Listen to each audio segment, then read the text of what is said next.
Dahua Empire, Jianghe Province, Tianhe City. On the playground of Tianhe First High School, a colossal destiny star array was radiating a faint, ghostly blue glow. 500 senior students stood in formation on the field, all of them gathered within the array, their gazes fixed unblinkingly upon its center. Today was the day they turned 18 and underwent their unified job awakening ceremony. Lu Chong. At the booming shout of the dean of students, a chubby boy nervously stepped into the center of the magic array and pressed the issued awakening stone into the recessed slot. The awakening stone dissolved into streaks of light and scattered. A gray card slowly surfaced. Life class profession farmer. Lu Chong's face turned pale, his legs went weak, and he nearly collapsed on the spot. Another life profession. That makes the 70th already, and not even a single basic combat profession has appeared. You think combat professions grow like cabbages? If one shows up in 10 people, that's already a blessing. A low buzz of discussion instantly swept across the playground. Chang'an freaking out. Standing at the back of the line, Wang Xiaoli grabbed a handful of his dyed yellow spiky hair, his voice trembling. This drop rate is even more hellish than those gacha games. I just want to awaken a combat profession. Any ordinary one would be fine. Just don't make me hammer metal or till fields. Su Chen stood with both hands tucked into his pockets, his gaze calm as he watched the star array ahead. It's fine, don't panic. They're all just warm-ups. Su Chen spoke, lightly joking in a relaxed tone, though even his heart held a trace of anticipation. He had crossed into this world some time ago and had already grasped its general situation. This was a world where a game had descended upon reality and Blue Star's surface area had expanded 1,000-fold. The wilderness beyond the cities teemed with all manner of monsters, dungeons, and secret realms. Everyone upon reaching the age of 18 would undergo an awakening to change jobs. In this world, the classification of professions was governed by rigid hierarchical barriers. Main combat professions such as mage, warrior, and assassin made up only 10% of the population, true elites who stood above the masses. Support professions such as priest and array master comprised 20% and were likewise highly sought after, becoming prized assets fought over by major guilds wherever they appeared. Meanwhile, life professions like farmer, blacksmith, and chef accounted for as much as 70%, occupying the lowest rung, destined to become the grinding gears at society's bottom. Meanwhile, atop the elevated platform, the dean of students wiped the cold sweat from his forehead. Staring at the list filled entirely with life class entries, his back was soaked through. Oldie. He glanced cautiously toward Principal Hikaishan. Hikaishan sat in a wheelchair, white hair crowning his aged features. At that moment, a girl who had just awakened the profession chef was walking down from the platform in tears. Good child, don't cry. Hikaishan pushed his wheelchair toward her, his voice gentle. What's wrong with being a chef? Once you reach the higher tiers, the attribute-laden dishes you create will be something countless major guilds beg to purchase. In any trade, excellence produces champions. As the girl walked away, Hikaishan's expression instantly darkened. He stared at the roster, his brows knotting together. Damn it. The quality of this year's batch of students was abysmal. The admission rates of the other high schools in Tianhe City were already crushing him to the point of suffocation. If no exceptional seedlings emerged today, half of First High's resource allocation for next year would likely be slashed. Next, Lin Shiqing. The dean's voice rang out once more. Upon hearing this name, Hikaishan's tightly furrowed brows finally eased a little as he lifted his teacup and took a sip of goji-infused water. She was the sole hope of this entire year at First High. The young lady of Tianhe City's top Lin family, a star pupil sculpted by an abundance of resources. The crowd automatically parted to form a path. Lin Shiqing's features were delicate and pretty. Her hair was tied into twin ponytails, two golden ribbons swaying faintly in the sunlight. Her steps were light as she walked up onto the platform. Lin girl, relax, Hikaishan said with a rare smile. Steady your breath, quiet your mind, and feel the flow of magic within the star array. Thank you, Principal He. Lin Shiqing nodded politely, then pressed an awakening stone into the core of the array. Boom. The originally ghost blue destiny star array erupted into a blinding burst of golden light. Above the array, light converged into form, condensing into the sacred phantom of a figure draped in gauze and holding a staff. A card shimmering with golden radiance shot out from the core and hovered before Lin Shiqing. Scrade hidden support profession veiled priest.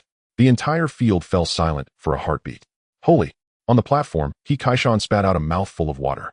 Several soaked goji berries splattered directly onto the dean's face. Hikaishan slammed the table, completely discarding his kindly old principal image. Scrade? And a damn hidden support. This year I won't have to endure that old dog from Third High smug face. Below the platform, the student body erupted like a boiling cauldron. Scrade hidden. And a priest. They'll be fighting tooth and nail to recruit her. Everyone knew that priest-type professions were indispensable in any team formation. Compared to other support professions, their employment prospects were extremely favorable. Even more so for a hidden priest profession. Each time one appeared, major guilds would scramble over one another to win them over. Wang Xiaoli's eyes bulged like bronze bells as he clutched Su Chen's arm. Chinga, did you see that? The great campus belle Lin just took off. She actually got its grade hidden support. It is indeed an excellent profession. Su Chen nodded, his gaze settling on the faint layer of golden radiance above Lin Shurqing's head, yet his heart sank. This was bad. Was he about to be trampled under this girl's feet? Ever since he took first place in the school-wide entrance tests in his freshman year, Lin Shurqing had latched onto him, treating him as her lifelong rival who had to be challenged in everything. Theory exams, simulated combat drills. She insisted on competing in all of them. She even tried to compare something as ridiculous as whose stream of urine went farther. Of course, over the past 3 years, she had suffered crushing defeat every single time. Eventually, Su Chen grew exasperated and declared that the loser would have to be ruthlessly stepped on by the winner. Only then did she quiet down somewhat. The very thought of being stomped under her feet, of being reduced to someone who could only lick her toes, made Su Chen's expression turn solemn. No way. Surely no one actually wanted to be trampled by a pretty girl, did they? At that moment, Lin Shurqing put away her profession card and turned to walk down from the platform. Countless envious and ingratiating gazes fell upon her, yet she did not glance aside, striding straight toward the back ranks of the formation. People parted for her as though pushed aside by an invisible force. She halted directly before Su Chen. Lin Shurqing lifted her pale chin slightly, her bright eyes locking onto his, a smug curve tugging at the corner of her lips. Little Su, did you see? Grade hidden. Her crisp voice could not conceal the pride shimmering beneath it. From freshman year till now, I've never beaten you in theory classes, and in combat drills, I've always fallen just short. But today I finally won. Su Chen regarded her peacock-like display and sighed lazily. Yes, young lady Lin is invincible. You're just brushing me off. She stomped her foot and shot him a glare, yet her tone inexplicably softened as her voice lowered. It's almost your turn. If your luck is bad and you awaken something like farmer or blacksmith, don't be too upset. Lin Shurqing turned her gaze away, looking off to the side as her toes traced small circles on the ground. At worst, I'll take you along into dungeons in the future. If I have meat, you won't be lacking for soup. Anyway, you look so skinny and small. I can definitely afford to keep you. What? Su Chen's mouth twitched. Why did those words sound so wrong? Get lost. Who are you calling skinny and small? Heh. Lin Shurqing squeezed her brows together playfully. Little Su, don't tell me you're scared. Laughable. Why should I be scared? Su Chen forced his expression to remain stern. Lin Shurqing suddenly leaned in a little closer and whispered, Relax, I wash my feet every day. Get lost. At last, Su Chen's composure cracked. Su Chen. Just then the dean's voice cut through the strange looks from the surrounding students. Su Chen's expression hardened. He smoothed away his emotions and walked up to the platform with measured steps. He Kaishan looked at Su Chen, a flicker of expectation flashing in his eyes. This boy's theory scores were consistently first in the entire school, and his mentality was extraordinarily steady. Su Chen, keep your mind steady, he Kaishan advised patiently. Understood, principal. Su Chen wasted no words and pressed the awakening stone directly into the slot. The array remained utterly still. 1 second. 2 seconds. Just as everyone was beginning to suspect that the array had malfunctioned. Boom. A pillar of blood-red light speared into the sky, and a terrifying pressure swept across the entire playground in an instant. The clouds above were stained a ghastly green, and faint chilling whispers seeped out from the void. Holy, it's red light. Red light. That's the unique mark of a soul-hidden profession. The commotion is even greater than Lin Shurqing's. He Kaishan once again spat out several goji berries in his excitement, while beside him the dean had already activated a magic shield to block the flying berries. He Kaishan practically sprang out of his wheelchair, his gaze locked tightly on the center of the array. A card wreathed in dark red halos slowly rose into view. SS grade Soul Hidden Combat Profession Venom Mage. SS grade. Soul Hidden. Combat Profession. Damn it, Su Chen, are you even human? SS grade Combat Profession. And the Soul Hidden one. Has such a thing ever existed in history? Come on, I recognize each individual word, but strung together like this it feels unreal. Su Chen stood at the center of the array, lifting his hand as his fingertips brushed the dark red profession card. Come, let me see what this truly entails. As his fingers brushed against it, the dark red card shattered into countless streaks of light that surged into the center of his brow. In the next instant, a semi-transparent pale blue screen unfolded before his eyes. Name Su Chen. Level 10. Class Toxic Mage, SS grade, Unique Hidden. Strength 5. Agility 8. Vitality 6. Spirit 25. Su Chen's gaze swept rapidly across the basic panel. There was no doubt that Toxic Mage was a mage-type class with spirit towering above the other attributes. But jumping straight to 25, that value was more than twice that of ordinary caster classes. His gaze then slid downward, landing on the most crucial section, The class-exclusive traits. Class-exclusive trait. Trait 1. All things corrode. Any form of your attack, including basic attacks, and spell skills will forcibly inflict 1 stack of an undispellable toxic state on the target. Note, toxic each second deals true damage equal to spirit number of stacks 1, ignoring armor and magic resistance. Duration 10 seconds. Current maximum stack count 1. Trait 2. Touch of the poison god. The number of toxic stacks on a target is always at its maximum value. Trait 3. Harvest of misfortune. Each time you kill an enemy, using the toxic state, your maximum toxic stack limit permanently increases by 1. The moment he saw these 3 traits, Su Chen's pupils constricted sharply. He instinctively held his breath. What the hell? Was this a skill system a carbon-based life form could even conceive? Su Chen's mind began racing. The 1,000+ hours of experience he had amassed with STEM in his previous life allowed him in an instant to see through the terrifying essence of this class. The first trait enforced true damage with every hit.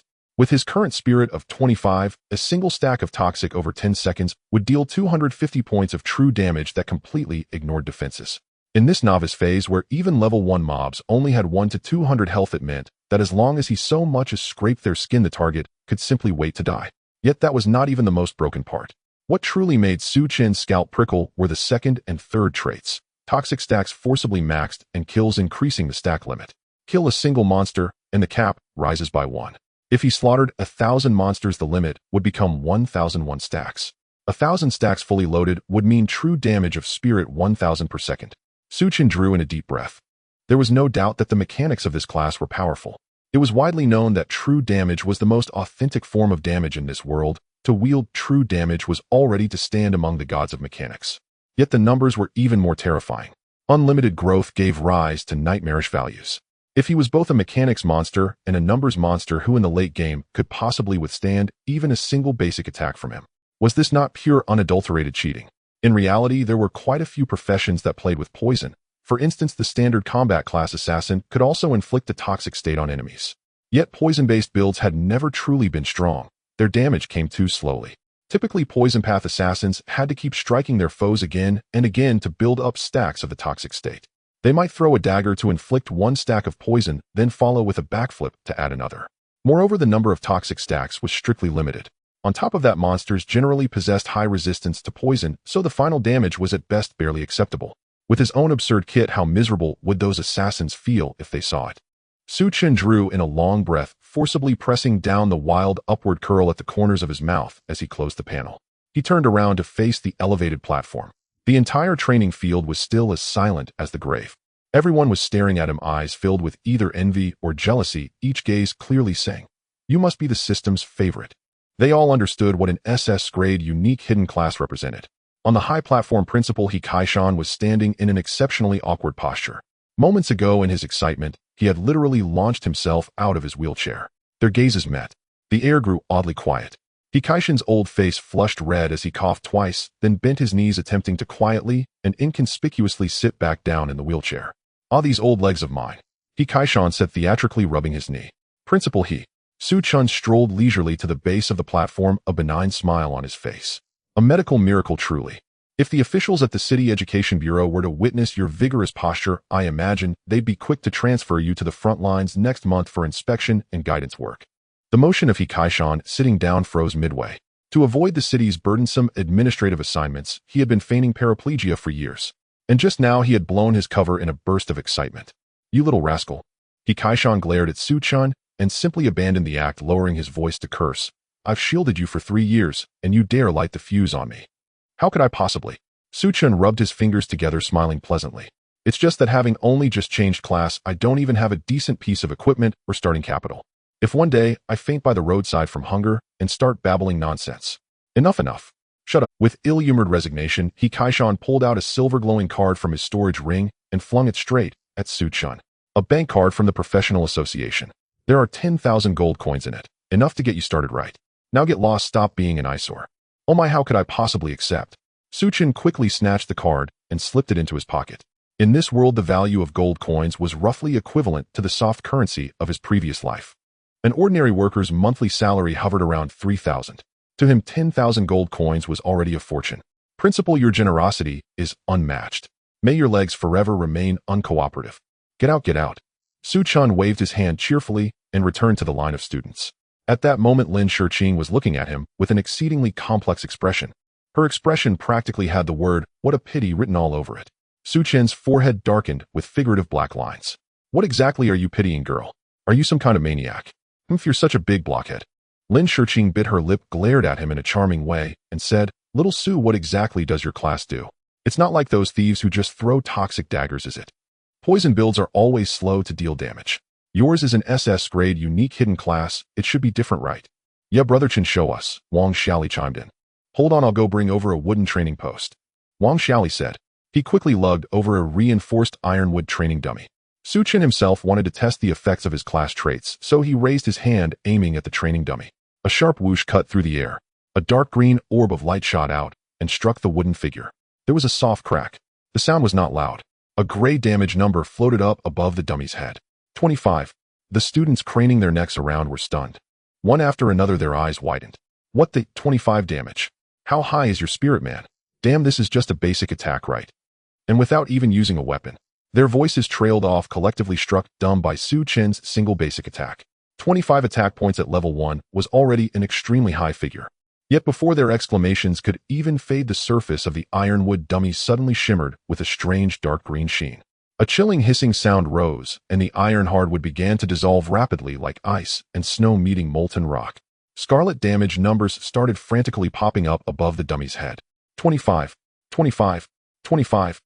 Each second a number jumped once ceaselessly. No resistance could diminish it. 10 seconds later, the ironwood training post that usually required a level 3 warrior several hours of full force attacks to break was reduced to a puddle of blackened remnants, still emitting wisps of black smoke. The entire field fell silent. Everyone's mouths hung open as they stared blankly at the remains. "Holy!" Someone finally swallowed audibly. That was an ironwood training post with extremely high magic resistance. "I'm bowing to the Lord of Poison here. Don't ever tag me with that poison, man. Getting hit by it would be torture to death." Lin Shiqing's little mouth formed an "oh" as she stared dumbly at the puddle that had once been a training post, unable to speak for quite some time. Several seconds later, she pinched Su Chen and scolded coquettishly, "Are you stupid? Why expose your trump card like that? It's fine, they're all friends," Su Chen said, ignoring the envious, jealous, and resentful gazes surrounding them. He shoved his hands back into his pockets, forcefully suppressing the grin tugging at his lips. This was barely the beginning. This was only the damage from a single stack. Once he went out into the wilderness and ground his passive up to 1,000 stacks, it wouldn't just be the training posts. He could melt down the entire training field. At noon, the job change awakening ceremony officially came to an end. Among the 500 senior students at Tianhe, one high school, only 45 awakened combat professions. 120 students awakened auxiliary professions. The remaining 335 students all took on lifestyle professions. The chasm of class was ruthlessly drawn at this moment. On the high platform principal, He Kaishan looked down at the students with various expressions and cleared his throat, his voice resonating throughout the playground through the amplification array. "Students." He Kaishan changed from his previous comical demeanor in front of Su Chen to a solemn expression, saying, "No matter which profession you awaken today, whether mage or farmer, you are the future of the Great Hua Empire and a part of the resistance against the abyss and the demon race. Students with lifestyle professions, go to the Academic Affairs office in the afternoon to collect your graduation certificates and city assignment letters. Remember, your logistical support is the strongest backbone for the frontline warriors." More than 300 students with lifestyle professions lowered their heads, eyes reddened silently, turning to leave the playground. They knew that they had no chance to participate in tomorrow's novice dungeon. He Kaishan's gaze shifted to the remaining 165, his voice suddenly rising. "Students of combat and auxiliary professions, go home immediately. Use all resources to buy equipment and potions. Gather at the city center square at 8 o'clock tomorrow morning, preparing for the novice dungeon test." The crowd erupted and dispersed. "Brother Chen, I'm heading out now." Wang Xiaoli with his yellow hair approached excitedly, his face still flushed. "I have to hurry home and ask my dad for money. I'll do whatever it takes to get a black iron grade great sword. Tomorrow it'll tank the damage for you." He successfully awakened as a warrior, though not a hidden profession. It was enough for an ordinary person to turn their life around. "See you tomorrow." Su Chen waved his hand. Just as Wang Xiaoli ran off, a faint scent of jasmine wafted by. Lin Shiqing walked up to Su Chen. Her gaze was somewhat evasive, lacking the previous peacock-like pride. She bit her lip and said softly, "Xiao Suzy, you can step on me if you want to. You have a foot bath." Su Chen was taken aback. "Are you crazy? I was just joking earlier. Who told you to keep pestering me about?" "Oh, Lin Shiqing softly responded, her expression a mix of relief and a hint of disappointment. Su Chen accurately caught that hint of disappointment, suddenly feeling speechless. What are you disappointed about? Suddenly Lin Shiqing reached into her pocket, pulled out a silver-white storage ring, and quickly shoved it into Su Chen's hand. Take this. Lin Shiqing averted her gaze, looking at the distant teaching building, speaking rapidly. When I was browsing the trading market earlier, I happened to, coincidentally, stumbled upon a full set of silver-grade novice mage equipment. I bought it, but I have no use for it here, and since you are a magic profession, I'm giving it to you. Su Chen looked at the valuable storage ring in his hand, then glanced at Lin Shiqing's fingers tightly intertwined, falling into silence. Coincidence. Stumbled upon. A silver-grade novice set worth at least 3 million gold coins, and it's one of those things that are priced, yet not available. You tell me you bought it by coincidence. Su Chen sighed and handed the ring back. What are you doing? Lin Shiqing shrank back like she was electrocuted, glaring at Su Chen. Are you rejecting it? Miss Lin, Su Chen said in an extremely sincere tone. If you just happened to buy a set of mage gear, did you also happen to buy a set for a warrior? What about an assassin or an archer? You wouldn't have enough fingers to wear them all, you'd almost be the Lord of the Rings. Lin Shiqing's face turned beet red. What nonsense are you saying? She stammered in rebuttal, her voice dropping several tones in embarrassment. I appreciate the gesture. Su Chen forcefully shoved the ring back into her hand. Taking handouts makes one feel indebted. Although this money means little to Lin Shiqing, it's better to owe less. After saying that, he didn't wait for Lin Shiqing to explode in anger, turning around and waving goodbye. See you tomorrow. Ciao, Susie. You're such a big fool. Lin Shiqing stood there watching Su Chen's back, stomping her feet, in anger, tightly gripping the ring. She huffed in anger and angrily got into a stretched Lincoln limousine. After leaving the school, Su Chen went straight home. In an old residential building in the old city of Tianhe, Su Chen opened the door, and the cramped single apartment was simply furnished. He was a war orphan. 18 years ago, the Abyss Rift erupted on the outskirts of Tianhe City, and monsters ravaged the city. His parents perished in that catastrophe, leaving behind this home and a meager compensation. If he had awakened a lifestyle profession today, he might have spent his life barely surviving in this dilapidated house. But now it was different. Su Chen washed his face and pulled out an iron box from under the bed containing all his savings over the years, totaling 2,000 yuan. Along with the 10,000 gold coin bank card given by Principal He Kaishan, this was all the capital he had for tomorrow's venture. Half an hour later, Tianhe City's job changer trading market. It was bustling, filled with senior students and parents frantically purchasing supplies for tomorrow's novice test. Many families had long prepared their funds, just waiting for the awakening ceremony to end to get their children a full set of good equipment. Superb bronze-grade fire magic wand. Only 100,000. Hurry if you want it. Warrior heavy armor plus 3 physique, only 50,000. Su Chen didn't rush to snatch with them, but browsed leisurely. Students are all level 1 now, and the attributes provided by level 1 equipment are minimal. His initial attributes are high enough, improving them a bit is just a nice bonus. He needed to find a weapon that suited him. Half an hour later, he stopped in front of a stall. On the stall was a dull gray staff topped with a dim red crystal. Explosive staff, grade black iron, usage requirement level 1 spirit 2, additional effect upon killing an enemy, inflicts 10 fire splash damage to all enemies within a 2-meter radius. Although this staff is black iron grade, it only provides 2 points of spirit, which is no different from a normal weapon. It merely has an additional effect. Seeing this additional effect, Su Chen's eyes lit up. For an ordinary mage, it can't be said to be useless, but it's not particularly useful. If it were a permanent AoE splash effect, that would be fine, but its trigger condition is very stringent. Only after killing an enemy will it splash once. Even if the frequency is low, the damage is only a pitiful 10 points. If not handled well, it might aggro other monsters, leading to a wipe. But for Su Chen, it was different. He didn't need high direct damage. He relied on poison DOT to kill monsters. As long as the monster was attacked by him, it would be afflicted with deadly poison. Isn't that a godly skill? The stall owner, a chubby man with a face full of flesh, saw Su Chen pick up the staff and immediately said, 100,000, no bargaining. This is a legitimate black iron grade equipment. What's up? Su Chen imitated a voice familiar to players. Is this stick made of gold or some inferior ruby? He said 1,000. Damn it. The stall owner almost choked. Little brother, you can't bargain like this. Su Chen acted as if he was about to leave. Boss, this staff only has those 2 points of spirit, and the additional effect is clearly a negative debuff. If it accidentally splashes too many monsters, it could wipe the party. Think carefully. After today, no one will buy level 1 weapons, and they'll have to wait until next year. The stall owner looked displeased. He indeed had misjudged this staff, but hadn't sold for 3 years. Take it for 10,000. To be honest, I bought it for 15,000. I thought I found a bargain when I saw it was black iron grade, but I didn't expect to be so short-sighted. Swipe your card. Su Chen didn't hesitate at all and directly took out his bank card to swipe away 10,000. Boss, I'll take 50 bottles of basic mana recovery potions and 10 bottles of basic health recovery potions.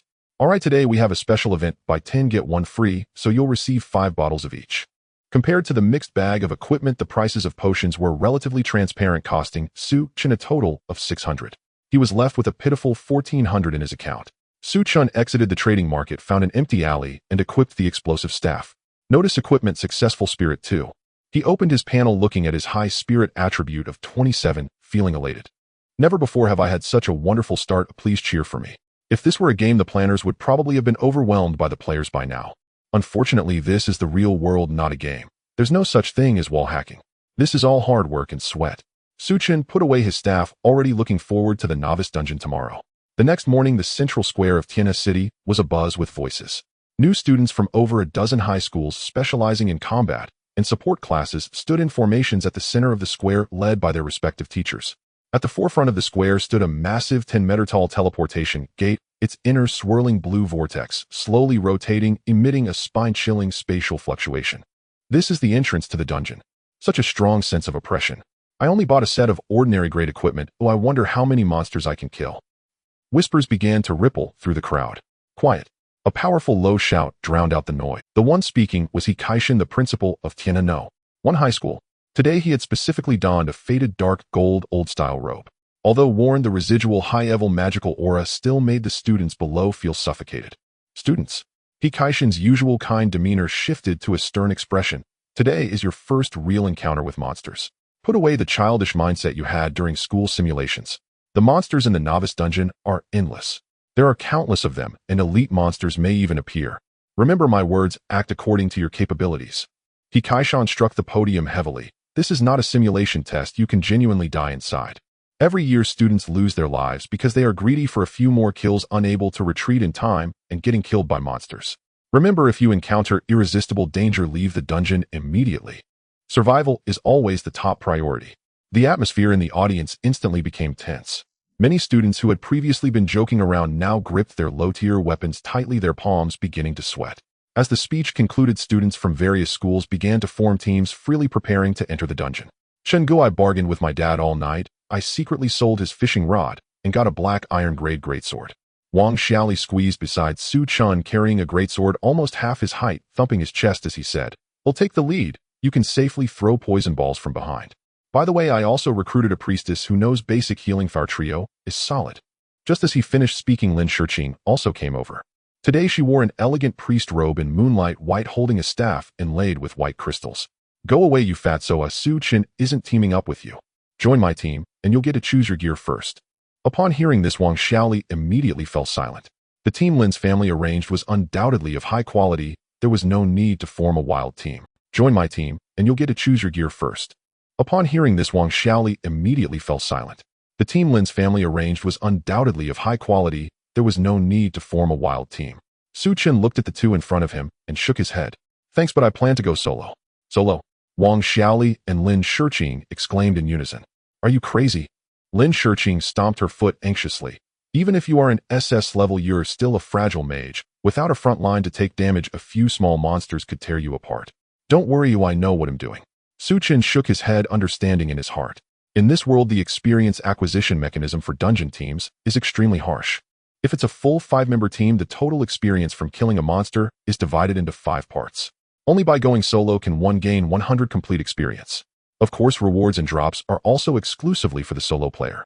However, correspondingly, one must face swarms of monsters, and the danger level rises exponentially. Generally speaking, only those who have switched to hidden combat professions and are extremely well-equipped top talents dare to attempt soloing during the novice period. He did not explain further, directly bypassing the two and heading towards the elevated platform. On the side of the platform, Shen was holding a cup of tea, exchanging forced smiles with Lu Guodong, the principal of Tianhe No. 2 High School. "Hilao, I heard that your No. 1 High School produced an SS-level genius this year." Lu Guodong said with a forced smile. "What a pity he's a poison type. Such a profession develops too slowly in the early stages. I'm afraid he won't be able to exert any strength in the college entrance examination a week from now. This year our school has awakened an S-level profession, the Berserk Axeman. I believe he will be this year's top scorer." Shen snorted coldly. "What's wrong with poison types? The value of an SS level cannot be compared to your S level. Principal he. Su Chen's voice interrupted the exchange between the two old men. Su Chen, are you ready to enter the dungeon? He Kaishan immediately changed to a kind expression. Have you found your teammates? I apply to enter the dungeon solo, Su Chen said calmly. Puffed. The goji water that he Kaishan had just sipped sprayed out. Lu Guodong quickly dodged to the side, avoiding he Kaishan's goji attack, seemingly used to it. He was stunned for a moment, then exaggeratedly laughed. Oh, he Lao, your genius from no. One high school truly has guts. Soloing a novice dungeon. The last time I saw that was decades ago with old man John. Is he looking for death, or does he think you're no? One high school's casualty rate isn't high enough. He Kaishan ignored him and pulled Su Chen to the side, lowering his voice to shout. Are you serious about this? Su Chen explained. Principal, I won't push myself. If it's too much, it'll come out immediately. In a team, the experience is shared, and leveling up is too slow. He Kaishan stared into Su Chen's calm eyes, nodding. Go ahead, go ahead. Now it was Su Chen's turn to be surprised. He scratched his face and asked, Principal, why aren't you stopping me? Why should I stop you? He Kaishan laughed. This kid is usually crafty and full of tricks. Why should I stop you? Damn, there's no love in this world. Su Chen, with a head full of black lines, turned and walked towards the teleportation gate. Lin Shiqing hurriedly leaned over. Little Su, I told you the principal wouldn't agree to you. The principal agreed. What a... Lin Shiqing was shocked. Why is he Lao also going along with this madness? Su Chen said, all right, you go find another teammate. I'm going in alone. Then, let's have a competition. Competition in what? Let's see who kills more monsters. All right. Su Chen shook his head. This girl's seal has been lifted again. The days ahead are bound to be restless. Amidst the surprised gazes of all the students, he did not head towards any team formation area, but directly stepped into that swirling blue vortex. Watching Su Chen disappear into the teleportation gate, several principals' expressions changed slightly, while only he Tianshan continued to leisurely sip from his thermos. He Lao, you really let him go in alone. Lu Guodong leaned over with a sarcastic tone. Ah, the fall of a genius is always heartbreaking. He Kaishan glanced at him, leisurely taking a sip from his teacup. Fall. You don't understand a damn thing about SS levels. He Kaishan raised his voice, ensuring that the principals from the surrounding schools could hear. Do you know why it's called the only hidden type? Because the skill mechanics of such professions cannot be judged by common sense. Although my student is a poison type, last night in the school testing ground, with a single normal attack, in just a few seconds he completely melted the high magic resistance refined iron wooden dummy. The expressions of the surrounding principals changed instantly. Melted the refined iron wooden dummy. They were all too familiar with the attributes of that wooden dummy. Its defense and magic resistance were terrifyingly high. Even a level 10 professional might not be able to achieve such a feat in such a short time. Dungeon named Dark Jungle Novice Level. Dungeon difficulty normal. Monster level 110. Teleporting. After a slight sensation of weightlessness, the scenery before Su Chen suddenly transformed. A damp, decaying odor assaulted his senses, while towering trees obscured the sunlight, rendering the entire jungle dark and oppressive, with the occasional eerie cries of unknown beasts echoing in the surroundings. Su Chen moved his wrist, summoning his attribute panel. Name Su Chen. Level 10. Class Toxic Mage, unique hidden SSS grade. Strength 5. Agility 8. Stamina 6. Spirit 27. Class specific traits, everything decays, touch of the poison god, doom drain. Skill Poison Dart, level 1. Equipment Explosive Staff, black iron level. Other than a slightly higher spirit, the attributes are quite normal. Su Chen gripped the explosive staff embedded with shattered fire crystals, stepping on the rotting leaves. Not far ahead, rustling sounds emerged from the thicket. 3 green-skinned goblins the size of small calves crawled out, wielding rusty iron rods. Goblin normal monster. Level 1. Strength 5. Agility 6. Stamina 10. Spirit 5. Upon seeing Su Chen, the 3 goblins let out piercing screams, raising their wooden clubs and charging towards him. A typical level 1 monster, just right for a test run. Su Chen remained unfazed. The attributes of the goblins before him matched exactly what was in the textbook. Aside from their stamina, all other attributes were pitifully low. Even a priest could take them on directly. He raised his staff, aiming at the leading goblin, and initiated a normal attack. Whoosh! A dim magic missile shot out from the tip of the staff, striking the goblin squarely in the chest. 24. A white damage number floated above the goblin's head. This was the base magic damage brought by Su Chen's current 27 spirit attribute. For a level 1 goblin, with only 10 stamina, nearly a quarter of its health was directly depleted. However, after taking a basic attack, the goblin merely paused for a moment before charging at him ferociously. In that instant, a layer of strange dark green patterns suddenly appeared on its originally green skin. Notice trait, everything decays, triggered target has been infected with toxic status. Notice trait, God of Poison, triggered target's toxic stacks are now full, current stack count 1. The next 27. A glaring purple damage number erupted from the goblin's head. The goblin's steps abruptly froze, emitting an extremely shrill scream, as if something within it was dissolving. 1 second later. 27. Another second passed. 27.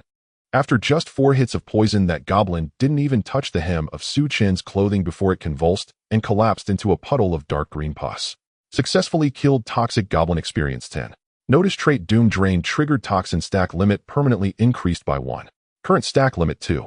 Notice triggered additional effects of explosive staff dealing 10 fire attribute splash damage to all enemies within a 2-meter radius. Boom. A faint fireball exploded above the puddle of pus, causing small sparks to splatter onto the other 2 goblins nearby. 10. This amount of fire attribute damage was equally insignificant to them. However, a terrifying event occurred. The 2 goblins, splattered with sparks instantly, had dark green poison patterns crawling across their skin. Notice trait Everything Decays triggered target has been infected with toxic status. Notice trait God of Poison triggered target's toxic stacks are now full. Current stack count 2. Su Chen didn't even raise a hand, standing still while yawning. 54. With the toxin limit increased to 2 stacks, the actual damage dealt per second doubled to 54 points. The 2 goblins only lasted 2 seconds before following their companions' footsteps, screaming as they turned into puddles of pus. Successfully killed toxic goblin experience 10. Successfully killed toxic goblin experience 10. Notice trait Doom Drain triggered toxin stack limit permanently increased by 2. Current stack limit 4. Another 2 fireballs exploded. However, this time there were no other monsters around, and the splash effect went to waste. Is that it? Su Chen looked at the 3 puddles of pus on the ground, his eyelids twitching slightly. This mechanism is too absurd. As long as one monster dies in front of him, the splash effect of the staff would trigger, and then the splash damage would apply the maximum level of toxicity. If the toxin kills a monster, his passive stack limit would increase. After increasing the stack limit, the poison damage would be higher, monsters would die faster, and then continue to splash and continue poisoning. As long as the monsters are dense enough, he wouldn't even need to do a basic attack. He could clear the entire dungeon just by standing there. Su Chen swallowed. I need to find a place with more monsters to stack up. He weighed the explosive staff in his hand and strode deeper into the jungle, starting to charge through. Everything that moves is a target for an attack. Even if a dog passes by, it would get poisoned by him. Successfully killed level 1 forest cat demon experience 10. Successfully killed level 1 toxic spider experience 10. Toxin stack limit permanently increased by 1. Current stack limit 5. Toxin stack limit permanently increased by 1. Current stack limit 6. A few minutes later, a dazzling golden light rose from beneath Su Chen's feet, enveloping him entirely. An indescribable warmth flowed through his limbs, and Su Chen felt a wave of fatigue wash away his entire being, filled with strength. Notice experience maxed out level increased to level 2. All attributes 1, gained 5 free attribute points. This is what leveling up feels like. Su Chen clenched his fist, feeling the surging energy within. This feeling was more exhilarating than flying 10 times. In this world, the starting level for a class changer, with each level gained, the 4 basic attributes of strength, agility, stamina, and spirit would automatically increase by 1A, and the system would additionally grant 5 free attribute points for the class changer to allocate as they please. Su Chen had already contemplated how to allocate these 5 free attribute points on his way to the dungeon. Logically, a magic-based profession would typically invest all attribute points in spirit for maximum damage. But he thought differently. While all spirit points would be exhilarating, it would make him too fragile.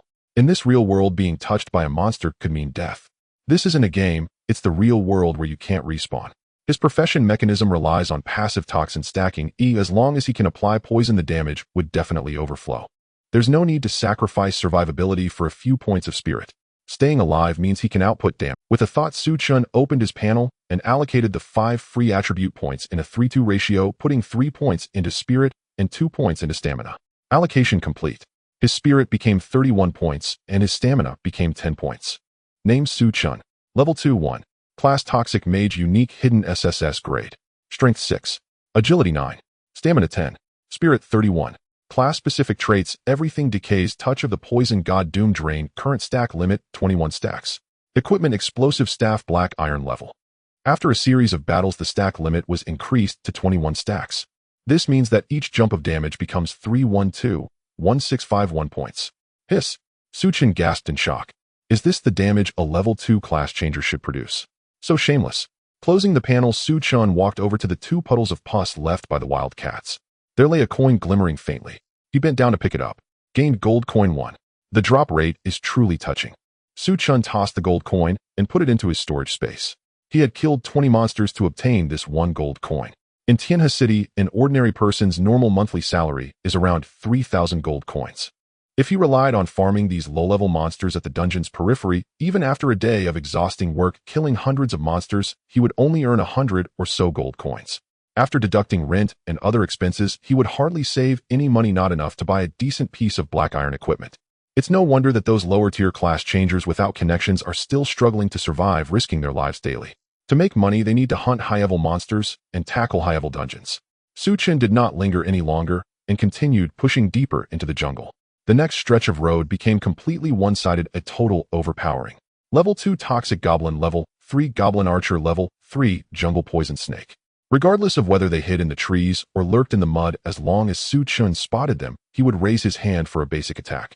Then the splash effect of the explosive staff activated. In this densely populated area of monsters, it was simply a godly technique. When the fire exploded, all the surrounding monsters were dyed with dark green poison patterns and fell down in unison. However, after reaching level 2, Su Chen found that his experience bar was rising much more slowly.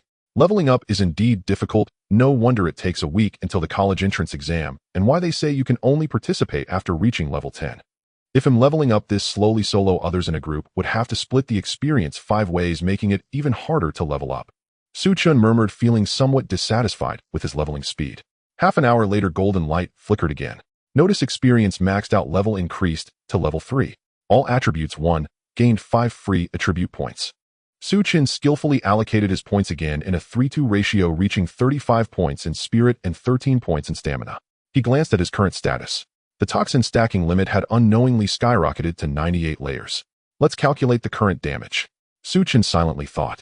With 35 spirit applying full layers of toxin, the damage per second was 359,83430 points. Over 3,400 points of damage per second, ignoring defenses. This value inflation is simply outrageous. If this were a game, this profession wouldn't even last a minute in the testing phase before being nerfed by the developers. Su Chen curled his lips. Although he was complaining internally, he couldn't help but smile. This is too shameless, isn't it? Just cheating. What am the one cheating? Then it's all good. He stepped over a moss-covered dead tree and officially entered the depths of the dark jungle. The trees here became extremely thick, blocking out the sun, the light dimming, and the air filled with a strong smell of blood. Suddenly, heavy footsteps echoed from a clearing ahead. A giant bull, nearly 3 meters tall and covered in black scales, was back to him, gnawing on the carcass of a wild boar. Su Chen cast detection on it. Black-scaled Demon Bull Elite Monster. Level 5. Strength 25. Agility 20. Stamina 60. Spirit 10. Skills Rampaging Charge, Heavy Strike. A staggering 60 points of stamina. Stamina is directly linked to health and physical defense. This level 5 elite monster had terrifyingly high armor. A typical novice team might not even be able to break through its defenses if their output was insufficient. Moreover, it had a strength of 25 points. If it were to charge him, it would feel like being hit by a tank. Even a pure stamina-focused warrior would be knocked away. At this moment, as if sensing the presence of a living being, the black-scaled demon bull dropped the half-eaten wild boar and turned around, its crimson eyes fixed intently on Su Chen. Roar! The demon bull let out a deafening roar, its powerful legs pushing off the ground as it charged towards Su Chen like a heavy tank. Skill Rampaging Charge. The ground trembled slightly under its weight. Faced with this visually striking charge, Su Chen didn't even blink. He simply raised his staff calmly. Whoosh! A magic missile leisurely flew out, accurately hitting the scales on the black-scaled demon bull's chest. 22. Due to level suppression and the black-scaled demon bull's high stamina, the damage was significantly reduced. But in the next moment, deep, dark, green poison patterns crawled across the massive body of the black-scaled demon bull like a parasitic infection. 3,430. The running black-scaled demon bull suddenly froze. Its colossal body collapsed with a thud, sliding a distance of 5 meters in front of Su Chen before swiftly turning into a large puddle of foul-smelling dark green pus. Successfully killed black-scaled demon bull elite monster, experience 75. Toxin stacking limit permanently increased by 1. Current stack limit 99 layers. 75 experience points. Normally a level 5 monster gives 50 experience points. It seems elite monsters have a 1.5x bonus. Su Chen remained emotionally steady. A level 5 elite monster still couldn't withstand even a second of his poison.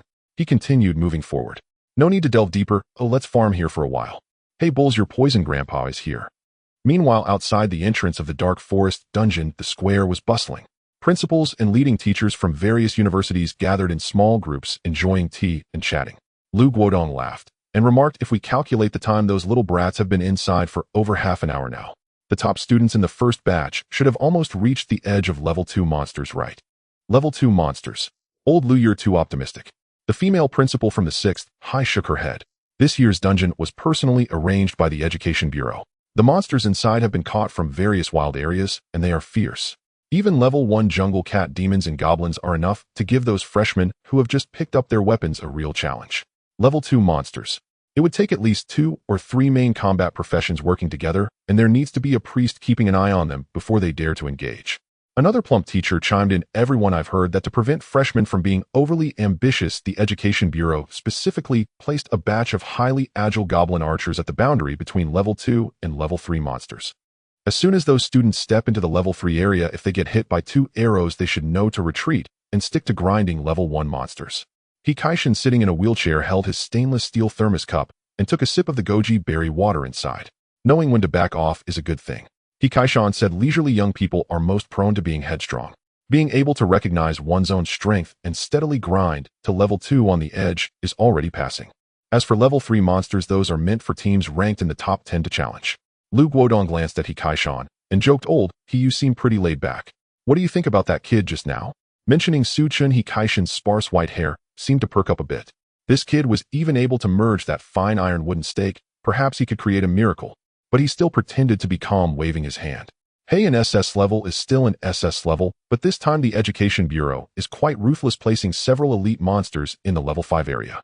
Monsters like the Shadow Magic Wolf and the Ferocious Orc. Especially that black-scaled magic bull with a physique reaching 60 points. Its physical defense and magical resistance are simply outrageous, and it even has a charge skill. Don't mention freshmen, even a dozen level 2 main combat professions working together might not break through its defense, and they could even get wiped out. Exactly. Lu Guodong nodded in agreement. Level 5 elite monsters are not meant for these. Several principals nodded in deep agreement and began discussing how many low-level monsters their school's students could grind in the periphery. Speaking of which, what is the dungeon boss this time? What else could it be? Nothing has changed. That black-scaled poison lizard has been a mere decoration for decades. Aside from War Old, no one else has even seen the boss. Deep within the dark forest. Successfully killed the black-scaled magic bull. Elite monster experience 75 permanent 1 to toxin stacking limit. Current stacking limit 341 layers. Successfully killed the venomous spider. Elite monster experience 75 permanent 1 to toxin stacking limit. Current stacking limit 342 layers. Successfully killed the black-scaled magic bull. Elite monster experience 75 permanent 1 to toxin stacking limit. Current stacking limit 343 layers. A series of dense system notifications flooded Su Chen's ears. He waved the black iron level explosive staff with boredom, shooting magic missiles everywhere like they were free. There was no need to aim for vital spots or consider positioning. As long as they scraped a little skin, or even just hit the thick scales of those monsters, the deep green poison patterns would instantly explode. Those level 5 elite monsters that the principals outside spoke of requiring dozens of people to work together with extremely high defenses and thick health bars couldn't withstand even a second in front of Su Chen. The massive shadow magic wolf was still pouncing in midair, its body melting away right there. The hard venomous spider had just shot out silk when its 8 legs turned into a puddle of green liquid. For a full 3 hours, Su Chen unleashed a carpet-style massacre in this area. As the last level 5 elite monster turned into pus, a brilliant golden light finally rose from beneath Su Chen's feet. Notification experience points are full level increased to level 5. All attributes 1 gained 5 free attribute points. Su Chen stopped exhaling deeply. Finally reached level 5. This leveling speed is too torturous. The first 3 levels were manageable, but once past level 3, the experience bar skyrocketed exponentially. Soloing was this difficult. I can't imagine how those newbies in a party are managing. Even if they split the experience 5 ways, they probably won't reach level 5 after grinding here for days. Su Chen skillfully opened the panel, allocating his 5 free attribute points in a 3:2 ratio to spirit and physique. After adding the points, his spirit attribute reached 43 points, and his physique reached 19 points. He glanced at his current core asset, the toxin stacking. Current toxin stacking limit 412 layers, 412 layers. Su Chen calculated in his mind. 43 points of spirit multiplied by 412 layers. 17,716. As long as the poison is applied, it deals over 10,000 points of true damage per second. This damage seems absurd even to me. Su Chen smirked. Who would believe that a level 5 character could deal over 10,000 damage per second? Now anyone I touch can be instantly refined. Chen put away his staff and scanned his surroundings. The once dark and eerie depths of the forest had completely transformed. The ground was covered in bubbling green pus, and a pungent stench filled the air. Most importantly, there were no living monsters in sight. Whether hiding in tree holes or lurking in the mire, they had all been wiped clean by his indiscriminate bombardment over the past 3 hours. Where are the monsters? Is the respawn rate this slow? Chen kicked aside a piece of bone that hadn't fully melted. Without monsters, there would be no experience and no layers. He lifted his head and looked towards the deepest part of the forest. There was an area shrouded in thick black mist, faintly emanating an oppressive feeling that made one's heart race. Since the elite monsters in the periphery are all dead, I can only go for their lair. Without hesitation, Chen stepped forward, walking into the black mist. As he passed through the black mist, his vision suddenly widened. It was a vast underground cave with crystal stones embedded in the surrounding rock walls, emitting a ghostly light. In the center of the cave lay a monstrous creature as large as a small mountain. It had a lizard-like body, but 3 menacing heads covered in thick scales resembling black iron. With each breath, visible poisonous gas sprayed from its nostrils. 3-headed black-scaled poison lizard, black iron level BOSS, level 8 strength, 120 agility, 50 stamina, 150 spirit, 40 skills, poison breath, savage bite, scale, hardening, a black iron level boss. Chen's eyes brightened. In this world, the grading of monsters is similar to that of equipment categorized as common black iron, bronze, silver, gold, etc. An 8th level black iron level BOSS with terrifying attributes could definitely instill despair in any team under level 10. With a staggering 150 points of stamina, coupled with the scale hardening skill, its physical defense is likely off the charts. This is simply a monster. How would other teams deal with it? Fortunately, I'm even more of a monster than it is. Chen felt for the other teams and excitedly lifted his staff as he approached. It seemed that the 3-headed black-scaled poison lizard had sensed the intruder and simultaneously opened its 6 crimson eyes. Roar! The largest head let out a deafening roar, a dense purple poison gas quickly condensing in its mouth before shooting towards Chen like a cannonball. Skill poison breath. This poison gas had a wide coverage and high speed, making it impossible to evade. Chen had no intention of dodging. He stood still, casually pointing his staff forward. Whoosh! A magic missile flew towards the massive cloud of poison. Bang! The missile penetrated the poison gas and struck the scales of the central head, producing a crisp collision sound. 15. The damage was pitifully low, but that was enough. In the next moment, boom! The deep green poison patterns exploded from the point of impact, rapidly spreading like a spider web and instantly covering the massive body of the poison lizard. 17,716. The once aggressive 3-headed black-scaled poison lizard prepared to melt Chen in poison gas suddenly froze. The cloud of poison that had been shot out lost control midair, dissipating instantly. Owl! The 3 heads let out a chilling and sorrowful cry. The terrifying health brought by its 150 points of stamina burst like a popped balloon under the more than 10,000 points of true damage, instantly emptying. 1 second later, the massive body collapsed with a crash, turning into a disgusting puddle of dark green pus, with even the bones corroded clean. Battle ended. It was over in just 1 second. Successfully killed the 3-headed black-scaled poison lizard, black iron level BOSS, experience 8,000 permanent 1 to toxin stacking limit. Current stacking limit 413 layers. Notification experience points are full level increased to level 6. A dazzling golden light rose from under Chen's feet, illuminating the entire dark cave. Damn! Chen couldn't help but curse. 8,000 experience. It filled the experience bar directly. This experience boost from killing a boss at a higher level is outrageous. He quickly walked to the puddle of pus.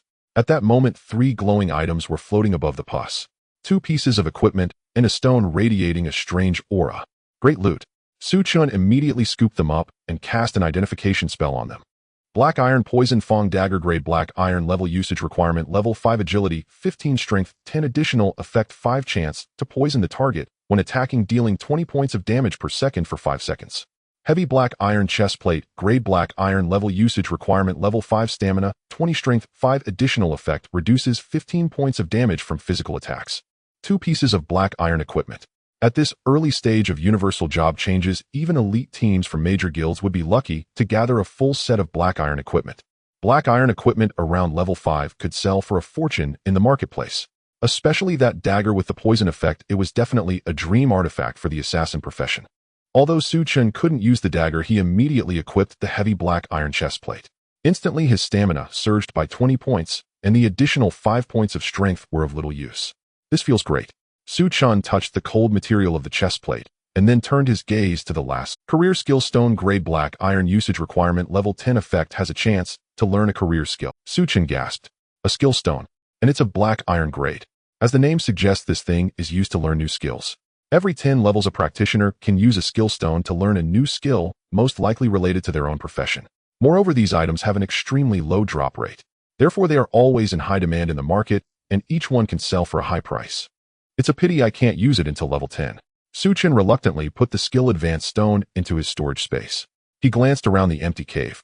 The final boss had been taken down in an instant, and this novice dungeon was completely cleared.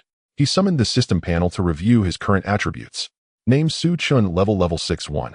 3. Profession Venomous Mage SS level Unique Hidden Strength 15 Agility 13 Stamina 47 Spirit 47 Profession Specific Traits Everything Decays God of Venom Doom Absorption Skills None Current Toxin 413 Layers Equipment Explosive Staff Black Iron Level Heavy Black Iron Chestplate Black Iron Level. His spirit reached 47 points and his stamina also surged to 47 points. This is insane. A level 6 magical profession has a higher stamina than an equivalent tank warrior. Chen revealed a perverse smile. That's about it. It's time to go out. Chen stretched lazily and walked towards the teleportation portal. As the white light flashed, his figure instantly vanished from the dim cave. Outside the entrance of the dark jungle dungeon, the square was gradually heating up under the sun. The teachers and principals from various schools had been waiting here for nearly 3 hours, and the atmosphere had shifted from casual chatter to a sense of anxiety. Lu Guodong glanced at his watch, his brows furrowing slightly. It's almost noon. Considering the time, those students with poor foundations and without good teams must be running low on stamina and mana. Indeed, the strength of level 1 and level 2 monsters is not low. After 3 hours, even if they haven't been injured, their mental stress must be at its limit. Another principal nodded in agreement. I estimate the first wave of withdrawals will happen soon. Hikaishin, sitting in his wheelchair, leisurely blew on the steam rising from his teacup. Let them withdraw if they want. This beginner dungeon is meant for them to face reality. Recognizing their own limitations is better than dying inside. I just wonder how long those top students can hold on, and if they can manage to kill a few level 5 monsters. What do you think? How long can this year's top students last? I remember the record is around 5 hours, right? At most 4 hours. As for levels, I think they can reach around level 3. Just then the massive blue light curtain at the dungeon entrance suddenly fluctuated violently. Swish, swish, swish. A series of white lights flashed, and a group of ragged, dirt-covered students appeared out of thin air in the square. Some had their robes torn into strips, some had their weapons broken in half, and a few even collapsed on the ground, pale and gasping for breath, looking as if they had just survived a disaster. Quick!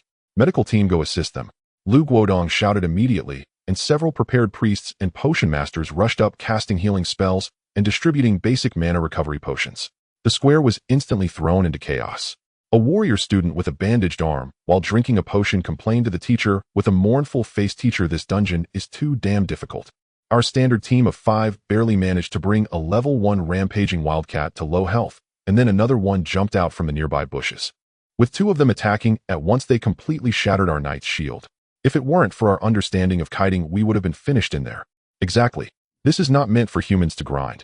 I'm a mage, and when I threw a fireball, it didn't even break their defense. It's too despairing. Listening to the students' wails, the principals exchanged glances, all revealing expressions of as expected. Hikaishan comforted them with a smile. You've done well enough. Go rest now. As time passed, the light curtain continued to flicker and more students were forced to withdraw from the dungeon. The square gathered over 100 people, all in a disheveled state, with the best performance being the difficult defeat of 3 or 4 level 3 monsters. Amidst the noise, the light curtain flickered again, and a tall figure stepped out. Lu Guodong, with his keen eyes, instantly recognized the person. He elbowed Hikaishan beside him. Old, he look, isn't that Chen, the only SS class hidden profession from your school? How did he come out? Hikaishan's teacup paused, following Lu Guodong's gaze, and indeed it was Chen. Hikaishan's heart sank. It's only been 3 hours. Although he was soloing, he is a hidden profession. How could he have come out so soon? Without thinking too much, Hikaishan pushed his wheelchair and approached him. Chen. Hikaishan wore a benevolent smile. It's fine. You're a fragile magic user. It's tough in the early stages. Lasting 3 hours inside is already very impressive. The teachers all know your potential. Consider this an experience, so don't take it to heart. Chen stopped and looked around. The square was densely packed with people, filled with the white light of priests casting spells and the chatter of students. Chen raised an eyebrow. Why are there so many people? Are there also experts? I thought I was grinding quickly enough, yet they came out even earlier than me. Chen walked up to Hikaishan and sighed, Principal, I'm afraid I disappointed you. Chen looked guilty. This world indeed has a cloud of strong individuals. I thought I was killing fast enough, yet some surpassed my efficiency. At that moment, a male classmate approached. Chen, you also escaped. Did you encounter that level 3 rampaging wildcat? It's too fierce, too brutal. Chen was taken aback. Why was the situation different from what he expected? He glanced at the classmates sitting on the ground lamenting about the rampaging wildcat being too strong, and then at Lu Guodong. Escaped? Nobody. Did that level 3 Hakimi really force people to flee? Just then the female principal casually scanned Chen. Suddenly her gaze fixed sharply on the dim black-glossed heavy black iron armor on Chen's chest. As a high-level class changer, she recognized the armor's grade at a glance. She furrowed her brows slightly and cast a high-level identification spell at Chen. Wait. The female principal's voice suddenly became sharp, even breaking slightly. Chen, what's your level? Her sudden shout attracted the attention of everyone around. Hikaishan instinctively cast an identification spell at Chen. In the next second, Hikaishan's stainless steel teacup fell to the ground, with a clang, spilling boiling goji water everywhere. Name Chen, profession poison, mage level 6. Level 6. Hikaishan jumped up from his wheelchair, his eyes bulging. You actually leveled up to 6. His roar was like thunder in a clear sky, directly exploding in the square. Lu Guodong was stunned. The principal of the third school was dumbfounded. The surrounding students, still drinking potions and bandaging wounds, froze in place, as if the pause button had been hit. Level 6. Did I hear that right? The principal said he is level 6. What kind of international joke is this? Our 5-man team almost wiped out fighting a few level 3 monsters, and he leveled up to 6 in 3 hours. That robe is gleaming in black light. Holy crap, is that black iron grade equipment? What level of monster did he have to kill to drop that? This is clearly the plot of a terrible novel. Are you telling me such things happen in reality? Oh no, I wouldn't be a supporting character in some terrible novel, would I? The crowd was in an uproar. In this world, a typical freshman team spending a whole day in a beginner dungeon would be lucky to reach level 4. Level 6. That's a height many freshmen wouldn't reach, even in 2 days. Hikaishan stuttered, pointing at Chen, speaking rapidly. What did you do in there? Even if you killed all the low-level monsters outside, the experience isn't enough to reach level 6. Did you provoke level 3 monsters? Chen looked at Hikaishan, who was almost having a heart attack, and scratched his face. I did kill level 3 monsters, but the experience from them is too little. I moved deeper in. Deeper? Lu Guodong gasped. You went to the area with level 5 elite monsters. That place is filled with elite monsters. Their health is ridiculously high, and even breaking their defense is tough. You alone. Chen looked regretful. It's just a pity there were too few of them. Silence. The entire square instantly fell into a dead silence. Only the sound of the wind rustling through the leaves remained. Hikaishan opened his mouth as if someone had grabbed his throat.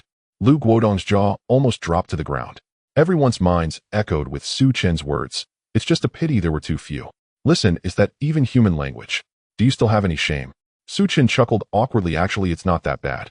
Compared to the BOSS, their attributes are much lower. The crowd was already numb. Tianshan asked stiffly, you didn't kill the BOSS, right? Chen scratched his head. Oh no, did he do something extraordinary? The female principal beside him swallowed hard, her voice trembling. That black iron grade BOSS, the 3-headed black-scaled poisonous lizard that the Education Bureau specially placed to maintain order, which no one dared touch for decades. You killed it. Was it very strong? Chen blinked innocently. It was all one-shot kills. Listening to this female principal, was it really that strong? Drop 2 pieces of black iron equipment, that's not bad. The principals completely collapsed. What the hell? Lu Guodong exploded in a curse. Soloing an 8-level black iron boss. Is that something a carbon-based life form can achieve? Chen looked at their exaggerated reactions, secretly mocking them. Are these people serious? It's just a heavy boss that stands still and takes hits. I even felt it didn't have enough health and died too quickly, lacking the sense of impact. A deathly silence hung over the square for a full 30 seconds. Several supervising teachers exchanged bewildered glances, forgetting entirely to distribute the basic mana recovery elixirs they held in their hands. Ahem. Hikaishan cleared his throat. Well done, young man. Soloing an 8th-tier black iron boss is unprecedented in the entire history of Tiana City. Not even Elder Jean achieved it without hours of grueling combat. His gaze burned with intensity as he fixed his eyes on Chen, as if beholding a peerless treasure. Chen, now that you've reached level 6, there's something I must tell you ahead of schedule. Hikaishan lowered his voice and leaned in slightly. This year, the Jiangnan Provincial Department of Education has specially constructed a unique dungeon, a provincial-level exclusive instance. Its monsters grant exceptionally high experience points, and our school has been granted only 2 slots. Originally, I'd planned to bring this up once you reached level 5, but clearly. Hikaishan paused, his tone turning solemn and weighty. One of those slots belongs to you. The National College entrance examination begins in 1 week. The higher your level climbs, the better your chances. Should you aspire to enroll at Tianqiong Academy, you must reach at least level 15. Tianqiong Academy. Su Chen's eyes lit up instantly. Though the Great Hua Empire boasted countless institutions of higher learning, rankings among them were perennially debated by students across the realm. Yet one stood unchallenged at the summit, Tianqiong Academy. Nestled near the northern frontier of the Great Hua Kingdom, it was a pinnacle institution famed for its staggering abundance of academic resources. He nodded. Rest assured, Principal, I will succeed. Excellent. The dungeon opens in 5 days, don't forget. Su Chen nodded silently, inwardly musing 5 days. If he followed the school's prescribed training path, his leveling pace would surely suffer. Glancing at his classmates still trembling from their encounters with mere level 3 monsters, Su Chen cut straight to the point. Principal, I request permission to undertake trial cultivation outside the city walls. Outside the city. Hikaishan blinked in surprise. Beside him, Lu Guodong furrowed his brow. You've only just undergone your first ascension. The wilderness zones are far less forgiving than beginner dungeons. Beyond unpredictable hazards, you may also encounter roving high-level monsters, Lu Guodong added, offering the warning in earnest. Su Chen glanced at Lu Guodong and smiled faintly. The low-tier dungeons assigned by the school yield negligible returns for me. Those creatures lack substance. Training against them would only impede my progress. At these words, several students who had just lamented how ferocious wildcats were too strong nearly choked. Lack substance. Is that even human speech? Hikaishan pondered in silence for a moment, then gazed upon Su Chen's gleaming level 6 status and the silvery sheen of his sturdy black iron chestplate, before finally nodding. You're absolutely right, Hikaishan sighed. Given your current level and attributes the public dungeons, none exceeding level 5, that the school assigns are nothing but a waste of your time. He drew from his robe a pass bearing the official seal of No. 1 high school and handed it to Su Chen. This grants you special access through the eastern gate of Tianhe City. The wilderness holds dangers beyond monsters. You must also remain vigilant against other cultivators, especially rogue transmuters who prey on others' kills or engage in underhanded schemes. Since you'll be traveling alone, exercise constant vigilance, and when danger looms, retreat is the wisest course. Hikaishan offered the counsel with the tireless care of a doting elder. Understood, thank you, Principal. Su Chen accepted the pass without delay and turned, walking resolutely toward the square's edge. Watching his retreating figure, the principals stood motionless, hearts still stirred long after he vanished from sight. Brother, you know, 1 high school truly seems poised to produce a celestial dragon this year. The female principal watched Su Chen disappear into the distance, her voice thick with unmistakable envy. Hikaishan rubbed his bald crown, his grin stretching nearly to his ears. Yet he feigned composure, waving dismissively. Oh, hardly. The boy simply got lucky. He happened upon a brittle boss. Nonsense. A black iron venom lizard with 150 vitality points. Call that brittle? Lu Guodong burst out, then softened his gaze towards Su Chen's departing silhouette, now tinged with quiet pride. Though not his own student, he felt genuine joy, for such a prodigy emerging from Tianhe City was cause for celebration across the region. After Su Chen departed, the square did not settle. Instead, its atmosphere grew even more agitated. As time passed, the azure light curtain pulsed with increasing frequency. Whoosh, whoosh, whoosh. Batch after batch of students materialized back into the square. Instantly, the plaza filled with wails and complaints. Clerics from the medical squad scrambled frantically, barely touching ground.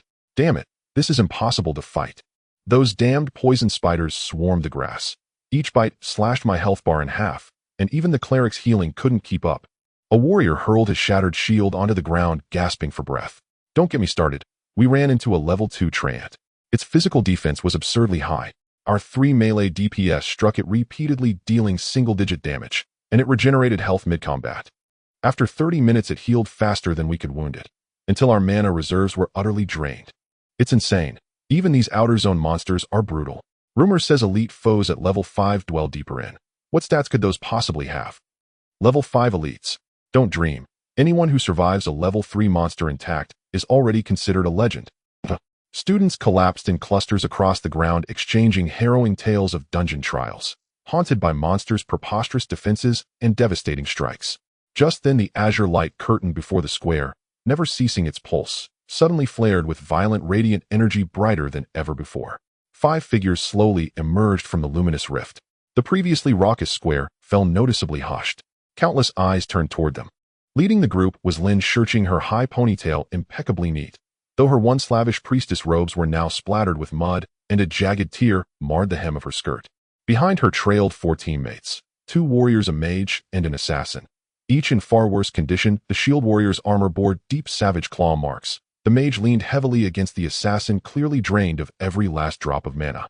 Yet unlike the dejected, battered students flooding out around them, this quintet wore expressions of uncontainable exhilaration and quiet pride. They were the final party to emerge, having exhausted every reserve until even Lin Shurching's rank-concealed priestess mana pool lay utterly barren, before stepping forth from the exit. Look, Lin Shurching's team. Holy hell, they lasted until now. That's nearly 4 hours. Look at their bloodstains. They definitely pushed deep into the dungeon. Lin Shurching exhaled deeply and wiped sweat from her brow. The relentless mental strain left her temples throbbing, but her eyes shone with fierce brilliance. She swept her gaze across the square, searching, then frowned. He wasn't there. She strode directly to Hikaishin, breath still ragged, and asked without preamble, "Principal, where's Xiao Suzy?" "He's already out, right?" Lin Shurching puffed, her cheeks exasperated. "I knew it. He's a fragile spellcaster soloing inside. He couldn't possibly last long. Let that fool refuse my party. Coming out so early means he's fallen behind in experience. I'm already level 4. How much XP has he lost?" Hikaishan opened his mouth, his expression unreadable. Lu Guodong turned sharply away, his lips twitching uncontrollably. "Shurching." Hikaishan lifted his teacup, sipped slowly, buying time to gather his thoughts. Lu Guodong turned sharply away, his lips twitching uncontrollably. "Shurching." Hikaishan lifted his teacup, sipped slowly, buying time. "He set foot outside approximately 2 hours ago." 2 hours ago. Lin Shurching huffed indignantly. "That little Xiao Suzy infuriates me. He entered less than 3 hours ago. Did he even reach level 2? Hikaishan took a slow, deep breath. "He reached level 6. A sudden, absolute silence fell. "Huh." Lin Shurching blinked, bewildered. "Level 6. Their party, carefully assembled through Lin family connections, boasted the absolute top-tier stats of today's cohort. After over 4 hours of relentless combat, they averaged only level 4. Su Chun, level 6. Impossible. 3 hours, level 6. Even clearing every level 1 and level 2 monster in the outer zone wouldn't yield enough XP for that. As a top scholar, her calculation of experience thresholds was razor-sharp. Those monsters alone weren't sufficient, Hikaishan murmured quietly. He ventured deeper. He gestured toward the pulsing light curtain. He cleared the entire level 5 elite monster zone. Then, deeming the XP insufficient, proceeded to slay the level 8 black iron boss within the 3-headed black-scaled venom lizard, and claimed a black iron tier artifact as loot. Lin Shurching. Teammate A. Teammate B. Lin Shurching stamped her foot. "So much for worrying about you, Xiao Suzy." But her frustration melted, swiftly replaced by palpable relief. "Then where is he, Principal?" Hikaishan replied, "He's returned home, and tomorrow he plans to leave the city. He won't be joining the school's organized expeditions." "Leave the city?" Lin Shurching's face paled. "You approve that? How could you indulge his recklessness?" Hikaishan explained gently, "Shurching Su Chen aims for Tianxiong Academy, and only by raising his level dramatically does he stand the faintest chance. The Education Bureau's sanctioned city dungeons simply won't suffice." Lin Shurching's expression hardened. Xiao Suzy sought admission to Tianxiong Academy. As the Lin family's heir, she understood its entrance rigor better than most. Tianhe City might not produce a single successful candidate each year. Its difficulty was legendary. She clenched her delicate fist. "Fine, Tianxiong Academy it is. I'm going to. Xiao Suzy, I won't let you outpace me." The next morning, in Tianhe City on bus Route 104, the smell of cheap tobacco, sweat, and a hint of rusted metal permeated the bus. Su Chen sat by the window, observing the passengers inside the bus. No one spoke loudly nor engaged in casual chatter. The bus was packed with people, most of whom were middle-aged, between 30 and 50 years old. They wore heavily worn, low-quality leather armor or patched-up coarse cloth robes. Some held rusted swords with curved edges or wooden staffs with an extremely faint magical aura. Their expressions were surprisingly uniform. Numb. Their eyes were hollow, filled with an unshakable weariness, as if their souls had been drained, resembling walking corpses. They were all professionals living at the bottom of this world. The vast majority had been stuck at level 20 or below for years. Reaching level 20 required a professional breakthrough, something ordinary people found difficult. To make ends meet and afford the high rent in Tianhe City, they could only board this early bus to the East City Gate daily, heading to the outskirts of the low-level monster zone, hoping to kill a few slimes or crippled goblins and collect some scrap materials to exchange for money. Isn't this just like the miserable office workers in my past life who worked 996? Chen silently mocked to himself. Indeed, no matter which world, the lives of the lower class are tough. Attention passengers, we are about to arrive at our final destination, the East City Gate. The emotionless electronic synthetic voice echoed from the old speaker at the top of the bus. Today's warning report for the Outer City Goblin Tribe activity is frequent around the periphery of the Dark Forest. It is advised that teams below level 5 take a detour. In the abandoned mine area, an elite-level mutated Rat King has appeared. Please do not go alone. Yesterday in the wilderness outside the East Gate of Tianhe City, a total of 342 professionals died, 716 were heavily injured. 108 people are missing. The Outer City area is not protected by Imperial law. All professionals exiting the city should carefully assess their own strength and act according to their capabilities. The cold data echoed in the bus. Those numb-faced lower-class professionals didn't even raise their eyelid. Clearly, they had been hearing such terrifying casualty figures every day and had long since grown accustomed to them. In this game that had descended into reality, where the area had expanded 1,000-fold, danger was the most worthless thing. With a whoosh, the bus arrived at the station and the doors opened. The crowd surged out of the bus mechanically like sardines being freed from a can, heading towards the towering city gate. Chen did not follow the crowd directly out of the city. He turned and walked towards a magnificent building on the left side of the city gate. The Professionals Guild. This building was vast, constructed from hard obsidian, radiating a faint magical wave contrasting sharply with the surrounding dilapidated structures. In this world, the Professionals Guild held a particularly special status. It was a grassroots organization established by the highest-level professionals among the human race, directly guided and coordinated by the national government. In simple terms, this is the officially recognized largest trading hub. Here the strong abound. You can consign or purchase materials, equipment, and skill books of any grade. You can post bounty tasks, whether to find people, hunt monsters, or escort. The guild even pays high prices for strategies for newly emerged dungeons. As long as you have money or strength, you can obtain anything you desire here. Of course, currently the Professionals Guild does not engage in illegal transactions. Chen pushed open the heavy glass door of the guild. The lobby was extremely spacious, the floor gleaming, and the air was filled with the scent of high-quality incense. Unlike the numb lower-class professionals outside, the people moving in the lobby wore equipment that mostly glimmered with bronze or even silver-level auras, exuding composure and confidence. Chen walked straight to a counter in the trading area. The appraiser behind the counter was a middle-aged man with a mustache. He glanced at Chen, saw that he did not have a guild emblem, and was dressed quite ordinarily, then looked away and said blandly, "If you want to buy something, check the light screen over there.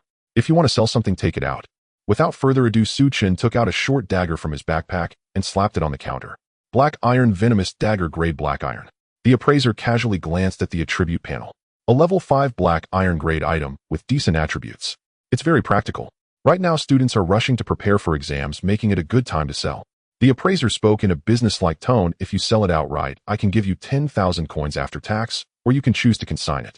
Chen quickly calculated in his mind. Normal people in Tianhe City earn around 3,000 coins a month, and a broken black iron dagger can be sold for 10,000 coins. This price is somewhat distorted. But then again, the drop rate for equipment is already dismal, and even black iron grade items are considered artifacts for those lower-class professionals who can't even afford to eat. Deal. Chen answered decisively. The appraiser tapped the control panel, and a prompt immediately popped up in Chen's system panel. Prompt: transaction successful. You have received 100,000 coins. With money in hand, Chen turned and headed towards the living supply sales area. Leveling up by killing monsters is a physically demanding task, especially in the wild. Without supplies, it equates to waiting for death. He spent 100 coins on a large amount of compressed biscuits, water, a tent, and fire starters, then moved to the materials area. A blue projection appeared, revealing an AI sales assistant. She asked, "Hello, how can I assist you?" Query: skill stones. Chen planned to level up to level 10 in the wild before returning, at which point he could learn new skills directly outside. Querying: please wait. Beginner skill stone, common, priced at 1,122, 21 remaining. Beginner skill stone black iron, priced at 1,659 remaining. Beginner skill stone silver, priced at 4,168 remaining. What the hell, so expensive? Chen clicked his tongue. No wonder they say that free agents have no future. It costs so much to learn a skill. How long would it take, just from killing monsters, to earn that money? Chen gritted his teeth and bought 10 ordinary beginner skill stones. Instantly, his wallet became empty once more. Back to square one.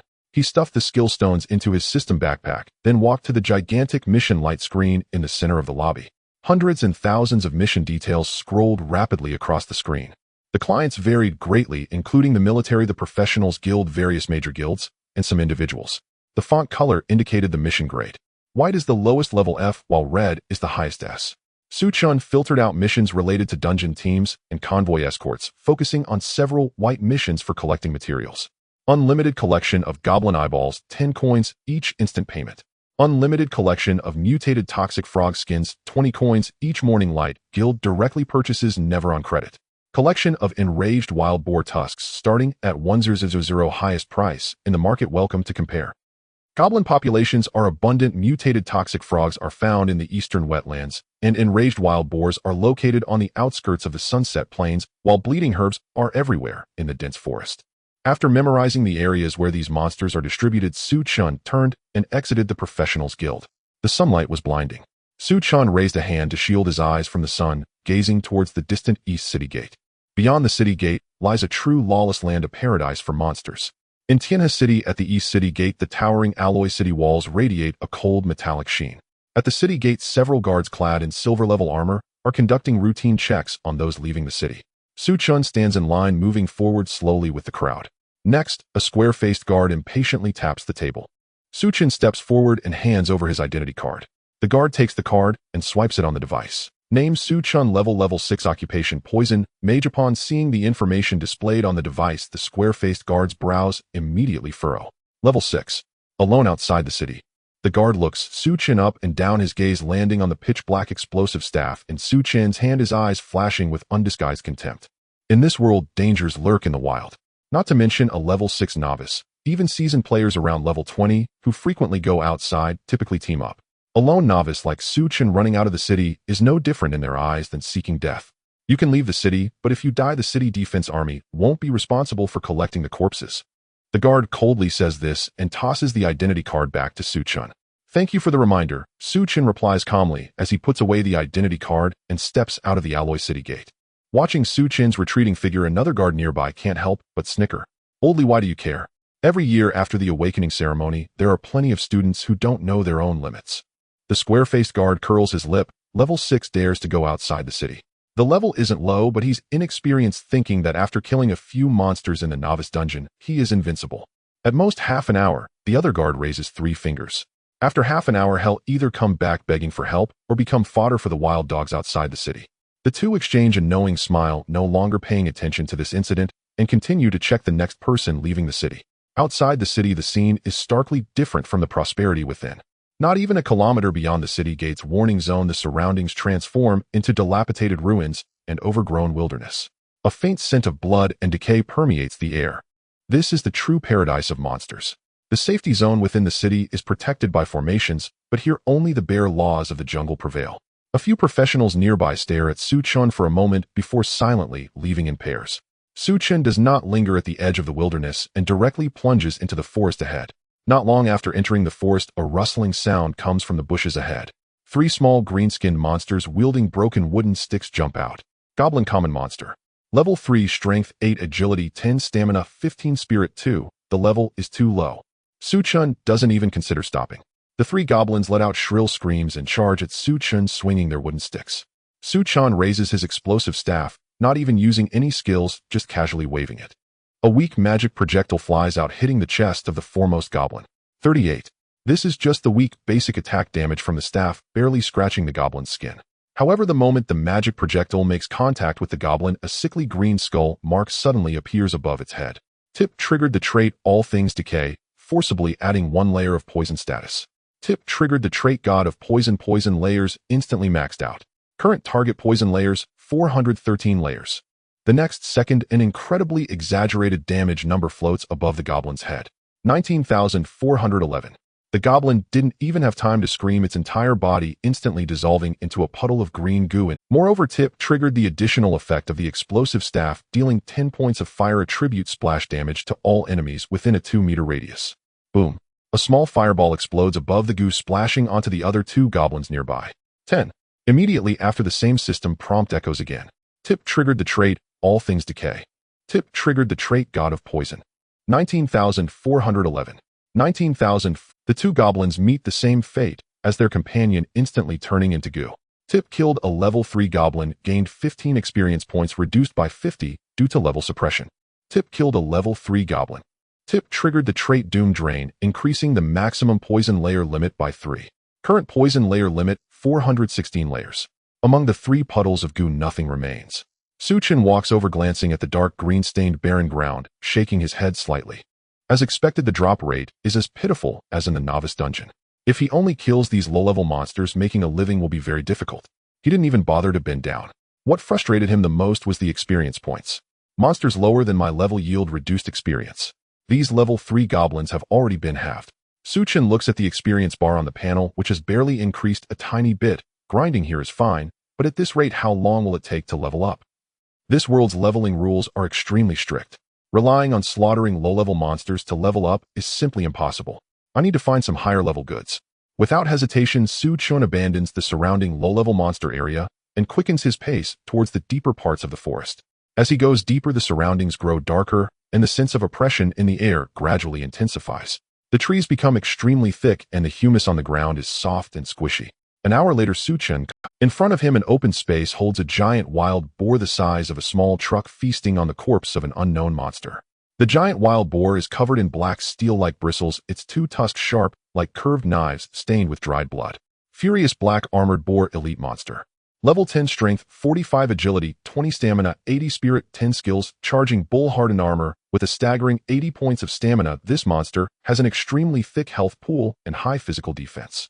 Ordinary level 10 teams usually require a main tank to take the brunt of the attack, while mages frantically deal damage from the back, grinding for a few minutes before they might be able to kill it. The giant wild boar senses Chen's approach, suddenly turning its head, its crimson eyes fixed on Chen. Roar! It lets out a deafening roar, its sturdy hind legs pushing off the ground, its entire body charging towards Chen like an out-of-control tank. Tip, the furious black armored boar, uses the skill Charging Bull. The ground trembles with dry leaves and twigs being swept up by the gust. Chen stands still, not even attempting to dodge. He raises the explosive staff in his hand, aiming at the charging giant wild boar, and releases a basic whoosh. The light projectile accurately hits the thick forehead of the black armored boar. 33. Clearly, the black armored boar has extremely high defense and magic resistance, and this negligible damage is barely enough to scratch it. But that's enough. The sickly green skull mark lights up above the black armored boar's head. The charging furious black armored boar suddenly stiffens in mid-charge. 19,552. The massive body collapses just under 5 meters away from Chen without a scream or struggle. The 416 layers of poison explode instantly, and the proud 80 points of stamina provide life points that crumble like paper in the face of true damage. The enormous corpse begins to rapidly decay and dissolve the moment it hits the ground. In just 2 seconds, it turns into a large puddle of foul-smelling green liquid. Tip killed the level 10 elite monster Furious Black Armored Boar, gained 150 experience points. Tip triggered the trait Doom Drain, increasing the maximum poison layer limit by 1. Current poison layer limit, 417 layers. Accompanied by a crisp system prompt sound, Chen's experience bar nudges slightly forward. Finally, a drop.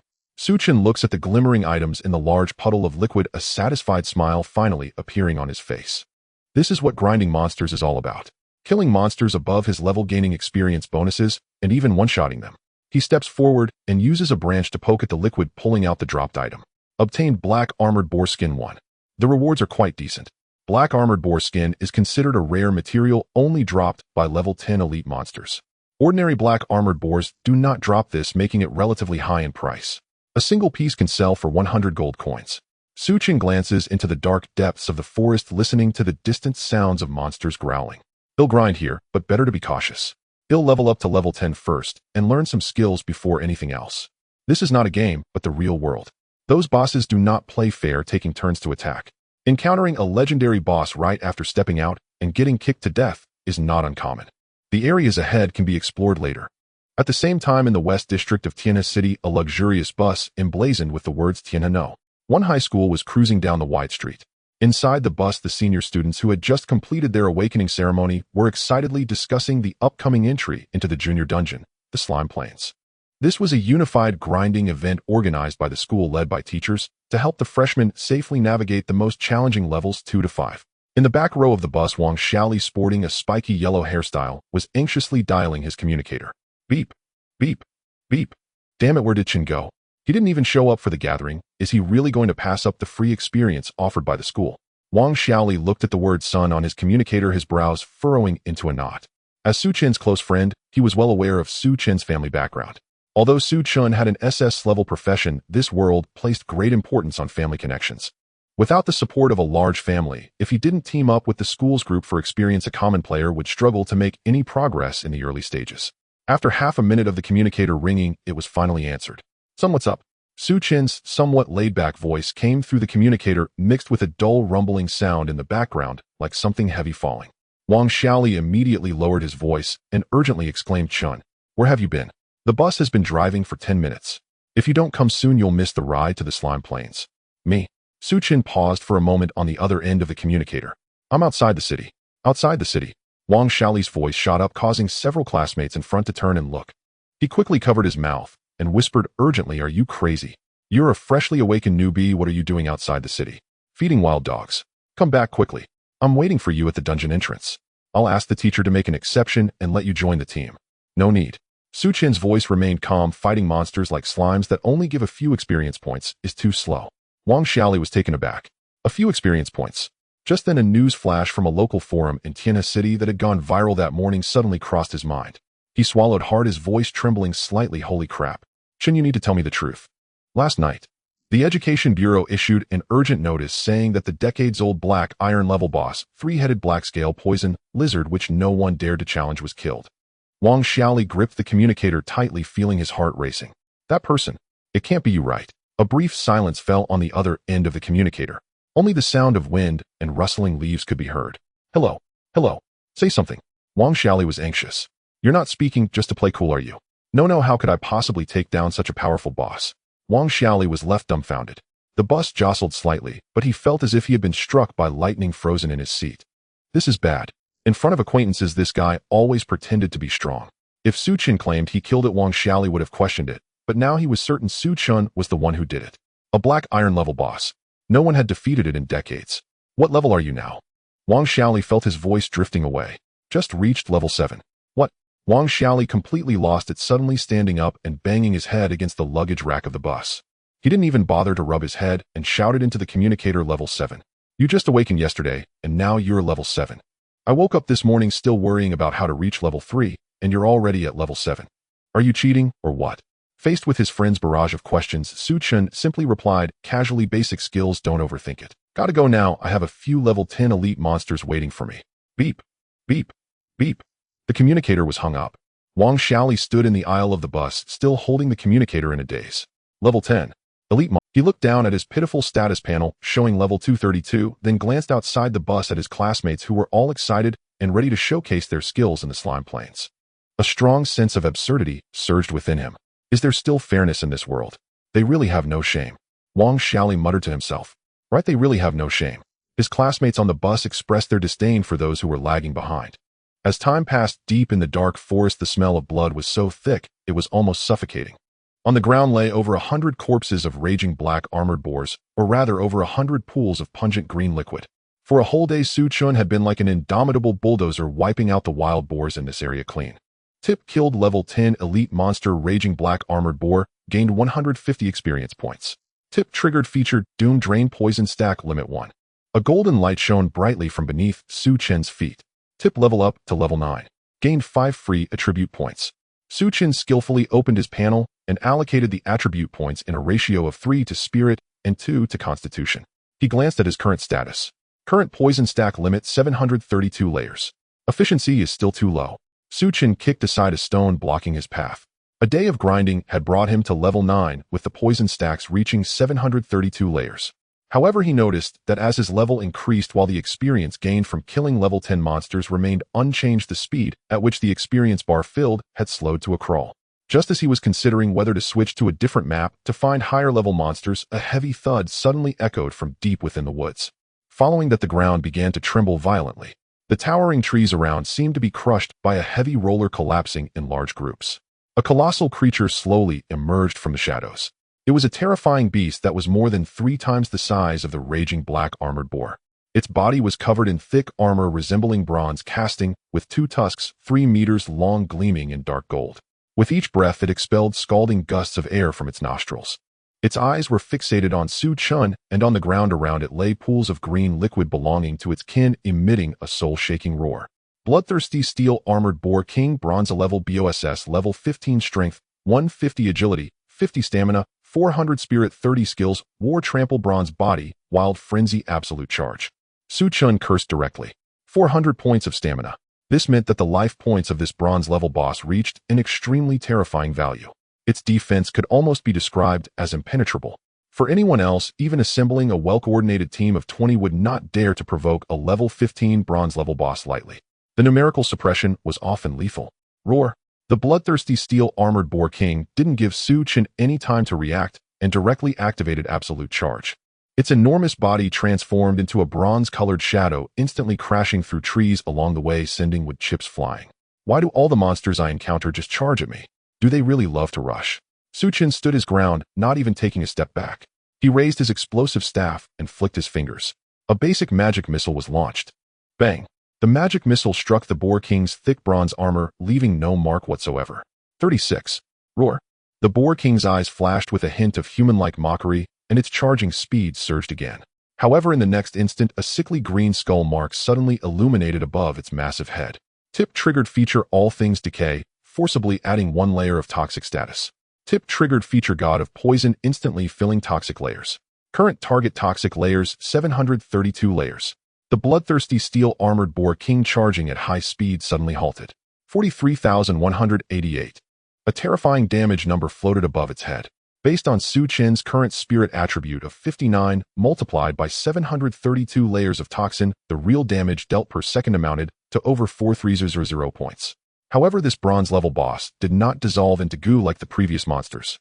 It let out an ear-piercing scream, and a layer of thick blood light enveloped its body. Tip the bloodthirsty Steel Armored Boar King triggered the skill Wild Frenzy, temporarily increasing its maximum health and becoming immune to control effects. Tip the bloodthirsty Steel Armored Boar King triggered the passive Bronze Body, gaining high damage reduction. Its massive body managed to stabilize just 10 meters away from Chen, its crimson eyes locked onto Chen, enduring the rapidly depleting health while once again charging forward. It can actually withstand a second. This is interesting. Chen looked at the Boar King that hadn't been instantly killed, a glint of surprise flashing in his eyes. This health, this resilience. As expected of a bronze-level BOSS, its stats were indeed high enough to withstand a second of my poison explosion. If it were an ordinary player, let alone breaking through its defenses, they probably wouldn't be able to withstand even one of its basic attacks, purely a numerical suppression. In the second 43,188. The Boar King's charge left only 5 meters between it and Chen. The stench of blood even began to stir Chen's clothes. It raised its 2 dark gold tusks high, preparing to completely pierce through this human in front of it. In the third 43,188. The fierce light in the Boar King's eyes suddenly shattered. Its massive body, akin to a small mountain, could no longer sustain itself and crashed to the ground. The sheer inertia caused its corpse to slide forward several meters, stopping right at Chen's feet. There was no scream, only the horrifying sound of flesh rapidly dissolving. Tip achieved a level-up kill of the 15-level bronze-level boss Bloodthirsty Steel Armored Boar King, gained 150 experience points. Tip triggered feature Doom Drain Toxin Stack Limit 1. Current Toxin Stack Limit 734. Ding! An extremely dazzling golden light soared from Chen. Tip level up to level 10. Gained 5 free attribute points. Finally level 10. Chen sighed in relief and allocated the 5 attribute points he had just gained in a ratio of 3 for spirit and 2 for constitution. He looked forward. The massive corpse of the Bronze Pig King had completely turned into a pool of rich green liquid, and within that liquid, dazzling lights were flickering. A great haul. The level-up kill had caused this Boar King to spill all its treasures. Chen stepped forward and used a branch to poke out the glowing items one by one. Gained loot: Bloodthirsty Pigskin Leggings, Bloodthirsty Iron Armored Boar's Tough Skin, Bronze level material. Gold coins 498. Bloodthirsty Pigskin Leggings grade, Bronze level. Usage requirement: stamina greater than 20, stamina 50, additional attribute 1, physical defense 10. Additional attribute 2, absolute charge, charge rapidly in a specified direction for 20 meters, stopping upon hitting the first target and dealing physical damage equal to strength 2, stunning for 1 second. 2 additional attributes. Chen exclaimed upon seeing the information about the leggings. A 10 increase in physical defense, while not much in value, is a percentage increase. For an ordinary mage, the increase would be negligible, but Chen's stamina was not low, so the boost was quite substantial. As for the second one, it was a very rare skill attribute. Equipments with skills are worth several times more than those of the same grade. I didn't expect to get this Boar King's. This skill was extremely useful, similar to a warrior's charge skill. For Su Chen, it was more of an escape skill, but could also forcibly control an enemy for a second. Very practical. He opened his attribute panel to check. Name Su Chen level 10-0, Profession Toxic Mage, SS level Unique Hidden Strength 19, Agility 17, Stamina 103, Spirit 63, Profession Exclusive Traits, All Things Decay, God of Poison, Doom, Drain, Skill Detection, Beginner Current Toxin 734, Layers Equipment, Explosive Staff Black Iron level, Heavy Black Iron Armor Black Iron level, Bloodthirsty Pigskin, Leggings Bronze level. Wow. Seeing his attributes, Su Chen was shocked. Unconsciously, his spirit reached 63 points. With his current spirit, the poison damage per second amounted to 46242 points. Even more outrageous, his stamina had surprisingly reached an astonishing 103 points higher than the health-focused warriors. This is too absurd. Who can compete with you? Su Chen sighed.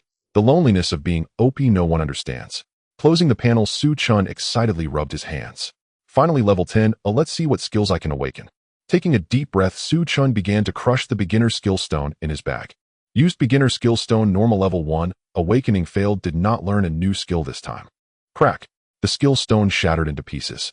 As expected, it failed. Su Chen was not discouraged. Awakening skills was not guaranteed, and it was said that the rarer the profession, the harder it was to awaken skills. He continued to crush the skill stones.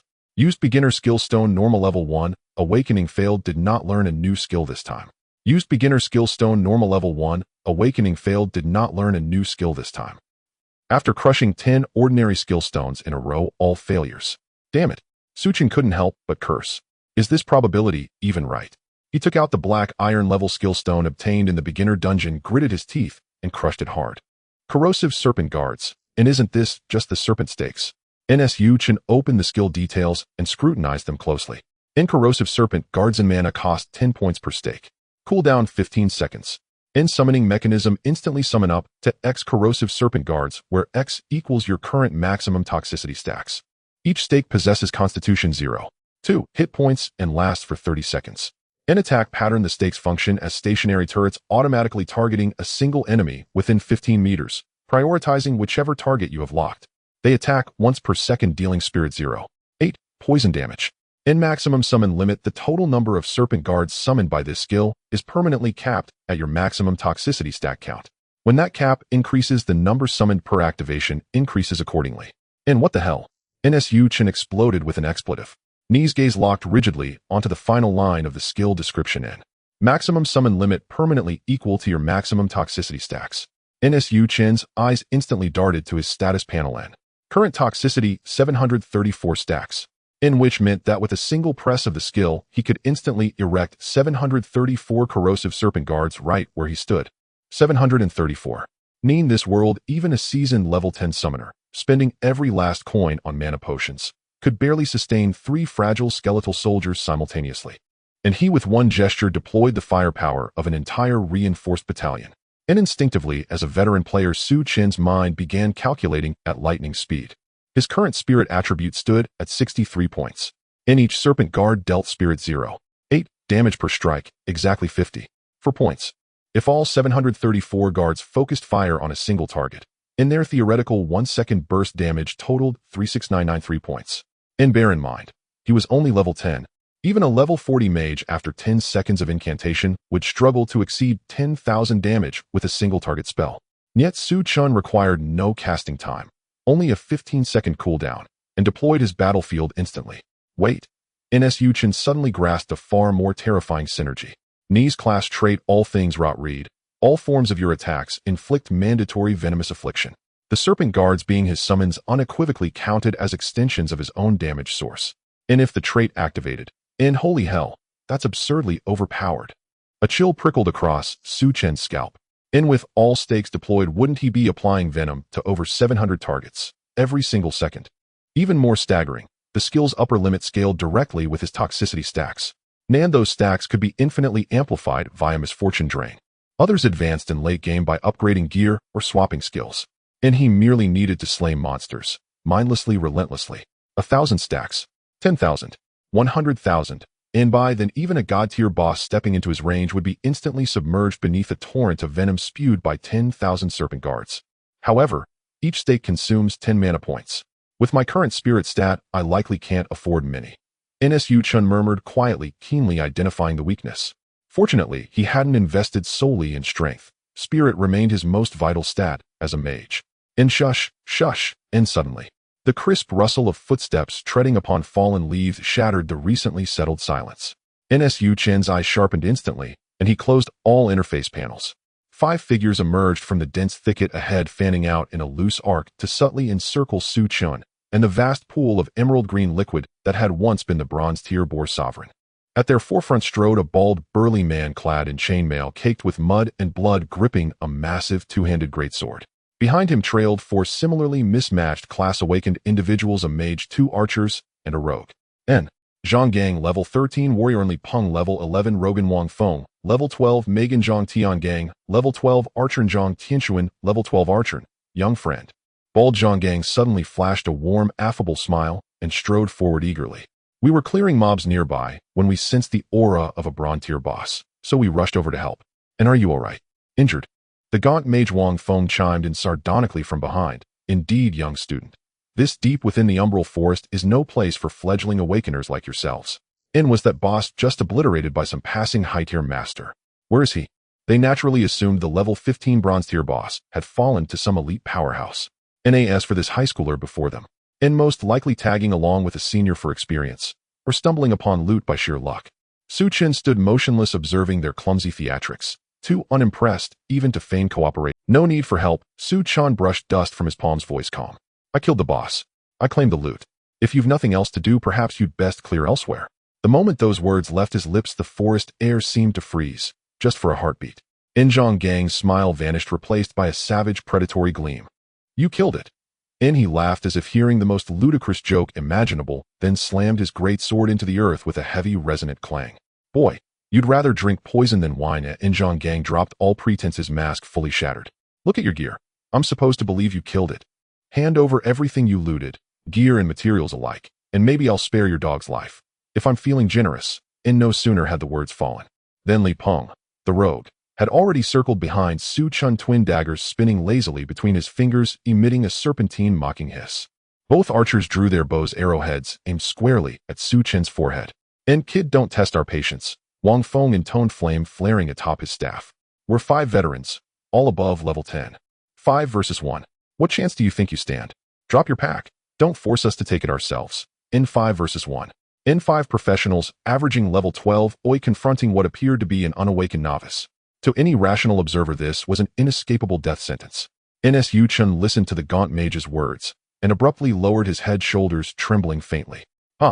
Na low chuckle rose from Su Chen's throat, swelling rapidly into unrestrained, thunderous laughter. It echoed uncannily like a certain Uchiha preparing to dance. Zhang Gang's scalp prickled. He roared. What the hell are you laughing at? I laugh because your arithmetic is abysmal. Chen snapped his head up. No fear in his gaze, only cold, mocking amusement. His explosive staff tapped lightly against the ground. Come forth, corrosive serpent guards, Vom. A sickly green arcane circle erupted violently from the leaf litter centered on Su Chen. No lengthy incantation, no flashy visual effects. Thwip. 25 thick emerald green stakes burst forth from the soil, surrounding the 5 intruders. Each stood over a meter tall, coiled tightly with venomous serpents formed from concentrated toxin. They reared their heads, high crimson vertical pupils locking unblinkingly onto the 5 bounty hunters at the center. Notification: corrosive serpent guards summoned. 25. This world summoning 3 creatures in early game marked a prodigy. Now 25 toxin-saturated serpent guards stood like a forest of death, encircling the 5 bounty hunters so tightly not a breath could slip through. Now, Chen tilted his head, his smile turning glacial and razor-edged. Who exactly is 5 against 1? Zhang Gang's jowls quivered violently as he stared at the writhing serpents encircling him, a wave of icy dread surging up his spine. Hocuspicus. Just rotten wooden stakes. Zhang Gang bellowed and activated his warrior's charge skill, Rampage Slash. Crack. The blade struck true, shattering the stake outright. But the remaining 24 stakes were no passive spectators. Guard. Crack. The blade struck true, shattering the stake outright. But the remaining 24 stakes were no passive spectators. SSS. 24 serpents simultaneously unhinged their jaws. Uft. Intense torrents of venom rained down like a toxic monsoon, engulfing all five in an instant. N23, N41, N34, N. Damage numbers flickered wildly above their heads, varied by individual defenses. But this was merely the opening salvo. In notification trait, all things rot activated. Target afflicted with venomous status. In notification trait God of Venom activated. Venomous stacks maxed. N. Current toxicity stacks 734. N4624 4624 4624 AOAIG. A shriek of unimaginable agony tore through the umbral forest. The gaunt mage didn't even manage to raise his magical barrier. His health bar evaporated in under 1/10 of a second. His body melted like wax, flesh, bone, and all, collapsing into a steaming pool of viridian. The rogue attempted to flee using Shadow Step, but collapsed mere steps into invisibility, his corpse bubbling and dissolving into a smoking ruin. No, please. Spare me. Master, spare me. Miraculously Zhang Gang endured for a full. He watched in horror as his prized chainmail dissolved like paper beneath the venom reaching desperately toward. Su Chen watched him expressionless. Those who murder for loot must accept being looted in return. In second 2. Ni's massive frame disintegrated with a hollow thud. Current maximum toxicity stacks 739. The battle, from initiation to conclusion, lasted less than 5 seconds. Silence reclaimed the woods once more, save for the faint swaying tremor of 24 serpent guards still radiating suffocating venom. NSU Chun waved dismissively, dispelling them. First kill, no particular sensation. Perhaps because this world feels too much like an MMORPG. Still, killing does stack toxins. Su Chun muttered softly, lost in thought. I have a bold idea. Well, perhaps not that bold. He shook his head and approached the pools of green sludge. Nearly all 5 backpacks had dropped, along with several pieces of equipment scattered across the ground. NSU Chen knelt and began looting. Steel reinforced boots, level 10 black iron equipment. Requires strength 15, vitality 20. Bonus 20 physical defense. Hyena leather armor level 8 black iron equipment.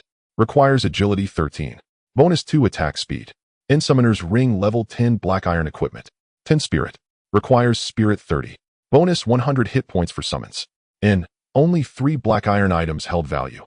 Plus assorted low-tier materials and over 3-0 gold coins. Common grade gear held no interest for him. Among the black iron items, only the summoner's ring might prove useful. He wasn't yet certain whether his serpent stakes qualified as summons. Upon equipping the ring, his spirit rose by 10 to 73. He summoned a single serpent stake. The newly manifested stake stood markedly thicker and sturdier. Its hit points increased by 100. With its enhanced stats, it could no longer be shattered by a single warrior skill like Zhang Gang's. Damn, it's shamelessly overpowered. NSU Chen hadn't anticipated his skill scaling with summoner bonuses. The potential of this SS Steer class far surpassed even his wildest expectations. He gathered the gear, then gazed calmly upon the 5 pools of emerald sludge now soaking into the earth. Though death outside city walls was commonplace, this location lay dangerously close to the gate. Any passerby might discover the scene and raise the alarm. From his pack, he retrieved specially formulated oil purchased earlier from the Awakened Guild, intending to incinerate all traces. And suddenly, the snap of twigs echoed around him. Su Chen frowned faintly. Is this ever going to end? Don't move. A cold female voice emerged from the shadows 10 meters away as Su Chen was about to command the serpent guards to attack. A faint acrid scent of deodorizer wafted through the air, masking the scent of humanity. Without raising his head, Su Chen's explosive staff glimmered softly in his hand, his mental energy still locked onto the direction of the voice. I'm not malicious. The shadow twisted and a girl with short hair stepped out. She wore dark, gray tight leather armor with evident signs of mending at the edges. A lock of hair on the right side was tightly braided and pinned behind her ear. What drew attention was the unique badge on her chest. A circular silver base with a ring of Star Trek patterns etched on the outer circle. In the center was the silhouette of a 6-pointed star tower with a cross star floating above the tower's tip. Song Xian level. Occupation Shadow Assassin. The scouting technique only provided basic information. The question mark for the level indicated that the opponent possessed a special item to conceal their identity. Su Chen glanced at the badge on her chest deep in thought. A few seconds later he asked, "What's the matter?" Song Xian stood 15 meters away, the safe distance for encountering field professionals.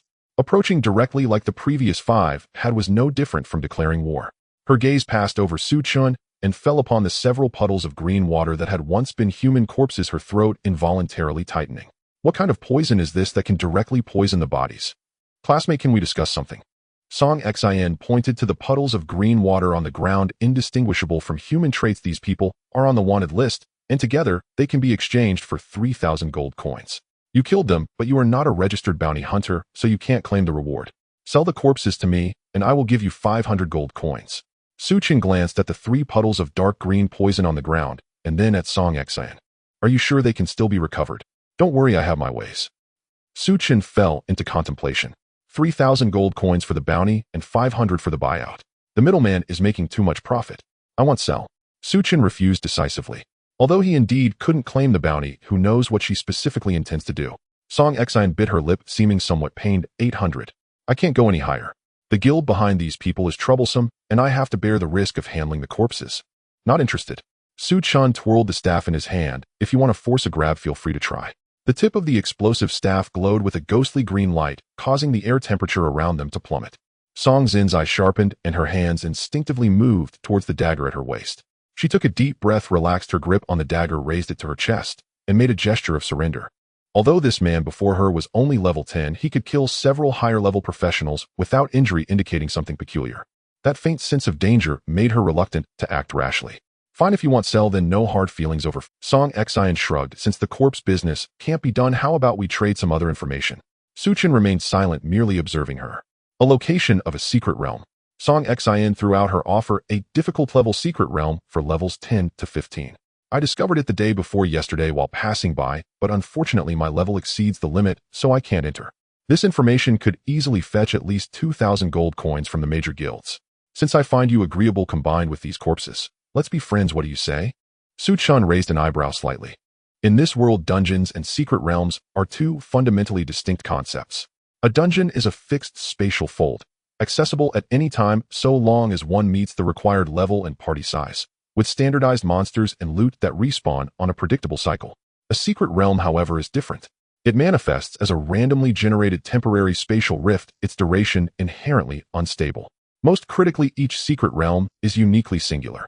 Once cleared by any individual, it vanishes forever, meaning all resources within belong exclusively to that sole pioneer. First clear rewards, experience points, and legendary equipment remain irrevocably theirs alone. Agreed. Chen nodded. Song Xin exhaled in relief and swiftly withdrew a tattered piece of parchment from her pack, sketching a rough map upon it with charcoal before crumpling it into a ball and tossing it towards Chen.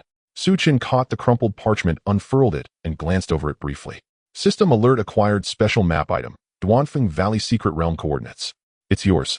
Chen scanned the parchment once more, confirmed its validity, then stepped back several paces to see the space. Song Xion's eyes lit up. She strode forward briskly and deftly produced several translucent vials, efficiently collecting the emerald green liquid into them.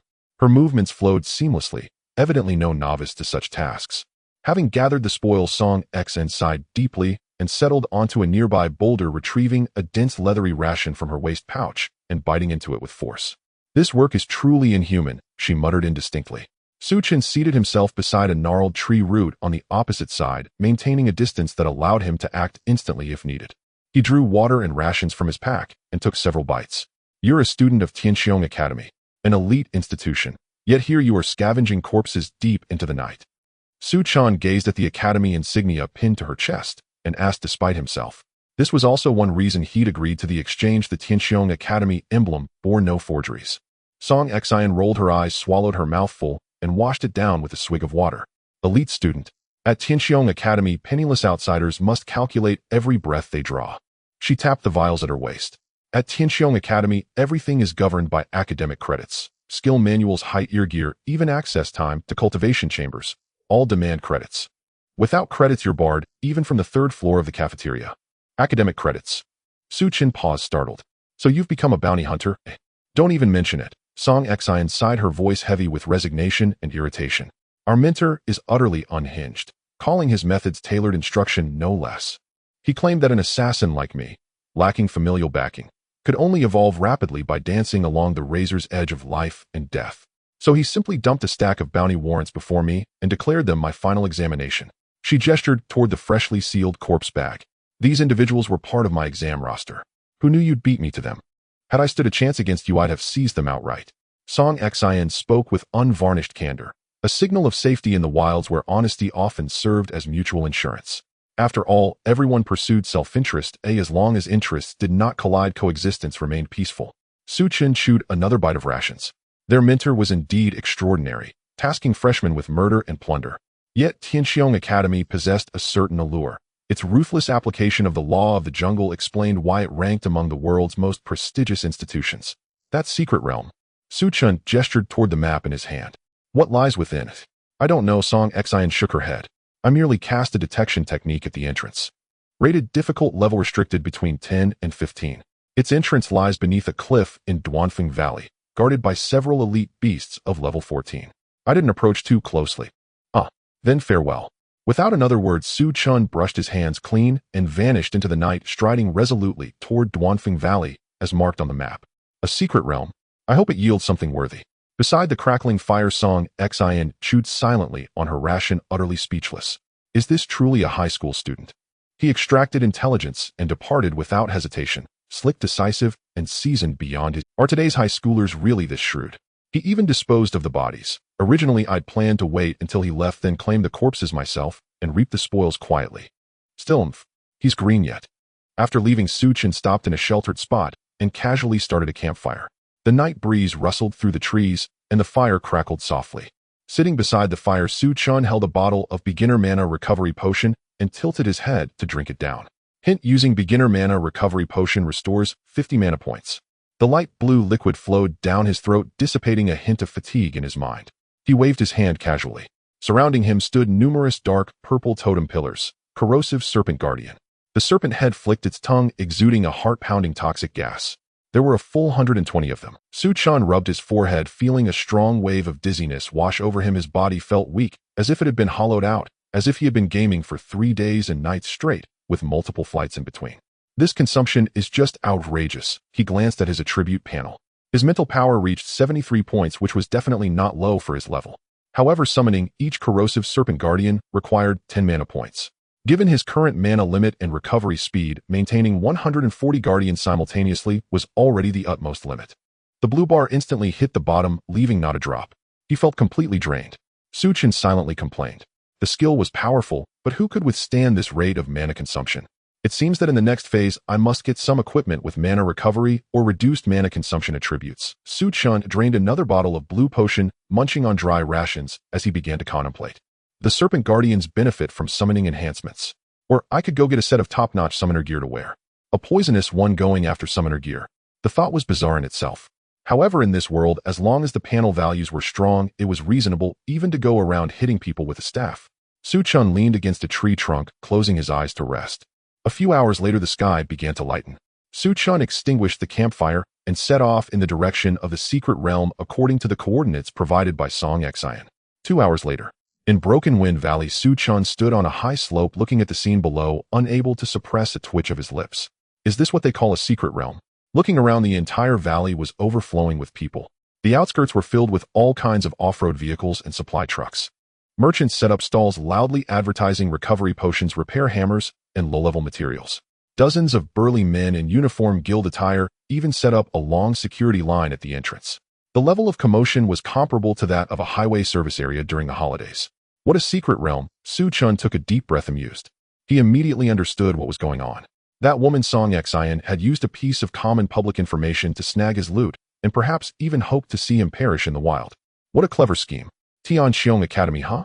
I will collect this tuition fee back with interest sooner or later. Chen mentally noted down a score against Song Xian. Indeed, this world follows the law of the jungle where the weak are preyed upon by the strong and no one can be trusted. Instead of being furious, he organized his gear and followed the flow of people. Such secret realms usually have several entrances, generating independent instances upon entry. Just as he stepped into the crowd, a cacophony of discussions reached his ears. Damn, this wretched secret realm is simply unplayable. Our team was almost wiped out just 10 minutes after entering. The mage couldn't even break the skin of a single monster. The monster's defense is too outrageous. Not only is its physical resistance extremely high, but it also has magical damage reduction. Chen perked up his ears to listen. Information is always better in abundance. He cast a reconnaissance spell at the colorful portal and Silent Stone Sea Secret Realm Tier, Difficult Secret Realm, Level 1015, number of participants up to 5, clear time 8 hours. It truly is a difficult tier secret realm. Song Xin did not deceive him in this regard. Bro, what's the situation with this secret realm? Why are so many people dying? Chen leaned towards a warrior with a grim expression. The warrior sighed and said with lingering fear, "Don't mention it, it's full of rock men inside.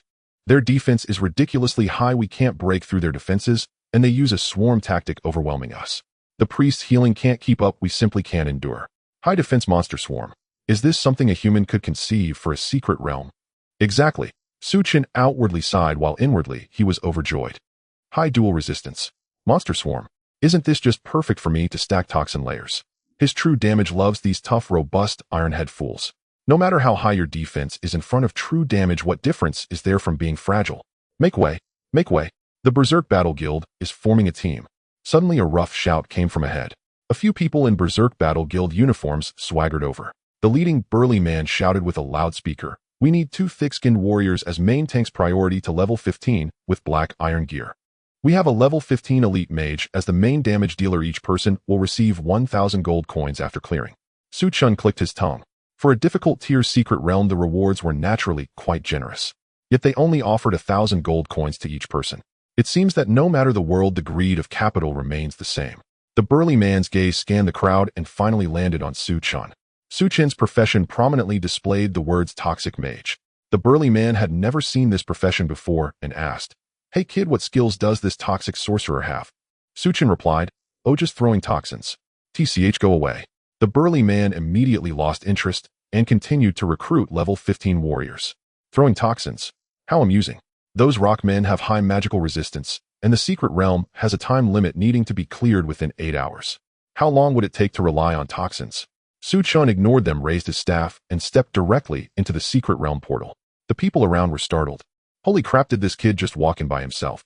Haha, he looks so young, probably a student, right? If a student can reach level 10 today, that's already impressive, but does he think he can solo the secret realm at level 10? He is too naive. I bet he will be back looking defeated in less than 5 minutes. As the scene before him twisted, Chen realized he had found himself in a completely unfamiliar world. Looking around, the sky presented an oppressive gray tone devoid of the sun, only filled with flying stone debris and dust. The earth was cracked with jagged stone pillars and piles of rubble everywhere, and the air was so dry it made one's throat feel tight.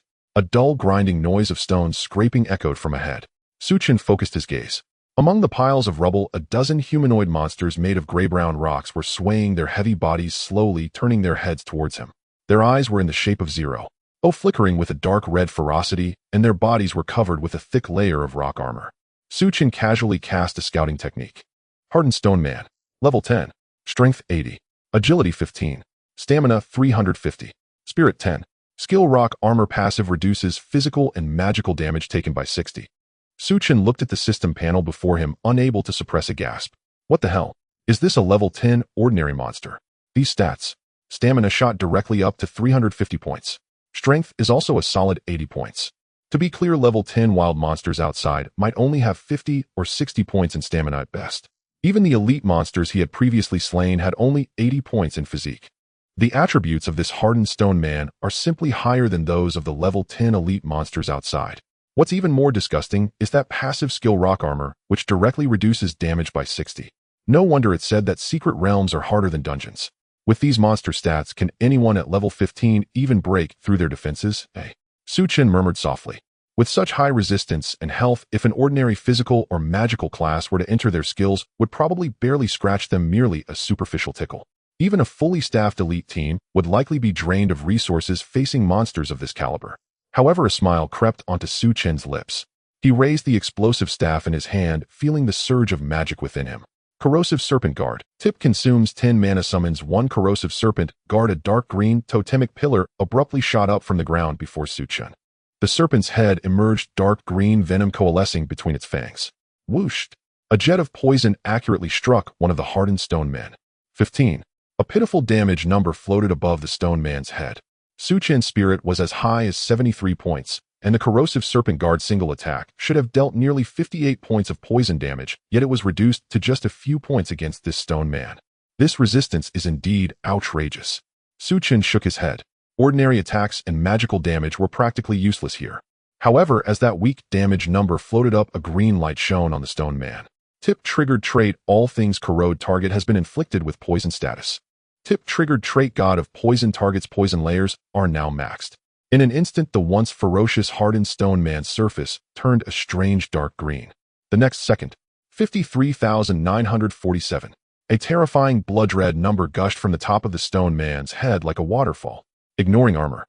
Ignoring magic resistance. Ignoring that damn rock armor's 60 damage reduction. The hardened stone man with its 350 points of health didn't even have a chance to flicker before its health bar was instantly emptied. Boom. The massive rocky body collapsed with a loud crash, shattering into a pile of stones. Tip killed a level 10 hardened stone man, gained 500 experience points.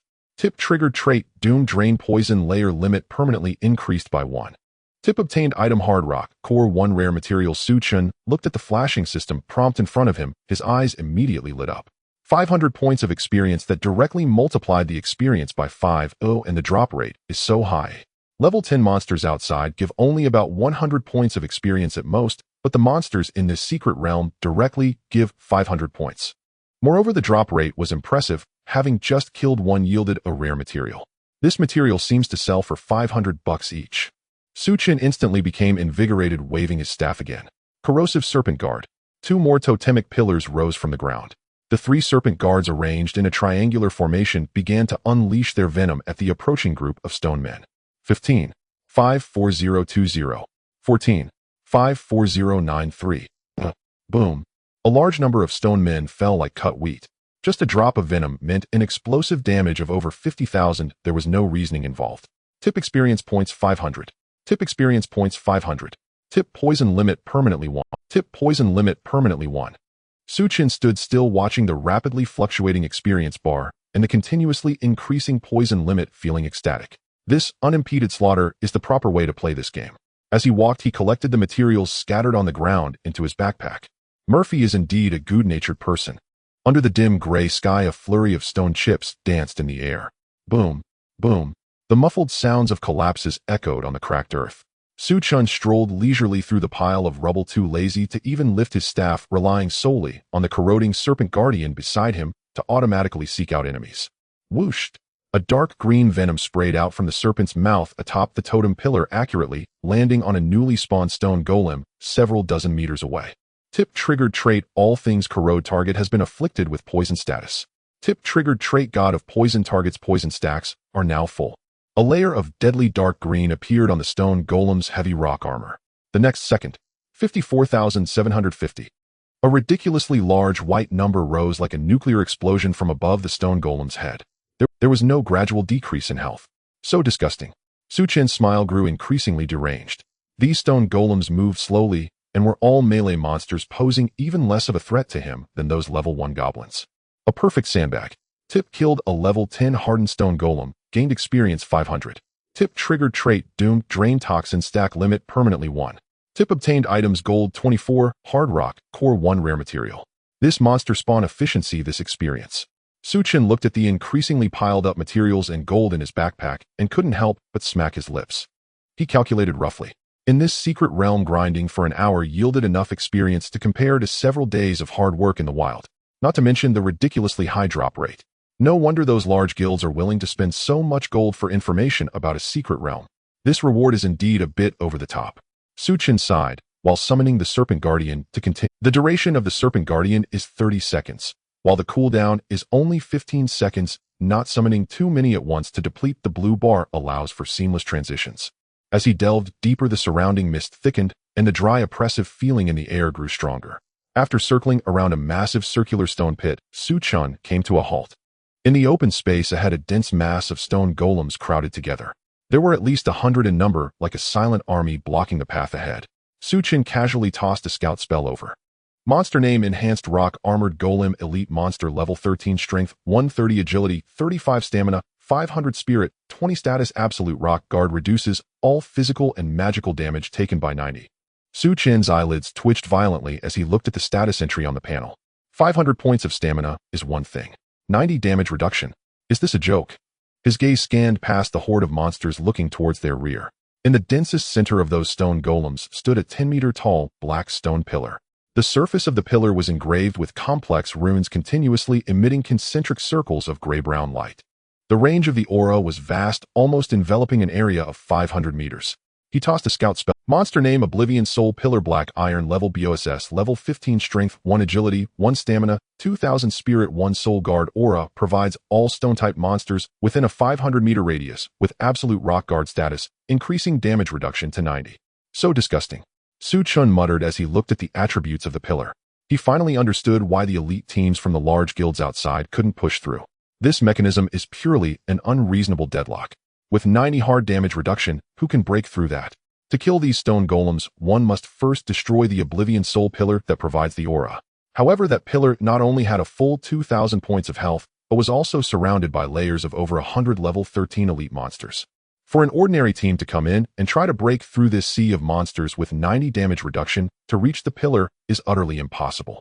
Even if a rogue sneaks in, a level 15 professional cannot break through their defenses. No matter which tactic is chosen, the end result is being drained of mana and stamina and then drowned by the horde of monsters. Chen stroked his chin. But that was for ordinary teams. 90 damage reduction. Chen scoffed, pointing forward with the explosive staff in his hand. Corroding Serpent Guardian. 100 mana points deducted. 10 dark, purple totem pillars rose directly at the edge of the monster horde. Whoosh, whoosh, whoosh. Poison rained down on the front row of several enhanced rock-armored golems. The dark green toxin spread rapidly across their heavy rock armor. 54,750. 54823. 54896. A flurry of crimson numbers soared from the monster horde, nearly obscuring his vision. In the face of his absolute true damage, whatever 90 damage reduction or 500 stamina was all just decoration. Due to the extremely dense positioning of the stone golems, the explosive staff's construction effect was perfectly realized. Once one stone golem fell, all surrounding stone golems would be afflicted with a new poison status. Boom, boom, boom, boom. With just one wave of attacks, dozens of level 13 elite stone golems instantly crumbled into a cloud of debris. Tip killed a level 13 enhanced rock-armored golem elite, gained experience 975. Tip killed a level 13. The experience bar shot up significantly. Chen didn't even glance at the fallen debris heading straight towards the center Oblivion Soul Pillar. The serpents beside him acted like the most precise artillery, leaving a trail of destruction as they spewed poison, turning entire batches of elite stone golems into dust. Those monsters couldn't even touch the hem of his clothes. In less than 2 minutes, Chen had forged a path through the sea of monsters and stood before the 10-meter-tall black stone pillar. 2,000 stamina, huh? Chen looked up at the pillar, his gaze calm. Whooshed. A spray of venom hit. A flash of dark green light passed. 56,940. With a loud crack, the Oblivion Soul Pillar with its 2,000 stamina split open with a massive gap. However, it was not instantly destroyed. 56,940. 56940. Following 4 numbers, the pillar then collapsed with a thunderous crash, stirring up a cloud of dust. The aura instantly dissipated. The remaining dozens of stone golems around lost their rock guard status. Tip successfully killed level 15 black iron level boss Oblivion Soul Pillar. Tip gained experience 112,500. Tip, your level has risen to level 11. Tip gained 5 free attribute points. As a golden upgrade light illuminated him, Chen felt a surge of spirit. He ignored the ordinary stone golems that had lost their damage reduction aura, instead focusing on the pile of gleaming loot that had erupted from the collapsed pillar. With a crisp sound, Chen kicked aside a broken stone with his toes and picked up 2 items on the ground that emitted a faint black glow. Heavy rock, greatsword black iron level class requirement, warrior level requirement, level 12 attributes, strength 15, physical attack 2. Rough stone blade dagger black iron level class requirement, assassin level requirement, level 13 attributes, agility 10, strength 5. Chen glanced at the attribute panel and shrugged. 2 pieces of black iron whiteboard, neither of which was usable for his class. It seems all the luck for the first kill was spent on the drop rate. The quality is disappointing.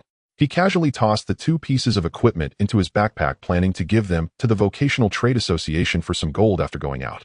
Not lingering too long, Chen continued clearing the remaining stone golems around, not letting a single one escape.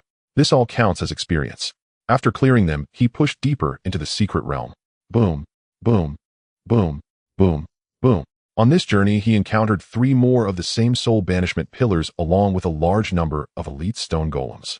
As expected, before the real damage caused by the toxin had stacked up to nearly 1,000 layers, those enhanced stone golems, shrouded in a halo, had no chance to even approach, turning to dust in the sea of green light. The 10-meter-tall soul banishment pillar couldn't withstand even 10 seconds, shattering into stones on the ground. Su Chen's experience bar surged at a shocking speed, and the materials in his backpack piled up higher. About an hour later, Su Chen had cleared all the monsters in sight, reaching level 12. After allocating his points, his spirit reached 81 points. Current toxin layers 1274. Finally, the damage per second has broken 100,000. Su Chen calculated briefly, and the damage per second surpassed 100,000. He was somewhat satisfied with this number. He closed the panel and passed through a narrow stone forest canyon. His vision suddenly opened up. It was a vast circular basin. In the center of the basin, rather than ordinary stones, was a black obsidian surface formed by cool, dark red magma. In the exact center of the obsidian surface lay a massive entity. It was a giant stone gargoyle over 5 meters in size. Its body was woven from dark red crystals and black rocks, with enormous bat-like stone wings folded behind it, and a pair of crimson eyes that seemed able to pierce through the void. Surrounding it were 6 black stone pillars arranged in a hexagram, each topped with a flickering ball of ghostly green flame. 6 green beams of light shot out from the tops of the pillars, converging on the giant stone gargoyle, forming a visible, translucent energy shield. Su Chen stopped in his tracks, habitually casting a detection technique. Monster name: King of the Soul Banishment Stone Gargoyle, Silver level, BOSS level 15 Strength, 2500 Agility, 80 Health, 3000 Spirit, 100 Skills, Tier Claw Strike Rock, Fall Petrification, Ray Special State, Earth Vein Link Passive. Under the energy feedback of the 6 Earth Vein Pillars, defense increases by 500, attack increases by 500. Immune to all control effects and recovers 1 of maximum health per second. When all 6 pillars are destroyed, this state is lifted and health and strength drop to normal levels, entering a persistent 100-second weak state. Su Chen stared at the long string of attributes and state entries on the panel, his eyelids twitching uncontrollably. Damn, a silver level boss. 3,000 health points, plus a 500 defense boost, and 1 health recovery per second. You might as well just write that you don't want anyone to clear it. Su Chen couldn't help but curse. Is this what a boss at level 15 in a secret realm should be like? This special buff of Earth Vein Linkies practically engraved with the word disgusting on its forehead. Defense increased by 500. Physical and magical attacks against it will definitely fail to break through its defense. 1 health recovery per second. Su Chen quickly calculated in his mind. In other words, if the 6 surrounding pillars are not destroyed in a very short time, cutting off its energy supply, any team facing this boss would deal damage that might not even keep up with its health recovery speed. Skipping class is impossible. The mechanics are written clearly. We must destroy the pillars before attacking the boss. Su Chen stroked his chin, lamenting. How are we supposed to fight this? Getting drained by 90 damage reduction monsters outside before even entering, and after finally seeing the final BOSS, we have to face the boss's attacks while dismantling 6 pillars. It's pure numerical oppression combined with mechanical torment. It's downright inhumane. But Su Chen's lips curled into a mischievous smile. That's for others. Mechanics. I despise following mechanics the most. Without even looking at the 6 so-called Earth Vein Pillars, Su Chen pointed his explosive staff at the King of the Stone Gargoyle in the center of the basin. Corrosive Snake Guardians. Mana was consumed. Numerous dark, purple totem pillars shot up from the ground before Su Chen. He summoned 100 snake pillars in one breath. The snake heads emerged, their crimson tongues flicking. Whoosh, whoosh, whoosh. Dense, dark green venom pierced through the air like arrows, crossing dozens of meters to accurately strike the translucent energy shield on the surface of the King of the Soul Banishment Stone Gargoyle. Roar! The previously sleeping King of the Stone Gargoyle was suddenly awakened, letting out a deafening roar. It spread its massive stone wings and fixed its crimson gaze on Su Chen. But just as it was about to take off into the air, prompt triggered feature all things corrupt target has been inflicted with poison status. Prompt triggered feature God of Poison target's poison layers are now stacked to the maximum.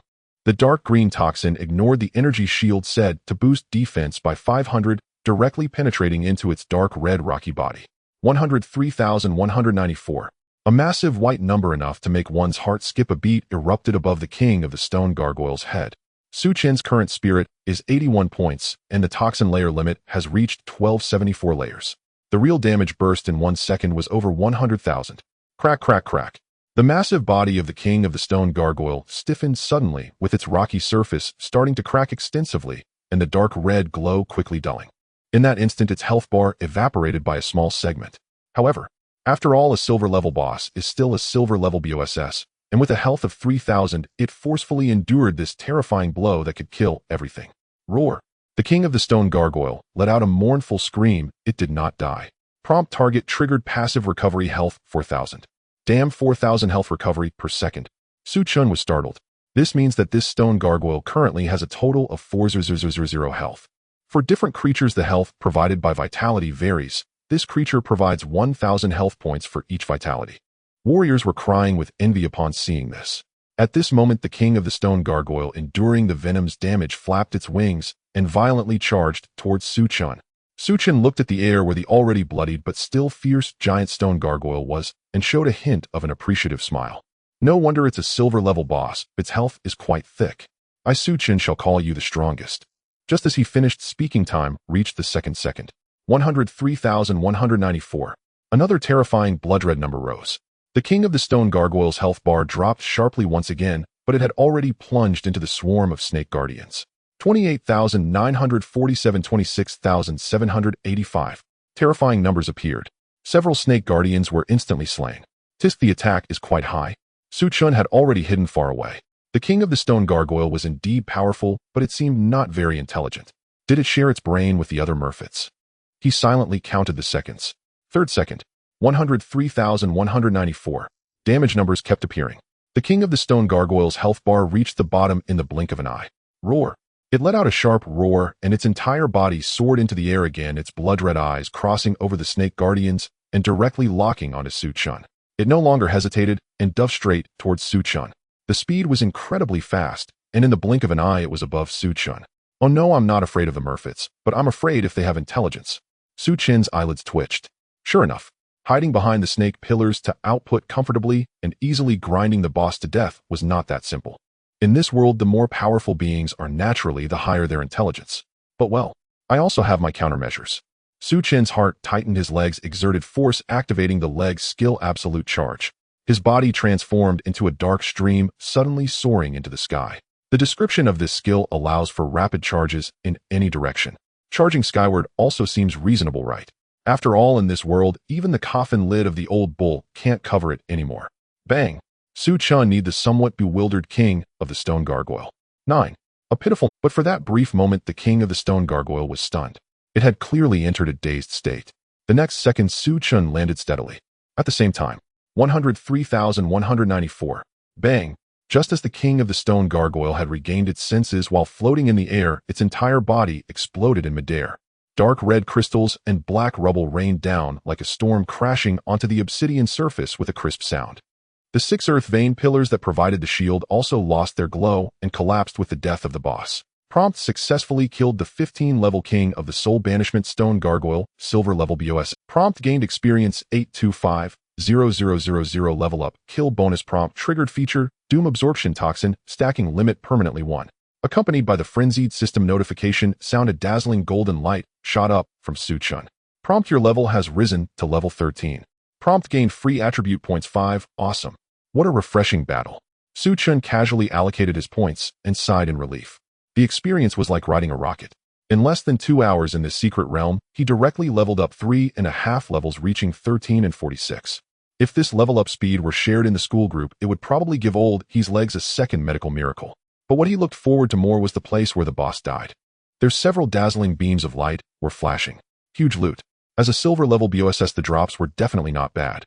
Chen quickly walked over and immediately spotted 2 pieces of equipment emitting a silvery white glow among piles of rubble and materials. One was a dark red leather armor, and the other was an ancient-style graystone necklace. Chen picked up the leather armor first. Soul Banishment Dark Feather Armor, Silver Level Class Requirement, Archer Assassin Level Requirement, Level 15 Attributes, Agility 30, Constitution 15, Physical Defense 40, Additional Attribute 1, Agility 5, Additional Attribute 2, Movement Speed increased by 10 inch. What good stuff, too bad it's for someone else. Chen shook his head and tossed it directly into his backpack. Such top-tier silver gear could definitely sell for a sky-high price in the trade association. Then he picked up the graystone necklace. The necklace's pendant was a miniature stone gargoyle head, chilling to the touch, exuding a heavy aura. Resilient Stone Gargoyle Necklace, Silver Level Class Requirement, None Universal Level Requirement, Level 13 Attributes, Health 25, Spirit 15, Additional Attribute 1, Maximum Health 10, Additional Skill, Absolute Petrification. Active upon activation, the user enters a petrification state for 15 seconds. In the petrification state, the user cannot move, attack, or use any skills, but all damage received is reduced by 99. Cooldown 1 hour. Chen looked at the attributes and skills of this necklace, his eyes widening in shock. Wow, it actually has an additional skill. In this world, some equipment comes with additional skills. Some are active skills while others are passive. Such equipment is several times more expensive than the same grade equipment that only provides attributes. For other classes, the skill of this necklace is simply a pure burden or even a suicidal skill. Why? Because in the rapidly changing battle, being unable to move, attack, or use skills for 15 seconds is akin to being a living target. A 99 damage reduction sounds appealing, but if you get surrounded by a group of monsters or covered by a high-level boss's continuous damage skills, what happens after those 15 seconds? The monsters are still there, and you still have to face them. You might even get completely surrounded, putting yourself in even greater danger. This skill is at most used to delay time for teammate rescue or to survive against unavoidable single hide. If you are soloing, using this skill is no different from waiting to die. But for Chen, this is absolutely a perfect tactical loop instantly appeared in Chen's mind. My corrosive snake guardians are independent summon creatures. They will automatically target and attack. If I encounter a top-tier boss with extremely high damage, extremely fast speed, or one with large-scale clearing skills, I can completely fill the area with snake guardians first and then directly activate absolute petrification. During these 15 seconds, I have 99 damage reduction, making me an immovable statue. Meanwhile, my snake guardians can deal massive damage to the boss in this time frame. 15 seconds is enough to deal over 1 million total damage. Chen couldn't help but laugh out loud. What a stroke of luck. What was his previous shortcoming? It was precisely his own survivability. Although his toxin damage was high, if the enemy was fast enough to kill him before he could act, no matter how high the damage was, it would be useless. And this necklace perfectly compensated for his biggest shortcoming at this stage. It's practically tailor-made for me. Chen, feeling content, put the resilient stone gargoyle necklace around his neck without hesitation. A chill of energy surged through his body instantly. Chen patted his chest in satisfaction and swept all the remaining materials and gold into his backpack. This trip to the secret realm was an incredible profit. He checked his current attributes. Class Poison Mage, SSS level unique, hidden level 13 strength, 22 agility, 20 health, 137 spirit, 100 class exclusive traits, all things corrupt, god of poison, doom absorption skills, detection technique, beginner corrosive snake guardians, current toxin, 1275 layers equipment, explosive staff, black iron, level heavy black iron chestplate, black iron level bloodthirsty pigskin leggings, bronze level summoning ring, black iron level equipment, resilient stone gargoyle necklace, silver level. It's already 1275 layers. Now even if the King of Heaven comes, he has to be poisoned by me. Chen was somewhat satisfied with these attributes. Just then a deep rumbling sound suddenly echoed in the sky of the secret realm. The once gray sky began to show cracks, and the surrounding pillars started to shake violently. System prompt: the core of the secret realm has been destroyed, and it will collapse and close in 5 minutes. In the ruins outside Duanfeng Valley, the morning mist had yet to dissipate. Several scattered teams were gathered by the broken stone columns, munching on dry rations to replenish their strength, while keeping their eyes fixed on the enormous teleportation gate that radiated a ghostly blue light. That was the entrance to the Nine Heavens mystic art. A sudden surge of intense spatial ripples rippled across the surface of the teleportation gate. Then a young and slender figure stepped out from the shimmering light. It was Chen. He brushed off the dust from his clothes, stretched lazily, and was in quite a good mood. "See, I told you this kid would definitely come out alive." Not far away, a warrior clad in chainmail immediately shouted with a voice full of unabashed mockery. "He's been in there for over an hour, probably too scared to even touch the first wave of ordinary stone golems, just hiding by the entrance." Beside him, a tall and skinny archer chuckled, as well as tone dripping with sarcasm. Truly lucky he wasn't slapped to death by those stone golems with a 60 damage reduction. It's just that this secret realm has too few restrictions, any Tom, Dick, or Harry dares to venture in. A newbie without a guild background soloing a level 15 hard mode secret realm. Purely a case of being foolish. He probably took a peek at the monster's attributes and was scared out of his wits, hiding for an hour just to save face. They laughed heartily, unabashedly mocking him. In their eyes, a solitary player without decent equipment could stay alive in the Nine Heavens mystic art for an hour only by continuously hiding at the entrance, not daring to attract the monster's aggro. Chen glanced at them. He didn't even have the interest to stop, simply adjusting the newly put-on sturdy gargoyle necklace. Amidst their mocking gazes, Chen's figure gradually faded into the distance. However, the very next moment after he vanished, a sharp scream suddenly erupted in the ruins. "Holy crap! Look!" A sharp cry pierced the air as the skinny archer pointed forward, his finger trembling as if he had seen a ghost. Everyone followed his pointing finger and instantly froze in place, as if struck by a petrifying spell. The teleportation gate, which had been standing in the center of the ruins, radiating a ghostly blue light and towering over 10 meters high, had vanished. Where the gate once stood, only a pile of shattered stones remained along with the undissipated magical fluctuations in the air. How is this possible? The secret realm disappeared. The teleportation gate closed. This can't be. Only if the core of the secret realm is completely destroyed, meaning the final boss is defeated, can the secret realm permanently close.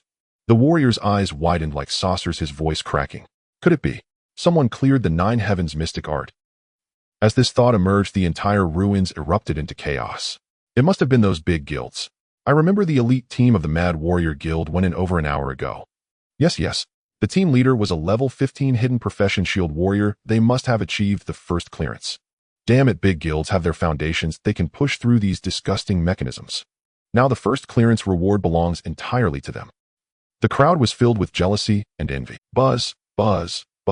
Suddenly the air where the teleportation gate had disappeared began to twist. Then a dozen figures were forcefully expelled from the air, like dumplings crashing onto the ground littered with debris. Ouch, what the hell? Holy crap, what's happening? This group of people looked disheveled, their equipment scratched, The leading burly man suddenly scrambled up from the ground clad in a suit of bronze-glimmering heavy armor, holding a massive tower shield, and at that moment, he was enraged, shouting to the heavens. Damn it! Which bastard stole our secret realm? This group of people was the elite team of the Mad Warrior. The shield warrior team leader's eyes were bloodshot, glaring fiercely at the onlookers surrounding him as if he wanted to eat them alive.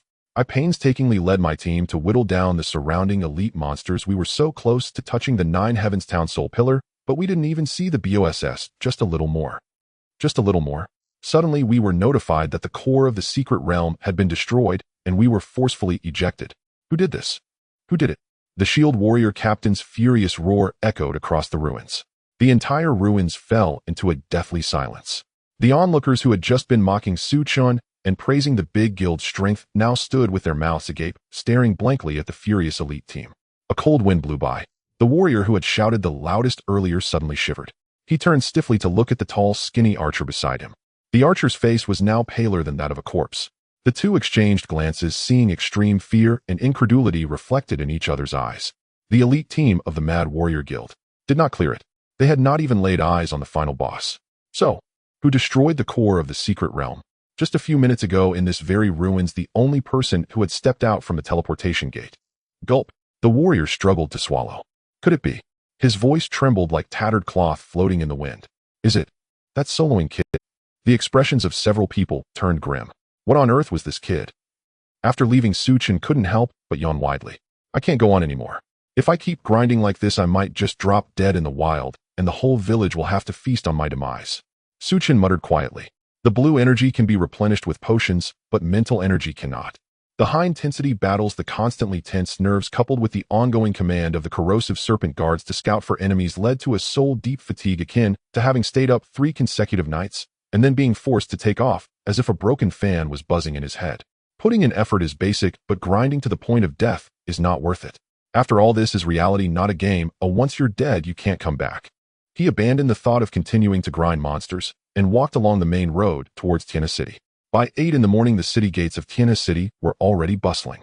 Many groups of job changers were preparing to exit the city to grind monsters, and the sounds of selling potions and recruitment mingled together. On either side of the city gate stood 2 guards in standard armor.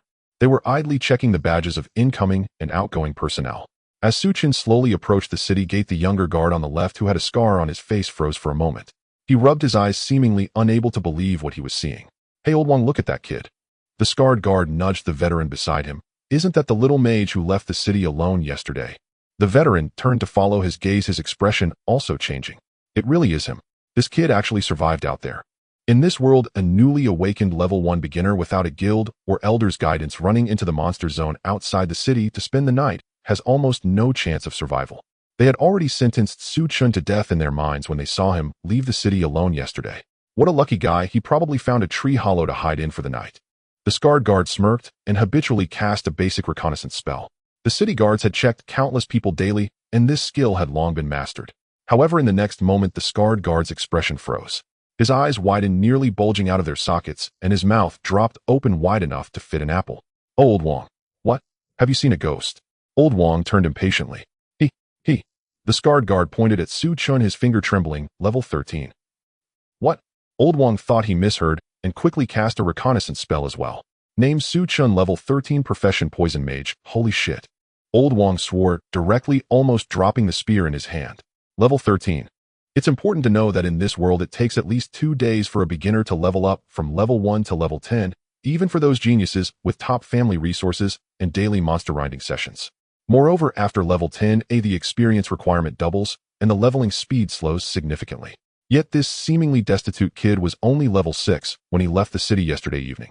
In just one night, he jumped from level 6 to level 13. Is he grinding monsters while riding a rocket? He has no shame. This leveling speed is so outrageous that I would believe it if you said he was cheating. The scarred guard raged internally. If it weren't for the discipline of the city guards, he would have rushed to hug Su Chen's leg and ask how he did it. Su Chen noticed the 2 guards looking at him as if he were a monster. He certainly knew what they were shocked about. But he was so tired that he could barely keep his eyes open and had no mood to act cool or enjoy their astonishment. Can I go in now? Su Chen internally complained without a ripple of emotion, directly ignoring the petrified expressions of the 2 guards as he yawned and walked through the city gate. He did not head straight home, but instead arrived at the trading hall of the Job Changers Association. Su Chen walked to an empty self-service selling terminal and skillfully tapped the screen. Clatter. He dumped everything he had collected in the Broken Wind Valley into it. Heavy black iron greatsword, black iron grade rough stone blade dagger, black iron grade silent dark feather armor, silver grade silent stone crystals, 383, damaged bone club 126. The data on the screen jumped wildly and began to auto-evaluate.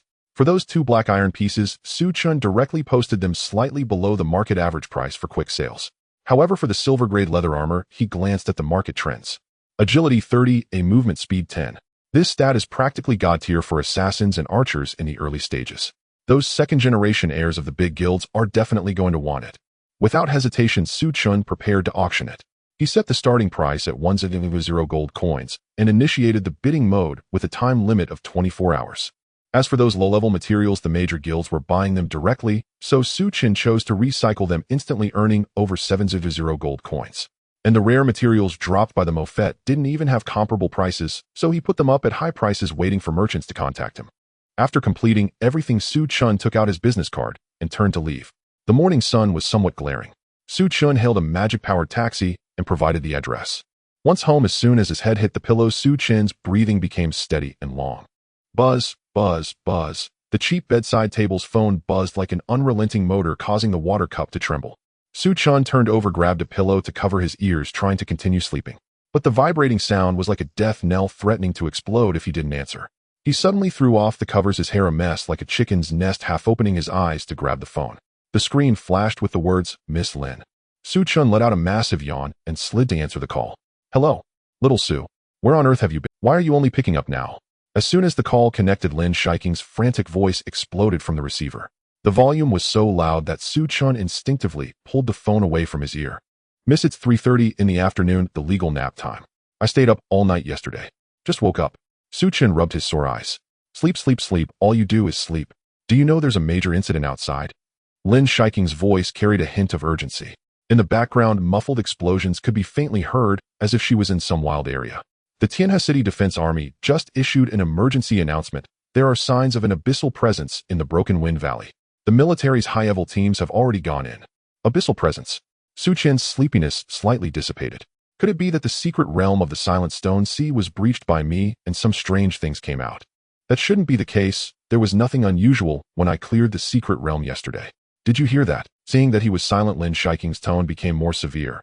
"You, a rookie, without even a bronze-grade piece of equipment, should definitely not think about leaving the city these days to grind those slimes and wild dogs. If you encounter a mutated monster with abyssal taint, you won't even be able to run away. Stay in the city obediently, do you hear me?" Su Chen couldn't help but chuckle a little, casually taking a swig from a half-empty bottle of mineral water on the... This girl, clearly caring, insists on using a tone that sounds like she's lecturing a child. All right, I won't go anywhere, Bill, just lie at home." Hearing Su Chen's agreement, Lin Shiking's tone softened a bit. At least you know what's good for you. By the way, let me tell you some good news, also to let you recognize the gap between us." Su Chen held the phone, walking toward the bathroom, and asked vaguely, "What gap?" "Miss me. I am now," Lin Shiking emphasized each word, her tone brimming with pride. "Just 10 minutes ago, my escort team took me to clear out a low-level goblin camp. In just one day, reaching level 7. Even in our family's history, this is a notable record. How about that? Are you scared? Don't think just because your profession is strong that you're invincible. Your teammates are still very important. So during the college entrance exam, be sure to team up with me, got it? Otherwise you won't even make it over the threshold of Tianqiong Academy. Level 7. In a world where everyone is changing jobs, going from level 1 to level 7 in a day is indeed a terrifying feat. It requires a massive resource tilt high-level job changers providing damage-free training and nearly uninterrupted monster respawns. Su Chen clicked his tongue. Truly worthy of being the young lady, her leveling speed is like flying. He turned on the faucet, washed his face, and then spoke to his phone in the most sincere tone. Oh, that's indeed impressive. That's when I'm only level 13. I'm almost at level 14 and still need to keep working hard. The other end of the call suddenly fell into a deafening silence. So quiet that Su Chen could only hear the sound of water splashing on his side. After a full 5 seconds, what did you say? Lin Shiking's voice trembled slightly, as if she had heard some extremely absurd joke. Su Chen, are you still asleep talking nonsense? Level 13. Weren't you level 6 2 days ago? I'm not talking nonsense. Su Chen grabbed a towel to wipe his face. I had good luck yesterday, just wandering around outside, killed a few small monsters, and before I knew it, I was level 13. You're talking bullshit. Lin Shurqing was completely furious. Level 13 in just one day. Even those freaks in the Imperial capital, using legendary items to boost experience, couldn't possibly achieve level 13 in a day. If you're going to lie, at least come up with a more believable reason. In this day and age, no one believes the truth anymore. Su Chen lazily replied, believe it or not, it's up to you. I have things to do, I'm hanging up now. I'll treat you to barbecue when I return to the city. After saying this, he hung up the phone without hesitation, not giving Lin Shurqing a chance to continue. He tossed the phone onto the bed and was about to rummage for a couple of clean clothes to change into. Buzz, the phone. This girl isn't done yet, huh?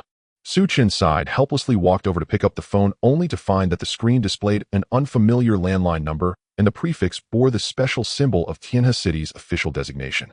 He frowned slightly and pressed to answer. Hello, is this Mr. Su Chen?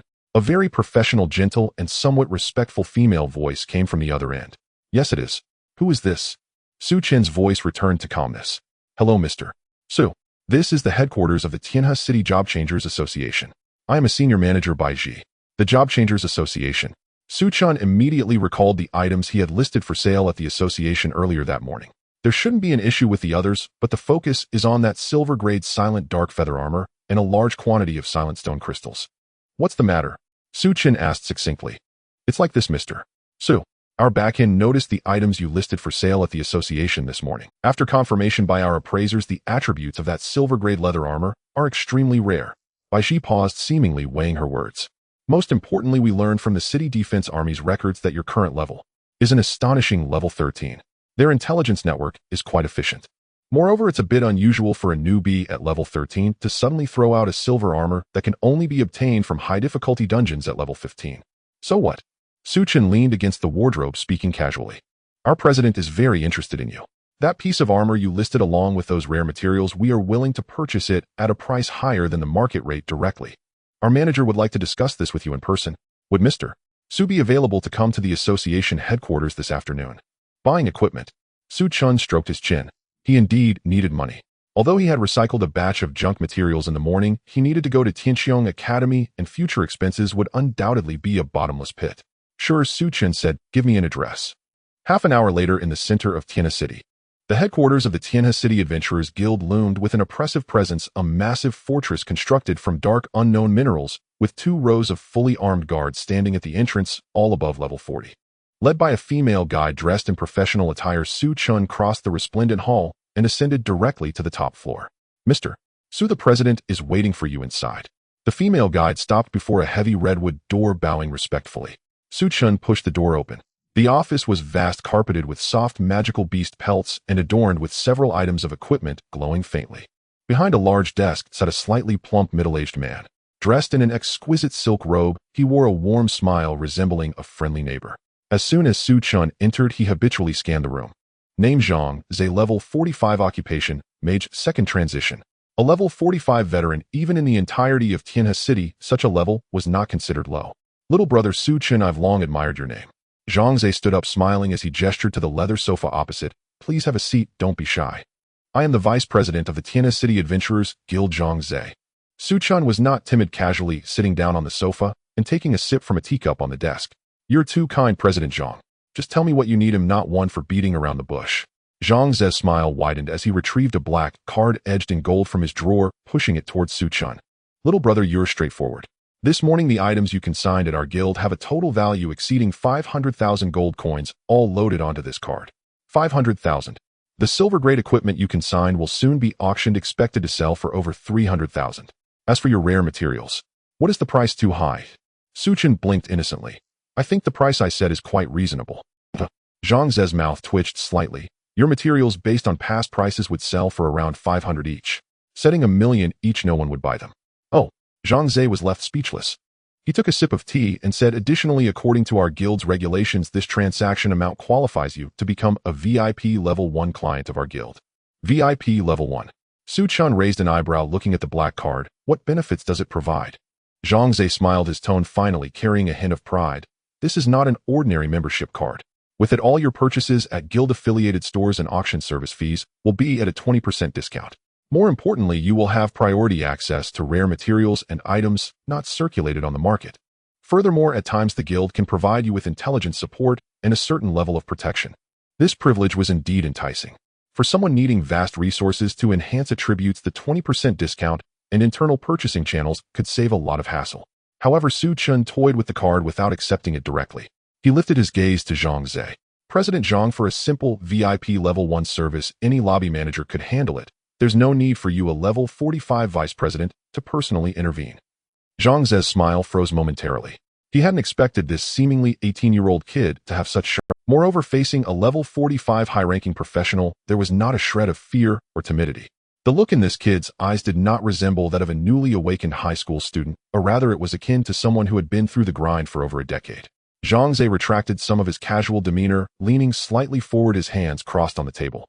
Since you're so straightforward, I won't beat around the bush either. Zhang Ze's eyes narrowed. Last evening you must have been the one to unlock the hidden Silent Stone Sea secret realm deep within Dunfeng Valley, right? Chen's heart skipped a beat.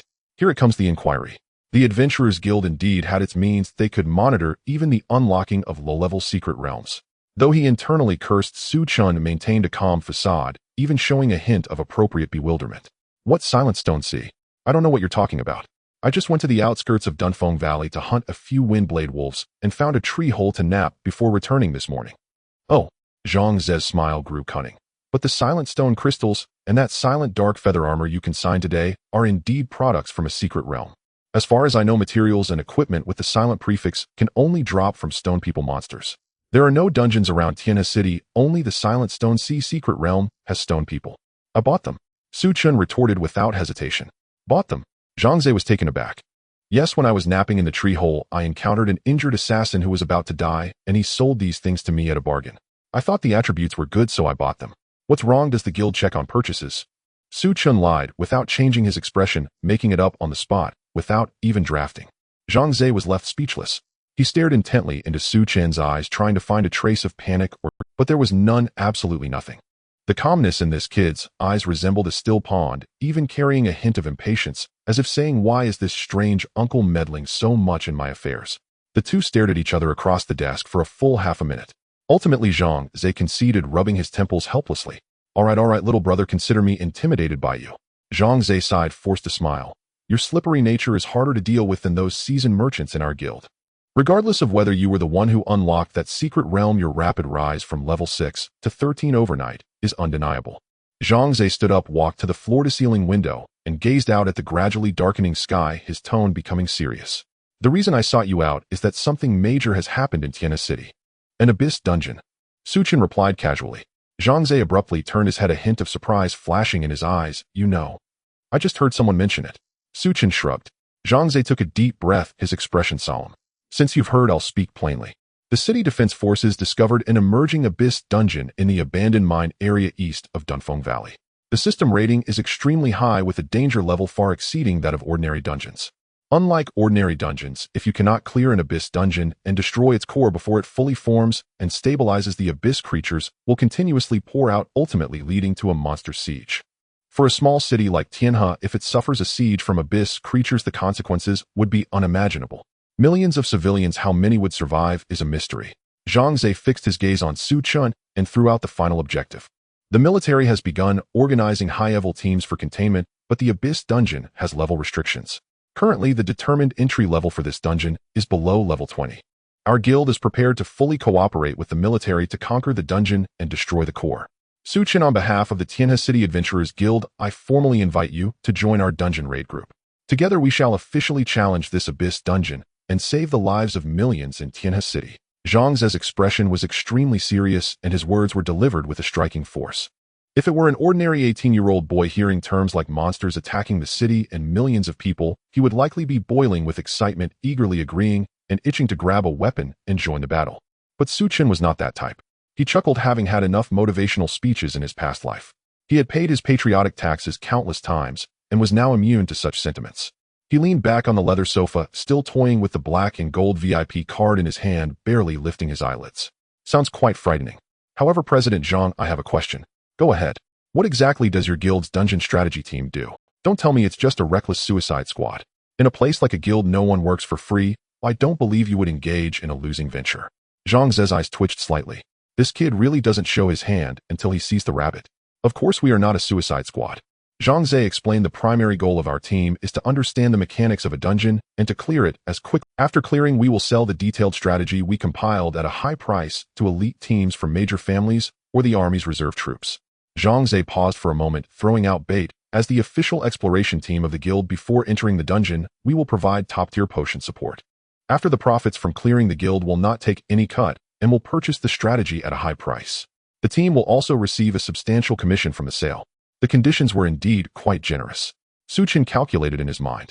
Even if he cleared the dungeon himself and secured the first clear, the strategy would likely be sold to the guild or a major alliance. Moreover, he could benefit from the guild's supplies. It was a no-loss deal, but on the surface he remained expressionless. The conditions are decent. Su Chen set down the card in his hand and looked at Zhang Ze, but him still asking the same question.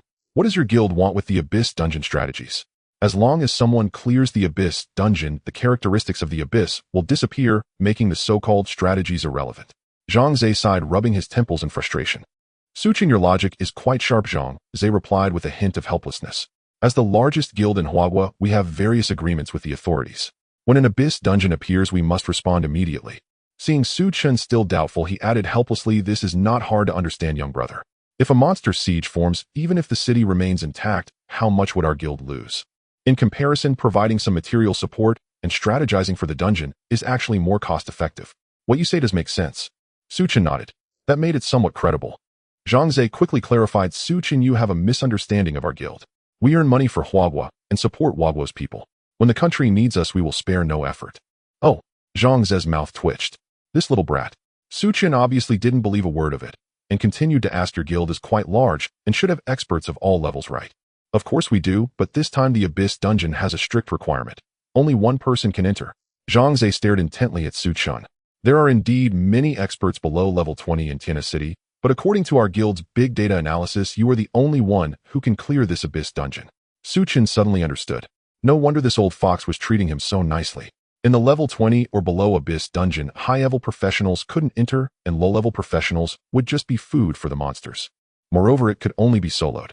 This was just like those absurd challenges in games that capped levels right. Aside from someone like me who had super stats, any ordinary player would die upon entry. So that's how it is. Su Chen nodded in understanding. He then extended a finger and tapped on the table. Then I refuse. Zhang Ze was stunned. What did you say? I said I refuse. Su Chen said matter-of-factly, President Zhang, that's an Abyss dungeon. It could cost me my life. I just awakened 3 days ago. I haven't even enjoyed my youth yet. Why would I risk my life?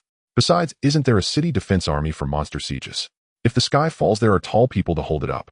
What does a level 13 little mage like me have to do with all of this? Zhang Ze's face turned red. He slammed the table and stood up. Su Chen, this concerns the lives of millions of people in Tianhe City. If the Abyss passage stabilizes and those high-level monsters emerge, the city defense army won't be able to hold them back. This is the responsibility of every professional. Stop, stop, stop.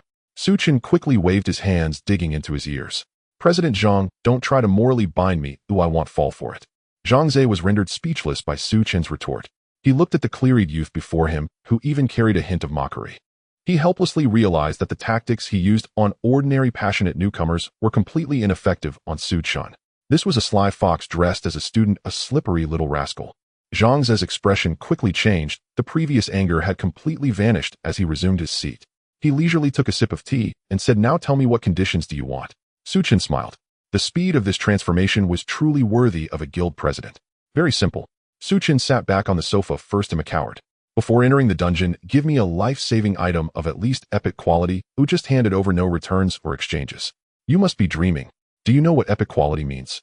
An epic quality life-saving item can fetch a sky-high price in Tiana City. Zhang Zhe flatly refused. Then how about a golden quality? I've already made a huge concession on my request isn't unreasonable, right? Chen said with a smile. Zhang Zhe gritted his teeth. Fine, I agree. Second. Chen raised his second finger. I need skill stones to learn new skills. When I reach level 20, can you help me with the skill stones and teach me new skills? Zhang Zhe looked puzzled. Just skill stones. Exactly. Chen nodded earnestly. Sure. Zhang Zhe readily agreed. It's just a skill stone. How much could it cost? Third. Chen looked at Zhang Zhe with a smile. Zhang Zhe almost flipped the table. Don't rush me. Third, I want 80 of the money made from selling the strategies and subsequent profits. You. Zhang Zhe pointed at Chen, his finger trembling. 80. Good heavens, that would mean the guild would be working for you, wouldn't it? 70. It can't be less. 40. No more than 40. If you keep bargaining, this deal is off. Zhang Zhe roared. Deal. Chen slapped his thigh and agreed exceptionally swiftly. Zhang Zhe looked at Chen's triumphant smile and felt an urge to spit blood. He then realized that this kid had no intention of asking for 80 from the start. He was merely testing his limits bit by bit. The office fell silent for a moment with only Zhang Ze's heavy breathing. Chen adjusted his clothes, stood up, and his playful demeanor vanished, replaced by an extremely serious and solemn expression. He walked up to Zhang Ze, firmly shook his hand, and spoke with a tone both heavy and resolute. President Zhang, rest assured. The appearance of the Abyss Dungeon is a matter of life and death for millions of citizens in Tiana City. As a member of the Great Hu Empire and a proud professional, I, Chen, will not shirk this responsibility. Chen's eyes shone with the light of righteousness. Zhang Ze stared blankly at the hand tightly held by Chen, then at Chen's face, which radiated a sense of noble duty. Damn your noble duty. Why didn't you mention national safety when you were haggling earlier? Now that the conditions are settled and the benefits secured, what are you trying to do, acting all moved by the Great Hu? This little fox gaining an advantage and still playing the innocent truly has no shame. Zhang Ze screamed in his heart, feeling like his decades of experience in the business world had been rubbed into the ground by this kid. He forcefully pulled back his hand, forcing a smile that was more pitiful than crying. Good, good. Chen, young brother, you are quite righteous. The golden quality life-saving item will be prepared by the guild immediately. As for your skill stone, come by the guild anytime when you reach level 20. No problem. Chen finally couldn't hold back his smile, stretching wide. Zhang Ze took a deep breath and made a phone call. A few minutes later, a lady in a professional OL outfit entered wearing black stockings. It was Bai Ji, who had contacted Chen previously. She smiled at Chen and took out 3 different items. Manager Zhang, I've brought the items. All right. Zhang Ze said, in such a short time we could only find 3 pieces of golden quality life-saving equipment. Choose one. Chen directly examined the 3 items. Shadow Dancer Ring, level 10 golden quality equipment, 100 spirit, 20 agility, additional attribute. Shadow Clone leaves an illusion identical to the user at the original location for 30 seconds, taunting the enemy and forcing them to attack that target. Cooldown 600 seconds. Mirror Bracelet, level 10 golden quality equipment, 80 spirit, 40 stamina, additional attribute. Mirror Reflection. When activated, all damage you take in the next 5 seconds will be reflected back to the attacker as magical damage. The maximum rebound damage is 5,000 points and does not count as your output nor trigger any of your equipment's effects. Cooldown 1 hour. Immunity Robe, level 10 golden quality equipment, 120 spirit, additional attribute. Control immunity. When activated, you will be immune to all negative states, stun, freeze, silence, fear, transformation, etc. for the next 2 seconds, but it does not immunize damage. Cooldown 30 minutes. Chen's eyes widened in astonishment. The Adventurers Guild truly deserved to be the largest guild in Huagua, having collected 3 pieces of level 10 survival equipment in just a few minutes. He sternly reminded himself once again not to become arrogant.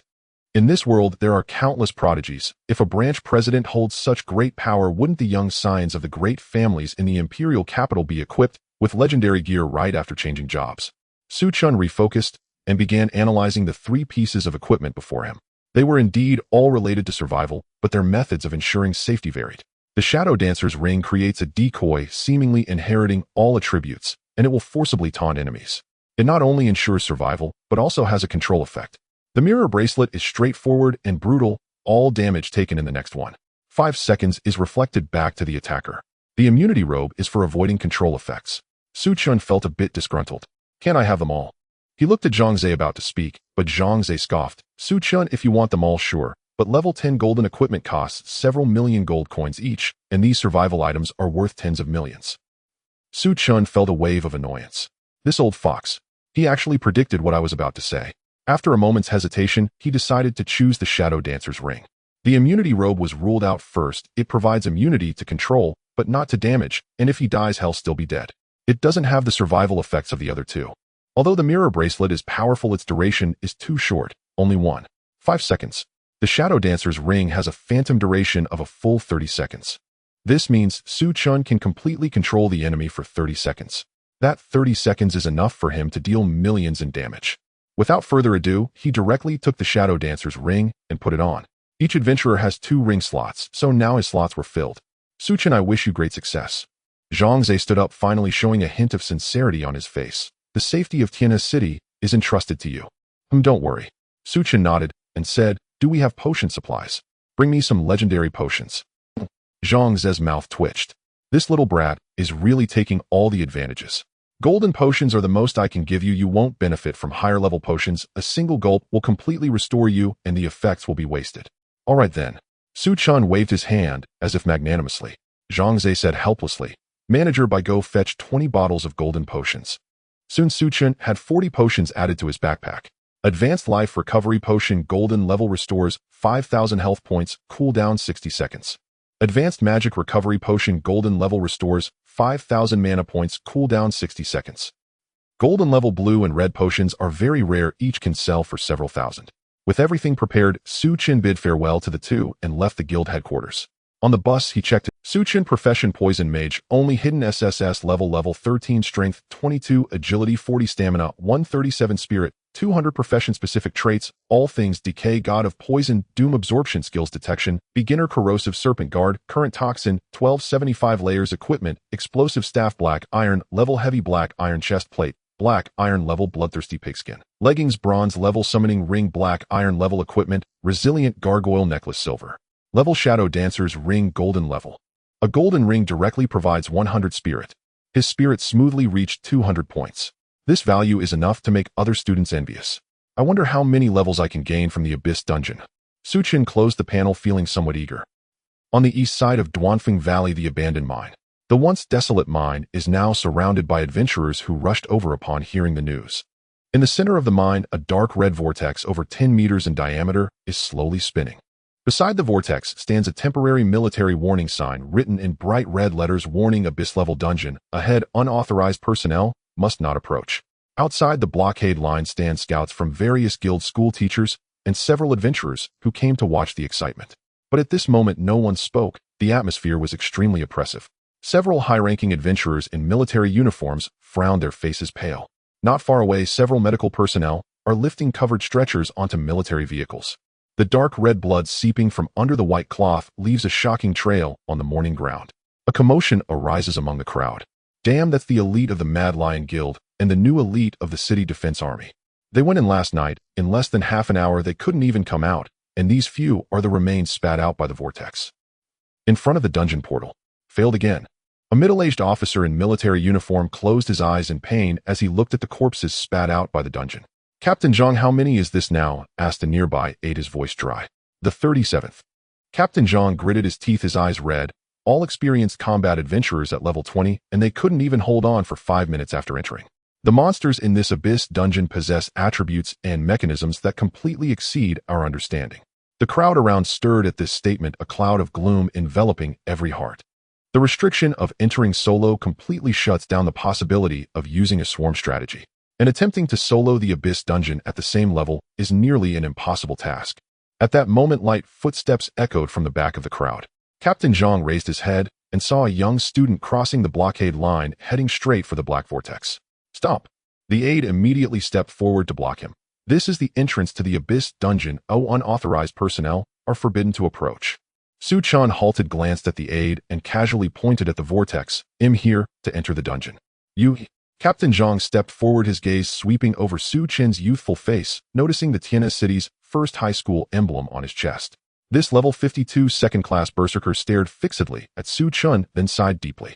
That sigh was filled with unspoken frustration and helplessness. Abyss rules reject those below level 20. Captain Zhang wiped his face, his eyes reddening. We old bones have levels, but can only watch from the outside. Now we actually have to rely on a newly awakened high school student to go in and fight for us. Captain Zhang suddenly stood at attention, giving Su Chen a very standard military salute. Daxiao soldier Zhang Tian, on behalf of the millions of citizens of Tianhe City, thank you, young brother. Regardless of success or failure, as long as you come out alive, the military owes you a favor. Surrounding officers also stood at attention and saluted. Su Chen was momentarily taken aback by this display. He could feel the soldiers' sincerity. Su Chen coughed lightly and waved his hand. Captain Zhang is too polite. As a part of Tianhe City, be careful with everything. Captain Zhang waved his hand, turned around, and couldn't bear to look again. Su Chen, holding the explosive staff, said no more and strode towards the vortex. Prompt, you have entered the Wailing Mine Abyssalized. Warning, the current dungeon has been abyssalized. Monster attributes greatly enhanced, aggro range expanded by 300. Please pay attention to your safety. After a slight feeling of dizziness, the scenery before Su Chen changed dramatically. He stood in a narrow mine tunnel. The surrounding rock walls were no longer ordinary stone, but exhibited a dark red fleshy texture, as if the intestines of some gigantic creature. Glistening mineral stones twinkled on the rock walls, casting a ghastly red light throughout the tunnel. The air was thick with the stench of blood and a suffocating poison. Hiss, hiss. A sound of grinding from deep within the mine tunnel caused Su Chen to narrow his eyes and grip his staff tightly. Moments later, 5 large monsters covered in dark red bony spines crawled out from the shadows. They looked like spiders stitched together from rock and flesh, with 8 long legs resembling sharp scythes carving deep trenches into the ground. Su Chen immediately cast detection. Abyssal Blood Mine Spider, level 15, strength 260, agility 300, stamina 400, spirit 200, skills Blood Rock, Stab, Venom Spray, Abyssal Fury. Su Chen gasped as he reviewed the panel. What the hell? Is this really a level 15 monster? 400 stamina, 260 strength. Even outside, it could serve as a level 20 dungeon mini-boss. Moreover, this is just a normal monster. It's hard to imagine how terrifying the attributes of elite monsters and bosses would be. Although the Murphy I encountered before had 500 stamina, its other attributes were quite low. The attributes of monsters here are unreasonably high. With this inflated value, even if the iron collapse came, it would bow down in defeat. What's worse is that I just stepped in, and there are 5 of them. And with this aggro mechanism expanded several times, as soon as I landed, they were already drawn over from dozens of meters away. No wonder the elite who entered before couldn't last a few minutes. If an ordinary level 20 adventurer came in here, they'd be torn to pieces by the small monsters as soon as they entered. But while complaining, Su Chen's hands did not stop. No matter how high the monster's attributes are, in the face of his monstrous real damage, they're just a thick-skinned target. The leading Abyssal Blood Mine Spider let out a sharp shriek, and its 8 scythe-like legs surged powerfully, its massive body transforming into a dark red blur, lunging directly at Su Chen's face. It moved extremely fast, bringing with it an overwhelming sense of pressure. Time to get to work. Su Chen stood still, not moving at all, merely tapping his staff lightly. Skill Corrosive Serpent Guard activated. Boom. The ground before Su Chen exploded instantly, with 10 thick dark green serpent guards bursting forth from the earth. The already narrow tunnel of the dark mine was not spacious, and with these more than 10 serpent guards squeezing together, they formed an impenetrable wall of flesh, firmly blocking Su Chen behind. The Abyssal Blood Mine Spider, which had lunged through the air, didn't even have time to react and crashed straight into the swarm of serpent guards. Bang. Prompt triggered trait, All Things Decay. Target has accumulated 1275 layers of toxic. 255,000. A terrifying dark purple damage number floated above the Abyssal Blood Mine Spider's head. This monster with 400 stamina didn't even get a chance to scream. Its massive body instantly dissolved in midair, turning into a pool of foul blood that splattered onto the ground. Kill. Prompt overlevel kill of Abyssal Blood Mine Spider. Abyssalized, gain 3,000 experience points, including Abyss difficulty bonus and overlevel bonus. Prompt triggered trait, Doom Absorption. Current toxin cap 1. 3,000 for 1. Su Chen's eyes. Those level 10 ordinary monsters outside only provide a pitiful 100 experience each. The experience gains from this Abyss dungeon are simply outrageous. A chain aggro mechanism. Great, I was just thinking that pulling monsters one by one was too much of a hassle. Hiss. The remaining 4 Abyssal Blood Mine Spiders, seeing their companion killed, did not retreat. Instead, they were provoked into a berserk state by the Abyssal Aura. Their eyes turned blood red, and they opened their jaws filled with fangs, spraying 4 streams of putrid green venom. Venom spray. Damn, how disgusting. Who plays with poison? Su Chen's eyelids twitched. This big spider plays dirty with 248. 269.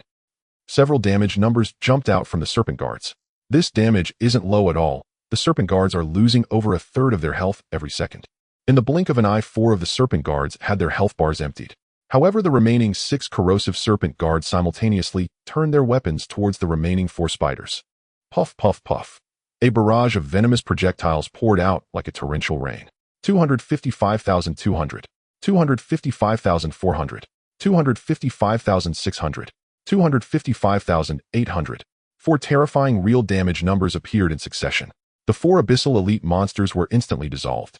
Prompt overlevel kill of Abyssal Bloodmine Spider. Abyssal monster gain 3,000 experience points. Prompt triggered trait Doom Absorption Current Toxin Cap 1. Prompt overlevel kill. A series of system prompts echoed in Su Chen's ears, and the experience bar surged forward at a visible speed. A few coins and several glowing materials exploded onto the ground. Su Chen walked over and skillfully swept the loot into his backpack. Gained Abyssal Spider Eggs, 5 abyssalized material. 100 drop rate. Awesome. Su Chen picked up the 5 materials and found the drop rate astonishingly high. Abyssalized materials will probably be worth a high price. He glanced at the deep mine tunnel, a smile curling at the corners of his mouth. For other ordinary adventurers below level 20, they would have likely been killed by 5 elite monsters at the entrance. But for him, this place was simply paradise. Su Chen raised his staff and strode deeper into the mine tunnel. Don't hide, come out all of you. Meanwhile, outside the blockade line, the black abyssal vortex continued to spin slowly in the air, its oppressive aura causing the surrounding trees to wither and turn a dull gray. Captain Zhang Tian stared intently at the vortex, his hands unconsciously clenching tightly. Su Chen had been inside for 5 minutes. Due to the peculiar nature of the abyssal instance, the military's equipment used to monitor the life signs of entrance completely failed before this vortex. No one knew whether that recently promoted high school student was alive or dead at the moment. Captain stopped looking. The lieutenant sighed. After all, he is just a level 13 student. This is an abyssal instance. Just then the surface of the black vortex suddenly began to violently ripple. Warning! Captain Zhang drew his long knife with a sudden motion and shouted. The surrounding military personnel instantly loaded their weapons, and the mages began to chant, their nerves taut to the extreme. Bang! A bloodied figure was violently thrown out from the vortex, crashing heavily onto the muddy ground and rolling several times before coming to a stop. It's old Lu. The lieutenant Sharpied immediately recognized the person and rushed forward. He was one of the elite assassins who had entered to scout earlier, and he had surprisingly used the assassin's unique life-saving skill Shadow Stealth to force his way out. Old Lu, what happened inside? Captain Zhang rushed over, looking at the battered assassin whose left arm had completely vanished. Old Lu was coughing up black blood, his eyes filled with extreme terror. He clutched Captain Zhang's collar tightly, his voice hoarse like a broken bellows. It's not an ordinary abyss. Quickly report to headquarters. There are demon clans inside. As soon as these words were spoken, the entire area fell into silence. Zhang Tian's pupils suddenly constricted, cold sweat instantly soaking his back. Demon clans. The demon clans. They are currently humanity's greatest enemy. They have long occupied large areas in the north of Blue Star, and humanity has been engaged in battle with them for years, suffering heavy casualties. It is said that they have a class transition system, just like humans, and they have been hunting human practitioners for years. It's over. Zhang Tian collapsed to the ground, his face ashen. If it were just ordinary abyssal monsters, they might have been able to gradually figure out the mechanics by sacrificing lives. But if the demon clans are involved, this is no longer a problem that the Tianhe City military can handle. Quick! Immediately contact the military district. Request stronger reinforcements. Captain Zhang shouted hoarsely. The lieutenant scrambled to get the communicator, but his hands were shaking so much he couldn't even press the buttons accurately. Everyone looked despairingly at the black vortex. There was no hope. The entire Tianhe City might be facing a catastrophe. As for that high school student who had just entered, no one thought of him anymore. That student had probably turned to ashes the moment he encountered a demon clan warrior. In the depths of the wailing mine, Su Chen stepped over a floor covered in green pus, strolling leisurely forward. Tip successfully killed a level 16 mutated mine worm abyssal, achieving a level-up kill, gained experience 4,800. Tip triggered characteristic Doom, drain your toxin stacking limit, has permanently increased by 1 layer. Tip successfully killed a level 17 abyssal ghoul abyssal, achieving a level-up kill, gained experience 5,100. Tip triggered characteristic Doom, drain your toxin stacking limit, has permanently increased by 1 layer. The journey so far has been a one-sided massacre. The density of monsters in the abyssal instance is extremely high, and their aggro range is vast. Su Chen didn't even need to seek out monsters, just taking a couple of steps forward would cause groups of elite monsters to surge forth from the darkness. Then Corrosive Serpent Guard. The serpent guard plunged into the ground, spraying venom wildly. Regardless of whether it was the absurdly tanky abyssal monster or the agile blood-sucking bat that moved like a shadow, they all couldn't withstand even a second in the face of the true damage that ignored resistance while under the toxic state. Chen glanced at his status panel. His experience bar had risen to level 1385. The toxin limit had skyrocketed to 1435 layers. This leveling speed is simply shameless. Chen pouted. Just as he was about to pass through a narrow mine passage, the system suddenly popped up a glaring red warning. Warning: you have entered the core area of the abyss. Warning: corrupted by abyssal demonic energy, you have gained a permanent debuff, Abyss Stare. Chen was taken aback for a moment and immediately opened his status bar. Status: Abyss Stare cannot be dispelled. Effect: while in the core area of the abyss, your physical and magical attack power decreases by 5 every minute down to a minimum of 10 of your base value. After reading this line, Chen couldn't help but take a sharp breath. He then cursed inwardly. Damn, this debuff is too brutal. Every minute a 5 decrease in both attacks. After 10 minutes damage would be halved, and after 20 minutes he would become a mere scratch master. Even Master AI isn't this gentle. And it's unremovable. In this world, physical and magical attacks are the foundation of all combat. A level 20 mage, even with full golden gear, would deal no more than a tickle to a monster if afflicted by this debuff for 20 minutes. No wonder those who entered before couldn't pass the checkpoint. This mechanism is just too hellish. Normally, when encountering such an unremovable attack reduction debuff, the only option for a regular team would be to speedrun. However, the monsters in the abyssal instance have extremely high health, making a speedrun nothing short of a fantasy.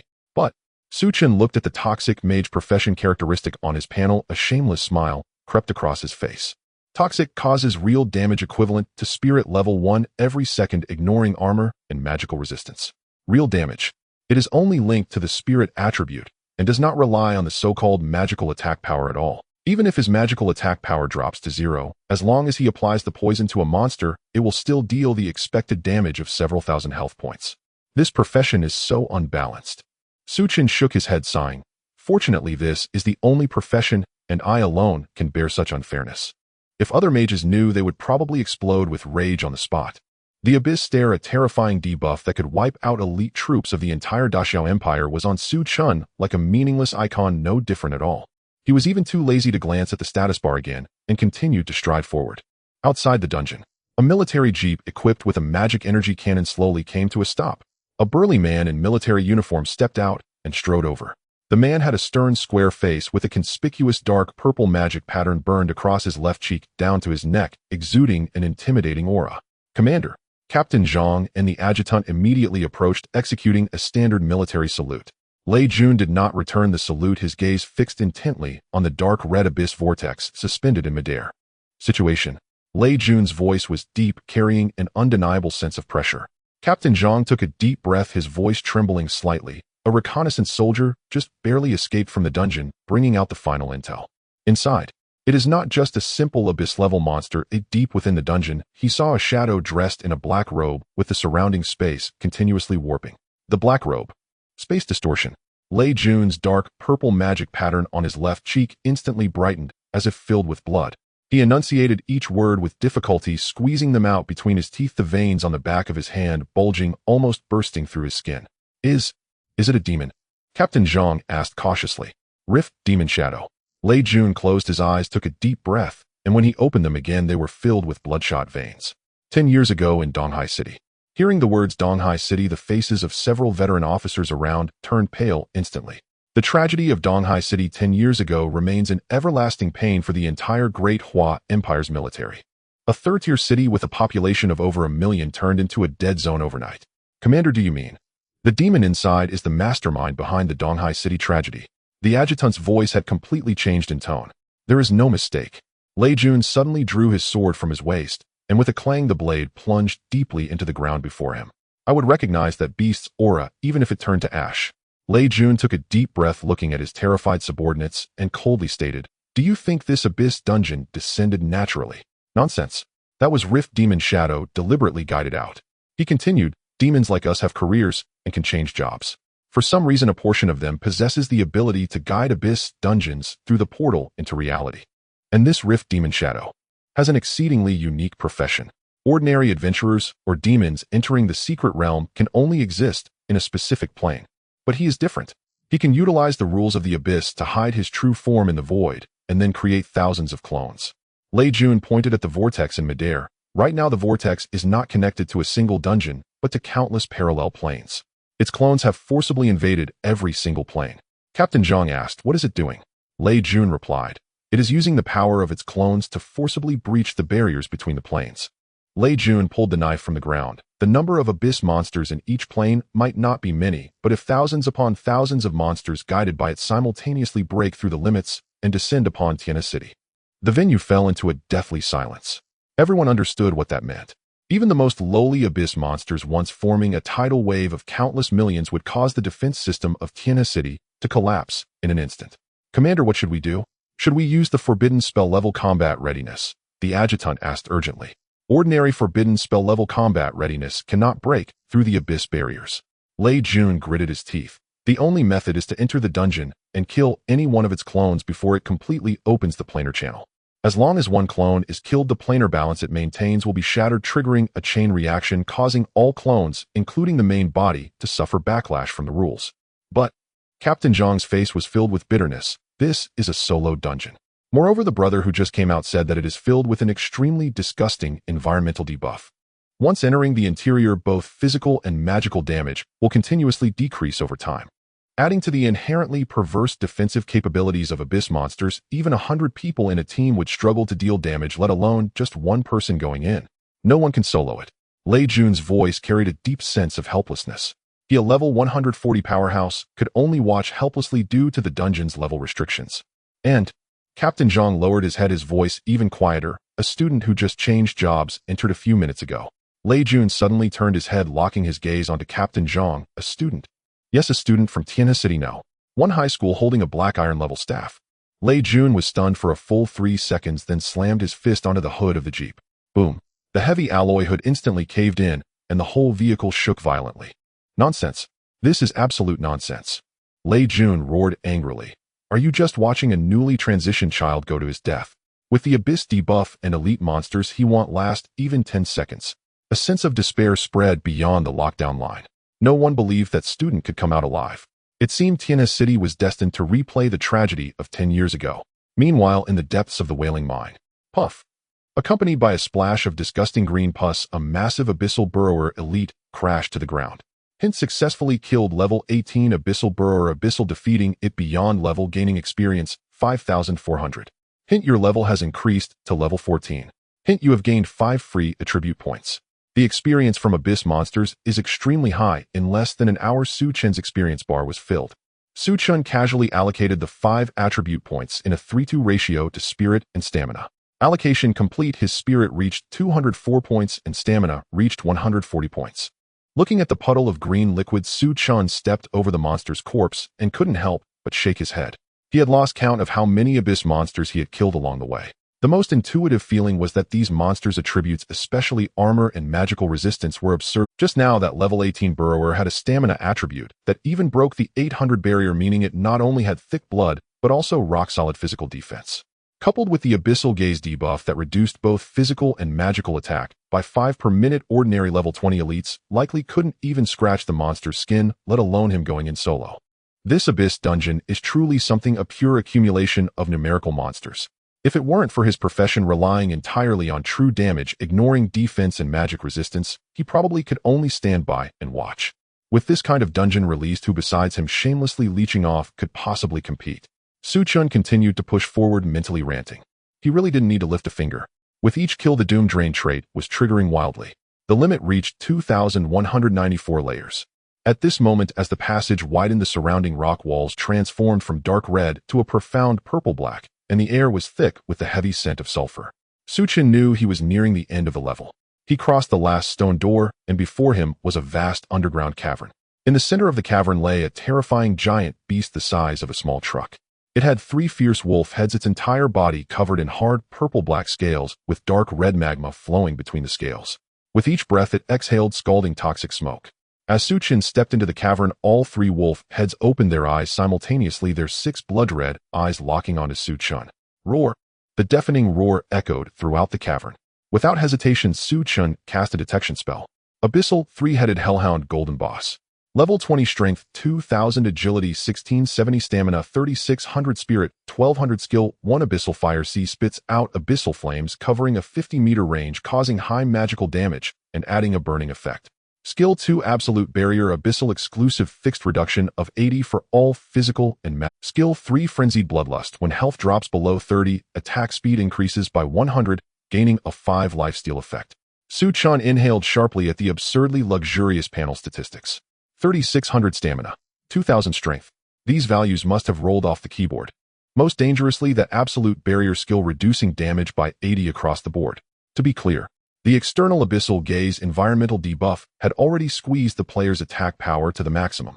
After finally dealing some damage, it would be further reduced by 80 by this boss. It's like you barely gathered enough money to buy a house, but the developer tells you that you still need to pay another 80 for. A few years later, it would probably be left unfinished. This is just absurd. If those normal adventurers outside encountered this thing, they would probably curse on the spot. How do I fight this? Just headbutt it. Chen looked at the three-headed hellhound, which was preparing to open its bloody maw and unleash the Abyssal Fire C with a tone full of sympathy. Then he gently raised the explosive staff in his hand. Fortunately, I am a freak. Go my Picachus. Boom. 100 corrosive serpent guards burst forth from the ground around Chen. The dense mass of serpent guards nearly filled half of the cavern entrance, their emotionless triangular eyes all fixed on the central three-headed hellhound. Puff, puff, puff, puff, puff. Over 100 streams of venom shot forth like green laser rain, instantly covering the three-headed hellhound's proud purple-black scales. One must admit, after being reduced by the Abyssal Gaze, Chen's attack power was pitifully low, and the serpent guard's attacks were even more negligible. One, miss, one, a series of pitiful numbers popped up. However, Chen smiled. Still, Absolute Barrier. Sorry, true damage doesn't take any reductions. Hint triggered trait, all things corrupt. Hint triggered trait, God of Poison. The poison stacks on the abyssal three-headed hellhound have reached their limit. Just as the flames in the hellhound's throat began to ignite, its body suddenly stiffened. The sickly green poison instantly stained its entire body. Even the sparks it exhaled turned into a strange green. Immediately after, a terrifying damage number popped up from its three heads. 447,576. In just a second, the hellhound's health bar dropped a small notch. This beast has at least 5 million health. Chen squinted his eyes. He had thought the previous gargoyle was a king, but he didn't expect there to be an even stronger opponent. This three-headed hellhound had over 1,000 health points provided by its stamina attribute. Roar. But the damage of over 400,000 still exceeded the three-headed hellhound's expectations. In pain, its 3 heads and 6 eyes turned blood red. Its gigantic claws swept fiercely at the serpent guards. 14,752. 13,695. 28204. Critical. Crack. More than 10 serpent guards shattered, instantly dissipating into faint starlight. Chen's eyes narrowed. Such a high attack. If that hit him, he would be bruised all over. However, 447,576. The second's damage came. Roar. The three-headed hellhound staggered, letting out another furious roar. Its blood-red eyes scanned over the dense serpent guards directly pouncing towards Chen. Chen's eyelids twitched. This hellhound is quite clever. It reacted so quickly, but he smiled slightly and activated the resilient gargoyle necklace at his chest. Instantly, his entire body turned a grayish-white, as if carved from stone, standing still like a In the next moment, the three-headed hellhound's attack was upon him. Its paw as heavy as a small mountain struck. 2. 4. Critical. A few pitiful damage numbers popped up. With Chen's current stamina, combined with a 99 damage reduction, even the hellhound with a strength of 2,000 could only deal pitiful single-digit damage. After a few slaps, the three-headed hellhound's movements halted. A look of utter confusion appeared in the 6 eyes of its 3 heads. What to do? This kid turned to stone can't hit him. Those serpent guards were as fragile as paper, yet its health bar kept dropping. 447,576. 447576. The hellhound was bewildered, but Chen's poison would not wait for it. The poisonous damage continued to tick down every second. In the blink of an eye, the hellhound's health bar was already down by half. Roar. It let out a roar, entering a frenzied state, lunging into the serpent guard swarm. Crack. Crack. The serpent guards burst one by one. 447,576. Chen stood still. Although his face had turned to stone, he was already laughing inside. Going crazy also counts as time. It seemed the three-headed hellhound felt Chen's disdain and completely lost its temper. Roar. A terrifying red light suddenly surged from its 3 heads. The temperature of the surrounding space skyrocketed. In the next moment, boom! A terrifying flame dozens of meters high erupted from the three heads, instantly filling the 50-meter space in front of it. 100 serpent guards were instantly burned to a crisp. Chen was also taken aback. Such a terrifying AoE skill was rarely seen. Even the conventional AoE skills of mages did not have such power. However, he was completely unperturbed. Time to fix the dog. After 10 seconds, the three-headed hellhound stopped, trying every possible method to dispel the poison on its body. It rolled. It slammed into walls. It even tried to escape 100 meters away from Chen. The toxin still lingered. It panted, looking at Chen with an expression of disbelief. That aggrieved little look seemed to say, "Why is this kid so disgusting?" A woo. With a reluctant roar, the three-headed hellhound collapsed to the ground, unable to rise. There was no suspense. The abyssal golden boss with 3,600 stamina transformed into a corpse in endless frustration. Hint successfully achieved the first kill of level 15 abyssal three-headed hellhound golden boss.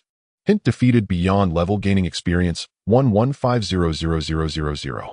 Hint your level has increased to level 15. Hint you have gained 5 free attribute points. Hint your petrification status has ended. Single killing a golden boss yields a high amount of experience, especially for an abyssal boss the experience would be even higher. A golden light flashed. Chen's experience bar shot up to 82 of level 15. Just a little more, and he would reach level 16. Meanwhile, a few seconds later, the petrification status provided by the gargoyle necklace ended, returning his skin. Chen moved his arms, skillfully allocating his attribute points in a 3-2 ratio. His spirit reached 208 points, and constitution reached 143 points. Why am I so disgusting? He looked at the hellhound's mountain-like corpse, revealing a twisted smile. Sorry, it's really hard to hold back. He put away his staff and leisurely walked to where the boss had died. An abyssal golden boss was completely defeated by his own disgust. What will it drop? Chen couldn't help but feel a bit excited. After all, this was an abyssal golden boss. A big drop was guaranteed. What the hell? Chen cursed directly. This wave was truly incredibly profitable. Just from gold, he had gained over 50,000. Not to mention, he had directly obtained 3 pieces of golden grade equipment. In this world, the drop rate is very low, and it is common for bosses not to drop equipment. The last time the stone statue boss in the difficult level secret realm only dropped 2 pieces of equipment. Could it be that the drop rate in the Abyss dungeon is even higher? Chen speculated. High school textbooks wouldn't cover the Abyss dungeon. He shook his head, temporarily suppressing his doubts, and began to check the loot that dropped. Abyss Cerberus gauntlets golden grade. Grade golden grade. Usage requirement level 15. Mentality 240. Stamina 20. Additional attribute 1, extra 10 mentality. Additional attribute 2, activated after Abyss Corruption 02. Additional attribute 3, activated after Abyss Corruption 04. Huh, it's actually a set equipment. Chen was slightly surprised. Set equipment, as the name suggests, possesses powerful set attributes. Only by gathering all pieces of the same set will it activate the golden grade equipment before him. Its power is self-evident. Just the basic attributes alone increased by a full 240 points. The first attribute that can be activated without needing a set is an increase of 10 in mentality. Percentage. Magnificent, no need for further explanation. However, there is a cost, which is a reduction of 20 points in stamina when equipped. This is going to turn me into a glass cannon. Fortunately, I added stamina earlier, otherwise wouldn't I become a demon hunter who could die just from jumping down a 1-meter high step. Chen equipped the gauntlets. Suddenly, 2 gauntlets appeared next to him, pitch black, with dark red flame patterns on the surface. Following that were 8 black crystals the size of thumb pads, exuding an aura of destruction and the abyss. Abyss Gaze Crystal Golden Grade. Grade Golden Grade. Effect upon use, permanently gain 100 points of mentality, but physical magical damage and healing effects are permanently reduced by 1. At the moment he saw the effect description, Chen couldn't help but gasp in cold air. A permanent attribute increasing item. In this world, there are quite a few items and potions that temporarily increase attributes. For instance, special dishes made by high-level chefs can temporarily boost a professional's combat power. It is said that there is a high-grade chef cat at the Sky Vault Academy, whose cat food can provide various different buffs, always in high demand. But it's the first time he heard of something that can permanently increase attributes. However, everything has a price, and the power of the Abyss is not so easy to obtain. The cost is very simple and clear. Physical and magical damage dealt, as well as healing effects, are permanently reduced by 1. 100 points of mentality for a permanent 1 reduction in mentality. It may be acceptable at low levels, but in the long run it's a loss. If this thing were given to an ordinary mage or priest, it might still be somewhat worth it in the early game. But for those with thousands of mentality, it is almost like poison. As for professions like warriors and archers, it doesn't greatly affect them, but they don't need mentality attributes either. But it seems to have no effect on me. Chen murmured, his eyes growing brighter. He relied entirely on poison to deal damage. Slightly lower direct damage doesn't affect him at all. It can only be said that it has no impact. Moreover, the text description states a reduction of 1, not 1. Different descriptions result in different calculations of data. In other words, each time I consume 1, the damage I deal decreases by 1, but will never drop to 0. Chen scratched his head. If I eat 100 of these, my direct damage will never be able to break defense. What's happening to my style? It's getting weirder and weirder. Forget it. Let's eat. He picked up an abyss crystal and directly swallowed it. I'm eating. Tip successfully used abyss gaze crystal golden grade mentality 100, but physical magical damage and healing effects are permanently reduced by 1. Tip successfully used abyss gaze crystal golden grade. He swallowed all 8 directly. His mentality instantly increased by 800 points, reaching a terrifying 1248 points. This attribute I might as well not have a face. Chen gasped. He was confident that he was already higher than an ordinary level 40 mage with full mentality points. No wonder they say the abyss can grant power. Next, there was the last piece of equipment that shone with golden light. Skull of the Hell, Cerberus golden grade. Grade golden grade. Special waist accessory does not provide attributes. Attribute 1, Abyss Fire Sea breathes a hellfire that covers a range of 50 meters, dealing mentality 10 magical damage, and inflicting burn effect lasting 60 seconds. Cooldown 120 seconds. Can be used 3 times a day. Attribute 2, Hunger Value 17100. When the hunger value reaches 0, the Skull of the Hell Cerberus dies or is destroyed. Good heavens. Did I just drop this guy's head? Chen looked at the 3 dog heads in his hand, somewhat dazed. The 3 dog heads were vivid, completely miniature versions of the previous Hell Cerberus. At this moment, the creature seemed unconvinced as the 3 heads bit down on Chen's fingers. Chen shook his hand, giving it 3 hard knocks. 1 head for each knock. Instantly, it quieted down. It's special equipment. This world is truly full of wonders. It's somewhat useful, although it doesn't provide attribute values. I can use a large AoE skill 3 times a day. Chen was deeply impressed by the skill just used by this creature. A powerful AoE skill over 10 meters tall, capable of spreading over 50 meters in front of him, is quite rare. Moreover, it can interact with his professional characteristics. In other words, anyone burned will be afflicted with poison. This I seem to have become more disgusting. Chen casually hung it on his waist. Suddenly 3 dog heads appeared near his left waist, hanging like a keychain, continually biting and battling against the air. After checking everything, Chen looked at his attribute panel. Chen, Class Poison Mage, SSS Level Unique Hidden. Level 15. Strength 24. Agility 42. Stamina 123. Mentality 1248. Class Exclusive Traits: Everything Decays, God of Poison, Doom Absorption. Skills: Detection, Beginner, Corrosive, Serpent Guard. Current Toxin 2195 layers. Equipment: Explosive Staff, Black Iron Grade, Heavy Black Iron Chestplate, Black Iron Grade, Bloodthirsty Pigskin, Leggings, Bronze Grade, Summoning Ring, Black Iron Grade. Equipment: Resilient Stone Statue Necklace, Silver Grade, Shadow Dancer Ring, Golden Grade, Abyss Cerberus Gauntlets, Golden Grade, Skull of the Hell Cerberus Golden Grade. Is this still a person? Chen was also somewhat surprised. Compared to before entering the dungeon, his attributes had undergone a dramatic change. He closed the attribute panel and continued deeper into the mine. This dungeon is not yet over, indicating there is more than just this one boss. First, let's complete the dungeon. The smell of sulfur in the air grew stronger, and the ground beneath his feet began to show a strange dark purple hue. Not far ahead, the figure of a monster reappeared in the vast underground hall. It was a group of monsters hanging upside down from the stalactites, their bodies gray-black, with bat-like flesh wings, surrounded by a visible circle of black shields. Chen casually cast a detection spell. Shadow Bat, Elite Monster, Level 18, Strength 480, Agility 420, Stamina 570, Spirit 250. Skills: Shadow Shield, permanent, absorbs magic damage equal to 200 of its maximum health. Petrifying Gaze attacks have a 5 chance to petrify the enemy. Cruelty causes triple pain, cannot be reduced or immunized. Special temporary enhancement: this unit's attributes have been temporarily enhanced. Staring at the data on the panel, Chen stopped, his brow slightly furrowed. Something is off. Even if this is the Abyss dungeon, the attributes of these monsters are too exaggerated. It is known that a typical level 20 elite monster has a maximum attribute of just over 200. This group of gargoyles, however, had agility directly at 420 and an astonishing 570 stamina, along with a perverse shield that absorbs double the magic damage of its health. The most outrageous part is that there are over 100 of such monsters in this hall, densely hanging overhead like a swarm of hornets that have become sentient. Moreover, cruelty. This skill does not deal extra damage, but makes the attack feel several times the pain. Besides, the visible data professionals also have the hidden attribute of spirit. If the spirit is depleted, one will faint. It's just like Kakashi under the influence of Tsukuyami. Suemo frowned. The textbooks once mentioned a few words. The evil demon race in the north excels at breaking a person's spirit. Their attacks come with multiple pain effects. Could it be? These are monsters from the demon race. Then Chen shook his head and smiled. The demon race is the mortal enemy of humanity. Unlike humans, even a newly promoted member from their side possesses formidable strength.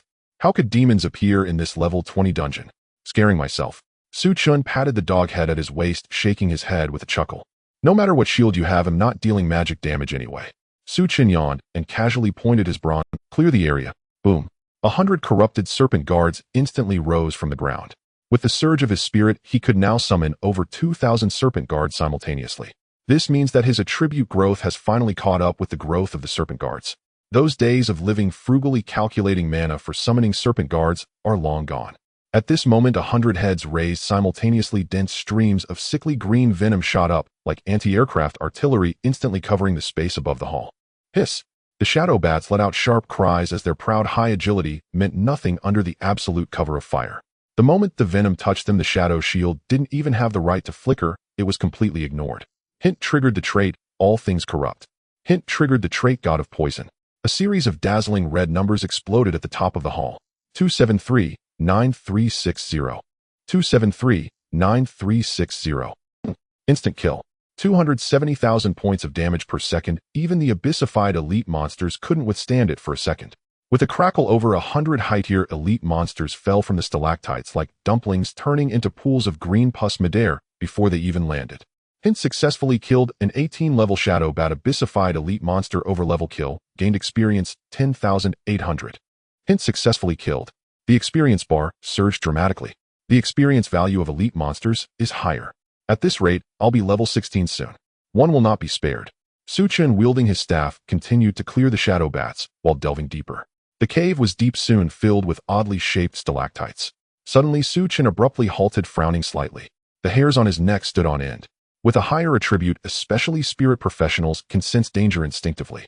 He cast several detection spells toward the seemingly empty stone cave ahead. Hiss! The next moment, Chen gasped, a shiver running down his spine. The stone cave before him appeared empty, but the ceiling was crawling with dense shadow bats. There were over. If one does not examine closely, it would be completely undetectable. This is too sinister. If an ordinary professional charged in, they might not even know how they died. Chen felt a chill.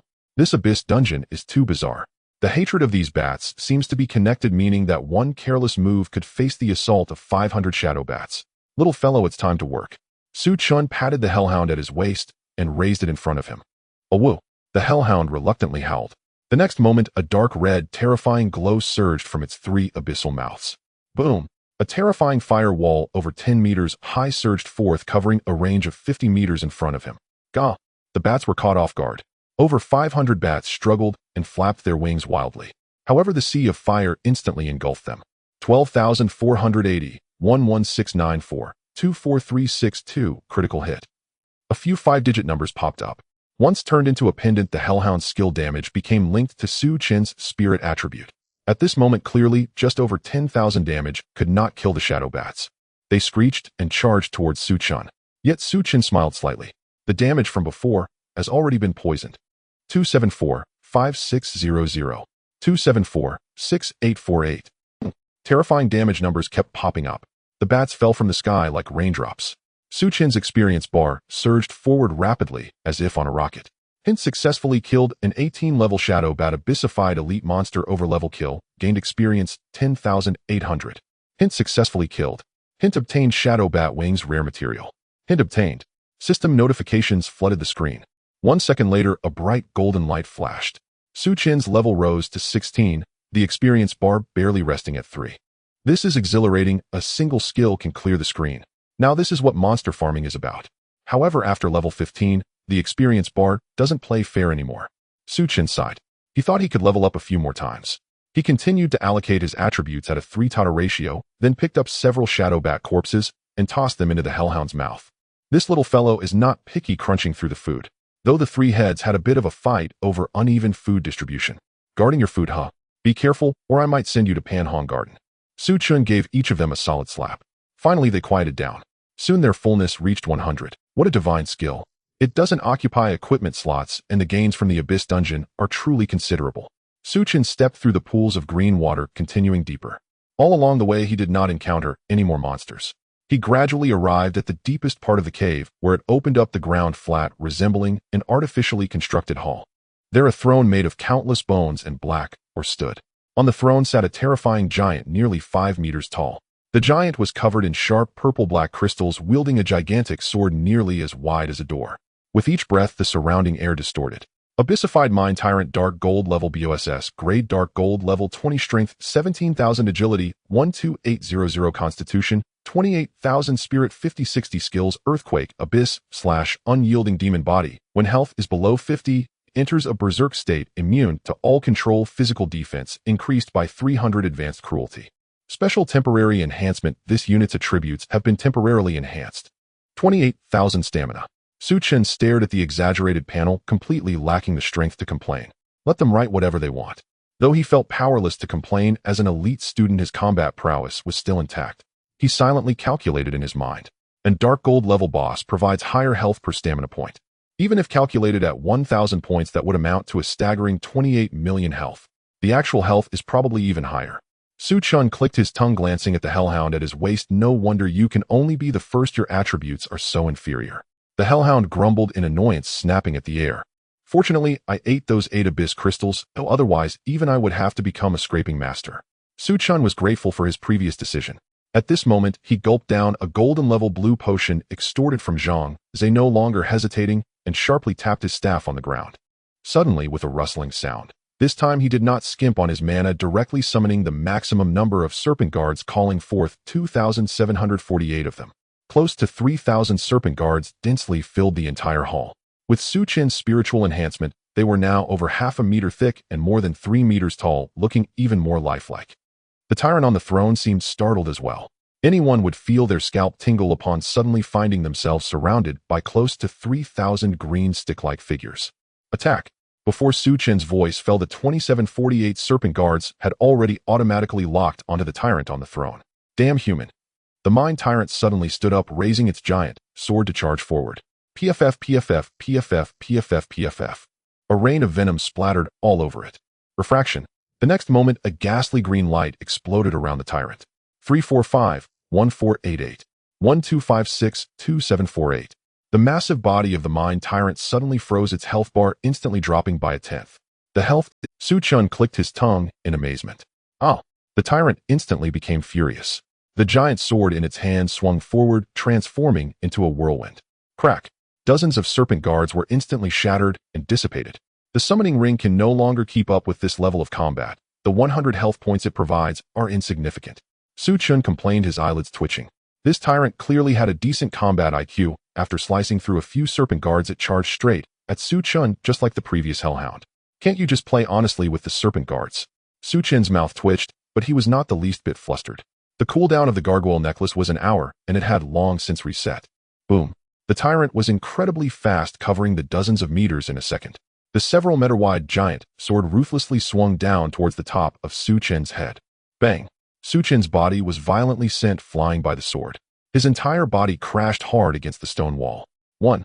This guy is quite strong. In the corner of the hall, Su Chen calmly watched as the tyrant frantically chased after an illusion of him. It was the illusion created using the Shadow Dancer ring. This illusion seems to take almost no physical damage, only receiving 1 point of damage each time. So disgusting. Su Chen touched the dark gray ring on his finger. The illusion created by the Shadow Dancer ring was incredibly lifelike, and each time it only took 1 point of damage. It was truly a divine skill. As time passed, the tyrant's health bar slowly descended. Although it had some intelligence, it evidently did not possess the awareness of a professional. It failed to notice it was attacking an illusion. In less than 10 seconds, the blood-red sheen in the tyrant's eyes gradually faded. Boom.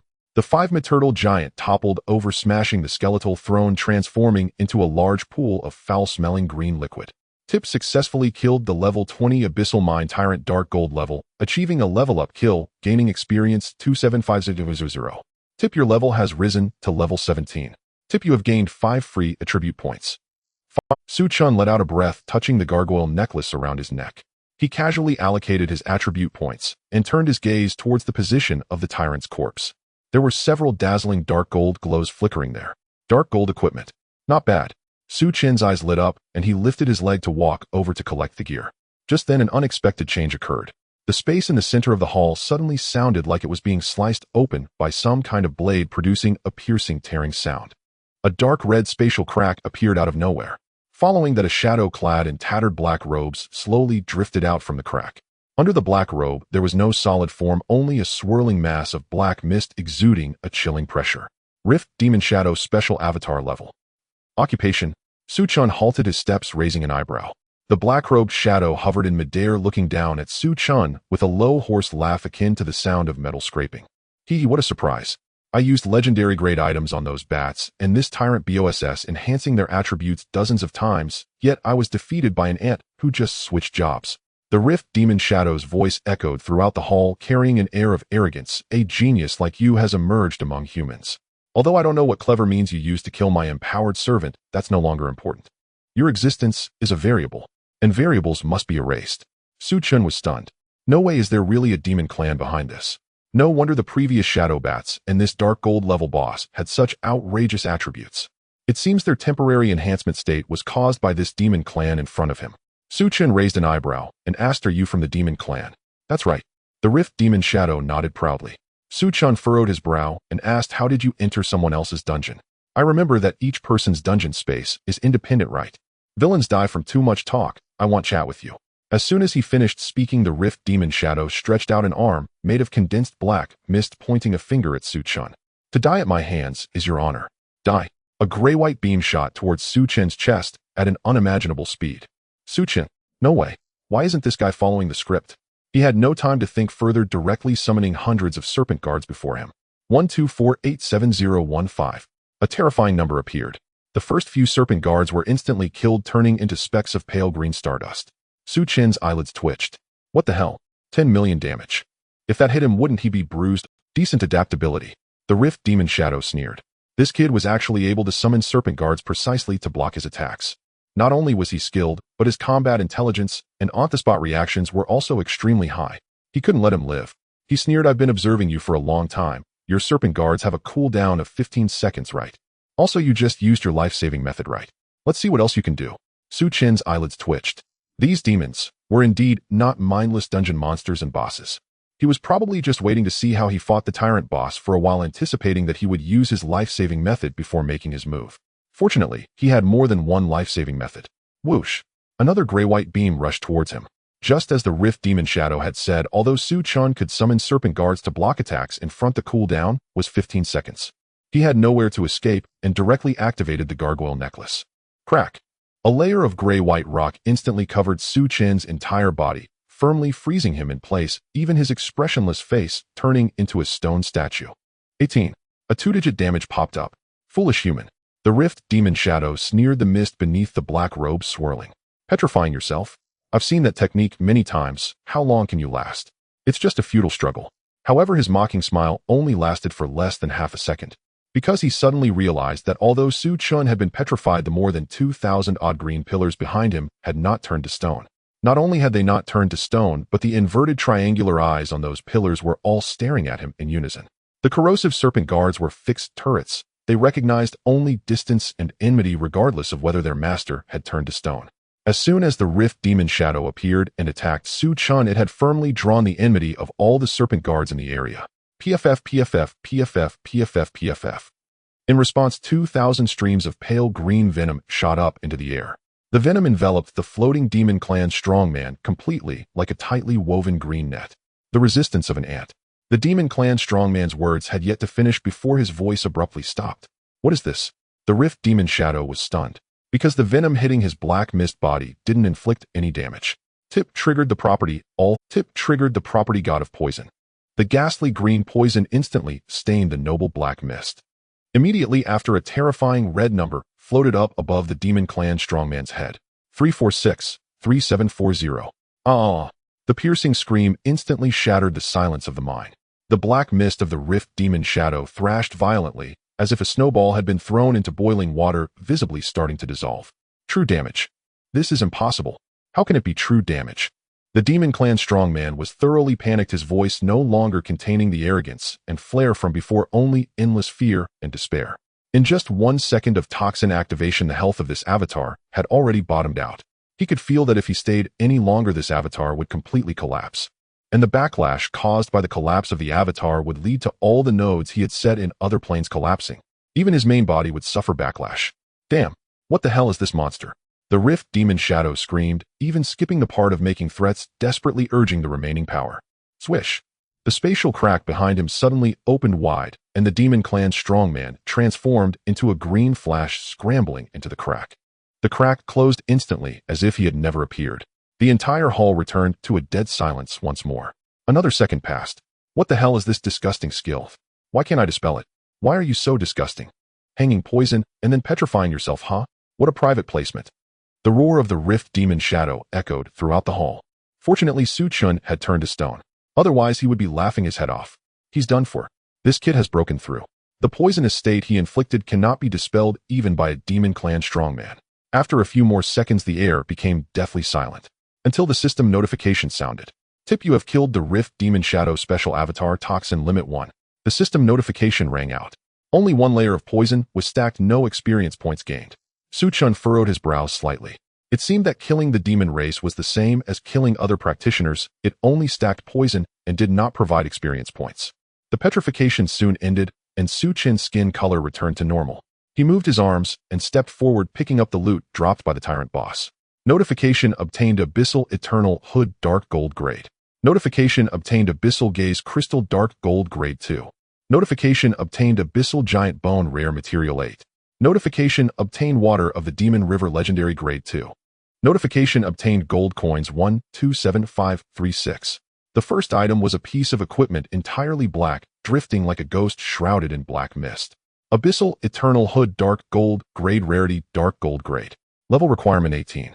Spirit 460. Stamina 40. Additional Attribute 1, Spirit 20. Additional Attribute 2, activated after Abyssal Corruption 02. Additional Attribute 3, activated after Abyssal Corruption 04. Another piece of Abyssal equipment. Just this one piece of equipment added a full 460 points to Spirit. If it were epic or legendary grade equipment, wouldn't it be unbelievable? Chen couldn't help but wonder if dark gold grade equipment was so powerful, what would epic grade equipment be like? It's a pity I can't use it right now. I'm really curious about the effects of the Abyssal Corruption set. Chen felt somewhat frustrated. He was currently level 17 and unable to equip this item. It's frustrating. He could only temporarily store it in his bag and continue to check. Abyssal Gaze Crystal Dark Gold Grade Rarity Dark Gold Grade. Effect: permanently gain 200 points of spirit after use, but physical magic damage and healing effects are permanently reduced by 2. A dark gold grade crystal. Chen's eyes lit up. What a good item. Unfortunately, only 2 were dropped. He swallowed them without hesitation. Notification: successfully used Abyssal Gaze Crystal Dark Gold Grade Spirit 200, but physical magic damage and healing effects are permanently reduced by 2. Chen's spirit surged by another 400 points. As for the 4 reduction in magic damage, he naturally ignored it. The recent battles had proven that both he and the direct damage of the snake guards were laughably low. He still had to rely on the poison. He only needed to consider how to apply the deadly poison, while the poison itself had many more concerns. The Abyssal Giant Bone was a rare material, not often dropped, but being a rare material from the abyss, its price was naturally high. Finally, there were several drops of strange black water floating in the air. They were as black as jade, not contained in any vessel, floating in the air, as if defying the laws of physics. Water of the Demon River Rarity Legendary Grade. Effect: a special material from the Demon River rumored to temporarily enhance combat power when consumed. Legendary Grade. Upon seeing the words grade, Chen's pupils slightly constricted. Epic grade equipment was already valuable enough to be treasured by some major families. Legendary grade equipment is known to be priceless. Whenever it appears, even low-grade ones attract fierce competition from major powers. Could these few drops of black water be a legendary grade item? Could it be what the Rift Demon Shadow mentioned? The legendary grade item he used to enhance the power of the Shadow Bats and the Tyrant Boss. Chen carefully stored the black water in his bag. Given that it was a demon race item and the ambiguous effects described, he dared not consume it casually. It's time to wrap up and get out of here. Chen decided not to linger any longer and prepared to leave. Who knows if that Rift Demon Shadow would come back for revenge? Just as Chen was about to step into the teleportation portal, he suddenly noticed a small black card where the Rift Demon Shadow had just disappeared. He walked over and picked it up. Soul Theft Secret Note Rarity Legendary Grade. Effect Steal 1 skill from the target. This skill does not occupy a skill slot and remains permanently. Cooldown 10 years. Hey. Su Chen's eyes widened in shock. Such a thing exists. The effect of this Soul Theft Secret Note was very straightforward: steal and learn 1 skill from others. Was there really such a shameless item? To understand, once a practitioner changes their profession, their combat style is set in stone. Whether they excel in frontal combat, rear attacks, or support. This small card provides practitioners with another possibility. It allows for the creation of a more three-dimensional and complete combat system. To call it a divine item would not be an exaggeration. If this were put on the market, it might sell for hundreds of billions. It's a pity the cooldown is too long, otherwise stealing several hundred skills would be immensely satisfying. Su Chen stored the card, deciding not to tell anyone. He understood the principle of a common man is not guilty, but possessing a precious item can lead to trouble. After putting away the card, Su Chen stepped into the teleportation portal without hesitation. A few minutes later, an extremely dark shadow entered the hall. It was solid black, exuding a terrifying aura of destruction, as if even space itself were about to tear apart, a stark contrast to the previous weak avatar. It was the main body of the Rift Demon Shadow who had hurriedly arrived. At this moment, his expression was as gloomy as water. Although he could exist simultaneously in countless dimensions, he also had weaknesses. The death of any avatar would greatly harm the main body, and due to spatial displacement, he might lose some of his equipment. Just moments ago, he discovered that his Soul Theft Secret Note was missing. He had desperately snatched it from several other old ghosts. In fact, being able to exist in numerous instance dimensions at the same time was due to the strengths he had gathered from many. His individual abilities could not achieve such a great. His eyes almost spewed fire. Damn little brat. This grudge the Rift Demon Shadow will remember. In Tianhe City, at the entrance of the Wailing Mine dungeon, the atmosphere outside the dungeon was so oppressive that it felt almost frozen. Thousands of fully armed adventurers surrounded the distorted portal, leaving no room for escape. The Mage Corps of the Tianhe City garrison had set up magical artillery on the surrounding high ground, with the cannon muzzles flashing a dangerous red light as they charged. First line Mage Corps in position. Second line heavy soldiers move up. All shields activated. Logistics and medical teams retreat to safety. Commands were quickly relayed through the communication channels.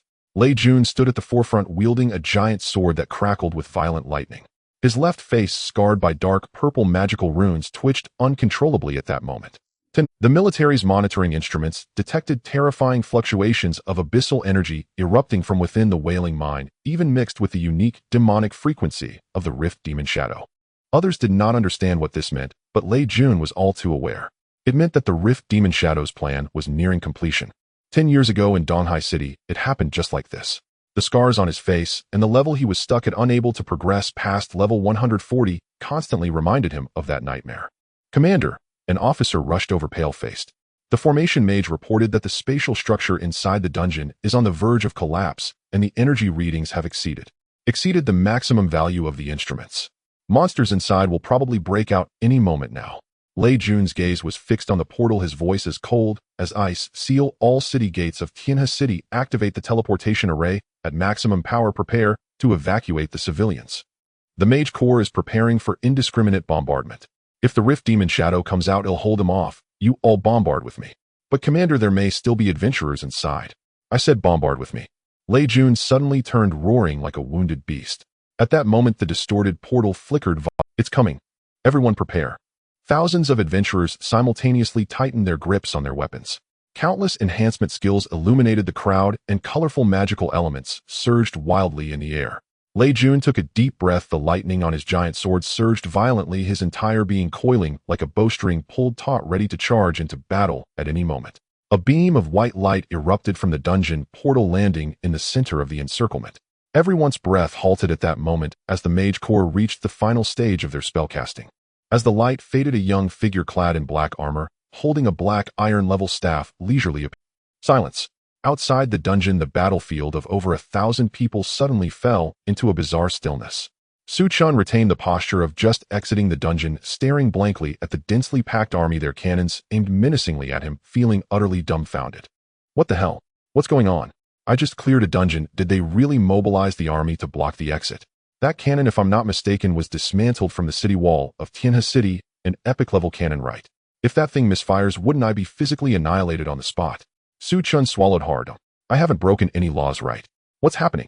In the crowd, Lei Jun looked at this student, who should have died inside, his eyes twitching violently. The violent lightning around him flickered a few times before extinguishing with a small pop. You? Lei Jun stepped forward, his face covered in magical runes exerting immense pressure. You escaped from inside. You didn't die. Su Chen felt the person in front of him looked somewhat familiar and cast a detection spell. Lei Jun level. Class. Commander Lei. Su Chen exclaimed. No wonder he looked familiar. Isn't this the City Defense Army commander who often appears on Tianhe City's television? This is a significant figure rumored to be level 140 capable of killing a level 60 He Kaishan with a single slap. Su Chen chuckled awkwardly. I should still be alive. This is impossible. The nearby officer couldn't help but exclaim, the abyssal energy readings inside the dungeon have gone off the charts. All the monsters inside have been corrupted by the abyss, and there might even be avatars of powerful demons. Even a level 40 second transformation elite would be doomed inside.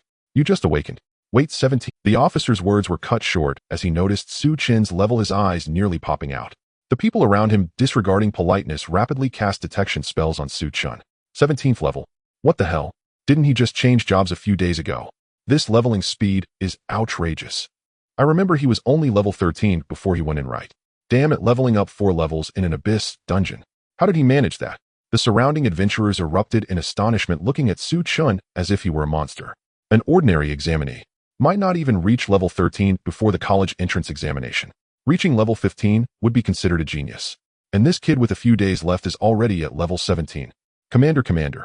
At this moment, an officer's voice trembled as he reported loudly, the abyssal characteristics of the dungeon have vanished. What a... Lei Jun's eyes sparkled as he swiftly moved to the dungeon portal fixated on the swirling vortex. The teleportation that had been blood red had returned to its usual azure hue. Everyone present understood. This meant the abyss dungeon had been cleared. What the hell? This kid actually cleared the dungeon. No wonder he leveled up to 17, or did he really solo the dungeon? The elite troops sent in by the military equipped with epic level gear were wiped out inside, and this kid cleared it with torn up gear. The surrounding people were in shock, staring at Su Chen in disbelief.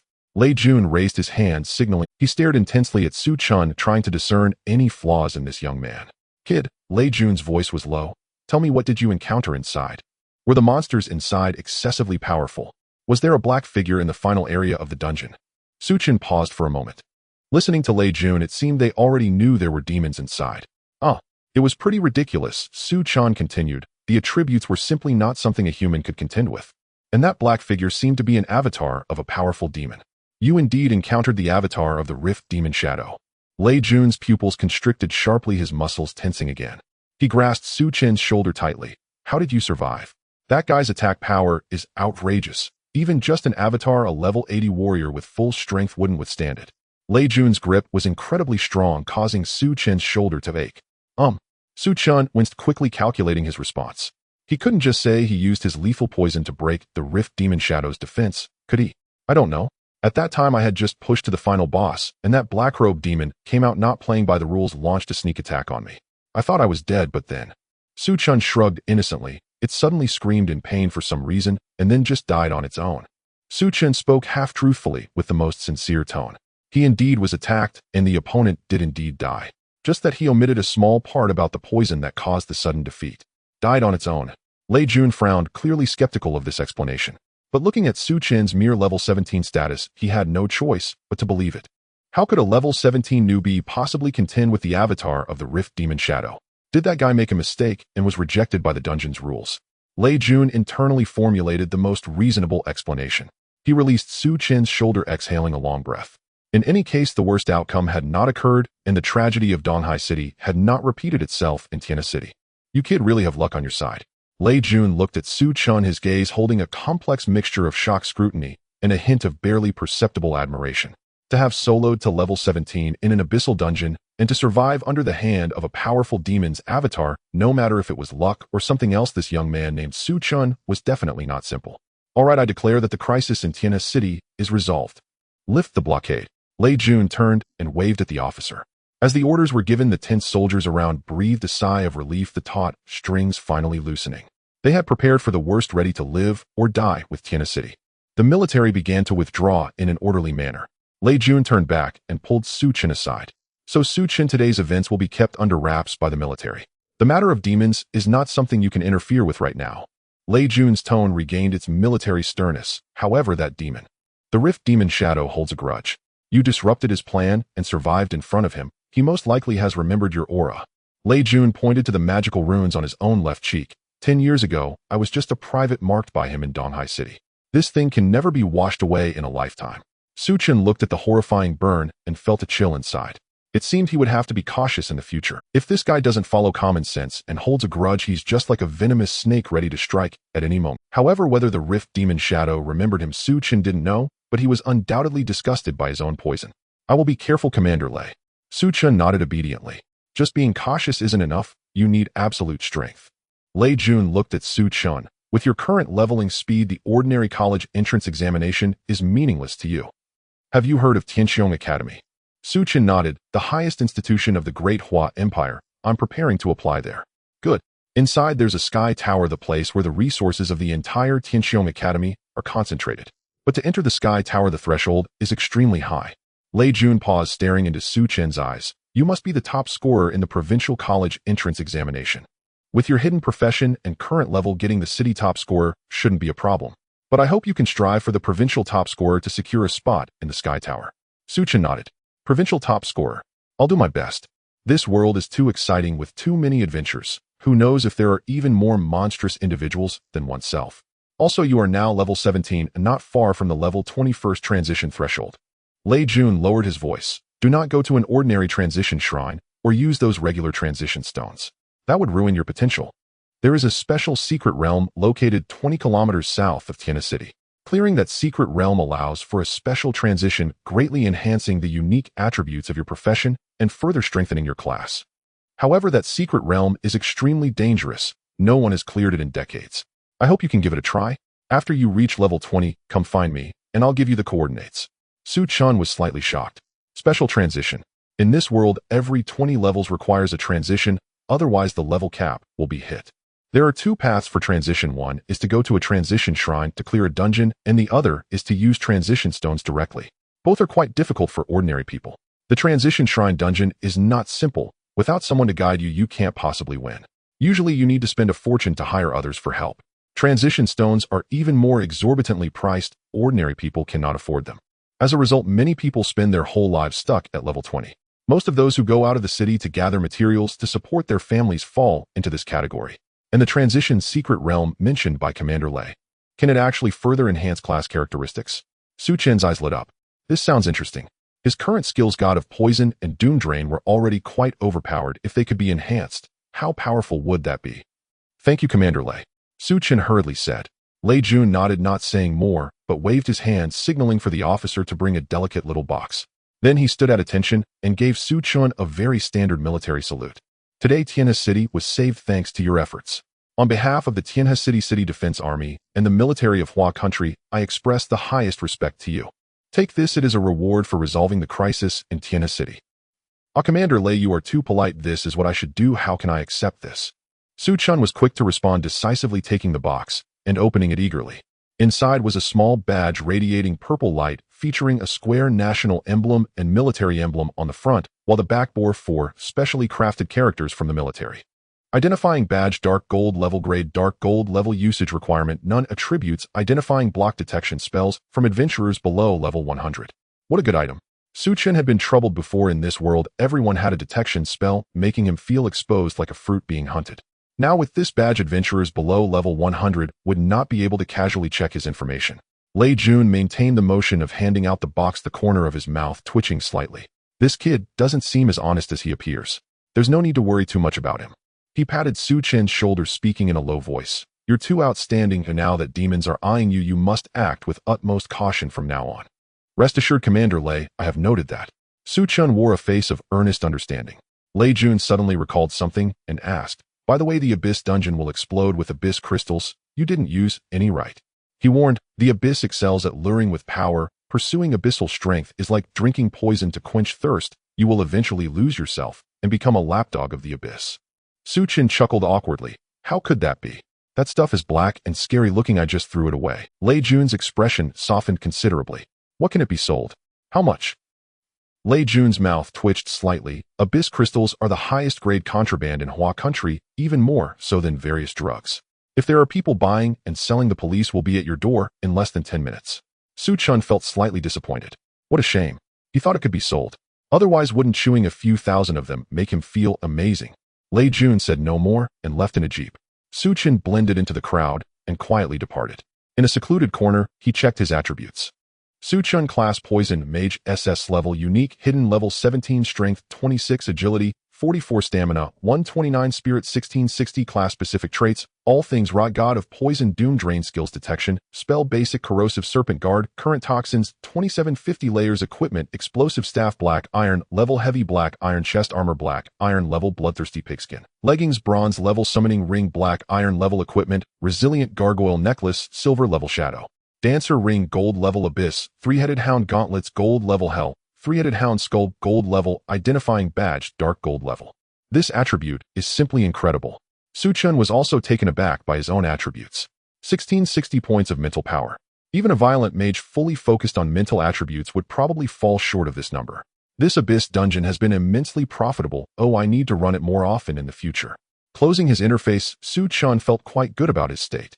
Instead of returning directly to the city, he headed out into the wilderness to level up. With his current attributes and skills, his monster-slaying efficiency had increased several-fold. Hundreds of snake guards under his command simultaneously attacked dozens of different enemies. Dozens of kill notifications flooded the screen. Notification killed a level 17 bloodthirsty wolf, gained 170 experience points. Notification killed a level 18 venomous king snake, gained 180 experience points. The experience points are too few. Killing nearly 100 of these is only equivalent to one monster in the Abyss dungeon. Su Chen sighed. Once you've seen the sea, the water is no longer impressive. The experience from wilderness monsters is too little. Having experienced the monsters in the Abyss dungeon, he couldn't look down on these measly rewards. Even with his current monster-slaying speed, it would take him 5 or 6 days to level up.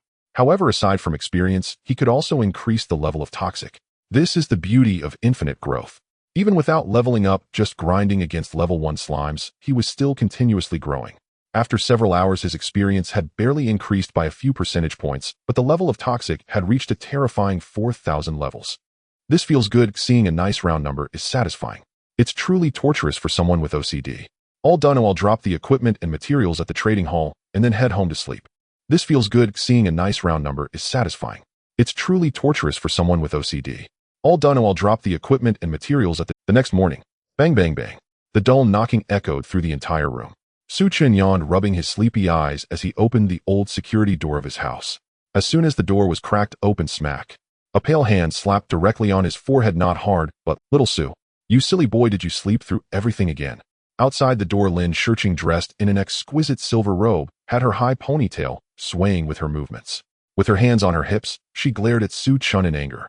As the daughter of a top family in Tianha City, her gear shimmered with unmistakable silver-level brilliance, and a few pieces even glowed faintly with golden light. Su Chen touched his forehead, looking at this young lady in front of him, and sighed helplessly. So early in the morning, are you demolishing the house? What early morning? It's already 12:30.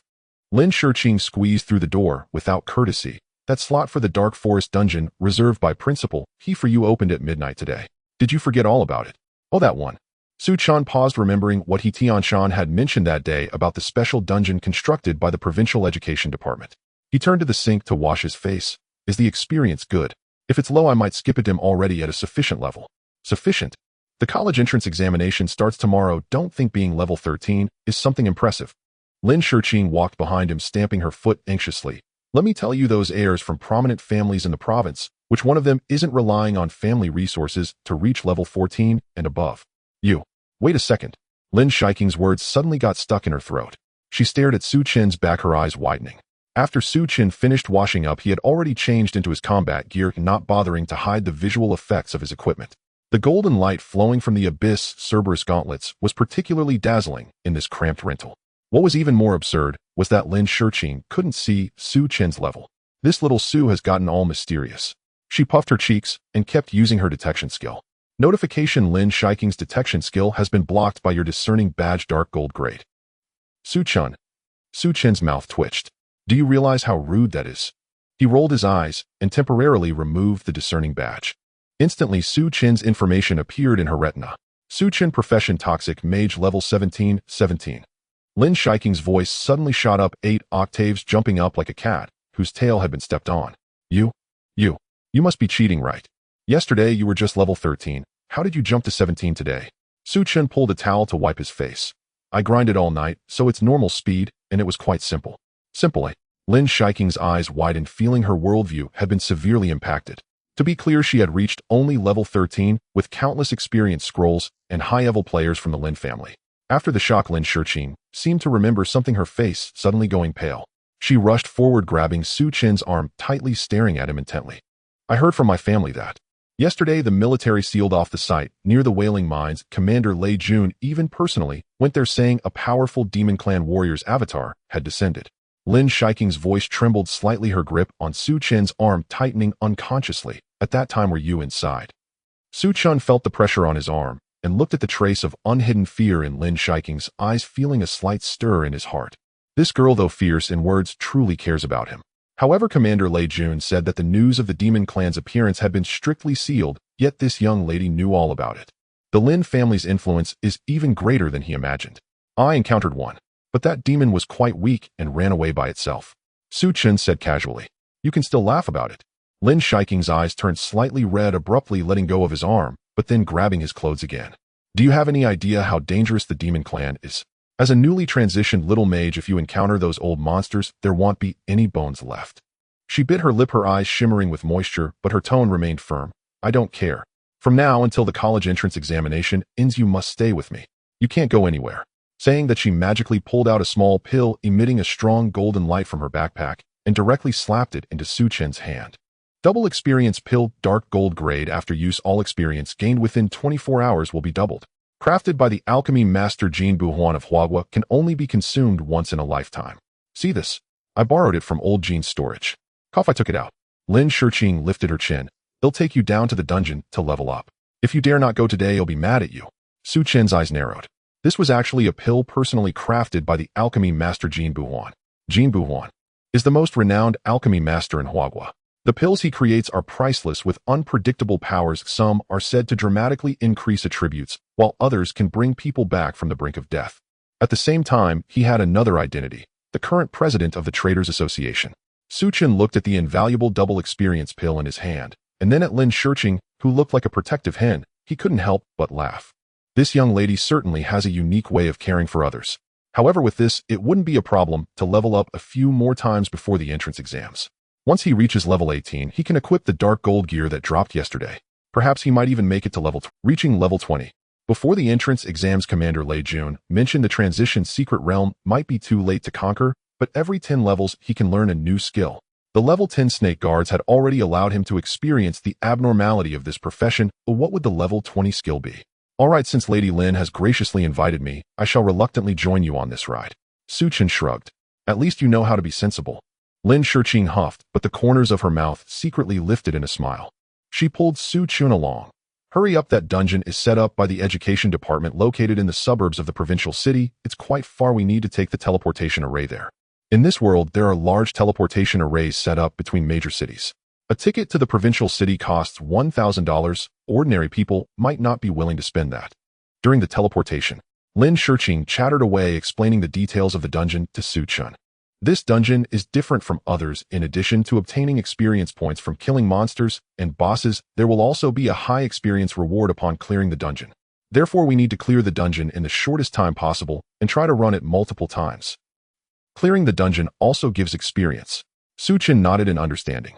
The dungeons and secret realms he encountered before only had monsters that provided experience. There were no rewards for clearing the dungeon.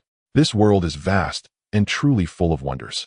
Half an hour later, in the suburbs of Jiangnan City, at the entrance to the Dark Forest dungeon, the area outside the dungeon was bustling with people, filled with calls for teams. Looking for a team, we need a high damage output profession, preferably magic-based. The first genius of Wenshui City is preparing to challenge the hard difficulty and needs powerful teammates above level 12 warriors or hidden professions that can tank monsters. Selling various potions at the same price as the Traders Association, no cheating. Selling the first third of the dungeon strategy, guaranteed accuracy. There were students looking for teams, as well as some keen merchants. Although each school only has 2 slots, the land in this world has expanded exponentially. There are over 100 prefecture-level cities in Jiangnan province alone, and the number of schools is countless. Little Sue, let me tell you, this dungeon is quite difficult. Lin Shiking warned seriously as they walked. The monsters inside are very agile and can use poison. Once we go and you stand behind me, it'll give you invisibility. You mustn't act impulsively. Shrugs, you really came. A male voice with a bubbling tone interrupted Lin Shiking's warning. Ahead, a young man with a buzz-cut round face and a stubbly beard dressed in white socks approached with 3 similarly dressed followers. Player Zhao Kuo, profession Gale Warrior level 13, the eldest young master of the Zhao family in Jiangnan province, a well-known rich second generation. Shrugs, I knew you'd come to sprint. I've assembled an elite team all above level 11 and am just missing a heel. Su Chen's skin crawled all over. What the hell, a stubbly beard with white socks? Is this aimed at me? At this moment, Zhao Kuo's gaze fell on Su Chen's skin crawled all over. What the hell, a stubbly beard with white socks? Is this aimed at me? At this moment, Zhao Kuo's gaze fell on Su Chen next to Lin Shurqing. Oh, isn't this the genius Su Chen from Tianha City? Zhao Kuo sneered, his eyes filled with disdain. What's wrong? Are you going to rely on women for support? Tianha City is a poor rural area. Are you even level 10 yet? Shurqing, why are you bringing this burden? Are you sending him to his death? Lin Shiking's face darkened, about to explode. Zhao Kuo, watch your mouth. Su Chen pulled her a little further away, asking with a face full of disgust, are you from Bashu? Zhao Kuo was taken aback. He thought Su Chen would be furious, but instead he got this nonsensical question. Am a native of Jiangnan. Oh, then I asked the wrong person. Are you male or female? Zhao Kuo finally understood, his face turning red. Damn it, can't you see the muscles on my body? It's precisely because your muscles are so big that it's dangerous. I think you have a connection to Bashu. Saying that, Su Chen lost interest in him and walked past him towards the dungeon entrance. Zhao Kuo was left dumbfounded. He had prepared a belly full of taunts, but it was like punching a pillow. What are you? Zhao Kuo was furious. Shurqing, the monsters in this dungeon have extremely high attributes. Even our 5-person team from the provincial city nearly died at the hands of the boss. If you two can clear it, I'll eat my giant sword right here. Su Chen remained silent, simply turning his head and waving to Lin Shurqing. Let's go, Lady Lin. Oh. Lin Shurqing shot Zhao Kuo a glare and quickly jogged to catch up with Su Chen. Su Chen arrived at the dungeon's light gate and cast a detection skill. Dark Forest Dungeon level 1520. Please select dungeon difficulty, normal, hard, hell, nightmare. Lin Shurqing rubbed her hands nervously. Little Su, just choose normal. The lowest monsters inside are level 15. We need to proceed cautiously. Su Chen looked at the options before him, silently calculating. With the double experience pill, choosing normal would be a waste. Since he was going to grind, he might as well maximize his benefits. Without hesitation, he raised his hand and pointed to the far right option, glowing in blood red. Buzz! The dungeon light gate instantly changed from pale blue to crimson, and a pungent smell of blood rushed at him. Notification: you have entered Dark Forest Nightmare level. Notification: in this difficulty, monster attributes are enhanced and the aggro range is expanded. Please remain vigilant. Swish! The two figures were instantly engulfed by the blood-red light gate. The dizziness from the teleportation hadn't faded, yet when Lin Shurqing saw the crimson system notification before her. Little Su! Lin Shiking's frantic scream erupted in Su Chen's ears. Did you click the wrong one? This is Nightmare level. Nightmare level. The blood-red glow gradually faded from the retina. A strong smell of decaying matter filled the air, mingling with a nauseating scent of blood. The lush trees that were visible outside the dungeon now appeared in a sickly shade of grayish-black. A few streaks of crimson light barely penetrated, casting the entire forest in a hellish glow. As soon as Lin Shiking's feet touched the ground, she shuddered uncontrollably. Xiao Suzy. Lin Shurqing turned around and grabbed Su Chen's arm, her voice trembling. This is Nightmare level. Nightmare level. Do you know what that means? Oi. Su Chen's head buzzed. This girl has quite a loud voice. I can read, he casually replied while glancing at an extra status in his status bar. Environmental debuff: in this nightmare dungeon, all practitioners' health recovery speed is reduced by 50, vision range is diminished by 70, and monster aggro range is expanded by 200. His gaze swept around the environment. All around him were blackened, eerie, dead trees and vines. His vision could only see about 20 meters before being engulfed in complete darkness. In this world, as the difficulty of the dungeon increased, serious debuffs would emerge, and each dungeon produced different debuffs. This nightmare-level dungeon not only restricted health recovery speed, but also limited visibility. Of course, compared to yesterday's Abyss dungeon that turned everyone into Guasha masters, this was still far from it. At this moment, Lin Shurqing was pulling Su Chen's arm hard, trying to drag him towards the teleportation portal. Do you think this is a beginner dungeon arranged by our school? I'm serious, Xiao Suzy. Earlier this morning, an elite team from Class 2 and Class 6 already cleared the normal difficulty. The basic agility of the bloodthirsty demon wolf in this dungeon is 60 points, and its attacks inflict poison damage. Even with the two of them level 12 blood cow warriors at the front, they almost broke through the defense line. Nightmare-level monsters have attributes 3 times higher than normal difficulty. You as a little mage, even if you are level 17, your health bar is both thin and short. Even a single touch would lead to an instant kill. Lin Shiqing spoke rapidly, her silver-grade staff already glowing. He'll use an invisibility skill, but we need to get out quickly. Nightmare difficulty is not something 2 people can handle. Su Chen looked at Lin Shiqing's face, which was tense and slightly pale, and her instinctive action of standing in front of him despite her obvious fear. This young lady, who usually seemed quite proud and aloof, was surprisingly loyal in a critical moment. But retreat. Su Chen was not interested. He wanted to see just how difficult this nightmare-level challenge was. Young lady, look ahead. Su Chen did not choose to retreat. Instead, he raised his explosive staff and pointed at a patch of bushes ahead. What are you looking at? Hurry. Lin Shiqing's words were cut short as the bushes ahead suddenly shook, accompanied by a bone-chilling sound of creaking bones. 3 massive wolves the size of calves slowly emerged from the shadows. Their fur was a strange blood-red color, and their eyes burned with ghostly green flames. As these 3 giant wolves appeared, the reconnaissance panel they had discarded also popped up. Bloodthirsty Demon Wolf, level 15 strength, 130 agility, 180 stamina, 100 spirit, 80 skills, bite, shadow strike, lethal poison, nightmare, exclusive attribute, bloodthirsty. When health is below 30, attack speed increases by 50. Lin Shiqing's face instantly turned pale as she looked at the panel that appeared in her vision. Her breath momentarily halted. 180 points of agility.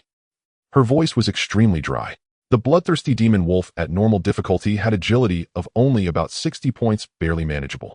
Now with 180 points of agility, it meant that the speed and attack frequency of these monsters were simply not something a mage and a priest could dodge. Not to mention that terrifying strength of 130 points, which could easily tear apart her silver-grade light armor with a single shadow strike.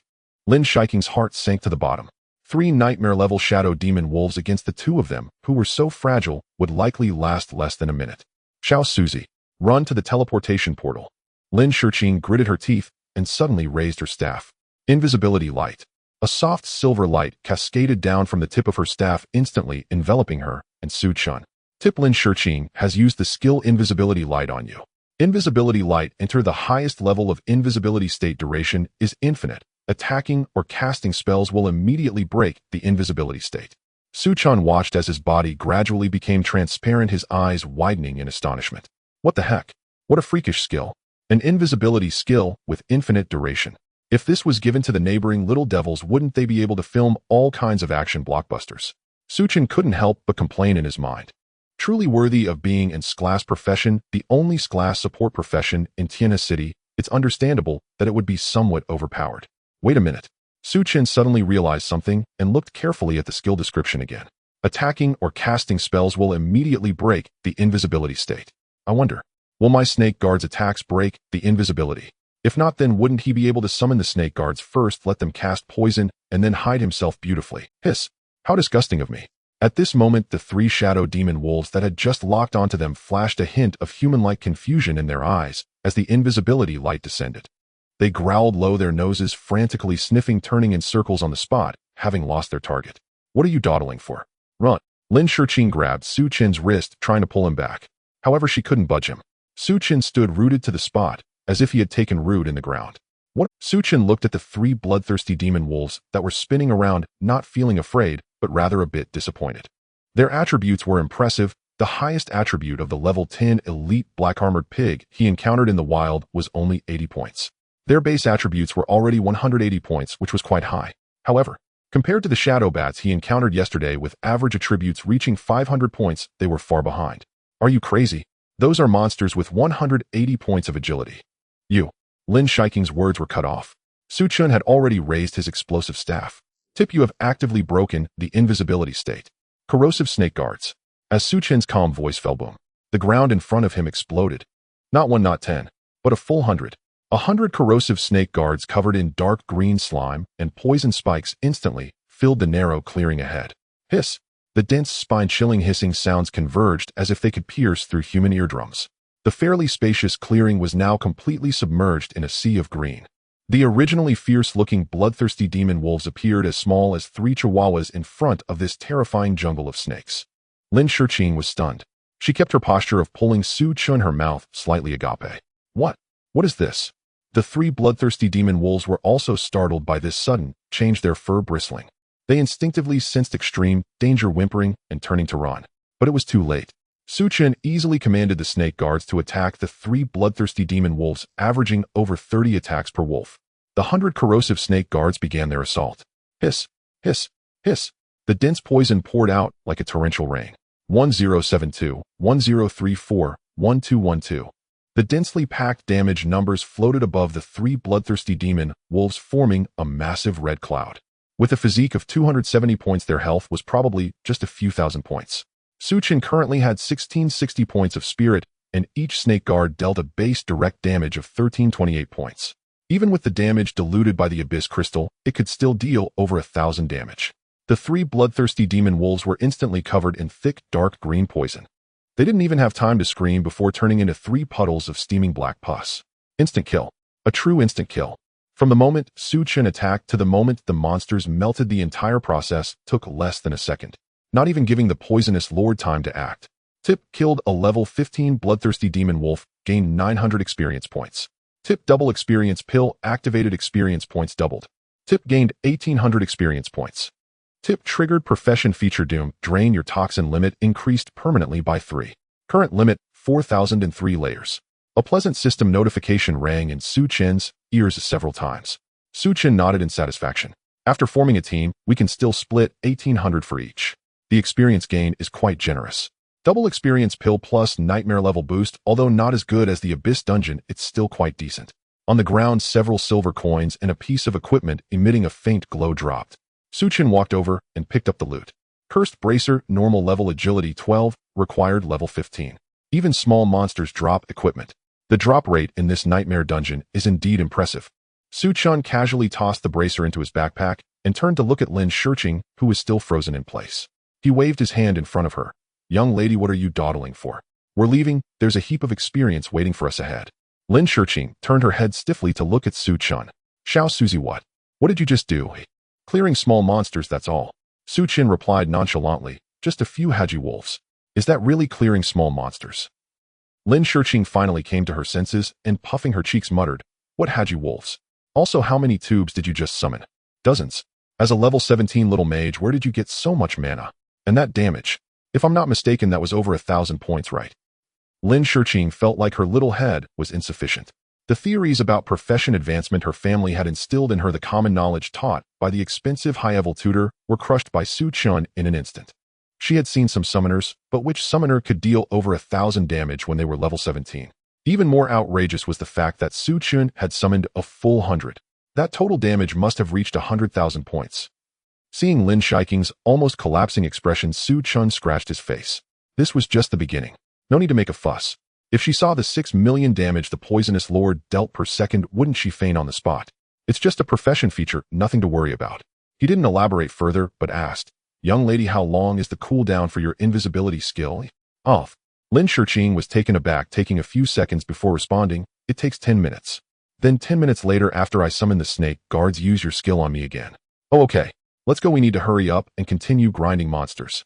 After speaking, Chen didn't wait for Lin Shurching to respond and directly stepped towards the depths of the forest. Lin Shurching stood in place, watching Chen's back, then looking at the 3 puddles of toxic water on the ground. She gritted her teeth and hurriedly followed. Xiao Suzy, wait for me. What kind of freakish profession are you? How much spirit do you have? Show a boy's secret, don't ask. You're so annoying. For the next 10 minutes, Lin Shurching's shock never subsided. Her family had always told her that in a nightmare-level dungeon, every step must be cautious, calculating every skill cooldown, carefully pulling monsters, and even being ready to take potions and fight for their lives. But the reality was that Chen was like an old man strolling in his backyard. Xiao Suzy, there's a monster ahead. Lin Shurching nervously tightened her grip on her staff. Corrosive snake guards. Chen waved his hand casually. Boom. The snake guard sprang up. Hiss. The monsters melted away. There's a patrol team on the left. Corrosive snake guards. Boom. Hiss. The monsters melted again. It didn't matter if the high-agility bloodthirsty demon wolves or the thick-skinned corrupted trance appeared ahead. Even the level 20 elite monster mutated poisonous vine woman with the extremely annoying nightmare attributes of spell immunity and rapid regeneration had their health completely emptied in front of the dense snake guards. Instant kills. Continuous instant kills. Lin Shurching's task transformed from protect Xiao Suzy into the ruthless loot-collecting machine. Xiao Suzy, another piece of equipment dropped. Lin Shiqing numbly picked up a dagger from the ground and stuffed it into her backpack. Her backpack was now stuffed with over a dozen pieces of equipment, including a black iron-grade chest plate.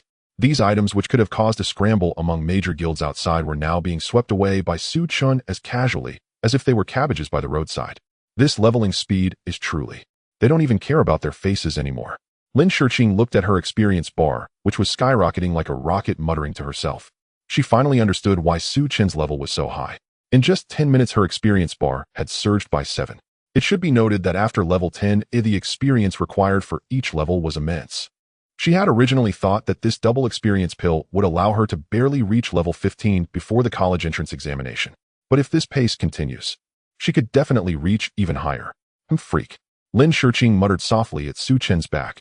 She had previously wanted to compare with Su Chen to see who could achieve a higher level before the college entrance examination. But it seemed that she had once again suffered a crushing defeat. Throughout 3 years of high school, she had never won even once. Feeling frustrated, she kicked a small stone on the ground and said, "Hey Xiao Suzy, my skill is ready. Wait until I finish casting my skill, then use it on me again." Su Chen nodded excitedly. He approached a few mutated poisonous vine women and tapped the ground with his staff. Boom. Hundreds of green snake guards sprang up. Lin Shiqing raised her staff, invisibility light. Whoosh. Tip player, Lin Shiqing, has used the skill invisibility light on you. A soft light cascaded down, and Su Chen's body turned transparent once more. He commanded the snake guards to attack a few mutated poisonous vine women not far away. Hiss, hiss, hiss. The dense poison poured out like torrential rain. Several demon women were instantly drenched in poison. In just an instant, their health bars were emptied. Tip killed a level 20 mutated poisonous vine woman elite monster, gained 1200 experience points. Tip double experience pill activated, experience points doubled. Tip gained 2400 experience points. As the system notification sounded, Su Chen didn't pay attention to the growing experience, but stared wide-eyed at his still transparent body. What the heck? It really works. He took a deep breath, turned his head, and fixed his gaze on Lin Shiqing, his eyes shining with intensity. Lin Shiqing was startled, hugging her arms, her face flushed. "Xiao Suzy, what are you doing?" Lin Shiqing's cheeks flushed with a noticeable hue of red. She felt her heartbeat quicken, the thumping sound echoing starkly in the quiet dungeon. What does he want to do? His gaze is too direct. Although they often spar against each other, Xiao Suzy is indeed quite handsome. No, Lin Shiqing, what are you thinking? But this is a dungeon.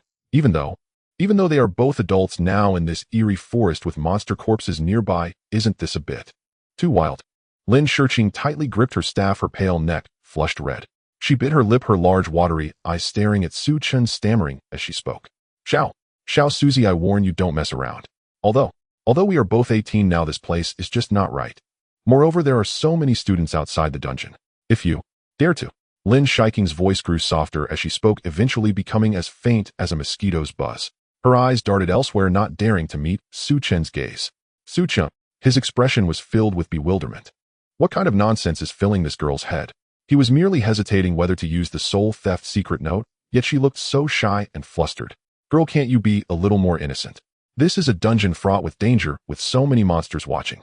Do you really think this is a picnic for love? Su Chen stepped forward and raised his hand. Lin Shiqing was so frightened that she closed her eyes, her long eyelashes trembling violently, her body tensed. Thud. A crisp knock landed on Lin Shiqing's forehead. Ouch! Lin Shiqing covered her forehead, opened her eyes wide in anger, and glared at Su Chen. Xiao Suzy, why did you hit me? Miss, empty out the nonsense in your head. Su Chen rolled his eyes, and then pulled out the previously dropped soul theft secret note from his inventory. Soul theft secret note. Grade legendary. Effect: steal 1 skill from the target. This skill does not occupy a skill slot and lasts permanently. Cooldown 10 years. He waved the secret note in front of Lin Shiqing and explained, I just wanted to see if I could copy your light of concealment. Lin Shiqing was stunned. She glanced at the dark secret note in Su Chen's hand, then looked at his expressionless face. The blush on her face instantly transformed into an angry flush. You stared at me for so long just to steal my skill. Lin Shiqing stomped her feet in anger. What else could it be? Miss, what else do you want? I just tested it. My snake guard attacks the enemy and has a poisonous DOT damage which won't break the stealth state. Su Chen stroked his chin, his eyes shimmering with the excitement of an experienced player uncovering a bug. Doesn't that mean that in the future, as long as I summon the snake guard and find a corner to squat in, letting the snake guard automatically fight monsters, I can just lie back and collect experience? Lin Shiqing looked at Su Chen's face, which was filled with thoughts of mechanics and experience, and felt her teeth grind in frustration. Did she actually Expect anything just now. Su Chen. Lin Shiqing spat out 2 words through gritted teeth. This time she didn't even call him Xiao Su. What is it? Su Chen returned to his senses looking innocent. You idiot. Lin Shiqing raised her staff and struck Su Chen's head hard. Bang. Su Chen took the hit solidly clutching his head and shouting, Ouch, what are you doing? This young lady really has some strength. If it weren't for his high stamina, he might have lost health. After this hit, Lin Shiqing was still not fully calmed down, but the exaggerated attributes of the soul theft secret note quickly drew her attention. Fuming, she asked, Where did you get a legendary item? Legendary items. Even the well-established Lin family doesn't have many. Where did Su Chen, a broke little mage, get it? Su Chen casually replied, It dropped from the Abyss dungeon. Upon hearing this, Lin Shiqing pursed her lips, her anger dissipating significantly. A regular Abyss dungeon. Dropping a few pieces of gold-grade equipment would be quite impressive. Legendary grade. What on earth did this idiot encounter in yesterday's Abyss dungeon? She sighed lightly and did not inquire further, instead asking, Do you really want to learn? The soul theft secret note is indeed powerful, but it has a full 10 years of cooldown. Using it once means it will reduce by 1. Might want to learn it. Su Chen nodded. Lin Shiqing's profession is Scrade, which is quite rare across the moreover, other people's skills may not suit him. His combat system has already become quite peculiar. He couldn't always have Lin Shiqing as his bound healer, so he might as well steal the stealth skill for himself. As for the 10-year cooldown, he would think of ways later to see if he could obtain special items to reduce cooldown. He could heed the warning from Commander Lei Jun. Who knows when the demon race might suddenly strike, so having more survival skills is naturally better. Su Chen no longer hesitated and directly used the soul theft secret note. In the next moment, a black-purple light burst forth from the secret note, instantly enveloping Lin Shiqing. Hint successfully used soul theft secret note, learned the skill Light of Concealment. Hint soul theft secret note enters cooldown countdown 315,359,999 seconds. As the system prompt faded, the secret note in Su Chen's hand instantly lost its luster, turning into a dull black book. Meanwhile, a brand new skill appeared in Su Chen's skill bar. Light of Concealment. Mana cost 400 points per person. Cooldown 600 seconds. Duration. Skill effect allows up to 4 people to enter the highest level stealth state, unable to be detected except by the highest level detection skills. Stealth state is removed upon performing attack or casting actions. Perfectly learned. Su Chen couldn't help but smile. With this, his combat system became even more shameless. Lin Shiqing poked him. What are you grinning about? Did you learn it? Quickly use a skill to try it out. Oh. Su Chen came back to his senses, raised his staff, and cast the Light of Concealment on both of them. Instantly, their bodies became transparent, completely blending into the surrounding dim environment, just like the effect Lin Shiqing released before. Under the cover of the veiled light, the two slipped silently through the final stretch of dense jungle shrouded in toxic miasma. Ahead, the vista suddenly opened wide. Where an open clearing should have been stood an immense ancient tree, towering into the heavens, its colossal trunk requiring dozens of people to encircle it fully. Its withered bark was studded with grotesque face-like burls. Thick serpentine roots plunged deep into the earth like coiling dragons, and the surrounding soil shimmered with an eerie violet-black hue. Rotting 10,000-year spirit, tree gold tier boss. Tier gold. Level 20. Strength 800. Agility 100. Vitality 2000. Spirit 700. Skills root entanglement toxic miasma emission frenzied growth life siphon restores 5 of maximum vitality per second. Su Chen's eyelid twitched. A revolting monstrosity. Though its stats paled beside the mine tunnel tyrant they'd faced earlier, this ancient tree spirit possessed one deeply unsettling ability, Life Siphon. 2,000 vitality points. In nightmare mode, assuming each point translates to 1,000 health units. That means at least 2 million health. 5% per second. That's 100,000 health restored every second. Su Chen's lips quivered. Could anyone else possibly deplete its health faster than it regenerated? Surely not. It would heal faster than they could strike. At that moment, Lin Shiqing glimpsed the boss's stat panel and seized Su Chen's sleeve. Stop! Stop! Stop! Her voice dropped to a hushed whisper, yet her words tumbled out in rapid succession. Xiao Suzy listened carefully. This dungeon is unlike any other. How so? Su Chen asked. Lin Shiqing explained. In most dungeons, the boss waits at the end, but here it stands right at the entrance. Behind it lies over 3 hours worth of content still to unfold. So killing it ends the run. Su Chen asked, puzzled. Was there some hidden mechanic? Don't interrupt. Where else was he supposed to interject? Ahem. Go on. Su Chen choked back his retort, nearly straining his internal organs. Something had gone awry. That girl's antics had somehow contaminated his own thoughts. Listen well, Xiao Su. Unaware of his inner turmoil, Lin Shiqing continued. To defeat it, we must locate and destroy its 4 decayed roots. buried deep in the four corners of the underground chamber. Each root destroyed reduces its regeneration rate. Only when all four are obliterated will its healing be severed entirely, and its vitality plummet by half. Clearly she had studied this dungeon meticulously in advance. Chin lifted with quiet pride. Lin Shiqing swiftly outlined their strategy. So for now avoid approaching the boss. We'll descend instead to find its four decayed roots. See that cavern behind it? We simply circle around. As Su Chun listened, a faint arch of curiosity lifted his brow. This mechanism echoed earlier secret realms, requiring the elimination of ancillary foes before the boss could even be harmed. The Provincial Department of Education truly spared no thought, testing students' discernment and judgment. Su Chun mused, gazing at the colossal ancient spirit tree ahead. So we're meant to seek something else. Exactly. All four must be found. Otherwise, no matter how many green rods you wield will never outlast it. Lin Shiqing emphasized, gripping her staff tightly. Su Chen ignored her and strode forward without hesitation. Xiao Suzy, are you mad? You haven't even searched yet. Lin Shiqing's eyes widened. She rushed after him. Corrosive serpent guards. Su Chen tapped lightly upon the ground. He summoned only 100, no more no less. Whoosh! 100 thick serpentine constructs materialized instantly. Sensing imminent peril, the ancient tree reacted with startling speed, whipping its vines wildly to crush these sudden intruders. Yet the serpent guards moved faster. All 100 struck in unison, jetting torrents of viridian venom that instantly engulfed the towering spirit tree.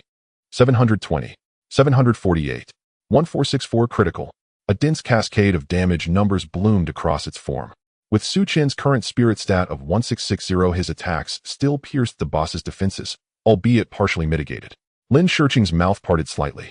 She knew his damage output was extraordinary, but to breach the defenses of a boss boasting 2,000 vitality. Just how high was his spirit? Still, against a creature regenerating 100,000 health per second, bypassing its mechanics rendered all effort futile. Yet, Lin Shiqing's pupils contracted to needle-fine points. 6889000. An absurdly massive crimson numeral erupted from the spirit tree's crown. This. She rubbed her eyes, fiercely counting aloud on her fingers. Ones, tens, hundreds, thousands, 10,000s, 100,000s, millions. 6,800,000. Her mind threatened to short-circuit. She checked again, then again, before accepting the truth. As she reeled in disbelief, enormous crimson numerals pulsed once per second, completely drowning out the boss's steady ones in a per second regeneration.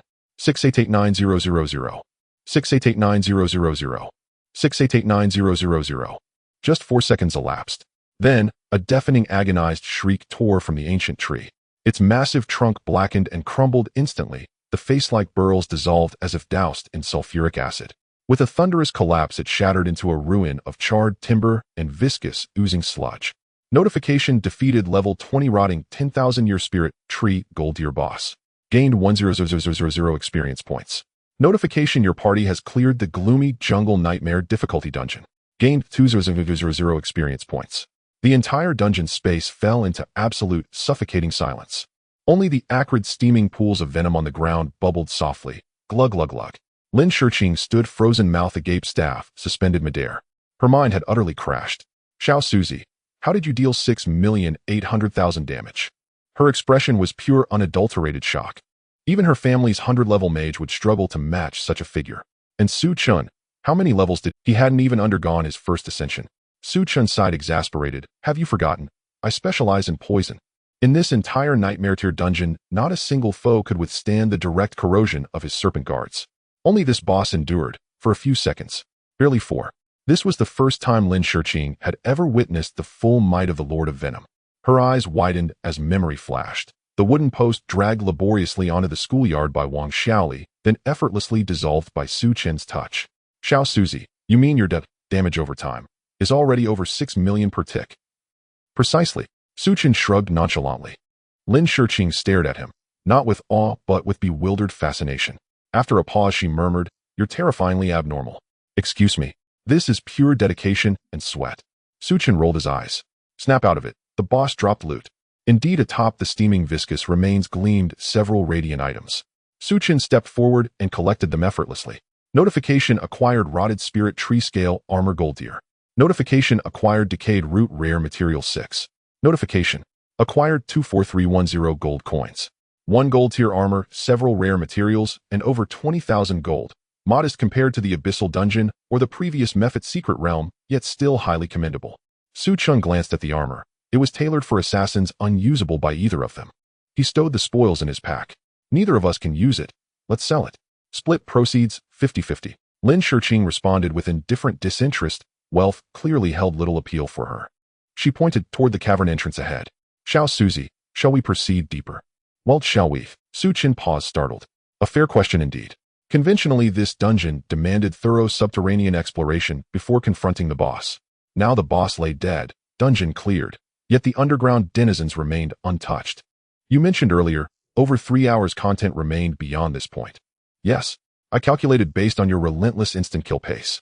Even seasoned teams tackling normal difficulty require 5 or 6 hours. Su Chen fell silent, contemplating.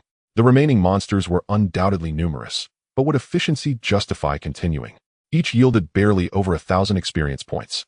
Yet a single boss granted 1 million experience, and dungeon completion awarded an additional 2 million, totaling 3 million per player.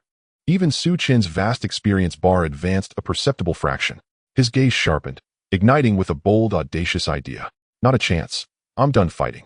Su Chen shook his head decisively. Each minor monster lurking underground granted barely 2,000 experience points. And even if he spent 3 full hours clearing every single one, the total would scarcely exceed several 100,000 points. Yet they had just defeated the boss in under 20 minutes, from entering the dungeon to its instantaneous collapse, though that time included precious moments wasted while Su Chen studied Lin Shiqing's skills. In those same 3 hours they could clear the boss at least 9 times. Monsters granting only 2,000 points. Not even a dog would bother. Though skipping the minions meant forfeiting toxin stacks, their immediate priority was leveling up to 20 to unlock new abilities. No more fighting. Lin Shiqing blinked in surprise. But there are still dozens of monsters inside. Each yields 1,800 experience points. Time is currency, my dear lady. Su Chen waved dismissively. Let's exit the dungeon. Though puzzled, Lin Shiqing obediently followed. Their figures shimmered faintly before vanishing from the dungeon space. Outside the dungeon's teleportation gate, the air buzzed with clamor and chatter.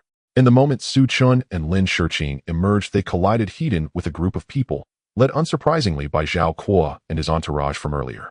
This time, however, Zhao Kuo stood beside a towering man with a thick, bushy beard. The man wore a tight-fitting pink shirt, short trousers, and white socks, and clutched a priest's staff adorned with a crucifix. In the instant Su Chen laid eyes on him, his eye twitched violently. Damn it. Don't come near me. Zhao Kuo froze upon spotting Su Chen and Lin Shiqing stepping out of the gate, then glanced instinctively at his wristwatch. Well, if it isn't Shiqing herself. Ni's initial shock melted instantly into a mocking grin. He stepped forward, his gaze sweeping over Su Chen with undisguised contempt. I told you this kid was useless. No matter how elite his class, without backing, what true strength can he wield in this world? And yet he dares enter a dungeon, alone, with her. Zhao Kuo's lackeys erupted into raucous laughter. Brother Zhao, it hasn't even been half an hour yet. Half an hour. I'd wager they didn't even face the first wave, just fled in terror. Zhao Kuo tilted his chin upward, triumphantly gesturing toward the bearded priest beside him. Shiqing, behold a Class B priest from our provincial capital. That spot should have been yours. I told you repeatedly, join my party and this dungeon would fall like a ripe fruit. Why waste time trailing after this nobody? Lin Shiqing's temper flared instantly at Zhao Kuo's words. Zhao Kuo, watch your tongue. Don't think your father's acquaintance with mine makes you untouchable. She stepped forward, already raising her staff. Our Xiao Suzy. Whoa. Calm down. Su Chen seized Lin Shiqing's wrist and yanked her sharply backward. Ni's eyes locked onto the 5 bearded men before him, each clad in identical pink shirts and white socks, and his stomach churned violently. It was nauseating. The visual assault dwarfed even the ancient bloodthirsty tree spirit in sheer horror. Not a second longer could he endure it. Let's go, now. Su Chen dragged Lin Shiqing straight into the shadowy portal of the Darkwood Grove, abandoning all pretense of grandstanding or humiliation. What if sparks of romance ignited? Zhao Kuo watched them vanish into the portal, and his smirk froze rigid as stone. That brat ignored me again. Brother Zhao, he's probably seething, trying to redeem himself by getting thrashed by monsters inside. One lackey simpered obsequiously. Zhao Kuo sneered coldly. Foolish to the core. The bloodthirsty wolf pack won't spare him for wounded pride. Let's enter. We'll clear it first, then humiliate that punk publicly. Notice you have entered the Darkwood Grove nightmare difficulty. A flash of light deposited them once more within that brooding, mist-shrouded forest. Lin, searching breathless from Su Chen's frantic sprint, finally staggered to a halt. Xiao Suzy, what on earth are you doing? Why run? She jerked her hand free and glared at him, cheeks flushed with indignation. Zhao Kuo was so arrogant. Why stop me from striking him? We should have thrown the golden gear we just looted right in his face. Su Chun patted his chest, still shaken. My lady, did you not see their attire? Good heavens, that sight alone could curse my future rivals forever. Fair point.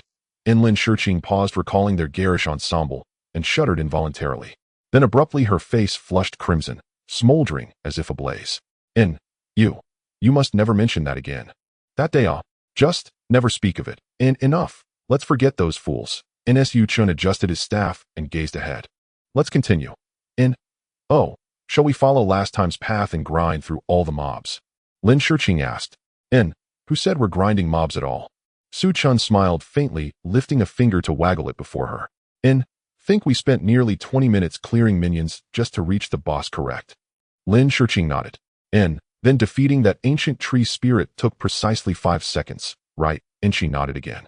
So here lies the question. Na's subtle knowing curve lifted the corners of Su Chen's mouth. If the rewards for completion are so bountiful, why slog through minions at all? Why not bypass them entirely and farm the boss directly? Lin Shiqing's mind blanked for a heartbeat. Skip straight to the boss? Exactly. Su Chen spoke with effortless certainty. We'll activate stealth and parkour straight to the boss chamber. No time wasted on minions. At the boss's lair I summon my serpent guard and annihilate it for experience. Exit, reset, re-enter. Su Chen glanced at the timer on his interface. This round, we'll optimize 10 minutes navigating, 5 seconds dispatching the boss. Total runtime, no more than 10 minutes per run. 10 minutes, 3 million experience points. Do it dozens of times, and leveling becomes inevitable. Silence descended upon the dungeon, broken only by distant wind sighing through the trees. Lin Shiqing stared dumbstruck at Su Chun. Could it truly be done this way? Her worldview trembled beneath an unprecedented assault. This realm dungeons were synonymous with peril. Naviri Cultivator entered them with measured steps, heart-pounding senses razor-sharp. Clearing minions, devising tactics, deciphering mechanics, enduring relentless pressure. That was the sacred, unyielding ritual of dungeon mastery. Su Chun. He intended to treat a nightmare-tier dungeon as little more than an experience ATM. Skipping minions, parkouring straight to the boss. 10 minutes per run. Lin Shiqing held her breath, then finally exhaled a single incredulous sentence. Xiao Suzy, that's utterly shameless. At the temporary monitoring center on the outskirts of the Dark Forest dungeon, several black armored vehicles emblazoned with the Provincial Education Department's emblem were parked in an open area about 500 meters from the teleportation gate. Several large magical energy monitoring devices hummed as they operated, with various data streams flickering across the screens. Song Yi, the deputy director of the Jiangnan Provincial Education Department, stood before the main control screen with his hands clasped behind his back. Dressed in a neat Zhongshan suit with a square face and an imposing demeanor that commanded respect without anger, he exuded an oppressive weight befitting a high-ranking official with many years in the education sector. How is this year's batch of candidates doing? Song Yi casually inquired, gazing at the densely packed dots representing the practitioners on the screen. A staff member nearby immediately opened his tablet and respectfully reported, Director Song, currently over 1,200 high school seniors from across the province have entered the Dark Forest dungeon. 80% of them chose the ordinary difficulty, while 19% opted for the hard difficulty. The staff member paused and adjusted his glasses. As for the nightmare difficulty, only 2 teams have entered so far. Oh, Song Yi raised an eyebrow, slightly a flicker of surprise passing through his eyes, but that was all. He did not believe any student could clear the nightmare level. Those 2 teams would likely retreat soon. Are there any teams that recklessly rushed in directly into the embrace of the boss? This year's dungeon was set up personally by Song Yi to test the students' on-the-spot judgment. The staff member gave a wry smile and nodded. Of course there are, and quite a few at that. More than a dozen teams have already suffered serious injuries after attempting to directly kill the boss due to careless observation and have been taken to the hospital. Listening to this, Song Yi not only did not get angry, but instead smiled faintly. Good thing. He picked up a teacup from the table beside him and leisurely took a sip. Remember, you can't grow towering trees in a greenhouse. Give them a lesson, let them suffer a little before the college entrance examination so they don't become complacent and think this world is just a game. That's right, Director. The staff in the monitoring room nodded in agreement, praising Director Song's foresight. In this orderly atmosphere, one of the devices in the corner suddenly emitted a piercing alarm. Beep, beep, beep. The red alarm light flashed frantically, turning the entire monitoring room blood red. "What's going on?" Song Yi's smile vanished in an instant as he barked a question. The staff member responsible for that device jumped up from his chair, shouting in panic, his voice cracking. "It's bad." He pointed at the energy bar on the screen that was plummeting the dungeon. "The experience points reserve is about to run out." "What a—" Everyone in the monitoring room gasped in shock. Several technicians immediately rushed over, their faces filled with disbelief. "Impossible." A department head sharply retorted, "The experience pool of the Dark Forest is shared throughout the province. This year the Ministry of Education has been very generous, providing us with a reserve that is a whole 50% more than last year." The department head shoved the staff member aside and quickly typed on the keyboard.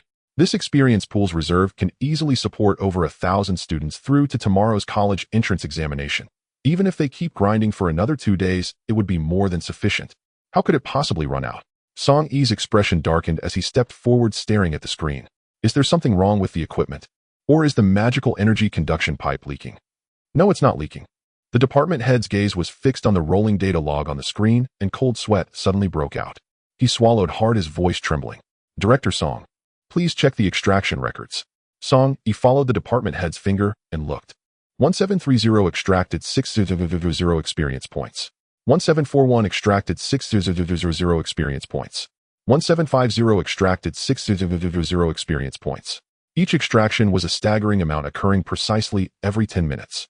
It was as if someone was using a super pump to crazily siphon water from the experience pool of the dungeon. "What's going on here?"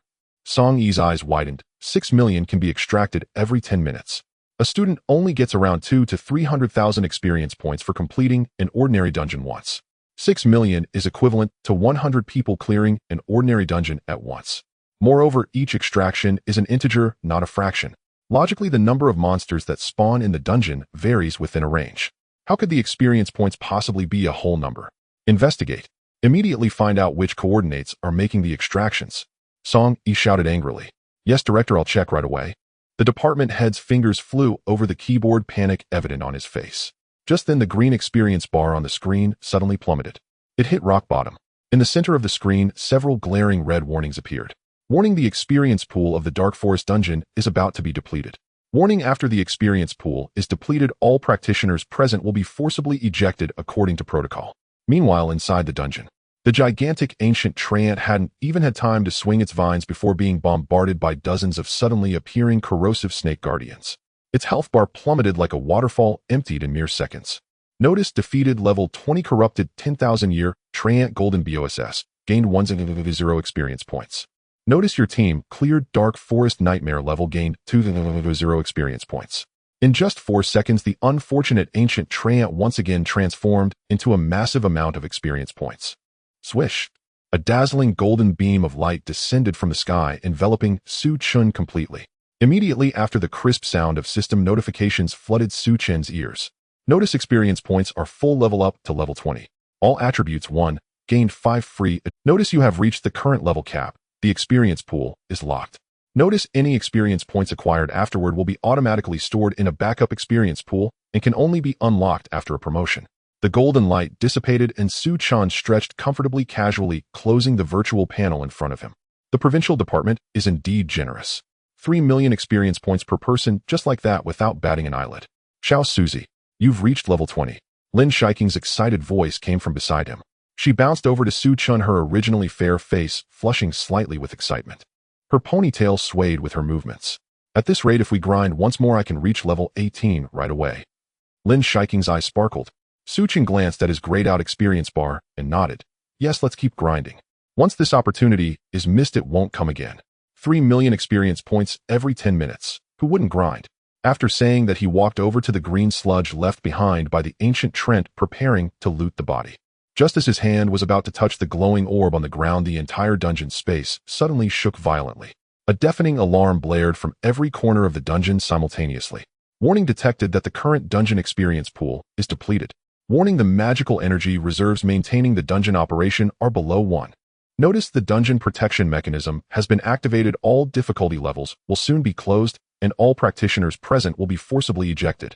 Damn, I haven't even got my equipment. Before Su Chen could finish his sentence, everything went black before his eyes. A powerful spatial repulsion instantly acted upon both of them. Swish! The next second, Su Chen and Lin Shiking felt their legs weaken, almost tumbling over. Cough, cough. Chen choked on the dust that had been kicked up. He looked around stunned. The once orderly area outside the dungeon teleportation gate had now transformed into a massive chaotic market. Over 1,000 high school seniors were spewed out from the teleportation gate like garbage sprawled all over the ground. What's going on? I was just grinding, and suddenly they said the experience pool was depleted and ejected me. Me too. Damn your education department. I was just a hair's breadth away from killing an elite monster. What's going on? They promised we could grind until the college entrance exam. I even postponed another dungeon for this. Are they messing with us? My gold coins. I didn't even get to pick them up before they fell on the ground. The cacophony of curses almost shook the forest to its core. Lin Shiqing brushed off the dust on her body, looking around in bewilderment at the chaotic scene. What? What happened? She tugged at Su Chen's sleeve. The system just said the experience pool was depleted. Xiao Suzy, could it be? We ground too hard. Su Chen twitched the corners of his mouth. The experience pool depletion. Did that mean they had bankrupted the provincial dungeon? He took a deep breath and innocently replied, "We were just grinding normally, it's got nothing to do with us." Cough. Su Chen cleared his throat and quickly pulled Lin Shiqing's wrist to lead her out his steps. Let's go, there's no point in staying here now that the dungeon is gone. Hey, slow down. Lin Shiqing stumbled as he dragged her, having to jog to keep up. She glanced back at the group still cursing and suspiciously focused on Su Chen's profile. Little Su, why do I feel like? You seem a bit guilty. What nonsense are you talking about? Su Chen replied without looking back, his tone righteous. I'm also a victim, okay? What do I have to feel guilty about? I didn't even ask the provincial department for compensation. After saying that, he quickened his pace again. Really? Lin Shiqing squinted her eyes. More real than gold. Hurry up, I estimate they will seal off the scene and question everyone. I'm not scared, I just find it a waste of time. Su Chen lied without changing his expression. What a joke. In 10 minutes, he earned 600,000 experience points, and he couldn't even count how many times he had farmed it himself. If this got exposed, forget the provincial education department. Even the Ministry of Education in the capital would send people overnight to capture him for dissection. Making money quietly is the way to go. Lin Shiqing let out an "oh." Although she felt something was off, she didn't ask further and obediently followed Su Chen to squeeze out of the crowd. Not far behind them, several bearded men were burning with rage. Damn it, we were just one rotten root away from clearing the dungeon. What kind of nonsense is the provincial department up to? I could have reached level 15 today.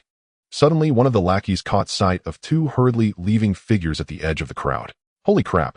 The lackey let out a high-pitched scream. What the hell are you yelling about?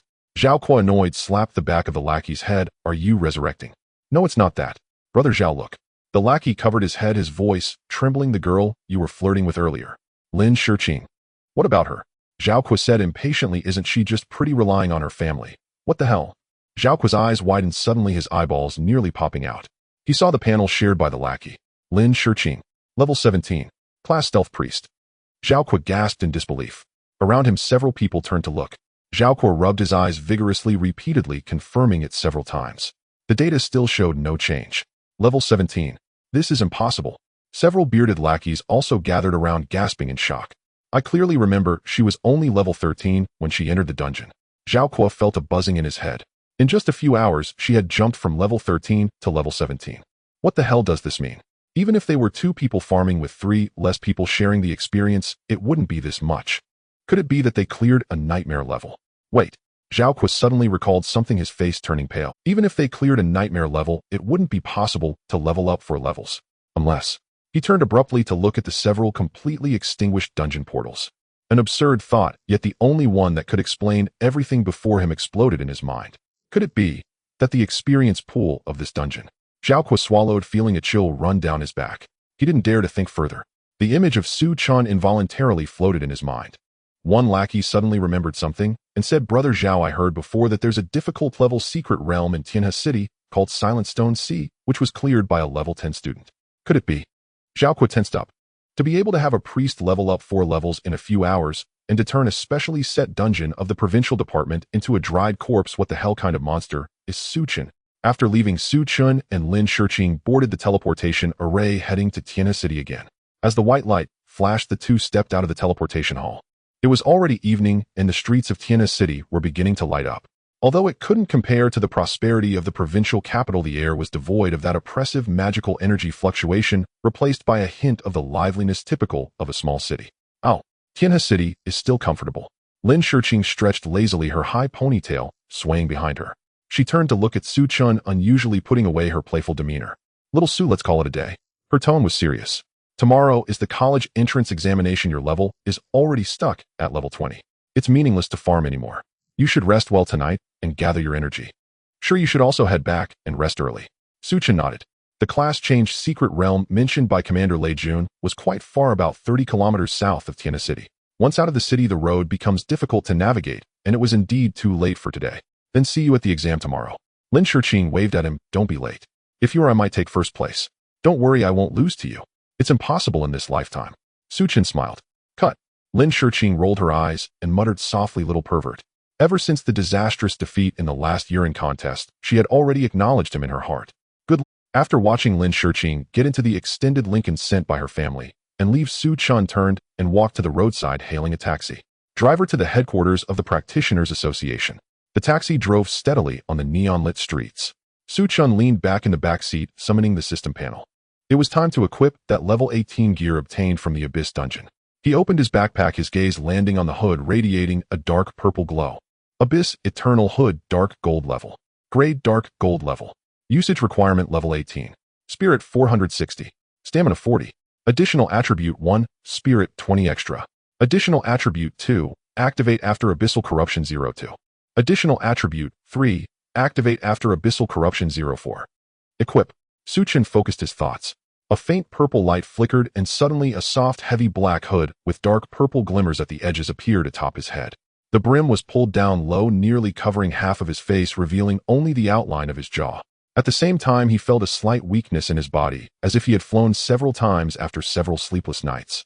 A full 40 points of stamina, an ordinary person would be directly killed. He shook his head, checking the set attributes of the Abyss 2-piece set. Additional attribute 2, Abyssal Rift, release an Abyssal Rift at the target location that lasts for 5 seconds, dealing Spirit 5 damage per second. If the enemy dies, a new Abyssal Rift will be summoned at the enemy's death location. Cooldown time 600 seconds. Special Abyssal Rifts may spawn abyssal monsters that will attack all living beings they see indiscriminately. Seeing the description, Su Chen's pupils suddenly constricted. Holy crap, isn't this just like the spread of syphilis? As long as the rift kills one enemy, he can open a new one on the corpse. Doesn't that mean, as long as there are enough enemies and they are tightly packed, he can wipe the field with just one skill? Looks like the explosive staff can finally retire. Su Chen sighed. This level 1 black iron staff could finally be replaced.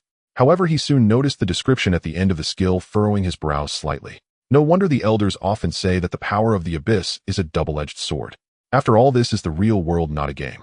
The villains won't foolishly line up to give away their lives. They always send minions of similar strength. What if some big shot from the Abyss gets summoned? Forget it, who cares about the Abyss big shot? If it really comes, it'll have to eat my poison first. Arrived. At this moment, the taxi stopped in front of the Grand Dome building of the Tianhe City Practitioners Association. Su Chen closed the panel, pushed open the car door, and stepped inside. The headquarters of the Guild of Professionals in Tianhe City was brightly lit, with a young saleswoman behind the counter focused on sorting documents.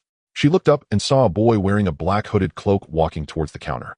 The brim was pulled low, obscuring most of his face, revealing only the sharp outline of his jaw. Welcome, how may I assist you? I am looking for Zhangze. Su Chen spoke directly. The saleswoman hesitated for a moment, sizing him up. Do you have an appointment? The president's schedule is quite full tonight. Just tell him Su Chen is looking for him. After a moment of hesitation, the saleswoman, sensing his determined tone, picked up the communicator and whispered a few words. Soon she put down the receiver, her attitude noticeably more polite. The president requests you to go right up. Thanks. Su Chen nodded and turned to head towards the stairs. On the top floor in the president's office, the solid wooden double doors swung open as Su Chen walked in with familiarity, closing the door behind him. Behind the desk, Zhangze was reviewing documents. Hearing the noise, he looked up, and upon seeing Su Chen, his eyes flashed with surprise before a warm smile spread across his face. Ah, Su Chen, what a rare guest.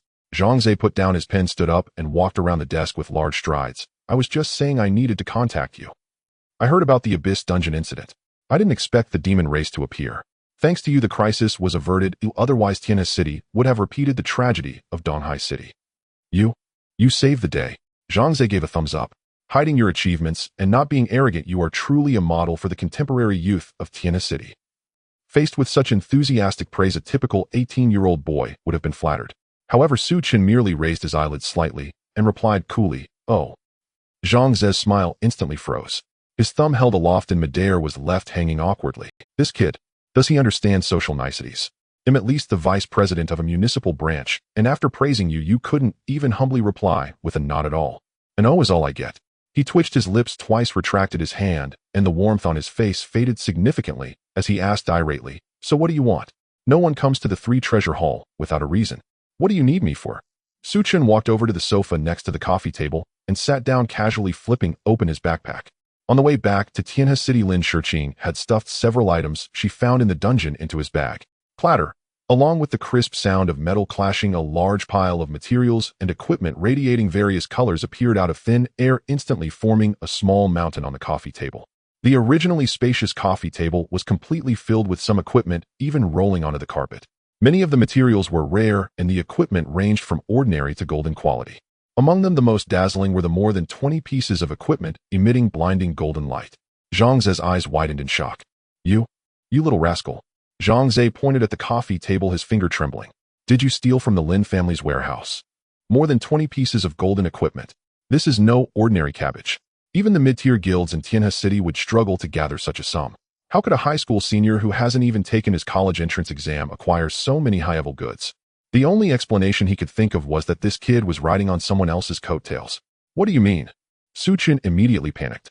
Do I need to rely on that girl? Zhang Ze swallowed hard, forcing down his shock.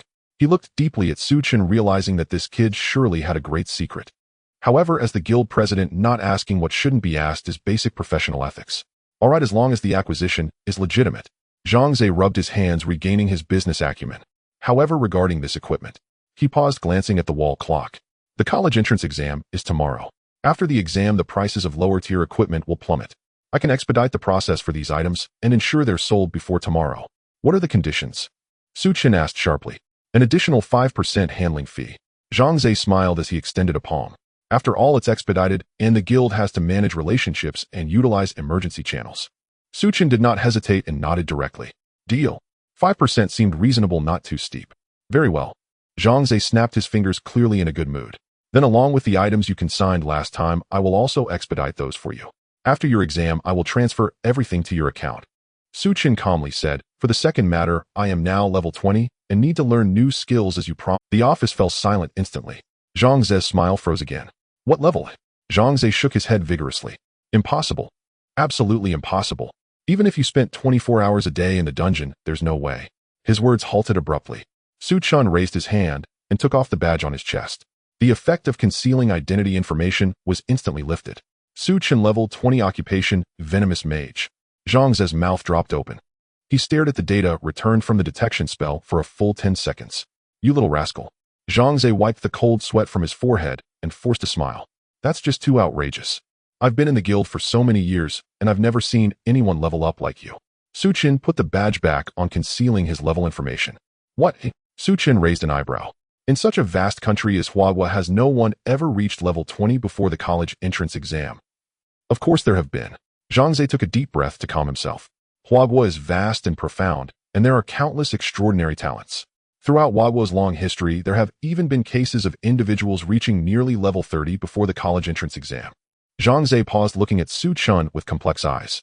However, being able to reach level 20 before the college entrance exam is still quite rare. At least we have never had anyone like that in Tianhe City. Moreover, most people achieve that by having high-level professionals carry them through monster hunts and using vast resources to level up. You are just an orphan. Chen nodded. Indeed, in this world there are strong people everywhere.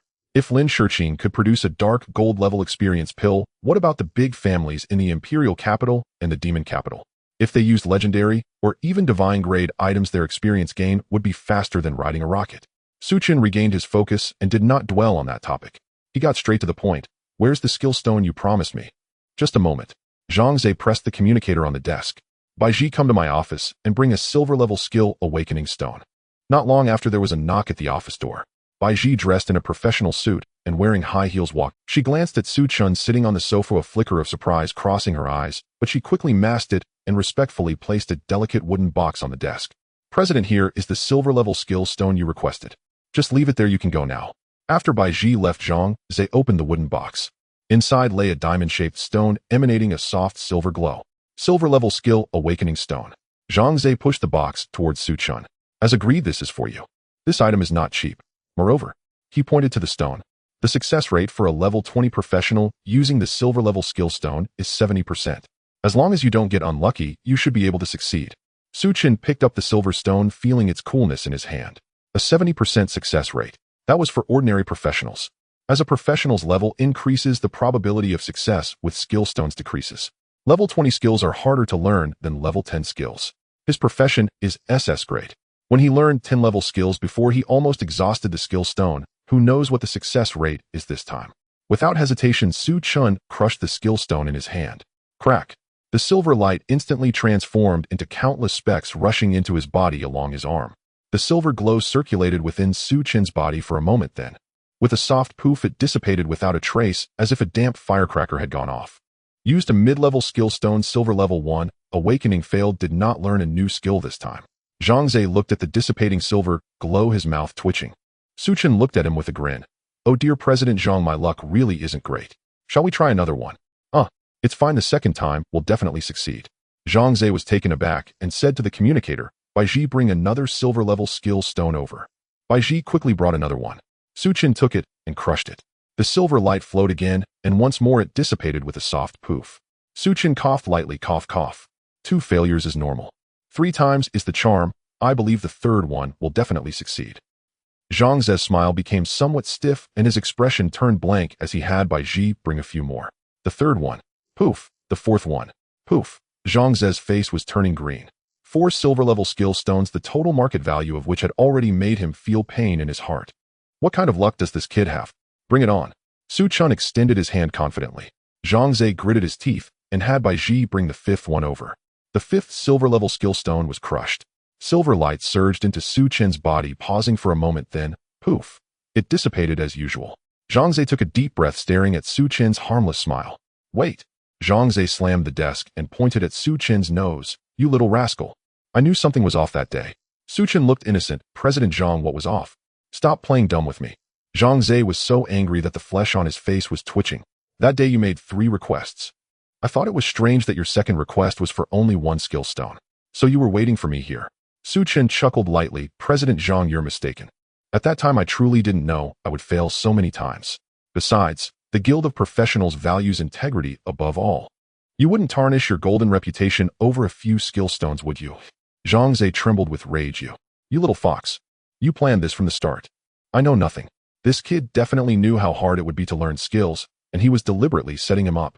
Likewise, Chen slouched on the sofa, crossing his legs confidently, as if he had everything under control. I'm done pretending. Zhangze pointed at Chen, his finger trembling for a long time before finally drooping down weakly. Fine. He'll give it to you. But he'll see just how hard it is to learn this skill. Zhangze's face darkened as he pressed the communicator. Baiji, go to the storeroom and bring me 10 silver-level skill stones. 10 minutes later, Chen unceremoniously smashed 22 silver-level skill stones at once. Zhangze slumped in his chair, staring blankly at the ceiling. It's over my year-end bonus. 22 silver-level skill stones. Their total value had already surpassed his annual salary. How would he explain this to headquarters? Just then Chen had already smashed the 23rd skill stone without hesitation. Suddenly the silver light did not dissipate this time. Instead it surged violently within Chen, wildly integrating into his limbs and bones. Used mid-level skill stone, silver level 1, awakening successful, learned skill 10,000 poisons explosion. Hooray! Chen cheered internally and quickly opened his skill panel. 10,000 poisons explosion, consumption 200 mana. Cooldown time 15 seconds. Skill effect, detonate all layers of poison on a single target at once, dealing true damage of mental poison duration. Damn. Seeing the skill description, Chen couldn't help but narrow his eyes. The duration of the deadly poison is a fixed 10 seconds. The effect of this skill is to instantly explode the damage that would originally last 10 seconds. He quickly calculated in his mind. His current spiritual attribute is 2,771 points.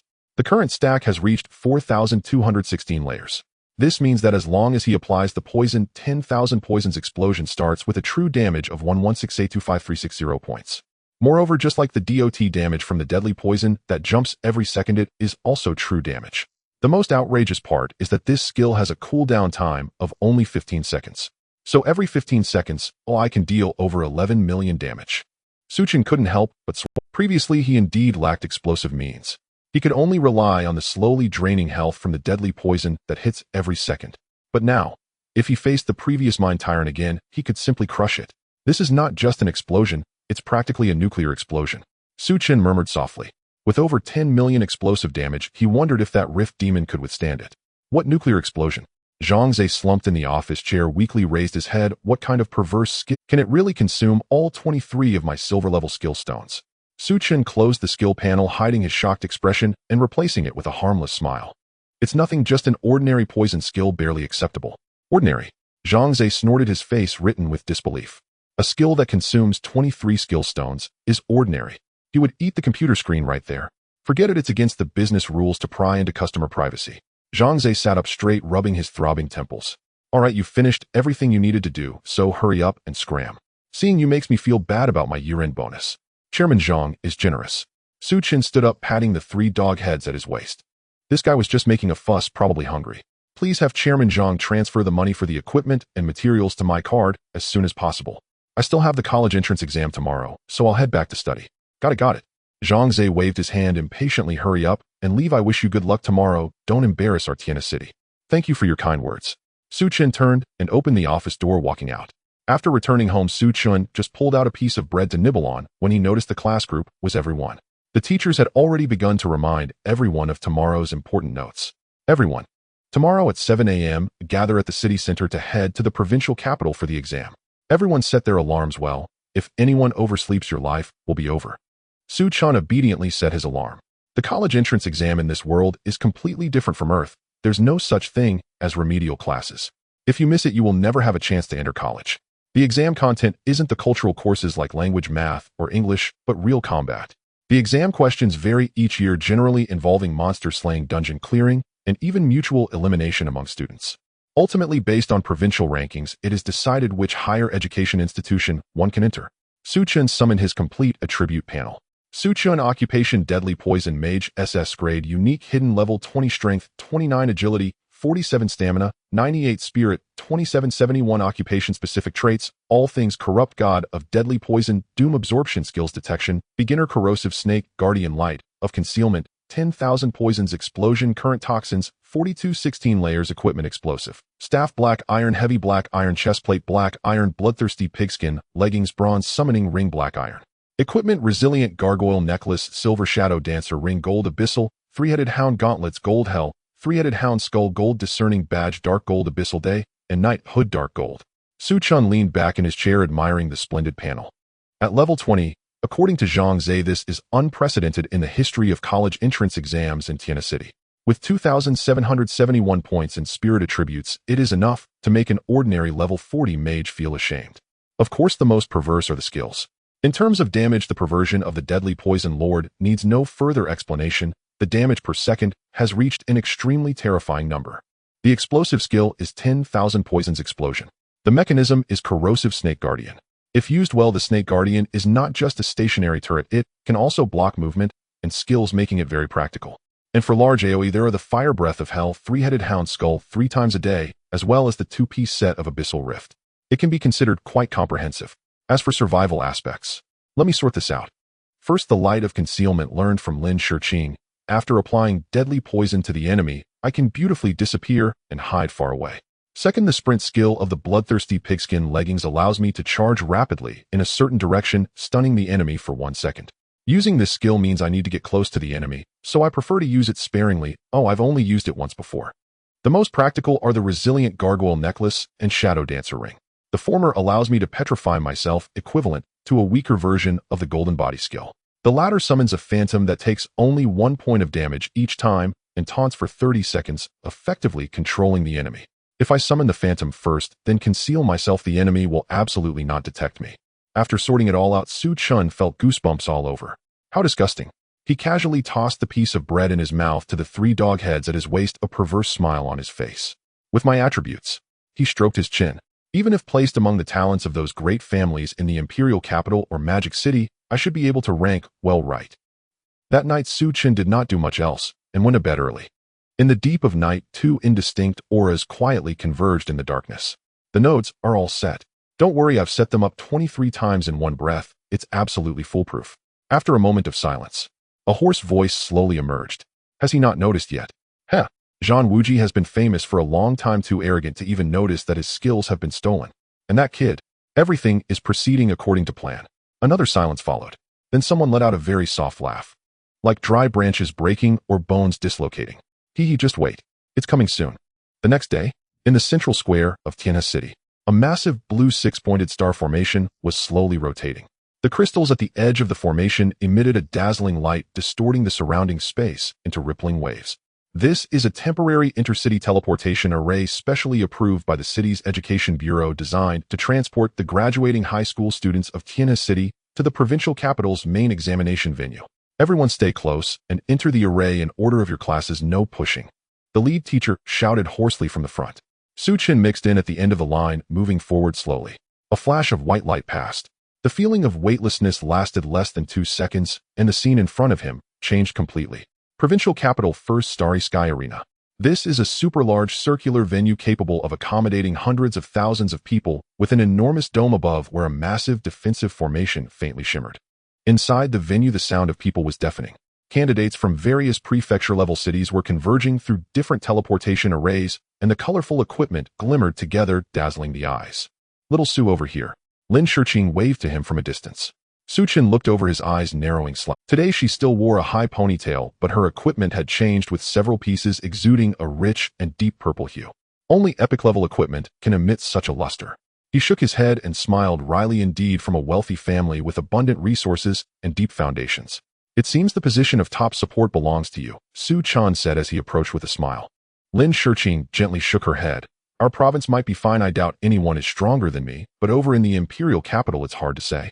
I've heard there are strength support classes this year." Wow. The atmosphere here in the provincial capital is just different. At this moment, an exaggerated shout came from beside them. Wang Xiaoli excitedly looked around. He was wearing a bronze-level armor that emitted a faint black hue, and on his back was a black iron-grade greatsword that was taller than half his body. He quickly locked onto Su Chen and Lin Shiqing, squeezing over to them. "Chen Gu, Miss Lin." Wang Xiaoli moved closer to the two, proudly patting the armor on his chest, making a dull sound. "Did you see? The day before yesterday, I sold my old man 2 fishing rods for a hefty price and joined a high-level leveling team with an average level of 10. I got lucky and dropped a bronze-level armor." Wang Xiaoli gave a thumbs up, pointing at his own nose. "I am now a bona fide level 11 warrior. How about that? Are you scared?" Lin Shiqing turned her head, looking at him with a condescending expression. "Level 11. You've only leveled up this much in these past few days." Wang Xiaoli's eyes widened. "What do you mean, only this much? I'm a warrior. It's dangerous to fight monsters up close. Besides, I'm just a commoner, unlike you rich kids with family backing." His voice suddenly caught in his throat. Because Lin Shiqing had not hidden her panel information. Lin Shiqing. Class Hidden Priest's rank. Level 18. Wang Xiaoli rubbed his eyes, his eyeballs nearly popping out. "What the heck? Level 18. The candidates from other schools around turned to look. Wang Xiaoli was stunned. "Miss Lin, did you grow up eating experience? This is just a few days, and you're already level 18. Lin Shiqing rolled her eyes. After finishing a dungeon with Su Chen yesterday, her experience was already close to level 18. Her family insisted she complete another dungeon to equip her with a level 18 epic level armor, bringing her level up to 18. "Stop making such a fuss, it's embarrassing." She pointed at Su Chen beside her. "You should check this guy's level. He's already level 20. If not for being unable to complete his first job transfer in time, his level would be even higher. What am I compared to that?" "What?" Wang Xiaoli turned his head stiffly to look at Su Chen. Su Chen stood there lazily, looking like a passerby who had just woken up. "Chen Gu, you are level 20. Wang Xiaoli's voice trembled. Su Chen did not remove his badge and smiled. "Just barely level 20, still stuck on my job transfer quest. What a freak. All of you are freaks." Many students during the first semester of their freshman year couldn't even complete their first job transfer during the break. Su Chen was already level 20 before the college entrance examination. Buzz. At that moment, a sharp energy hum suddenly echoed throughout the arena. The originally noisy venue instantly fell silent. In the center of the arena, a blinding bolt of lightning descended from the sky. As the light dissipated, a middle-aged man dressed in an administrative jacket adorned with several golden medals appeared on the platform. He did not use any amplification equipment, yet his voice clearly resonated throughout the venue of 100,000 people. Silence. Just 2 words, yet they carried a terrifying pressure. Some lower-level candidates in the front row suddenly felt their breath hitch. Songyi. Class, Thunder Battle Emperor 6th Transcendence. Level. Su Chen narrowed his eyes, looking at the man on the platform, directly casting a reconnaissance spell. No wonder he exuded such pressure. he is actually a 6th Transcendence expert. Such figures are no more than a few hundred throughout the entire Jiangnan province. The country's emphasis on the college entrance examination is evident. And this person is none other than Song Yi, the deputy director of the provincial education department. Song Yi scanned the entire venue, his cold voice resonating again. I am the chief examiner for this year's college entrance examination in Jiangnan province, Song Yi. Without further ado, I will now announce the examination rules. No talking during this period. He raised his right hand, and a massive holographic projection screen unfolded in the air. This college entrance examination is divided into 3 parts. The first 2 parts are individual tests, and the third part is a team test. The screen displayed a dense array of rule explanations. The first part tests damage absorption, and support abilities. Song Yi's voice showed no emotional fluctuation. All practitioners will choose the test dungeon they wish to enter. In damage dungeons, the system will provide targets of varying defense levels based on your class characteristics. Rankings will be determined by total damage within the time limit. In defense dungeons, survival thresholds will be tested. In support dungeons, there will be special areas to assess healing amounts and enhancement effects. As soon as these words were spoken, there was an immediate uproar below. Individual tests. Wasn't it supposed to be a team test? There have always been individual tests in the college entrance examination. Are you illiterate, you fool? Song Yi snorted, coldly interrupting the discussions below. Those who make noise will be eliminated. Instantly, several students who had been chattering turned pale. They were dragged away from the examination venue by the surrounding personnel in military uniforms. The entire arena fell silent. The remaining students appeared tense and serious. They no longer dared to even think of playing around. Song Yi continued, the second part is a simulated combat scenario. The dungeon will automatically generate corresponding dungeons based on your class, primarily assessing your combat skills and skill connections. The third part, the most important one, is the team dungeon. His gaze suddenly sharpened. You need to form a team of up to 5 members to enter the micro-dungeon generated by the system. The final college entrance examination score will be calculated based on completion time, kill count, and survival rate. The score distribution for the 3 parts of the examination is 3-3-4. Now all candidates please proceed to the corresponding testing area. The first test will begin in 10 minutes. The rules have been announced, you may discuss. As Song Yi's words fell, a massive multicolored teleportation portal suddenly appeared in front of the arena. Wang Xiaoli swallowed hard. Chen Guk and my black iron grade sword even cut through wooden stakes. Don't be nervous. Su Chan patted his shoulder. It's just cutting wooden stakes. With your bronze grade equipment, you should rank at least in the top 30. Wang Xiaoli looked incredulous. Really? Yeah. Su Chen nodded. Based on his earlier observations, 50 of the students in the arena had only ordinary grade equipment. This means that owning a black iron grade equipment puts him ahead of 50 of the candidates. Lin Shiqing glanced at Su Chen, slightly raising her chin. The support testing area is over there. I'm heading over first. Little Su, if you don't get the first place in the province, you will lose to me. Don't worry. Su Chen watched Lin Shiqing walk towards the support area leisurely, making his way toward the combat portal. Time to test damage, just the right opportunity to try out his new skill.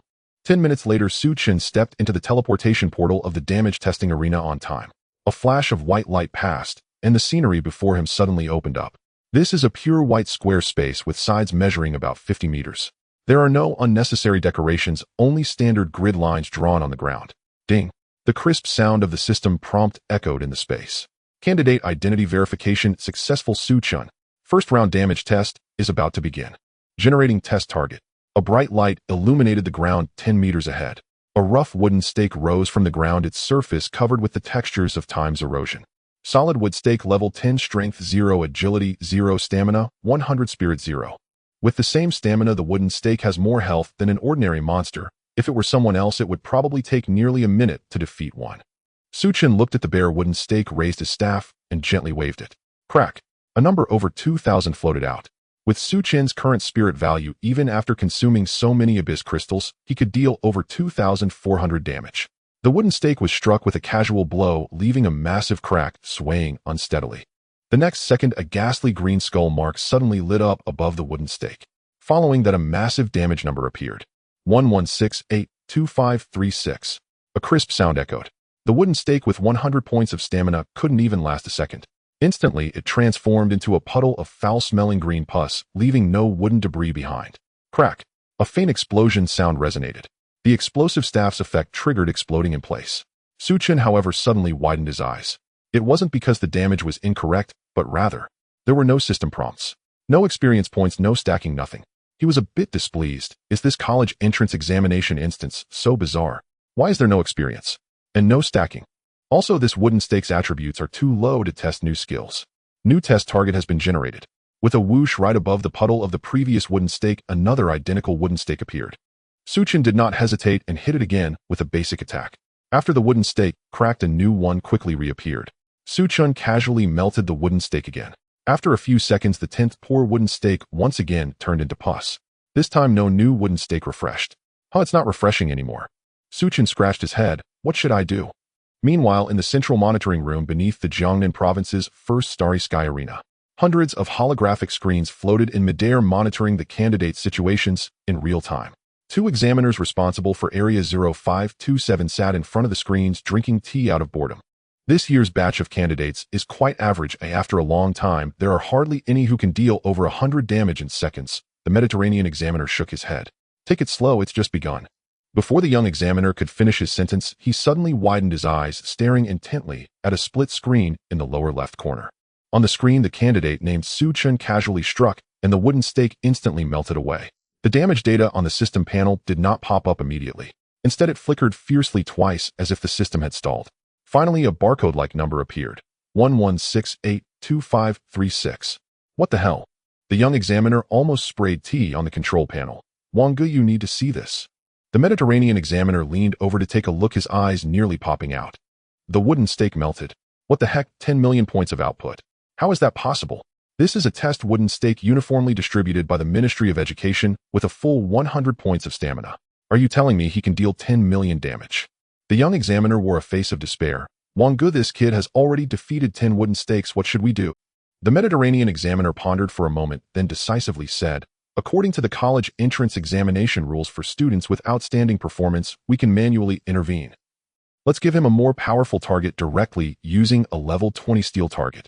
He quickly typed on the console. In the examination room, Chen was yawning out of boredom when the empty space in front of him lit up again. This time, a black pillar with a metallic sheen appeared. Steel target, level 20, strength 0, agility 0, stamina 500, spirit 0. 500 points of stamina. Still weak. Chen raised his staff again, still not using any skills, merely tossing out a common attack. Crack. Once again, just a second later. 11682536. The steel target instantly turned into a puddle of green pus, bubbling with dark green foam. It's gone again. Chen looked at the empty space, feeling a bit speechless. In the monitoring room, there was a deathly silence. The young examiner stared at the unchanging 11682536 on the instrument, a thin layer of cold sweat already forming on his forehead. Wanggu. It's melted again. The Mediterranean examiner swallowed hard, his voice shaking. Impossible. Absolutely impossible. That was a steel target. Even for me, a level 40 mage, it would take considerable effort to break it. What kind of damage does this kid have? How can the damage number against a level 20 wooden stake be the same as that against a level 10 one? The level 20 wooden stake's double resistance is far superior to that of the level 10 wooden stake. Logically, the damage should have significantly decreased. Switch to a higher level wooden stake. The Mediterranean examiner gritted his teeth. Let's directly use a level 50 submerged star ironwood. I want to see if he can handle it. Wanggu, that's meant for testing university mentor level targets. No nonsense. With a flash, the third beam of light descended. A thick wooden stake, entirely dark blue and covered in starlight, crashed heavily onto the ground, shaking the entire space. Submerged star iron target, level 50, strength 0, agility 0, constitution 3000, spirit 0. Chen looked at the nicely presented large wooden stake and stroked his chin. 3000 points of stamina, still not sturdy enough. It's far worse than that mine tyrant. He waved his hand again. The basic attack accurately hit the submerged star ironwood. The next second, 11682536. The submerged star ironwood trembled violently. The surface's dark blue starlight dimmed instantly, and a layer of nauseating green spots began to spread wildly. Crack. The advanced wooden stake, capable of withstanding attacks from a level 60 powerhouse for 10 minutes, once again transformed into a puddle of green pus after just a second. Chen was completely speechless. What the hell could you provide me with decent wooden stakes? Is there no higher level wooden stake? Can I at least get a chance to use skills? In the monitoring room, the Mediterranean examiner stared at the screen. This submerged star iron wood is a premium material that can withstand full force attacks from a level 63 transformation powerhouse for a full 10 minutes without breaking. If this kid can. Before he could finish in the screen, Chen again lightly waved his staff. Then, Once again, just a second passed. The submerged star ironwood, which they had high hopes for, transformed into a puddle of pus again. The Mediterranean examiner's words came to a halt, and the second half was forcibly swallowed back. The young examiner trembled and said, "Wong gu this. This kid, is he cheating?" Bang! The door of the monitoring room was pushed open violently. Song Yi strode in wearing an administrative jacket that stood straight and tall, his face bearing a cold demeanor that commanded respect without anger. "What's going on in your examination area? The data anomaly alarm has even reached the main control room." Song Yi reprimanded sternly. "Why are you all in such a panic? This is no way to behave." The Mediterranean examiner, as if grasping at a lifeline, suddenly stood up, pointing at the screen and stammering, "Song. Director Song. It's a candidate." Song Yi furrowed his brows, following the direction of his finger to look at the screen. On the screen, Chen was boredly toying with the 3 dog heads at his waist. In the green puddle on the ground, faint traces of a deep blue characteristic could be seen. Sunken star ironwood. Song Yi's pupils suddenly constricted. "You gave a college entrance examination candidate sunken star ironwood. Nonsense. How could he possibly wield it?" Before he could finish his sentence, his gaze fell on the glaring row of red data on the panel. Target destroyed, time taken 1 second. Song Yi took a sharp breath. He abruptly pushed aside the Mediterranean examiner, placing both hands on the control panel, staring intently at the playback footage. Basic attack. No skill wind-up. No casting motion. Just a basic attack. Over 10 million damage. What profession is this kid? Song Yi's voice grew grave. Poison mage. The system shows it as a hidden profession, but there are no specific tier records. The young examiner hurriedly replied. Song Yi took a deep breath. In the college entrance examination system, the information of the students is transparent to the examiners. The system didn't show a tier. There's only one possibility: someone from above intervened. A glint of madness flashed in his eyes. "Give me deep sea frost crystal." Upon hearing this, both examiners in the monitoring room gasped. Director Song. The deep sea frost crystal is a strategic level resource. It's used to test the maximum damage of even 4th or 5th tier powerhouses. Song Yi slammed his palm on the table. "Stop the nonsense.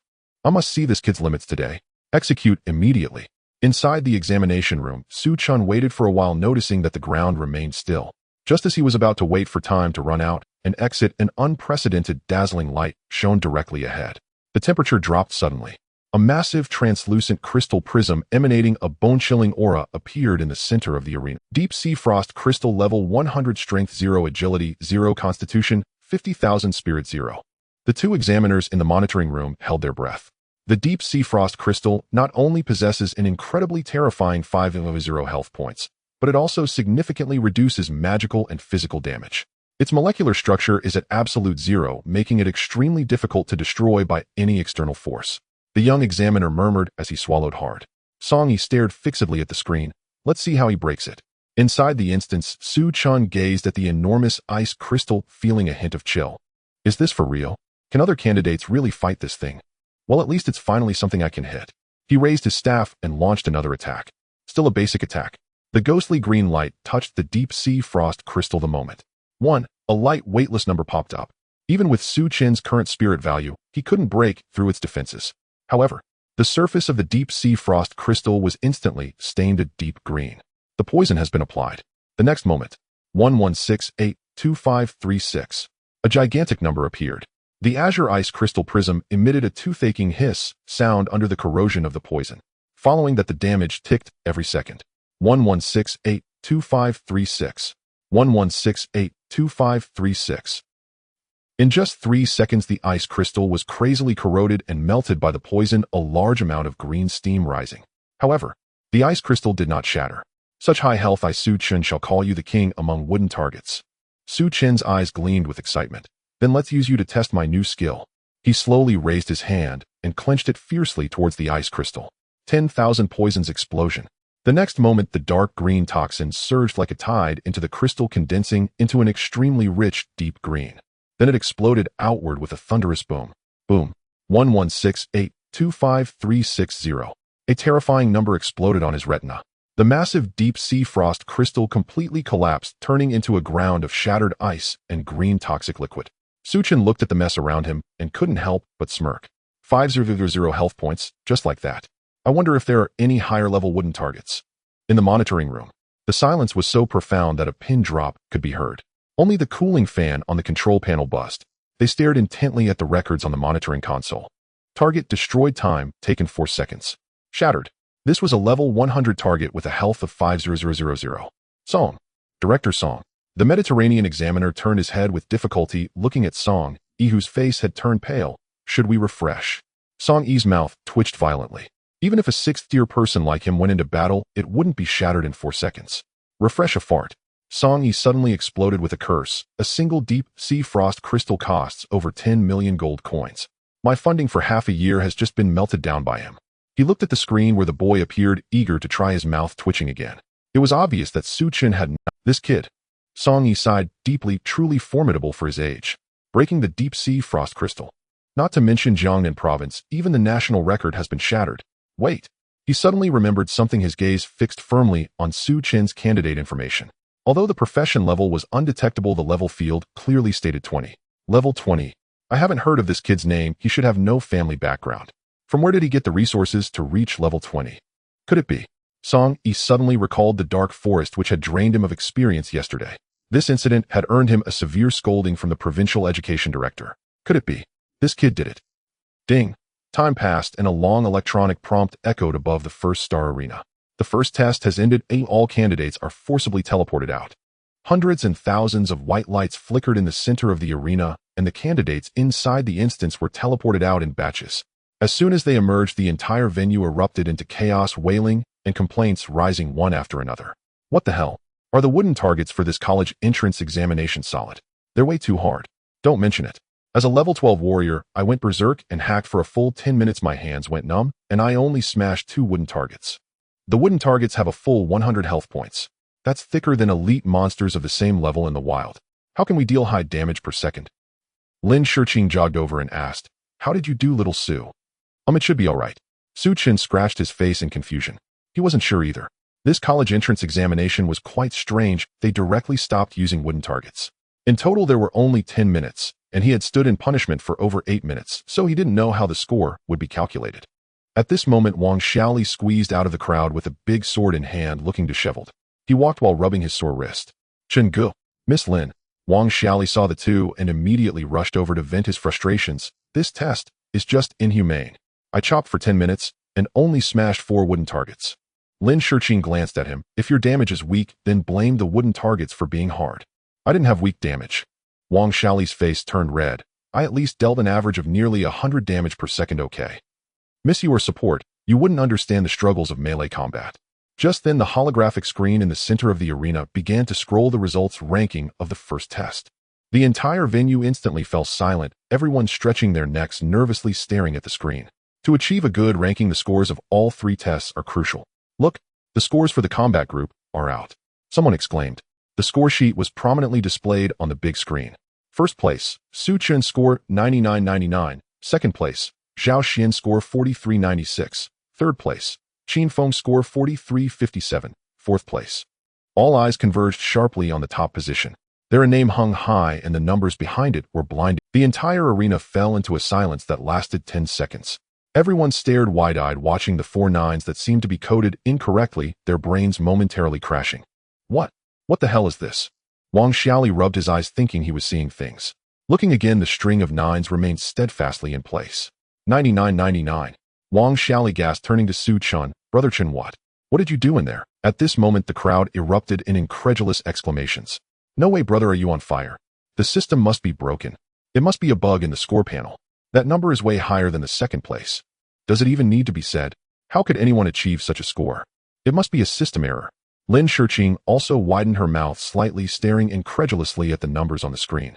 Her score ranked second in the National Auxiliary Group, not much different from the first place in the capital. But compared to Chen's astonishing score, it was still far behind. Once again, she was completely defeated. She tugged at Chen's clothes and asked, Little Su, what on earth did you do? Chen was also a bit taken aback, not expecting such a score. He shrugged innocently, saying, I barely did anything, just hit a dozen wooden stakes. I thought the exam might have a bug after that. You didn't continue? Wang Xiaoli was stunned. Aren't the wooden stakes supposed to be hit one after another? How could you not continue? Nearby candidates eavesdropping were also dumbfounded. What the hell, you hit so many stakes without continuing? I didn't even finish my second stake, you hit over a dozen. Wait, is there a limit to the number of wooden stakes? At the same time, in the exclusive rest area outside the first Starry Sky Arena, The environment here was elegant with high-end leather sofas and tea tables. Principals from various cities in Jiangnan province were gathered together sipping tea, chatting, and boasting. This place was not only the battlefield for candidates' college entrance exams, but also a battlefield for these educational elites to compare themselves. "Hey Lao, why are you sitting here alone drinking tea?" A middle-aged man with meticulously combed hair approached. Li Jiong, the principal of the first middle school in the provincial capital. The two were former university classmates. After graduation, He Kaishan returned to his hometown, while Li Jiong stayed in the provincial capital, always viewing himself highly. Both were high school principals, and naturally there was no shortage of subtle rivalry between them. Li Jiong sat down directly opposite He Kaishan and smiled. "I heard your Tianhe city produced an S-level auxiliary profession this year." "Not bad at all. But you know, no matter how strong the auxiliary is, without a good combat profession to support it, it's still useless." He Kaishan forced himself to hold back a laugh. If not, his mouth would be crooked from suppressing it. Su Chen's SS-level profession was highly valued by the Tianhe city government, and it wasn't widely publicized, so Li Jiong was unaware. He quickly took a sip of goji berry water without raising his head. "It's just a small place. We can't compare with your wealthy provincial capital." "Laohe, it's not that I'm criticizing you, but your Tianhe city is just a poor rural area with scarce resources. Look at us in the provincial capital. We've produced 3 S-level combat professions this year. One of them broke 1,000 damage per second in yesterday's test." He patted He Kaishan on the shoulder. "This is the gap you see. When the results come out, if any of your Tianhe city students make it into the provincial top 1,000, it means you haven't worked in vain as a principal." He Kaishan nonchalantly replied with an while continuing to drink water, his face reddening. Damn, why is it so hard to hold back laughter? Who knows how that kid Su Chen manages to maintain his composure?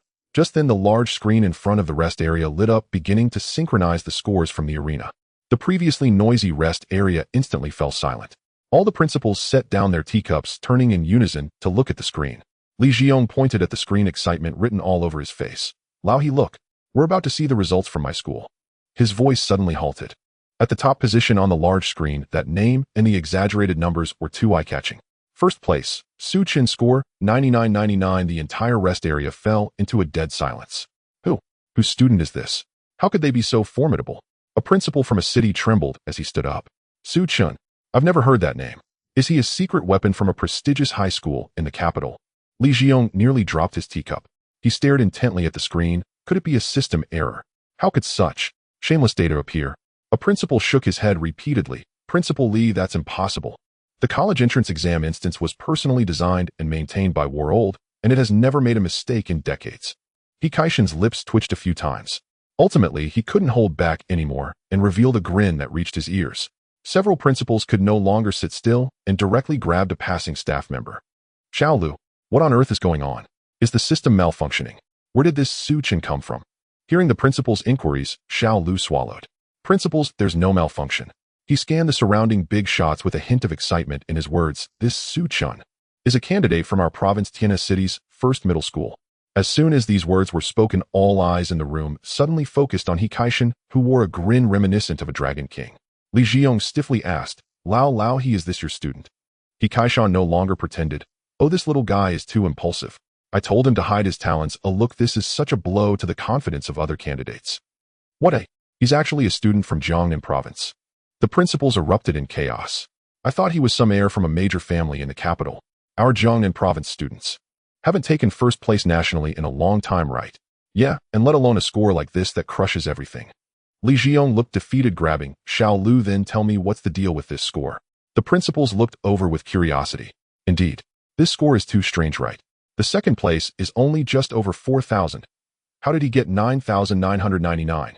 Xiao Lu smiled and explained this score was reported by Director Song to the higher-ups, personally assigned by the national examiners from the capital. Assigned score. The principals were startled in unison. 4 decades of college entrance exams, there has never been a case of assigned scores. Xiao Lu lowered his voice. Yes, it's a special assigned score because his actual score is too long. The score sheet originally designed by World can only accommodate 4 digits. The principals were all stunned. Wait, is this still Chinese? They recognized each character, but together it sounded so foreign. What does it mean that the score sheet can only accommodate 4 digits? Xiao Lu took a deep breath, looking very deep. Principals, I'm not clear about the specific situation in the exam room, but Director Song personally ordered that a deep-sea frost crystal be used. Silence. In the rest area, even the sound of breathing stopped. Deep-sea frost crystal. Ordinary students might not know what it is, but with their experience, how could they not recognize it? That is a strategic resource used by level 100 or above experts to test extreme damage, even 5 or 6 turns. A college entrance examination student. Hitting this thing, they probably couldn't chip off a bit even after 100 years. Even if they sent these old men, they might not be able to hit it. Guess what? He melted the deep sea frost crystal, leaving not even a trace behind. To save resources, Director Song didn't continue giving him wooden stakes to hit. 99.99 is just the limit of the score sheet, but it is far from his limit. If we consider the actual score, he has at least 1 million points. Xiao Lu wore a proud expression, his emotions excited. Jiangnan Province produced such a genius. As a staff member in Jiangnan's education sector, he felt honored. With a thud, someone's teacup fell to the ground and shattered. Li Jiong stood there in a daze, unable to utter. Melted a deep sea frost crystal. A college entrance examination student. This is supposed to be an exam. You could tell me it was an assessment for a military district commander, and I would believe it. In the corner, He Kaishan rubbed his somewhat stiff face from laughing. This kid truly made him proud. He slowly put down his thermos cup and leisurely pushed his wheelchair to the dazed Li Jiong. Lally, you just said that your provincial capital produced 3 level combat professions, and 1 broke 1,000 damage yesterday. The young people nowadays are still not steady enough, reporting damage against low-level wooden stakes like that. Isn't that embarrassing? I wonder how much damage your top student would deal against a deep sea frost crystal. After saying this, he let out a sigh, his tone filled with disappointment. All the principals looked at Hikaishin's arrogant demeanor, their eyes twitching wildly. Damn, let this old man enjoy himself. Li Jiong stood in place, his face as red as a pig's liver, unable to squeeze out a single word. Let his students hit a deep sea frost crystal. Just those few kids. What could they possibly achieve? Clearly the examiners had no intention of responding to the students' doubts. The examination continued. The brief half-hour break quickly passed. The announcement in the arena rang out again, carrying the deep and authoritative voice of Song Yi. Attention all candidates, the second round of the exam is about to begin. The subject of the second round, practical combat simulation. The specific rules are as follows. After entering the instance space, a monster portal will appear in the center of the exam area, where monsters will spawn in waves, with each wave increasing in level, quantity, and quality almost endlessly. The combat profession exam area is divided into output and tank types, while support professions will be accompanied by combat NPCs with matching attributes. The more waves you endure, the higher your score. However, being killed by monsters will result in instant death. At the same time, there will be a green evacuation portal within the exam area, allowing candidates to withdraw at any time. The rules have been read. Now all candidates, please choose a portal to enter. As the broadcast concluded, the portals in the venue once again shone with bright light. The candidates walked towards the portals with solemn expressions. This exam, being careless, could cost them their lives. Chen Guim going in first. Wang Xiaoli took a deep breath. I'm a strength-based fighter. Prolonged battles are my specialty. Good. Su Chen nodded. Lin Shiqing also advised, little Su, be careful. You are just a small mage and your body is fragile. If you can't hold on, don't push yourself. Use my invisibility skill to retreat if necessary.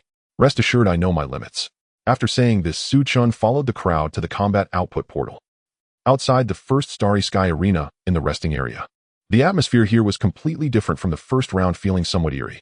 Li Jiong had a dejected expression, occasionally glancing at Hikaishan in the corner. Hikaishan remained unfazed, holding a thermos cup and sipping goji berry water. Another principal from a different city coughed lightly, breaking the awkward silence. I foresee casualties in this second round's practical combat simulation. He stroked his stubble and analyzed. The monsters are endless. Based on past years' experiences, I estimate that the first 5 waves will consist of ordinary monsters, and by the 10th wave, elite monsters will appear. Starting from the 15th wave, boss monsters will mix in. If any student in their youth and exuberance tries to push for more points and doesn't retreat in time, they risk losing their life in vain. Indeed, another principal agreed. This exam tests not only damage output, but also situation. Knowing when to fight and when to run is the core principle of survival in this world. The principals nodded in unison. They were all seasoned veterans in the education field, capable of discerning exactly what the country intended to assess. At this point, one principal asked, I wonder how long that Su Chen can last. If his score is good enough, could he compete for the title of national top scorer? The national top scorer, Jiangnan Province hasn't had one in over a decade. If Su Chen truly succeeded, they too would gain recognition. Yet upon mentioning Su Chen, Li Jiong still felt a sense of discontent. What good is high damage? Magic professions are most vulnerable to the swarm tactics of monsters. Even if his damage is overflowing once surrounded by a horde of monsters, a fragile mage won't even get a chance to cast a spell. I want to see how he deals with an endless tide of monsters. He Kaishan blew on the steam from his thermos, not bothering to lift his head, simply letting out an ambiguous chuckle. Hold it in. I mustn't laugh, absolutely mustn't laugh. Inside the instance, the scenery before Su Chen's eyes shifted dramatically. This time it was no longer a pure white square space, but a simulated wild forest. 50 meters ahead of him stood a massive portal radiating a crimson glow. Behind him 10 meters away was a green evacuation portal. The system's voice echoed. Ding. The second round of the exam has begun. The first wave of monsters is about to spawn. Countdown 5, 4, 3. For a fragile mage it was vital to maintain distance and secure enough casting space. However, Su Chen walked straight up to within 5 meters of the red portal and stopped. Then he raised the staff. Since it's a defensive mode, not using turrets would be a waste. Su Chen murmured softly. Tip successfully summoned 100 corrosive serpent guards. In the next moment, 100 corrosive serpent guards suddenly appeared. The densely packed serpent guards surrounded the crimson portal so tightly that not even a fly could escape. With layers inside and outside, not even a fly could escape. Compared to the first summoning in the wild, the appearance of the serpent guards had significantly changed with Su Chen's increased mental energy. Each was over 3 meters tall and as thick as an adult's waist. They glowed with a dark green hue with increasingly distinct triangular serpent heads at the top, occasionally flicking their tongues and hissing. As for their attributes, each serpent guard boasted an impressive attack power of 2,216 points. Moreover, with the 100 health bonus from the summoning ring, their durability was not to be underestimated. Relying solely on the direct damage of the serpent guards could easily take down numerous monsters. Moreover, the serpent guards could also inflict DOT damage. After arranging the serpent guards, Su Chen glanced around. He turned and walked to lean against a sturdy tree, yawning. Roar! The crimson portal shone brilliantly, and the first wave of monsters spawned. 10 gigantic berserk wild boars burst forth from the portal with red eyes roaring loudly. Berserk wild boar level 10 strength, 40 agility, 30 stamina, 50 spirit, 20 skills, none. However, these 10 poor wild boars didn't even have the chance to see the flowers and trees of this world. Swish, swish, swish. 100 corrosive serpent guards simultaneously turned their heads, locking onto the targets. Even if evenly distributed, each wild boar would instantly suffer over 10 toxic projectile hits. The green venom poured down like a torrential rain. 1950, 2001, 1886. A series of damage numbers popped up. Under the influence of the abyss crystal, the serpent guards' attacks were somewhat reduced. But that was more than enough. The 10 berserk wild boars didn't even have time to scream. Their entire bodies were instantly dissolved into a puddle of green water by the overwhelming venom. Tip killed 10 berserk wild boars. Tip successfully passed the first wave, time taken 1. 2 seconds. Tip, next wave of enemies will spawn in 10 seconds. The portal fell silent as if nothing had ever happened. Only the green puddle on the ground proved that they once damn without experience and levels. Why is it so bizarre? Su Chen cursed. He originally hoped to stack layers beautifully, but now it seemed he had gained absolutely nothing. Is the data broken, leading to various restrictions? If I didn't know better, I'd think I was in a trash novel from Rotten Tomatoes. He complained, shaking his head. This is reality, not a game or a novel. There must be some special mechanism at play. Could it be that the college entrance exam instance is artificially constructed, thus lacking experience? But the instances cleared outside the provincial city's suburbs were also set up by the education department, right? Forget it, I won't think about it anymore. Su Chen collected his thoughts. If he couldn't figure it out, he wouldn't dwell on it. He casually raised his hand and summoned another wave of corrosive serpent guards. The cooldown for the serpent guards is 15 seconds, and their lifespan is 30 seconds, allowing them to stay alive continuously. Let's just block the door and kill. In the first starry sky arena, as time passed, the white light began to flicker successively with more and more candidates tumbling out of the teleportation array. At the same time, the big screen started displaying the scores of those who had exited. Damn, it's too hard. The first wave of monsters is level 10 with such high attributes. I ran out of mana by the third wave and almost got surrounded by monsters. I pushed too hard for one wave and wasted a black iron level life-saving item. It was a total loss. The students were filled with lingering fear. Song Yi had not lied to them. The monsters inside could indeed kill. Huff, huff, so brutal. Wang Xiaoli sat down heavily, throwing his great sword aside, gasping for breath. His bronze-level armor was covered in claw marks and burn marks. Good job, Lao Wang. A classmate leaned over, looking at the screen. You actually made it to wave 11. I heard elite monsters start appearing from wave 10. Wang Xiaoli wiped his sweat, feeling a lingering fear. Don't mention it. The elite monster from wave 11 was too strong. The moment I saw its stats, I knew I couldn't win. After fighting, I hurriedly stepped onto the portal and slipped away. If I had been a second later, I would have been done for. At that moment, Lin Shiqing also teleported out. Although she was a support profession, her forehead was dotted with beads of sweat indicating she had also endured a tough battle. Wang Xiaoli turned to look at Lin Shiking's score. Lin Shirqing survived wave 16 waves. Damn, Miss Lin, you a support managed to survive to wave 16. Wang Xiaoli's eyes widened. What did you farm for 16 waves? Lin Shirqing snorted lightly, tidying her hair as she said, I fought 2 black iron level bosses. I was relying on invisibility and healing to hold on. However, the NPC assigned by the system was too foolish. It wouldn't pull aggro when I asked it to, and just kept attacking face-to-face. It was torn apart by the monsters, infuriating me. She looked around, frowning slightly. Where's little Su? I haven't seen him. Wang Xiaoli also looked around. Yeah, where's Chen Gu? With his damage, he should be able to last at least 10 waves, right? He wouldn't have pushed too hard. Shut up, you jinx. Lin Shirqing panicked. Just then, the big screen had already started scrolling through the death list. Exam Zone 01842. Lu Ruoyan failed to evacuate in time and has died. Exam Zone 09324. Wang Tong failed to evacuate in time and has died. Lin Shirqing stared at the big screen, her palm gripping the staff damp with sweat. Little Su. Wouldn't he have gotten into trouble because he pushed too hard, right? The principal's lounge.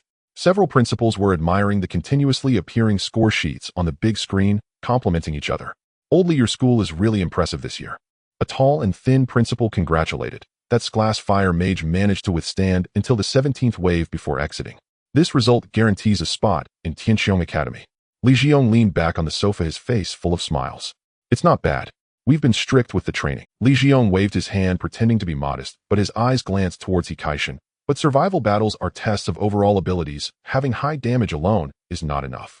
Hikaishan continued to hold his stainless steel thermos cup, staring at the big screen, ignoring Li Jiong. How amusing. Survival. This kid is cunning. He knows he has high damage. How could he lack survival skills? At that moment, a female principal discovered her student on the death list displayed on the big screen and sighed, quite a few students have died. The principals all expressed their concerns. Indeed, but it's inevitable every year during the college entrance examination. If they can't even assess this kind of battle situation, they'll eventually perish on the battlefield. The front line in the north is tight. This year's students will likely have a large number heading to the battlefield. Time passed second by second. 10 minutes later, the atmosphere in the lounge began to feel subtly strange. The arena was packed with people and students were chattering incessantly. But the exam had not yet concluded. Hey, why are there still people inside? A principal glanced at his wristwatch. It's been nearly half an hour since they went in.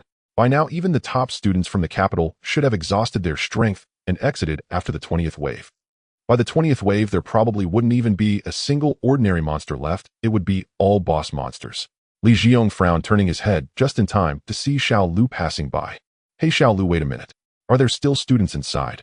Xiao Lu stopped, his expression more excited than before. He swallowed hard. There's only one left in the entire country. Who? Tianhe no. One high school, Su Chen.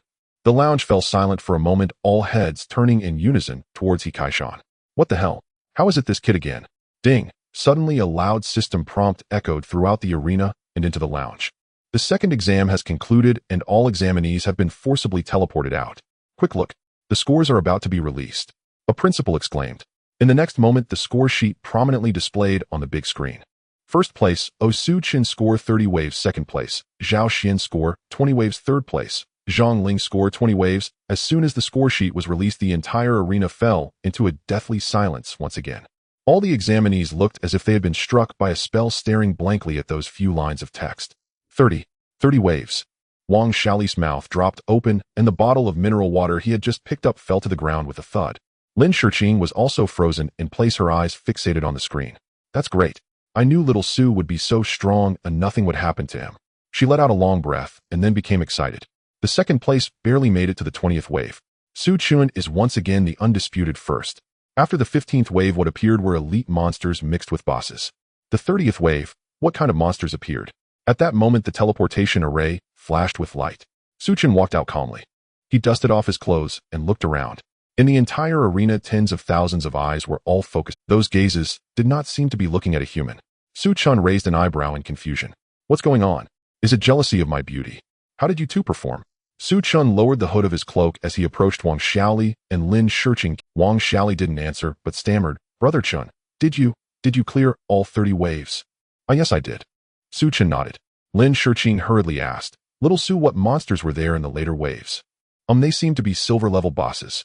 Su Chun scratched his face. The monsters didn't give experience, and I was too lazy to look. They all died as soon as they came out. Upon hearing this, several examinees eavesdropping nearly spat out a mouthful of blood. What the hell, you died as soon as you came out? So we were fighting to the death with monsters while you were blocking the door to kill. No, is this what a human would say? Dude, please stop flaunting your power. Wang Xiaoli was speechless. Brother Chen, are you even human? Blocking the door to kill. I was chased all over the place by elite monsters on the 11th wave. Miss Lin only made it to the 16th wave. Some people didn't even manage to retreat and perished. Su Chen paused for a moment. No way. Is this thing actually that strong? In the lounge, Li Jiong plopped down onto the sofa, his face pale. Finished. Cleared all 30 waves. He muttered to himself, impossible. How could a magic-type profession clear 30 waves of monsters with such mana? Generally speaking, mages are known for their high burst damage, but their sustainability often falters, requiring them to take potions to rest after a while. Yet with Su Chun, how is it that he has both high output and high sustainability? Does he even have any shame? Li Jiong gritted his teeth, still refusing to accept it. The 30th wave had 80 silver level SSS silver level. Even if there are 80 buns, it would take him half a day to eat them. Principal Li, it's totally possible. What did Xiao Lu explained? I didn't mention earlier, but Su Chen shattered the steel wooden post with just normal attacks. For those 80 silver level BOSSES, wouldn't 80 normal attacks do the trick? Old Li Hikaishin's voice rang out again, featuring that infuriating smile.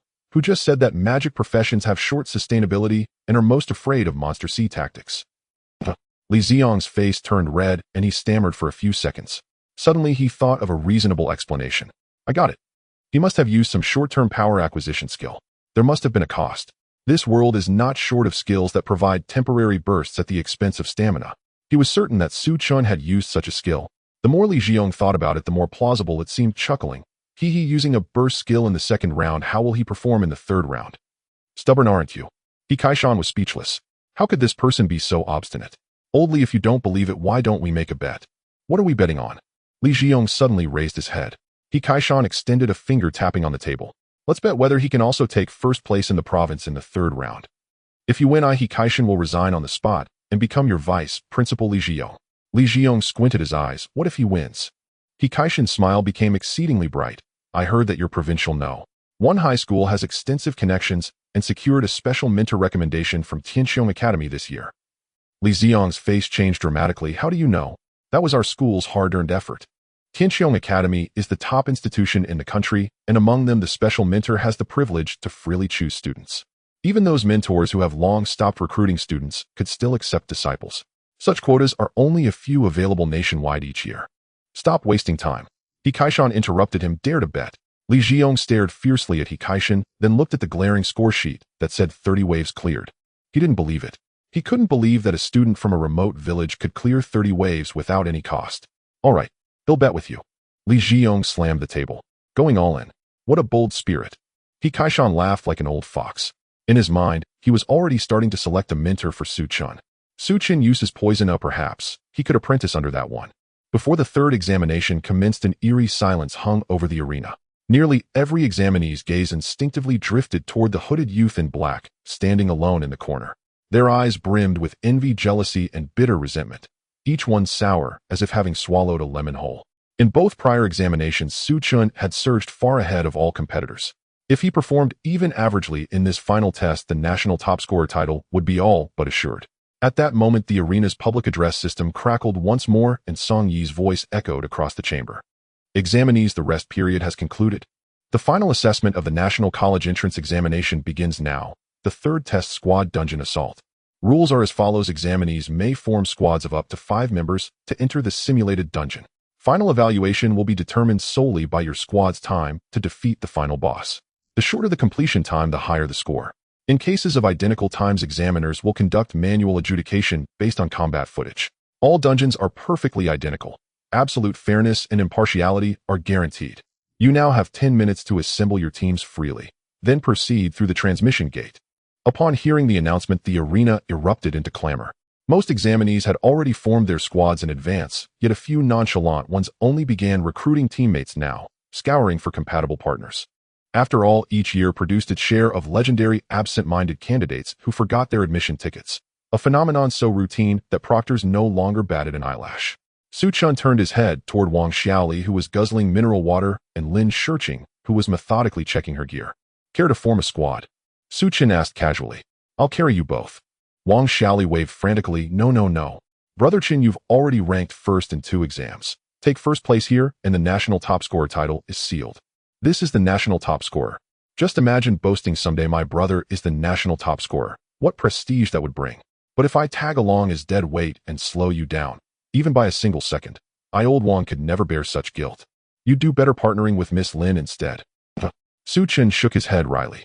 As expected, he had previously acquired several golden tier artifacts and briefly considered gifting a few to Wang Xiaoli to bolster his friend's standing, but upon reflection decided against it. Though outwardly carefree and fiercely loyal, Wang Xiaoli possessed profound inner pride. Su Chen clapped him gently on the shoulder. All right then, good luck.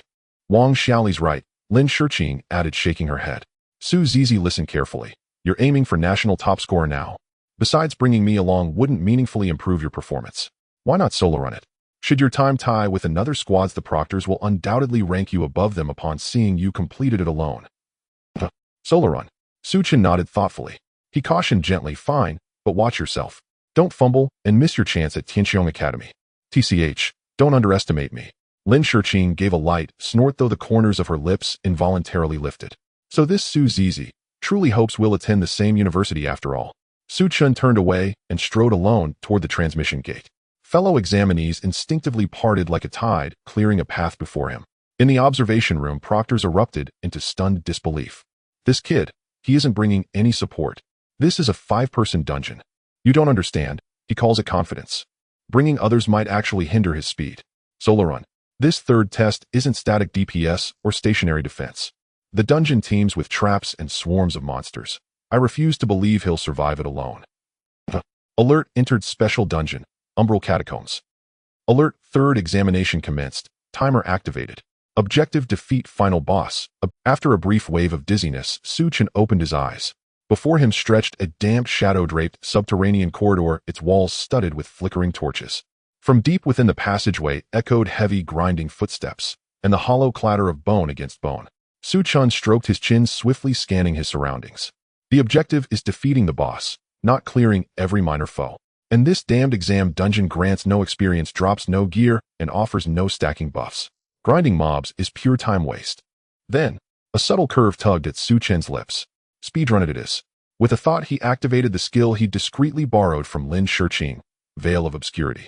Instantly, a translucent ripple shimmered across his form. His body dissolved seamlessly into the surrounding gloom. Stealth engaged. He moved briskly along the corridor's edge. Soon he arrived at a vast hall teeming with over 100 skeletal guardians, each level 15. A standard squad would require over 10 minutes to methodically clear this gauntlet, but Su Chen slipped through the throng like a phantom, striding boldly straight through their midst. Her skill truly is exceptional. Weaving left and right, Su Chen halted before a narrow tunnel entrance. Oh, traps too. Ahead, faint perforations dotted the floor. Beneath them gleamed cold metallic reflections. Plunge headlong in for speed's sake, and your dignity won't survive intact. Su Chen clicked his tongue, then pressed himself flush against the wall and glided past effortlessly. En route, he evaded 2 spike trap arrays and sidestepped 3 patrols of skeletal mages. In under 3 minutes, he had traversed 3 densely packed monster zones and reached the dungeon's deepest sanctum, the throne hall where the boss awaited.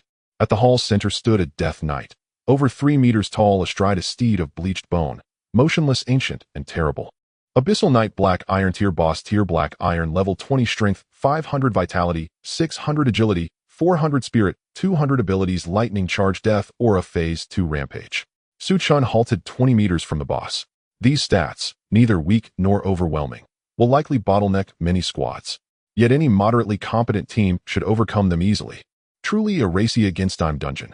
Victory goes to whoever strikes fastest. Without hesitation, he raised his staff. The instant his attack launched, stealth forcibly dissipated. Su Chen's figure materialized abruptly in midair. ROVR, the Abyssal Knight's eyes, burning with soul fire, locked onto him instantly.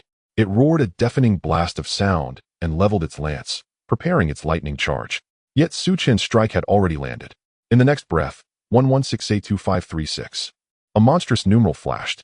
The Abyssal Knight emitted no cry, not even a gasp, before disintegrating into a pool of viscous green sludge, rider and mount alike.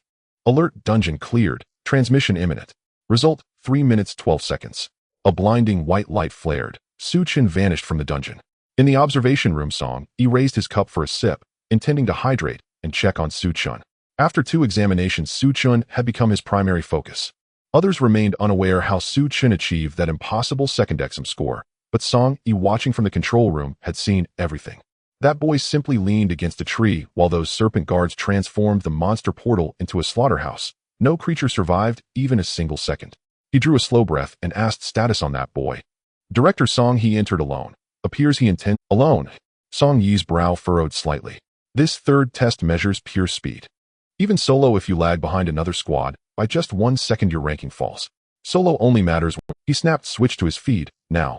Yes, Director Song. Feed for exam room 0527. Su Chen is live. The young proctor replied as Song Yi brought the cup to his lips.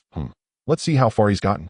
5-person dungeons packed, dense mobs, solo clearing speed, can't possibly. His words died mid-sentence. The screen displayed no dungeon footage, only a clean victory summary interface. Examinee Su Chen.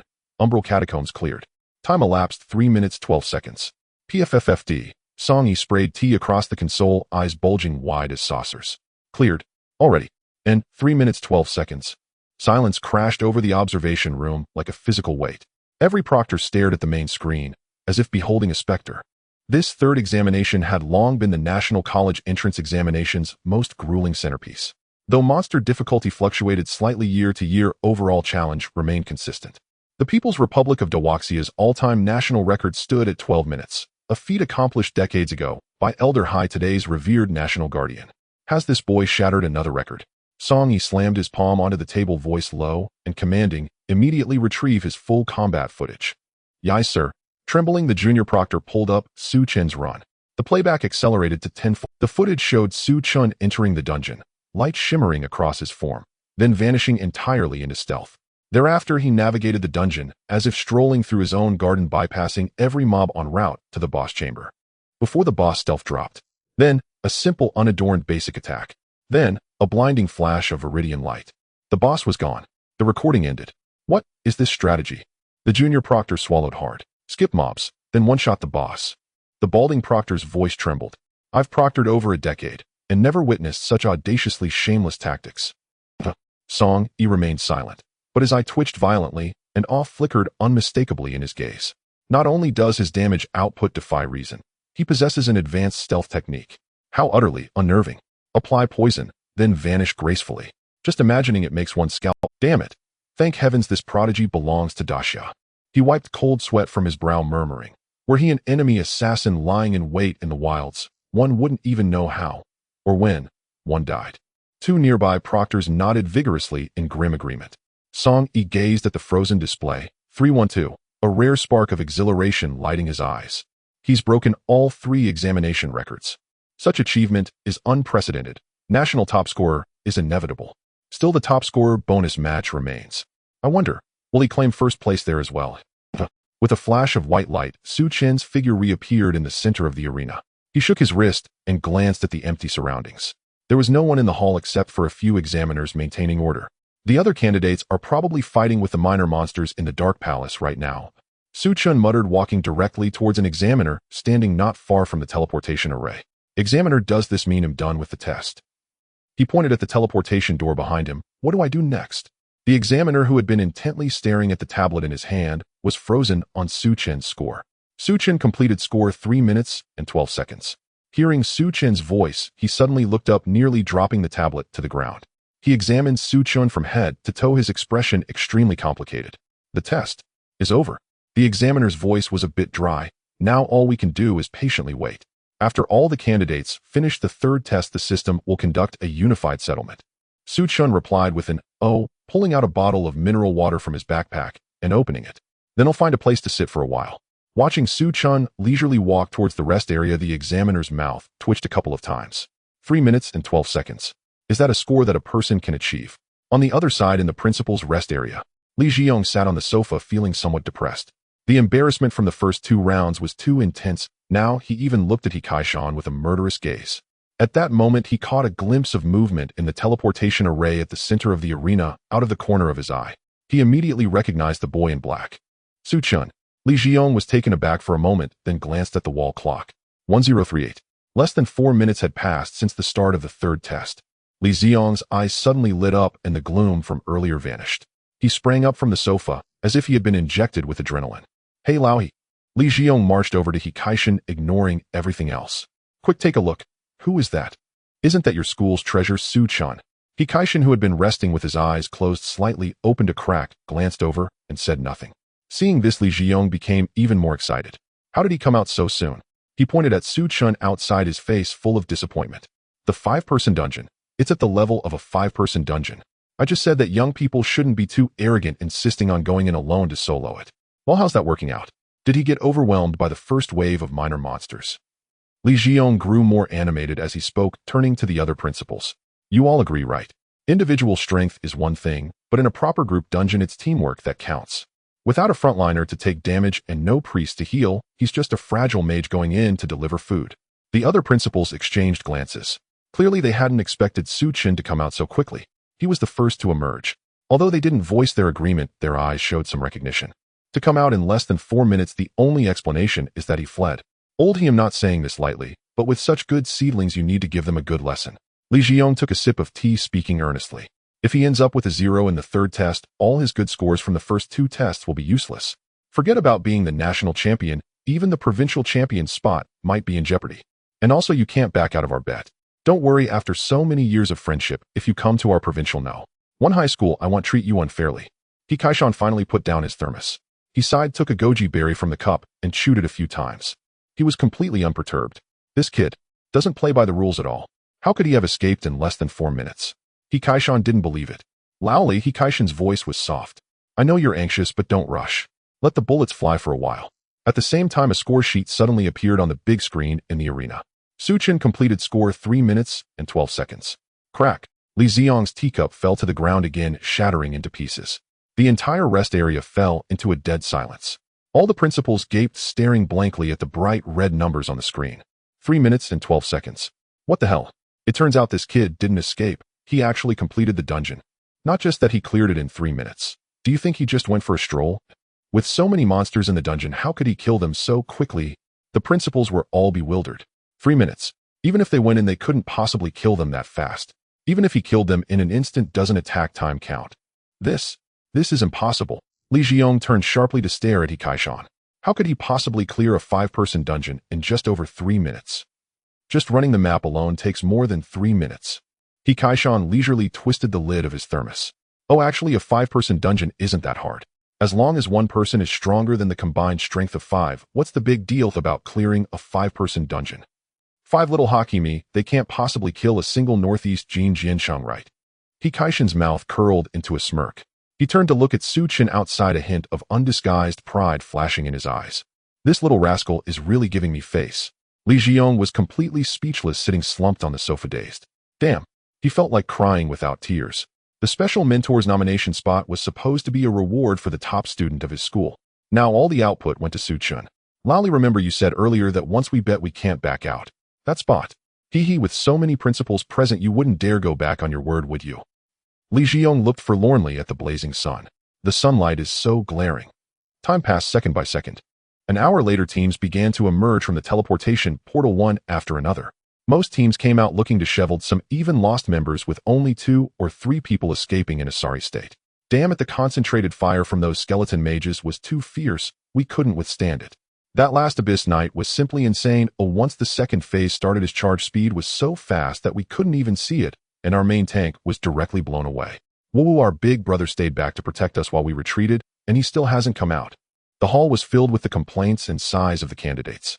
Before long, Wang Xiaoli and Lin Shiking's team also emerged. Both looked somewhat exhausted, with a large hole in Wang Xiaoli's armor clearly having taken a heavy hit.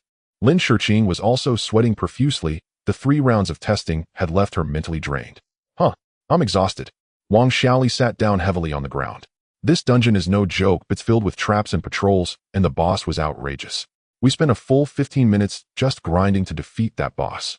Lin Shiqing wiped the fine sweat from her forehead and walked up to the big screen to check her team's ranking and score. First place, Su-chan, 1 person.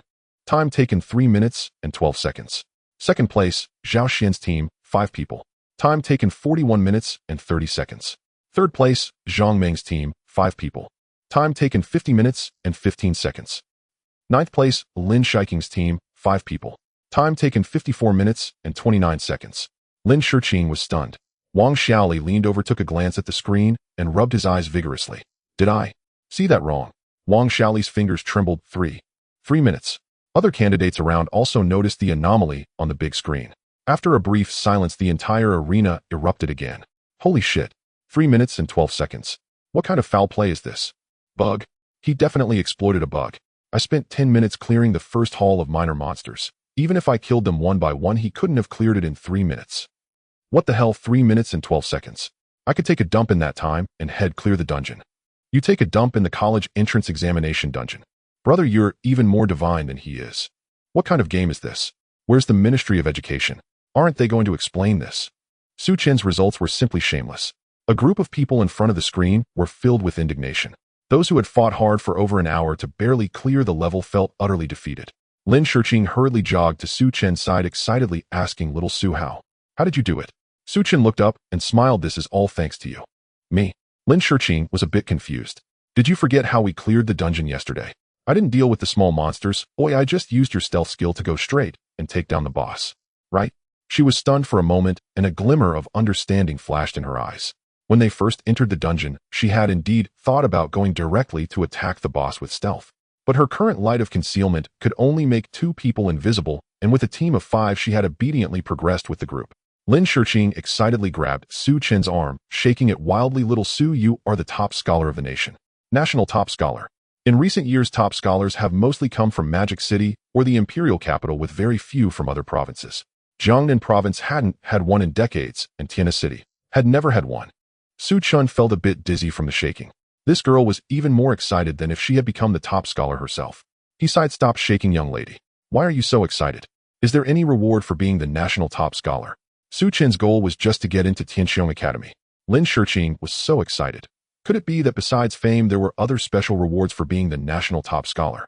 Of course.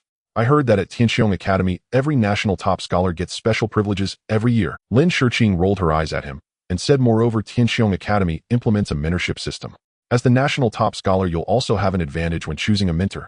Su Chen pondered thoughtfully, feeling a bit excited about his upcoming university life. What kind of mentor should he choose? Also, what was the use of the heaven-reaching tower that Commander Lei Jun mentioned earlier? At exactly 12 noon, the 3 exams had fully concluded. The final rankings of all candidates were released. "Whoa, Mom and Dad, I made it. You can rest in peace in heaven. I will study hard in college and not let your love down. Grandpa, did you see? My results qualify me for the military academy. You fell in battle, and your grandson continues to guard the borders. Brother, I made it. I want to attend the police academy, inherit your badge, and ensure those drug dealers have no place to hide." Some families rejoiced, while others were sorrowful. Many candidates were in tears of joy. At the very top of the score sheet, a line of text stood out vividly. Su Chen, provincial rank 1, national rank 1. Upon seeing this prominently displayed top line, there was a moment of silence followed by an eruption of various sounds. He really is the national top scholar. Isn't the provincial ranking a bit unnecessary? Since the Ministry of Education thinks his results are fine, then I won't say anything. Just one word: impressive. Not just impressive, it's absolutely outstanding. Actually, I am a classmate of this Su Chen. He has always excelled in his studies, respecting the old and loving the young. Damn, I can't continue. We are from the same school. I barely got into a junior college. How did he become the national top scholar? The candidates no longer complained. Since the Ministry of Education had released the results, it meant the scores were confirmed to be valid. Any further doubts would only make them look foolish. Lin Shiking's results were also quite good, ranking first in auxiliary roles in the province and second nationally. She was secure for Tianxiong Academy. Wang Xiaoli, on the other hand, was in the top 2,000 in the province. It was unlikely for Tianxiong Academy, but getting into a school ranked 598 was not a problem. At this moment, Song Yi's voice sounded again. This time there was a hint of seriousness in his tone. "Candidates, this year's college entrance examination has concluded. I know some are happy and some are disappointed, but remember, scores are never the only measure of your worth. Each of you is the strength of the new generation of Huagua. A great man once said, the world is yours as well as ours, but ultimately it belongs to you. You young people are full of vigor and flourishing like the sun at 8 or 9 in the morning. Hope rests upon you. Today I pass this message on to you intact. No matter your scores, you are the rising sun of Huagua. The tomorrow of Huagua depends on you to illuminate and create." The originally dejected candidates involuntarily lifted their heads. Song Yi's words might have been mere platitudes, but they were still very inspiring. At this moment, Song Yi paused for a moment, calming his emotions, and continued. In addition, at 1 o'clock this afternoon, the final additional competition will begin. Upon hearing the words additional competition, the students' eyes revealed a look of awe and envy. The additional competition is a special challenge dungeon where everyone will be transported to a large dungeon. It contains elite monsters, continuous powerful BOSSES, and other candidates. This competition is only for those who ranked first in the city among all candidates in the regular 3 exams, and participation is not mandatory. The most important point about the additional competition is that the points earned will be directly converted into college credits. You should all have heard how important credits are in college. Alright, everyone can leave one by one. Wang Xiaoli murmured beside him. Chungu, I heard the additional competition is incredibly difficult. Are you physically ready? Several examiners were also exchanging whispers. This kid performed too brilliantly in the first 3 rounds. There's really no need to take this risk. Yeah, the boss in the additional competition has extremely nasty mechanics, and there are even anti-magic barriers targeting spellcasting professions.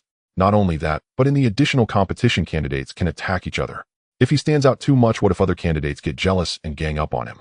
The examiners had completely regarded Su Chen as the pride of Jiangnan province. Each one was genuinely concerned for him. Su Chen, however, was deep in thought.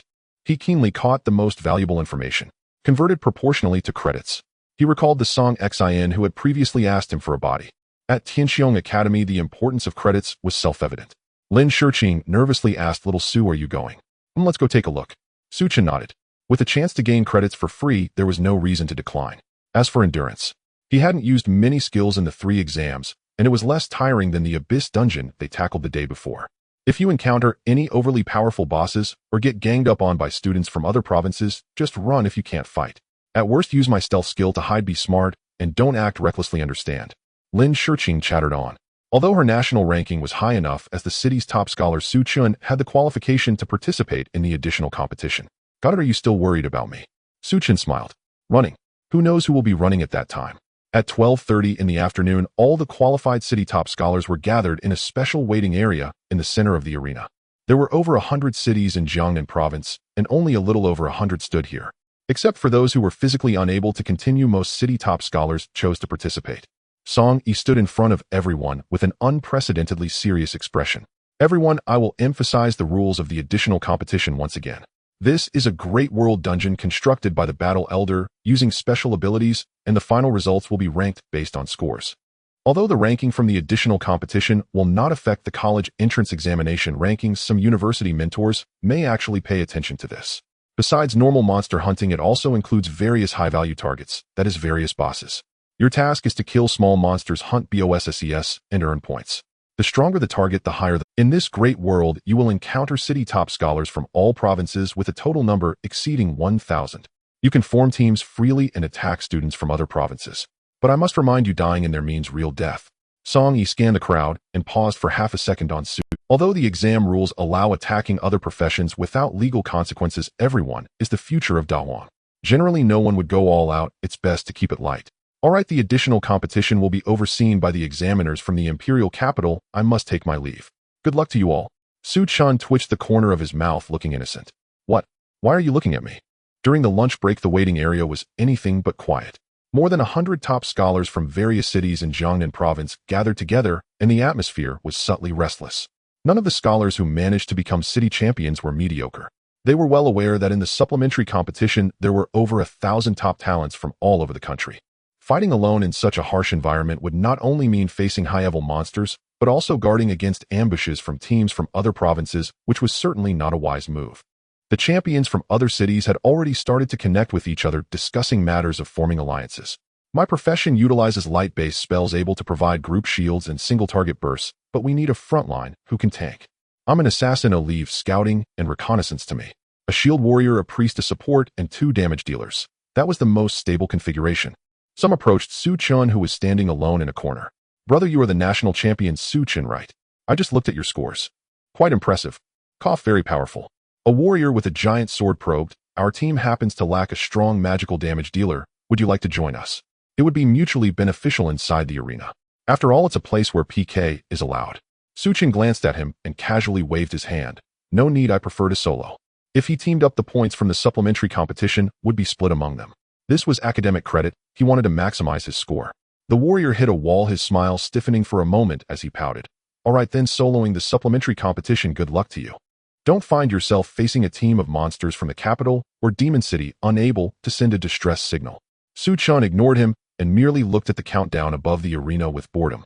At exactly 1 o'clock in the afternoon, a tremendous roar echoed through the arena as a massive deep purple teleportation portal slowly opened in midair. Supplementary competition now starting. All candidates enter the teleportation portal. The authoritative voice of the examiner from the capital reverberated above the arena. Without hesitation, Su-Chen stepped directly into the portal. After a dizzying spin, his feet landed on Su-Chen found himself on a desolate wasteland. The sky was a suffocating dark red. A fierce wind whipped up clouds of yellow sand, and the air was thick with the acrid taste of dust. Notice entered supplementary competition arena. Great World Instance Desert Wasteland. Current points 0 survivors 101111011. Su-Chen looked around. In his field of vision apart from the severely weathered rock pillars, there was not a single shadow in sight. Looks like they randomly scattered us for teleportation. Saying this, he casually smashed a venomous scorpion that was preparing to attack him with his staff. Notice killed a level 5 red-tailed scorpion, gained 50 points. A normal level 5 scorpion provided 50 points. Su-Chen opened his panel to confirm. Sure enough, since this was a simulated examination venue constructed using a special ability, there were no experience points given for killing monsters here. There was also no notification for level increases. Wasting effort. But at least there were academic credits, he could tolerate it. As Su-Chen was thinking, the ground ahead suddenly began to violently roll. It was as if a train was rushing beneath the ground. Boom. A massive giant sandworm burst forth from the earth, opening its abyss-like mouth and letting out a shrill scream that pierced the eardrums. Black Rock Sandworm, elite monster, level 15 strength, 120 agility, 110 stamina, 300 spirit, 100 skills, sandstorm stealth, earth dive attack. Is the first monster I face a level 15 elite. Su-Chen stood still, not even shifting his feet, just gently raising his staff. Corrosive Snake Guardians. Boom, boom, boom, boom, boom. Dozens of sickly green snake guardians instantly erupted from the ground. The Black Rock Sandworm had just locked onto Su-Chen when its massive body suddenly arched, preparing to unleash its signature skill, Earth Dive Attack. However, before it could bury its head into the sand. Whoosh, whoosh, whoosh, whoosh. Green venom poured down upon its enormous body like a torrential rain in reverse. 1952. 1998. 2096. Numerous damage numbers floated up. Roar. The Black Rock Sandworm let out a wail of utmost despair. Its one-sprout hard shell was instantly ripped. In just a second, the Black Rock Sandworm turned into a pool of green sludge. Notice killed a level 15 elite Black Rock Sandworm, gain points 300. Su-Chen glanced at the change in points and pouted. Only 300. How many do I need to kill to secure first place? This monster killing efficiency is too slow. I need to find a place where monsters are clustered together. He murmured to himself and took steps deeper into the wasteland. The terrain of the desert wasteland was quite monotonous. Apart from the rolling sand dunes, there were only severely weathered giant rock pillars. After walking for about 10 minutes, the wind and sand gradually diminished. The ground ahead suddenly appeared somewhat strange. The originally dark red sand was now covered by a layer of wriggling black carpet. This layer of black carpet stretched endlessly from one end of the sand dune to the horizon, easily spanning hundreds of meters. Su-Chen halted and squinted to look. Suddenly, he felt a chill run down his spine. This was no carpet at all, but countless black ants the size of an adult's fist. They were packed tightly together like a torrent of black, devouring everything in their path. Just then, a giant sandworm towering 5 meters walked by. In an instant, it was swallowed by this torrent. Within less than 5 seconds, the black tide receded, leaving behind only a massive white skeleton. Su-Chen cast a reconnaissance spell. Desert Army Ant, normal monster, level 15 strength, 80 agility, 70 stamina, 50 spirit, 30 skill, devouring ant tide. The attributes were not high to a level 15 normal monster. However, there were definitely over 50,000 of these army ants in this basin. Goodness, if another team came here, even a top-tier team would have to steer clear at the sight of this army. Su-Chen, a level 20 mage's flame storm, could at most cover a radius of 30 meters, burning a few thousand. That would be the limit. The remaining tens of thousands could swarm in and turn the frontline warriors into skeletons in seconds. However, on Su-Chen's side, it was completely different. He glanced at the explosive staff in his hand, his eyes shining. Isn't this just a perfect opportunity to rack up points? The previous explosive staff had a splash range that was too small, only 2 meters, and rarely triggered after he obtained the corrosive snake guardians. But the issue was, these army ants were all packed tightly together. Forget 2 meters, even 2 centimeters would trigger infinitely. Su-Chen gripped the explosive staff and strode into the aggro radius of the army ants. Rustle, rustle, rustle. Detecting the presence of a living being, the black tide of ants that had been moving east suddenly halted. Then thousands of army ants turned their heads in unison, rushing towards Chen like a black tsunami. Chen was unceremonious, casually unleashing a basic attack. Smack. 2,438. A 4-digit damage number popped up. An army ant with only 50 points of health was instantly turned into mush. But for an army of tens of thousands, the death of one ant had no impact whatsoever. However, the next moment, boom, a faint spark exploded above the sludge, instantly covering a 2-meter radius. 10, 10, 10. A mere 10 points of damage couldn't even kill a level 1 goblin, and it was even less concerning for a level 15 army ant. However, a horrifying event occurred. Within this area, there were at least hundreds of army ants packed together.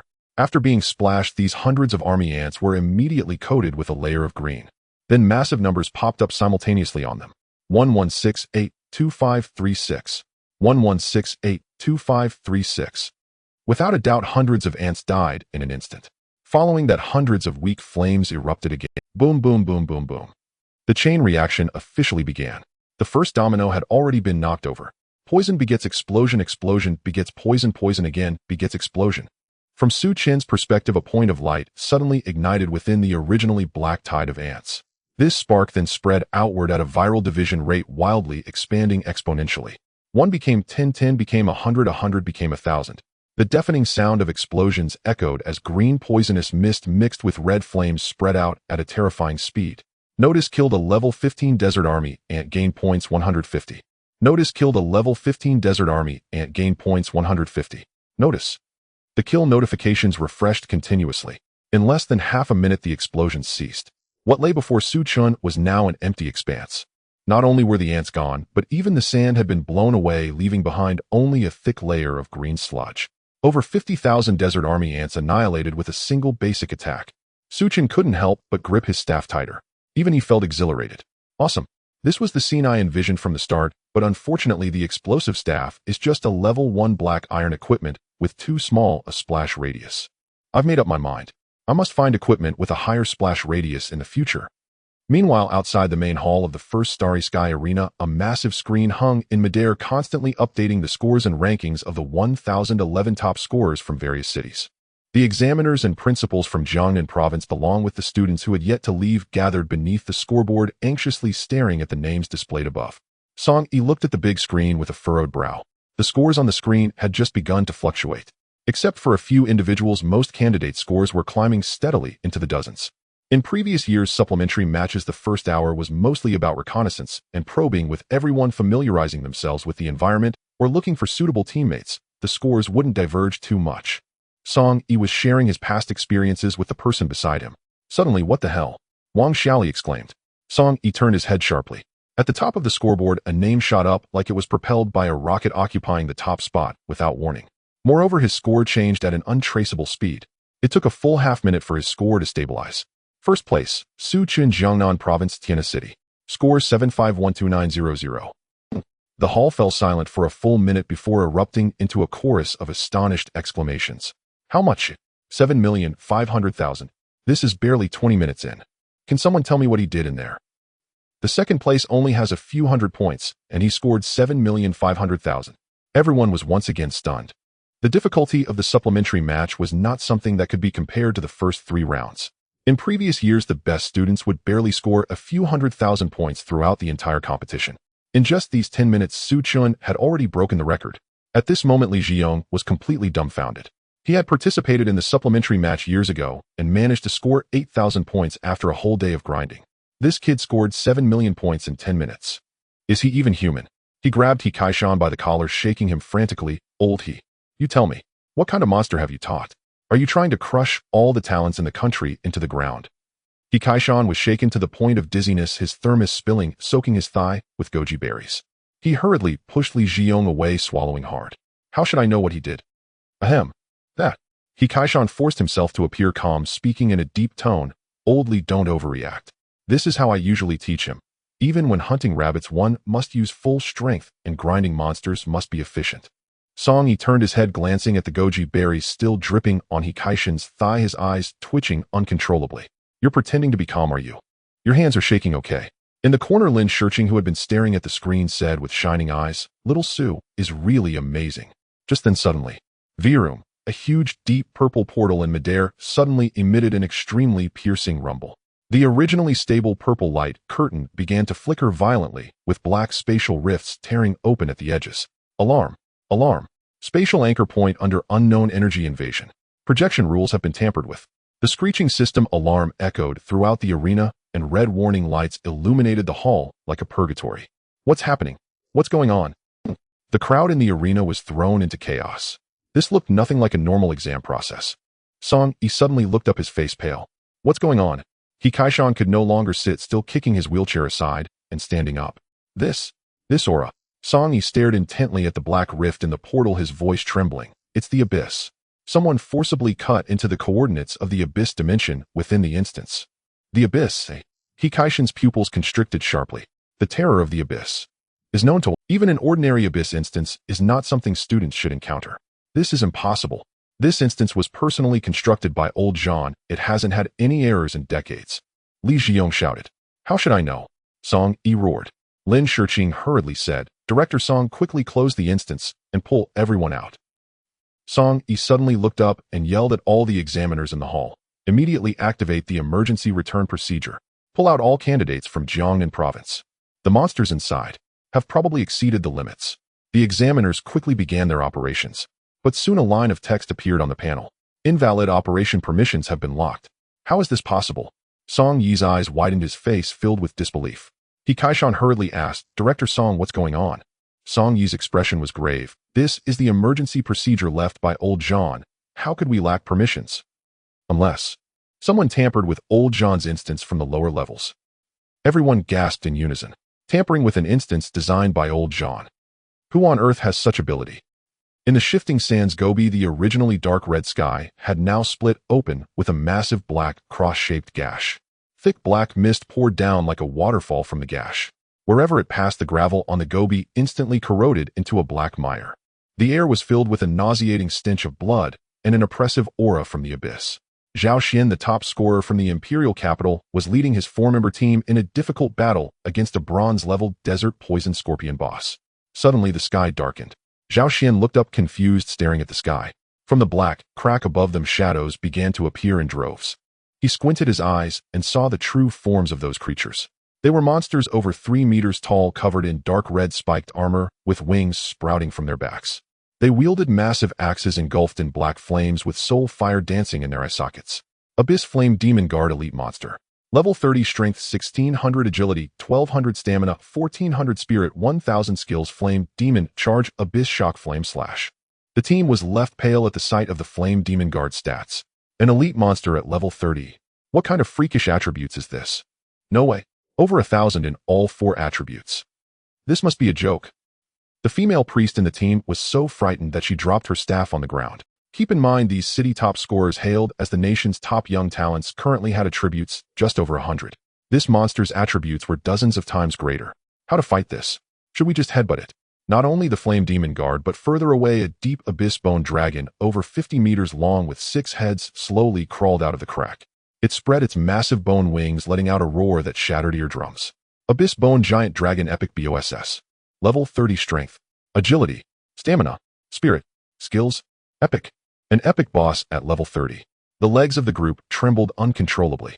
The highest level among them was barely around 17, and they hadn't even completed their first job transfer. Faced with this level 30 epic BOSS whose attributes couldn't even be seen, even if there was only one, they could be wiped out in under a minute. Moreover, these were monsters from the abyss. Their attributes are several times higher than ordinary monsters. And now above them, the Abyss Flame Demon Guards numbered in the hundreds. Run, run fast. Zhao Xian shouted at the top of his lungs, completely disregarding his image as a talent from the imperial capital, scrambling away in the opposite direction. The same situation was happening all over the instance. Students were running frantically everywhere. Captain, the shield. The shield is broken. I can't run anymore. A sense of despair spread across the entire shifting sands Gobi. 1,000 city top scorers, the elite of the nation's young talents, had no means to fight back against the real. Some attempted to use special teleportation items to abandon the exam. Crack. The crystal shattered. But nothing happened. The space is sealed. The teleportation items are useless. Help. I don't want to die here. Is this the college entrance examination? What a joke. Various screams and cries mixed together. The Abyss Flame Demon Guards revealed cruel smiles, raising their massive axes ready to harvest these vibrant. Less than a kilometer from directly beneath the spatial rift, Chen stopped in his tracks. He looked up at the enormous black gash in the sky and the emerging Abyss army. The temperature around him dropped sharply, and the aura of the Abyss thickened the air. Status Abyss Gaze cannot be dispelled effect. While in the core area of the Abyss, your physical and magical attack power decreases by 5 per minute down to a minimum of 10 of your base value. Chen glanced at the red debuff icon that appeared in his status bar. So familiar. Old John's space is indeed quite realistic. It even brought in the debuff from the Abyss instance. Just as he was complaining, an Abyss Flame Demon Guard noticed his presence. It flapped its wings and roared as it raised its massive axe, activating the Flame Demon Charge. A level 30 elite monster, astonishingly fast, crossed over 100 meters in the blink of an eye. Chen casually waved his staff. A normal attack struck the Flame Demon Guard. 20. Due to the effects of the Abyss debuff, Chen's direct damage was pitifully low, only dealing 20 points of damage. The soul fire in the eye sockets of the Flame Demon Guard flickered violently. It seemed taken aback that Chen remained so calm, actually inflicting such a meager amount of damage. It had thought this human would be somewhat interesting. However, the next second, Notice triggered trait, all things correct. Notice triggered trait, God of Poison. The dark red armor of the Flame Demon Guard was instantly stained a sickly green. 11682536. The charge of the Flame Demon Guard came to an abrupt halt. Its massive body stiffened suddenly, and with inertia it fell from the air, turning into a puddle of green sludge. Notice achieved a level-up kill on a 30-level Abyss Flame Demon Guard Abyssified Elite, earning points 6,000, gaining experience 12,000. Notice current experience pool is full, experience is automatically saved. Notice triggered trait Doom Drain, permanently increasing the limit of poison stacking by 1. Current limit 4,217 layers. Chen's eyes suddenly lit up. He fixed his gaze on the system notification, his previously bored expression instantly disappearing. Not only points, but also experience. And I can stack passive layers, eh? The previous 3 rounds of exams and the monsters they had just killed in the Gobi didn't provide experience, nor could they stack layers. But now these Abyss monsters not only offered high-level experience, but could also trigger his Doom Drain. Chen looked at the massive Abyss army in the sky, a grin stretching from ear to ear. With this I feel invigorated. After a whole day, without stacking layers, it felt like ants were crawling on him. Roar! A colossal dragon roar echoed from the horizon. Chen spotted the epic Abyss Bone Dragon from afar. An epic boss. His eyes sparkled with excitement. I wonder what it will drop. On the vast desert, the dark red sky had been completely torn apart by a black abyssal rift. In the thick black mist, abyssal flame demons continuously dove down, resembling a black and red meteor shower. However, for Chen, this was merely a rain of experience. Poochie. A drop of dark green venom struck accurately at a diving flame demon. Characteristic All Things Decay triggered, forcibly applying 1 layer of toxic status. Characteristic God of Toxic triggered, instantly filling the target's toxic layers. 11685307. A real damage of over 11 million erupted. The flame demon instantly transformed into a puddle of green water. Tip defeated a level 30 abyssal flame demon, earning points 6,000, gaining experience 12. Tip triggered the characteristic Doom Drain, permanently increasing the maximum stacking limit of toxins by 1. Current stacking limit 4,218 layers. Feels good. Chen waved the exploding staff in his hand, strolling leisurely across the desert. Occasionally, a gentle wave of the staff would result in a significant influx of experience points. Tip triggered the characteristic Doom Drain, permanently increasing the maximum stacking limit of toxins by 1. Current stacking limit 4,219 layers. Tip triggered the characteristic Doom Drain, permanently increasing the maximum stacking limit of toxins by 1. Current stacking limit 4,308 layers. The system notification echoed continuously in Chen's ears. In just a few minutes, he had already killed nearly 100 flame demons. Yet he still felt that the efficiency was somewhat slow. Not good, they're too scattered. These flame demons were flying in the air far apart from each other, rendering the explosive staff's attributes ineffective. Flying even higher somewhere out of Chen's and the corrosive serpent's range. However, the experience points were still enticing. If I kill a few more when I complete the job transfer task and unlock the experience pool, I might just level up instantly. As Chen continued forward, just as he was getting into the thrill of killing, several figures stumbled out from behind a nearby sand dune. It was Zhao Xian, the top student from the imperial capital, along with 3 of his teammates. Their once brilliant robes and armor were now tattered and covered in black blood and sand. The female priest in the team even had empty hands, likely having lost her staff as she was being dragged forward by a warrior gripping her arm tightly. Less than 50 meters behind them, over 50 abyssal flame demons engulfed in black flames appeared. They were brandishing huge axes, letting out cruel roars, initiating a flame demon charge. "Captain, my shield is broken. I have no mana left, I can't heal." The warrior and the female priest shouted in despair. Hearing this, Zhao Xian's face turned as pale as paper. Gritting his teeth, he said, "Let's fight them. Our Huagua has no cowards who run away, or we can't be like a spinning top letting them strike at will."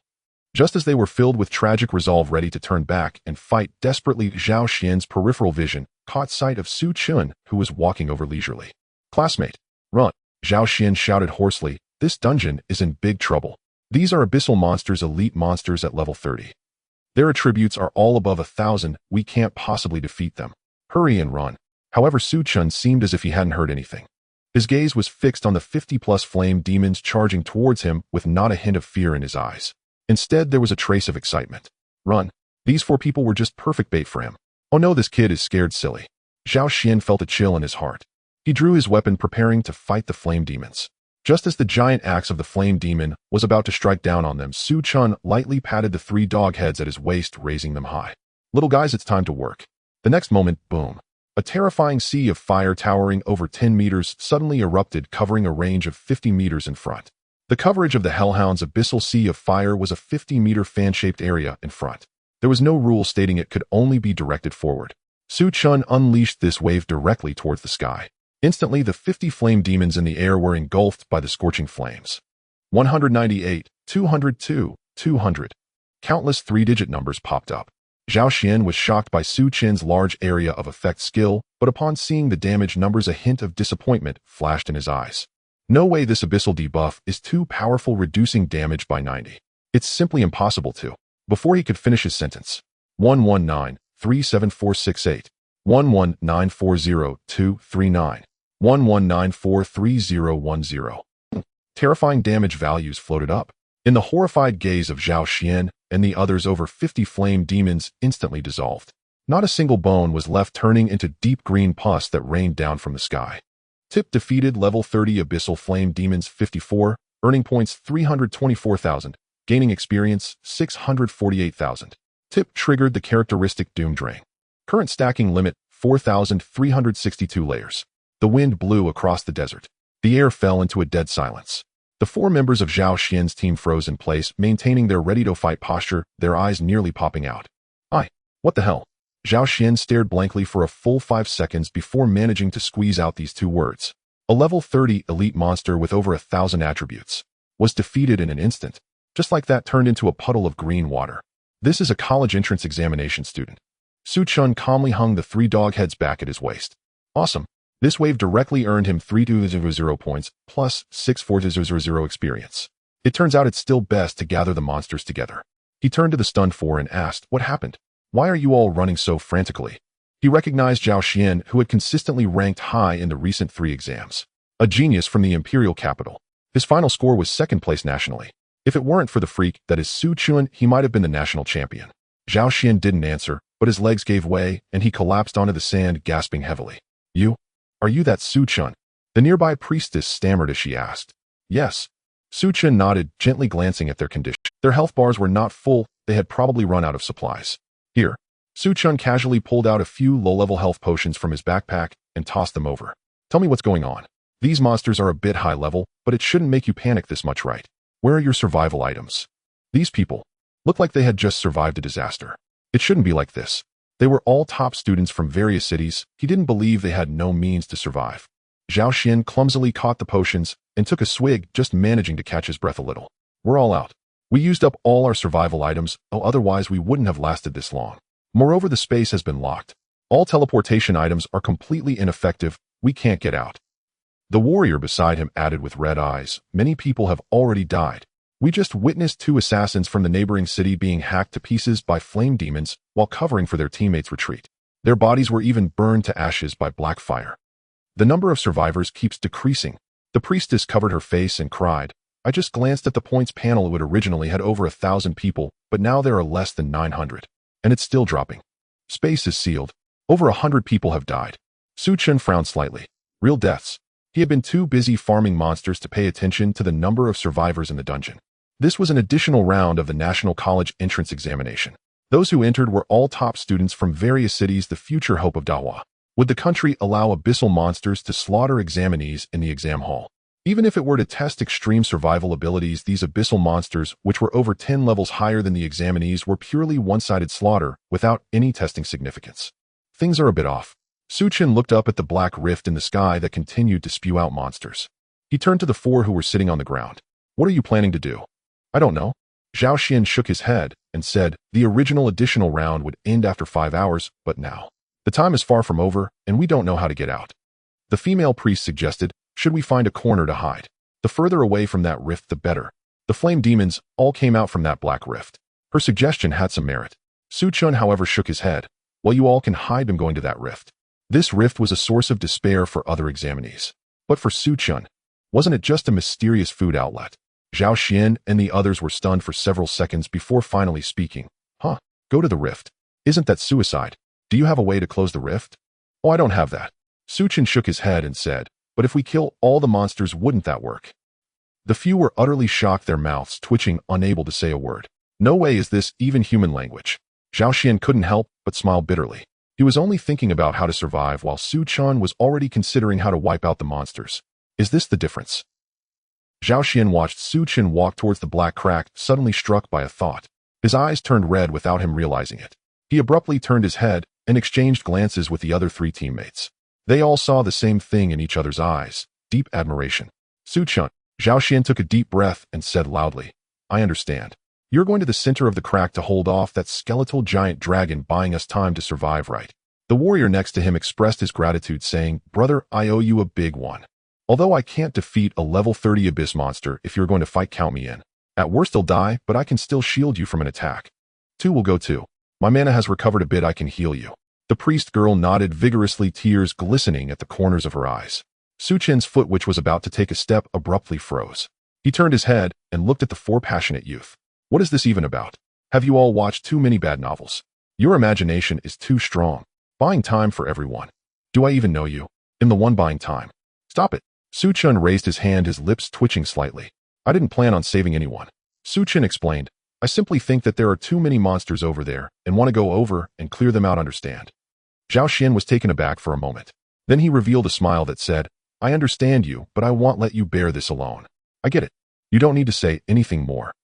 Do whatever you want. If you want to follow, then follow, or just stay far back. Chen was speechless, too lazy to argue, and turned to leave. Keeping them at a distance is to prevent the explosive staff from splattering on them. This is reality, not a game. There are no settings to negate friendly damage. His poison is unremovable. If they get touched, even deities can't save them. However, bringing them along does. The more people there are, the larger the target, which can attract more monsters, saving him the trouble of running around looking for them. Quick, keep up. With Zhao Xian's command, the 4 immediately followed closely behind Chen. Less than a minute later, roar. In the air, 5 abyss flame demon guards spotted them and roared as they charged. Zhao Xian instinctively raised his longsword, ready to engage. Chen lightly tapped his staff on the ground. More than 10 corrosive snake guards instantly appeared. Swish, swish, swish. 5 streams of dark green venom shot up from the ground, accurately hitting the 5 flame demon guards. In the next second, 11698078, 11690849, 11693620. The 5 flame demon guards melted into a puddle of green water in midair. Notification: overleveled. Kill of 5 level 30 abyss flame demon guards. Gained points 30,000. Gained experience 60,000. Notification: triggered trait Doom Extraction. Current layer limit 4,222 layers. Chen didn't even glance at it and continued to move forward. Zhao Xian's hand holding the longsword froze in midair. The other 3 also looked bewildered. No way. Are these really abyss flame demon guards? Why does it feel like they're stray dogs on the roadside casually kicked to death by Chen? Meanwhile, on the other side of the Gobi Desert, screams tore through the sandstorm. Dozens of elite students from various cities were running around like headless flies in the Gobi. Their small bodies were as fragile as paper against the black flame giant axes of the level 30 abyss flame demon guards. Help! My teleportation scroll is useless. A flame demon guard dove down, its giant axe burning with black flames, aiming for a fallen mage. Just as the giant axe was about to fall, boom! The dark red clouds in the sky were violently torn apart by an extremely terrifying power. Just as the giant axe was about to fall, boom! The dark red clouds in the sky were violently torn apart by an extremely terrifying power. Just as the giant axe was about to fall. Boom.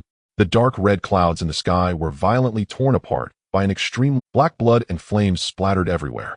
In the next moment, the space twisted. An old man dressed in a tattered robe with white hair and beard stepped out from the crack. He was a revered figure in the education sector of Huagua, a high-level transmuter Zhan Wuji. His face, usually adorned with a warm smile, was now filled with a cold, killing intent. The magical energy oscillating around him even made the surrounding sand dunes tremble slightly. All students of Dahua immediately gathered towards the area of white light. He roared. Buzz! A blinding pure white beam descended from the sky. The beam formed a massive hemispherical light shield with a radius of 100 meters, enveloping dozens of fleeing candidates inside. Zhan Lao, it's Zhan Lao coming to save us. We're saved. The candidates hiding inside the white light shield grasped at this last straw, overwhelmed with joy. But beads of sweat had already formed on Zhan Wuji's forehead. Abyss. No, also the demon race. He stared intently at the black crack in the sky, angrily saying, how dare they wreak havoc in Dahua's college entrance examination instance? Do they really think my blade has dulled? A seductive yet eerie laughter came from the crack. As the black mist dispersed, a voluptuous woman clad in revealing dark red leather armor slowly walked out. Her skin was sickly pale, and her eyes were eerily slit. It was none other than Ji Bai, whom Su Chun had encountered before at the Tianhe City Practitioner Association. No, she should now be called Ji Bai. Zhan Wuji, what great authority you have. Ji Bai licked her crimson lips, her eyes full of mockery. What's wrong? Surprised. Zhan Wuji stared at her speechless, but the muscles at the corners of his eyes twitched wildly. Ji Bai, a high-rank commander of the demon race. She excels at disguise and has participated in the demon race's espionage activities across human nations, making her an extremely troublesome enemy. You didn't even realize your own signature skill was stolen. Humans truly are getting worse with each generation. Ji Bai covered her mouth and chuckled, her laughter full of mockery. What did you just say? Zhan Wuji's pupils constricted sharply, his heart sinking dramatically. He finally understood what was going on. He was called the stabilizing force in the education sector precisely because of his S-level hidden profession, virtual realm architect. His core skill allows him to construct completely independent virtual instances. The uses of an instance are manifold. In combat, it can forcibly pull enemies into it. Trapped in an endless, illusory slaughter, they cannot escape until they die. During support, he can create various virtual monsters to hone the combat skills of his juniors. The college entrance examination instances of Huagua over the years were all constructed by him. But he never expected that the demon race would quietly steal his skills through some unknown means. Not only did they infiltrate the instance he constructed, but they also forcibly altered the data, locking the instance and preventing him from teleporting anyone out. The current situation is, this instance is equivalent to having two creators at the same time. Two drivers are fighting for control of the same vehicle. The demon race completely replaced the virtual monsters originally meant for testing with real abyss. I must say the instance you constructed is indeed complex with flawless underlying logic. In this virtual instance, regardless of whether it is monsters or characters, the highest level can only be capped at 30. But for these sheltered flowers who are barely 20 levels, a level 30 Abyss Elite monster is enough to tear them to shreds. Zhan Wuji clenched his fists tightly. As the creator of the instance, he certainly has ways to resolve the current predicament. The simplest and most brutal method is to directly shut down the power and destroy the entire virtual instance. The force of this dimensional collapse is enough to instantly annihilate the monsters inside.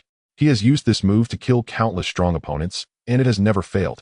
But now, if he forcibly destroys the instance, the spatial turbulence from the collapse will indiscriminately kill all living beings inside.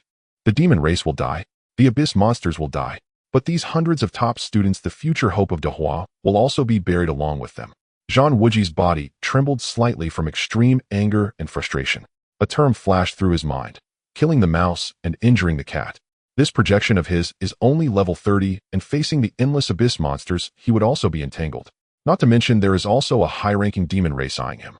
He could only watch as more and more flame demon guards began to gather around, attempting to attack the shield he had lowered. Feeling desperate, old man. Ji Bai's gaze turned cruel. Then you can enjoy this massacre. She raised her hand, giving the order for the flame demon guards to launch their final charge. Immediately, hundreds of abyss flame demon guards dove down crazily, starting to slash at the white shield. Boom, boom. Each axe strike made the shield tremble violently, the surface's radiance dimming at a visible speed. Crack. A faint sound of cracking echoed. A crack appeared on the surface of the shield. Zhan Wuji's face turned ashen. With his level 30 ability in the instance, the shield probably wouldn't hold for long. He could slap a flame demon guard to death, but once the shield shattered, the top students below would be turned into meat paste by the Abyss army in an instant, and he would be powerless to stop it. Zhang Wuji painfully closed his eyes. I never thought that I, Zhang Wuji, would traverse my whole life priding myself on being unrivaled, yet due to carelessness didn't detect the demon race's conspiracy, leading to the fall of so many talents in Huagua. Just as the shield was teetering on the brink of collapse. Snap! A faint attack struck the armor of a flame demon guard. The action of that flame demon guard swinging its giant axe abruptly froze. A strange green hue appeared all over its body. In the next second, its dark red armor along with flesh and bone instantly turned into a puddle of green pus splattering down. This scene happened too suddenly. Everyone present was taken aback. What just happened? Everyone was stunned by the scene before them. The flame demon guard possessed over 1,000 dimensions, making them seemingly invincible among students. Then the question arose. Since Zhang Wuji did not make a move, who was the one who killed them? However, this was just as everyone was filled with uncertainty, a faint glow erupted from the spot where the flame demon guard had supposedly died. Boom. The firelight instantly engulfed the 7 or 8 flame demon guards frantically hacking at the shield. Then it happened again. 12167461. 12170-232, 1217-3003. A series of terrifying damage exceeding tens of millions flooded the screen like a waterfall. The 7 or 8 flame demon guards didn't even complete their turning motion before they turned into green water with a disgusting sound of dissolution. Then a chain reaction of explosions occurred once more. The poison spread like a plague among the dense crowd of monsters within just a few seconds. Surrounding the white light shield, hundreds of abyss flame demon guards dissolved in clusters as if they were toppled dominoes. On the entire Gobi Desert, apart from the ground covered in green pus, not a single monster's bone fragment was left behind. Silence.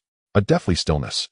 Inside the light shield, the students who had their eyes closed waiting for death opened them, blankly staring at the ground covered in green liquid, their brains completely devoid of thought. Zhang Wuji slightly opened his mouth, and even he was shocked by the scene before him. Tens of millions of damage. He even began to doubt whether his eyes were failing him. Under the level limit of 30, even a mage equipped with a full set of mythical gear could hardly achieve such outrageous figures. This damage, even if it struck his true body, wouldn't it leave him bruised and battered? Suddenly, a name flashed into Zhang Wuji's mind. Could it be that kid named Chen? As the creator of the college entrance examination instance, he had naturally seen the results of the previous exams.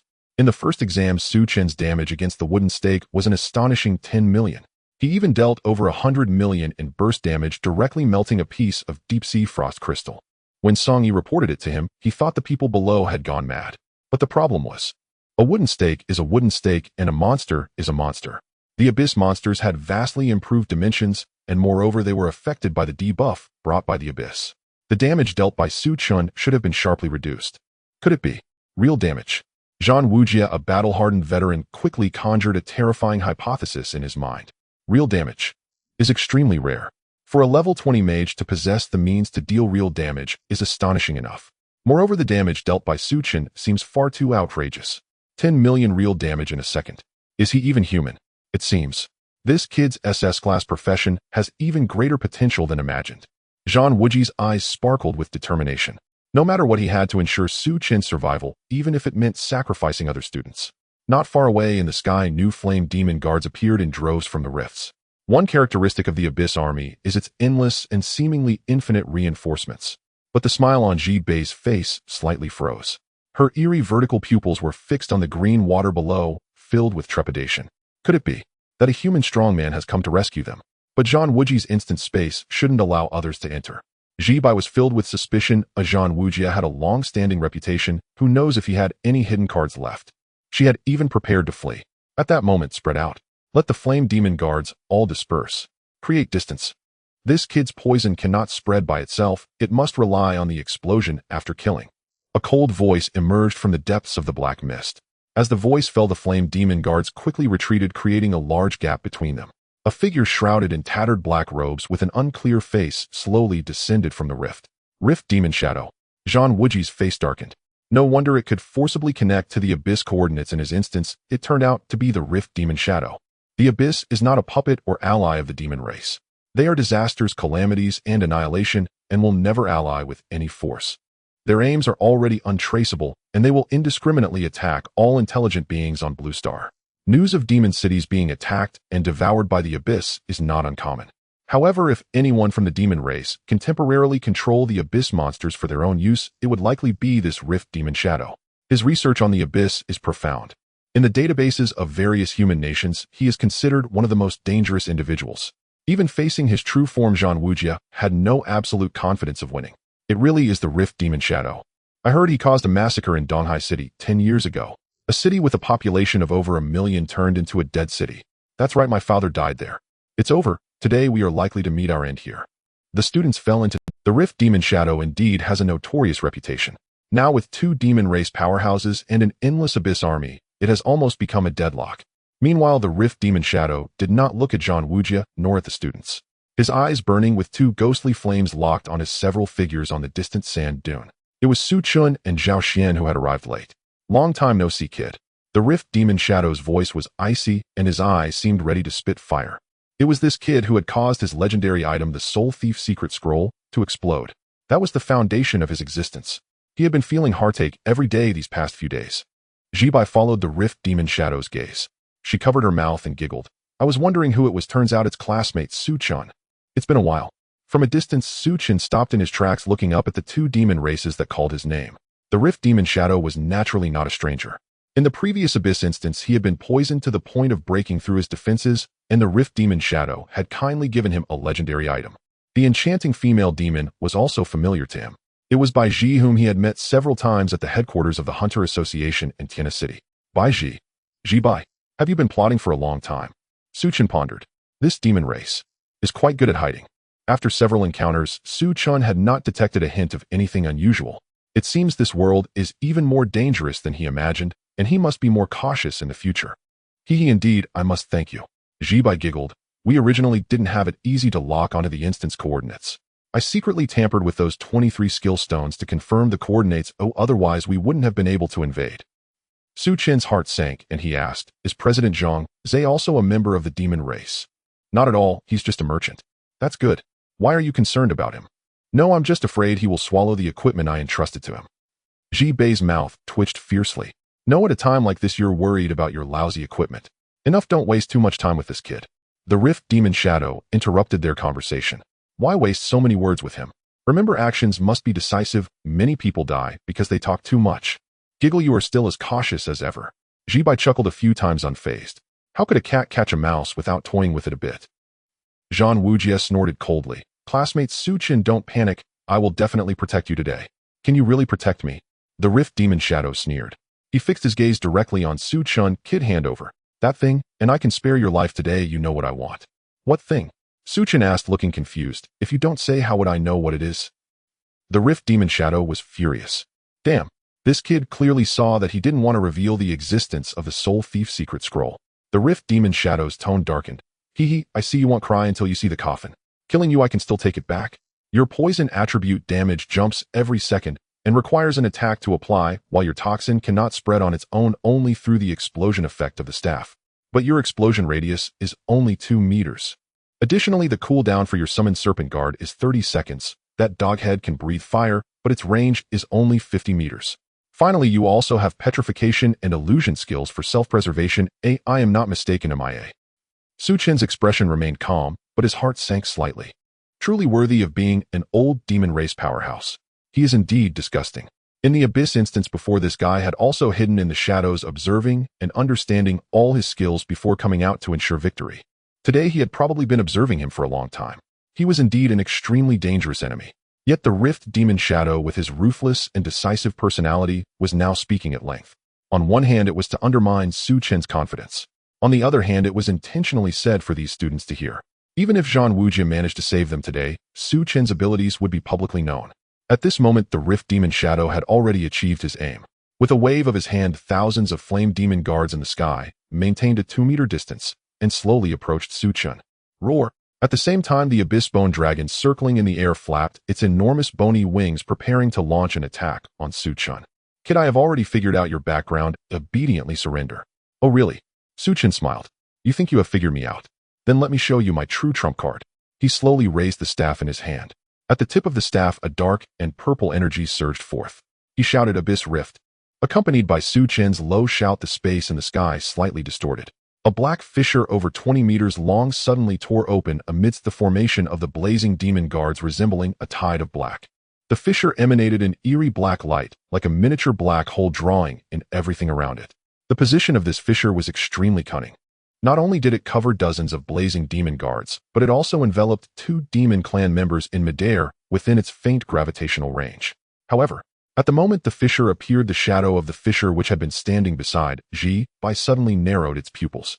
Without uttering a word, it transformed into a mass of pitch-black mist. In a flash, its figure had already appeared thousands of meters behind. The next moment, 1219, 1108, 1204. A series of 4-digit damage numbers popped up. Ji Bai was jolted by the faint gravitational pull.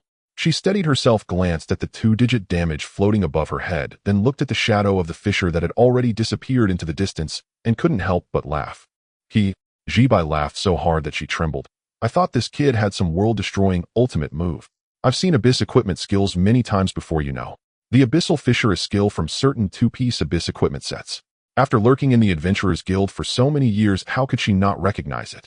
This thing seemed to have a strong effect. As long as monsters could be killed, it could spread infinitely. But the problem was obvious. The damage of the Abyssal Fissure itself was not high. It was only somewhat useful against weak monsters. Even with Su Chen's 2771 mental points being affected by the Abyssal debuff, he could only deal just over 1,000 damage. For damage that can't even kill blazing demon guards, how can you dare to show your face? She looked at the shadow of the fissure that had retreated far away and smiled. You're really regressing. To be scared off by such a trash skill is a disgrace to our demon clan. As her words trailed off, her voice abruptly cut off, because she noticed that upon touching the abyssal fissure, her body had unknowingly been coated with a faint layer of dark green luminescence. In the status bar, a new debuff named Poison appeared.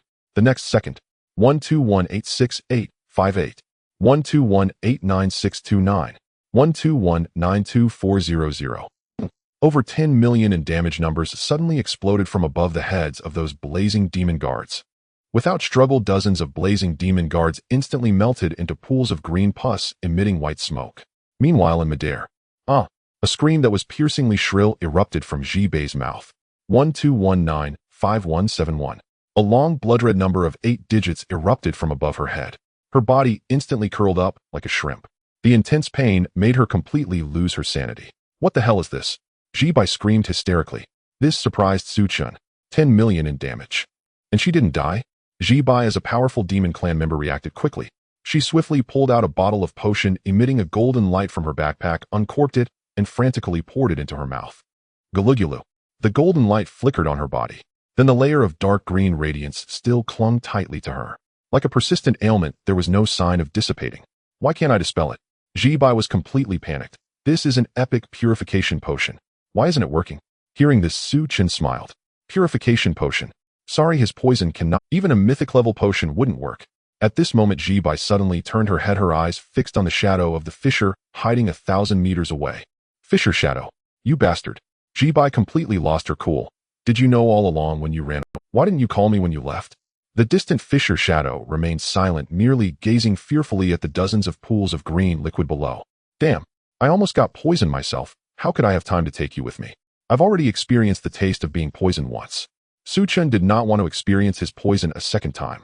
However, Ji Bai's furious curses were soon drowned out by a deafening sound of space tearing. Crack. At the spot where dozens of blazing demon guards turned into green water, the originally singular abyssal fissure suddenly began to bifurcate. Dozens of brand new black fissures, each about 20 meters long, suddenly burst open in the sky. This is the horror of the abyssal fissure. Similar to the explosive entry of a bursting staff, as long as a monster dies, it can continuously trigger and stack. The only difference is, the range of the abyssal fissure is larger, extending up to 20 meters. Another series of terrifying damage numbers emerged. 12278-301, 122-81072, 122-83843. Hundreds of blazing demon guards instantly melted away. Following that, a new round of bifurcation. 100.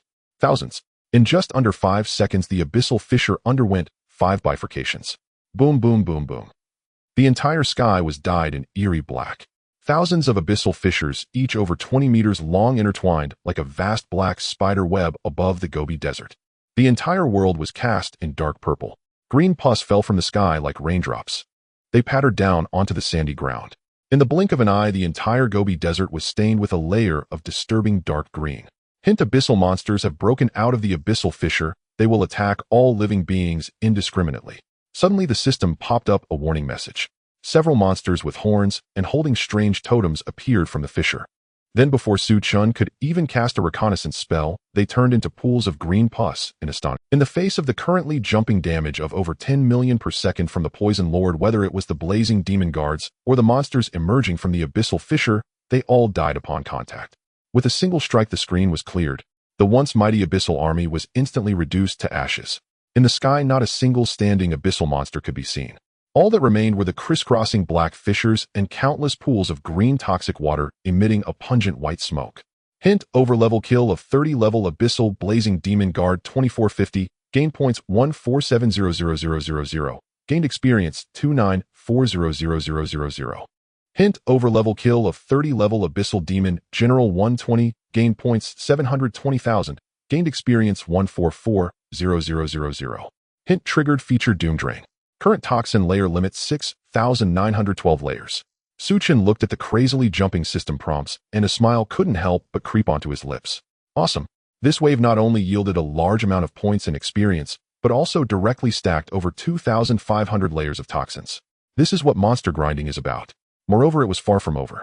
The abyssal fissure existed for 5 seconds, and in the sky, the blazing demon guards continued to emerge in a steady stream. Damn, isn't this a perpetual motion machine? Su Chen looked at the continuously popping system prompts with shining eyes. So it's an abyssal invasion, huh? Bring it on. Inside the light barrier, a profound silence. The students were utterly petrified. They lifted their heads, staring blankly at the densely packed purple-black web in the sky and the green poisonous rain falling all around. What just happened? Did he kill all the monsters? With just one move? Those damage numbers in the millions. Did he deal them? Damn it, my old man also uses poison, a third-tier assassin, and his jump damage is only a few hundred points, often looked down upon, unable to even break even, and you're telling me he jumps for over 10 million. I just want to know how high are his panel attributes. The students were in an uproar. They couldn't even dare to imagine that Su Chen actually cleared thousands of Abyss Flame Demon Guards with just one move. Before seeing Su Chen's report card, although they marveled at his achievements, they still felt unconvinced. After all, who isn't a genius? But now, they watched as Su Chen continued to slay the Flame Demon Guards, treating the Abyss exit as a dining hall, each one twitching at the corners of their mouths. Is this really a human? As fellow students, how can there be such a huge gap? At this moment, Zhang Wujie still had his hands pressed against the light barrier. This well-informed educational expert widened his eyes, his lips trembling slightly. Having lived more than half his life, he had participated in countless Abyss expeditions. He had met countless mages, including many renowned grand mages who shook the world. But he swore he had never seen a mage who could deal 10 million damage at level 20 while enduring the Abyss debuff. He had never seen anyone clear over 2,000 high-level Abyss monsters in just 5 seconds. After the shock, Zhang Wujie's battle instincts quickly began to operate. It seems the Rift Shadow was right. This little guy needs to attack to apply poison. That over 10 million damage must be his DOT damage. Moreover, each jump causes different damage. No, the damage increases in a regular pattern with a fixed value added each time, like an arithmetic sequence, and the increase occurs after killing monsters. Could it be that killing monsters makes him stronger? In just a few seconds, Zhang Wujie had analyzed Su Chen's class characteristics thoroughly. Upon reaching this conclusion, he couldn't help but take a deep breath. A class that grows stronger by killing monsters. Truly unheard of, isn't this infinite growth? This little guy's class is even more powerful than imagined. In the distance in midair, Jibai had long since disappeared, presumably having fled. The Rift Shadow looked at the nearly green-stained Gobi Desert, his mouth twitching incessantly. Over 2,000 Abyss monsters. In 5 seconds. All dead. Not even a scrap left. Just how many trump cards does this kid have? The Rift Shadow murmured. He thought he had figured out Su Chen's trump cards. He never expected that he still had such a powerful move hidden away. He took a deep breath and looked at the massive 6-headed Abyss Bone Dragon above the altar. It had taken him great effort to deal with this, the trump card for this operation, a level 30 epic boss. Let me see if you have any other trump cards. An Abyss-enhanced epic boss can't be taken down with just 10 million damage. The Rift Shadow quickly issued commands. This epic boss's health was not as fragile as the Flame Demon Guards. Su Chen's damage was high, but he was ultimately a fragile mage. One hit would mean death. However, he understood well. Su Chen still had petrification and illusion as survival techniques. But both techniques had long cooldowns, Even forcing out one survival technique would be a worthwhile investment for the upcoming battle. Roar. The 6 heads of the bone dragon let out a deafening roar. Its shadowy wings spread wide, stirring up waves of black sandstorms. It opened its abyssal mouth, a highly compressed azure dragon breath wildly gathering within a terrifying pressure instantly enveloping the entire Gobi. Damn, the epic boss is charging down. Help, this is an epic boss. The students were an epic boss is not something ordinary people can defeat. Generally, it requires hundreds or even thousands to take down an epic boss of the same level. In human history, there have been records of armies being systematically annihilated by epic bosses. And this dragon had been enhanced by the abyss. Zhang Wujia calmly watched the charging bone dragon slowly lowering his right hand that was maintaining the shield. I was really underestimated. He smiled bitterly. Did they really take him for air? He had merely been cautious to protect the students and had to maintain the shield. And now, with Ji Bai driven away and the flame demon guards blocked at the door, one died for every head that poked out. He was already able to free his hands. An epic boss was nothing to him. Just as he was preparing to act, Su Chen suddenly sighed. Since you are so eager to deliver equipment, I won't be polite. He gently unleashed a basic attack on the bone dragon. 14.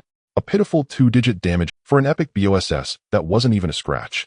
Immediately after, he slowly raised his right hand towards the gigantic bone dragon in the sky, grasping the void. 10,000 poisons explosion.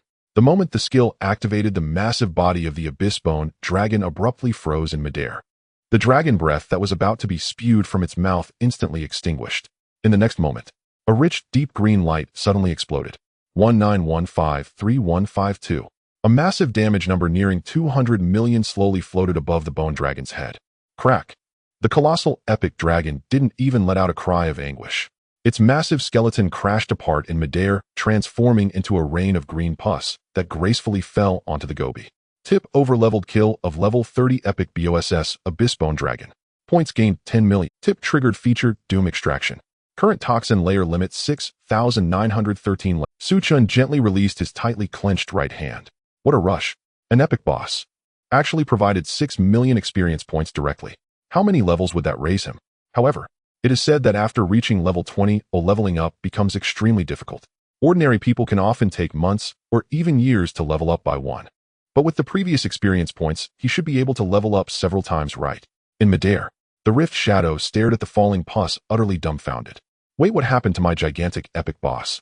Within the entire light barrier, silence fell once more. Only the heavy sound of breathing and the howling wind carrying yellow sand remained. The students at this moment all widened their eyes, fixated on the torrents of pus descending from outside the barrier. A level 30 epic boss. A skeletal dragon transformed by the abyss. Just like that. Gone. Gulps. Someone broke the stifling silence with a heavy swallow. I can't be seeing things right. That bone dragon blew up. He just squeezed his hand. What the hell kind of profession is this? With one move, he wiped out thousands of level 30 abyss creatures, and with another, he swiftly defeated the epic boss. Could he really be a freshman from our class? Students erupted in chaos. The way they looked at Su Chen had shifted from that of classmates to something akin to viewing a freak. Zhang Wuji understood immediately. It's the burst skill used in the first exam. A gleam of brilliance flickered in his eyes. He had thought that such a terrifying burst skill would have a long cooldown. After all, in this world, some powerful skills have cooldowns lasting days or even months. Now it seemed he had once again underestimated Su Chen. At this moment, the priestess in Zhao Xian's team asked with a trembling voice, Zhang Lao, what are those black cracks outside? How could there be such terrifying clearing abilities? Outside the barrier, black cracks crisscrossed the sky, still emanating a faint pulling force. The students leaned in, curious about what kind of terrifying skill this was. Zhang Wuji maintained his posture, pressing one hand against the light barrier. After several seconds, he finally let out a long breath. That's not a conventional skill.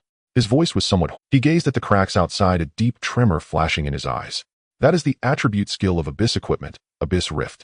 Only a tiny number of said equipment dropped from Abyss dungeons might come with such special attributes. Moreover, the uniqueness of this skill lies in the fact that as long as it kills monsters, the Rift will continuously replicate. Theoretically, as long as there are enough monsters, it can spread infinitely. Hearing Zhang Wuji's explanation, the students once again gasped in shock. An infinitely spreading skill. However, Zhang Wuji's heart was 100 times more shocked than these students. He recognized Abyss Rift and naturally understood the weakness of this skill. Its damage was low. Under normal circumstances, with a freshman's mental attribute after magical damage was reduced to 10, the damage of Abyss Rift would be at most a few dozen points. It couldn't possibly kill level 30 abyss creatures, let alone trigger the replication mechanism. Yet Chen managed to do it. Little guy, let me see how far you can go. A look of anticipation appeared in Zhang Wuji's eyes. Who knows, could this little guy have more surprises? What kind of skill is this? It can actually one-shot a level 30 epic boss. The damage must exceed 100 million. What is the mechanism of this skill? How long is the cooldown? Can he use it again? His brain raced assessing the upcoming battle. What made the Abyss Phantom feel even more horrified was that from the beginning until now Chen hadn't even taken a breath. How many trump cards does he have left? For the first time the Abyss Phantom felt a wave of uncontrollable fear. No, I must fight the soul-stealing secret tome, must be retrieved. The Abyss Phantom gritted his teeth. The current situation was extremely unfavorable. Chen was too bizarre, and Zhang Wuji was watching closely. Normally, he would have escaped long ago. But the soul-stealing secret tome was far too important. He could never. Meanwhile, the sky still had sporadic flame demon guards dropping from the remaining abyss passages. Yet they didn't even have time to comprehend this world. Upon touching the abyss rift, they would instantly turn into green pus, contributing a string of experience points to Chen. The flame demon guards are completely useless. They are simply giving this kid experience. The Abyss Phantom waved a hand, severing the abyss passage behind. The abyss passage halted. After a few seconds, without killing any new monsters, the abyss rift created by Chen finally dissipated. The sky turned back to its original red hue. The Abyss Phantom looked down at Chen from above. The black mist around him began to swirl and expand wildly. Kid, I was too arrogant to consider you a minor character. I admit you are strong, a worthy opponent. The Abyss Phantom's voice was cold, but your performance ends here. Buzz. Accompanied by a piercing buzzing sound, the space around the Abyss Phantom began to distort. 1, 2, 3. Black phantoms identical to him continuously separated from his body. In the blink of an eye, 30 Abyss Phantoms appeared in the sky. Each clone radiated the terrifying pressure of a powerful demon. 30 identical cold gazes locked onto Chen inside the light barrier. Hiss. Inside the barrier, the students gasped. What the hell? 30 clones. All identical. Each one is so powerful. I can't feel any difference between the main body and the clones. What kind of skill is this? Why are Demon Clan skills so bizarre? The students who had just ignited a glimmer of hope instantly fell into an ice cave. Kid, be careful. Zhang Wuji stopped being casual, his tone gravely serious. That is the signature ultimate skill of the Abyss Phantom, Phantom Clone. He can summon clones equal to his level cap.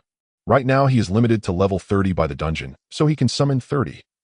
Moreover, these clones are not mere illusions. Each possesses 100 of the main body's strength and skills. Their existence time also corresponds to their level, which is 30 minutes. As his words fell, the entire light barrier plunged into silence. 30 Demon Clan powerhouses, each with 100 strength. How are we supposed to fight this? 30 against 1. Even Zhang Lao cannot possibly handle 30 equally leveled Demon Clan powerhouses at once. This is it. We are truly doomed. Despair once again spread among the students. Hearing Zhang Wuji's words, Chen couldn't help but raise an eyebrow. This skill is so powerful. This is no ordinary clone that is easily created to draw aggro. Rather, it is a solid clone with 100 strength of the main body. Even more outrageous is that according to Zhang Lao, each clone's skills are calculated independently. The clone limit is equal to the level cap. The main body of the Abyss Phantom is at least level 140, so he could summon over 140 clones. I wish Han could come over. Too bad the soul-stealing secret tome is on cooldown. Chen sighed. A skill this strong, yet it's not mine, how frustrating.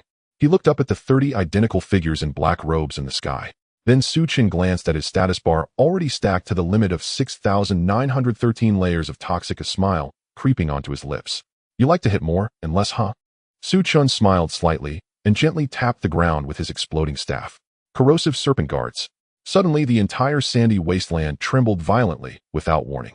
The disturbance this time was enough to make one's heart race.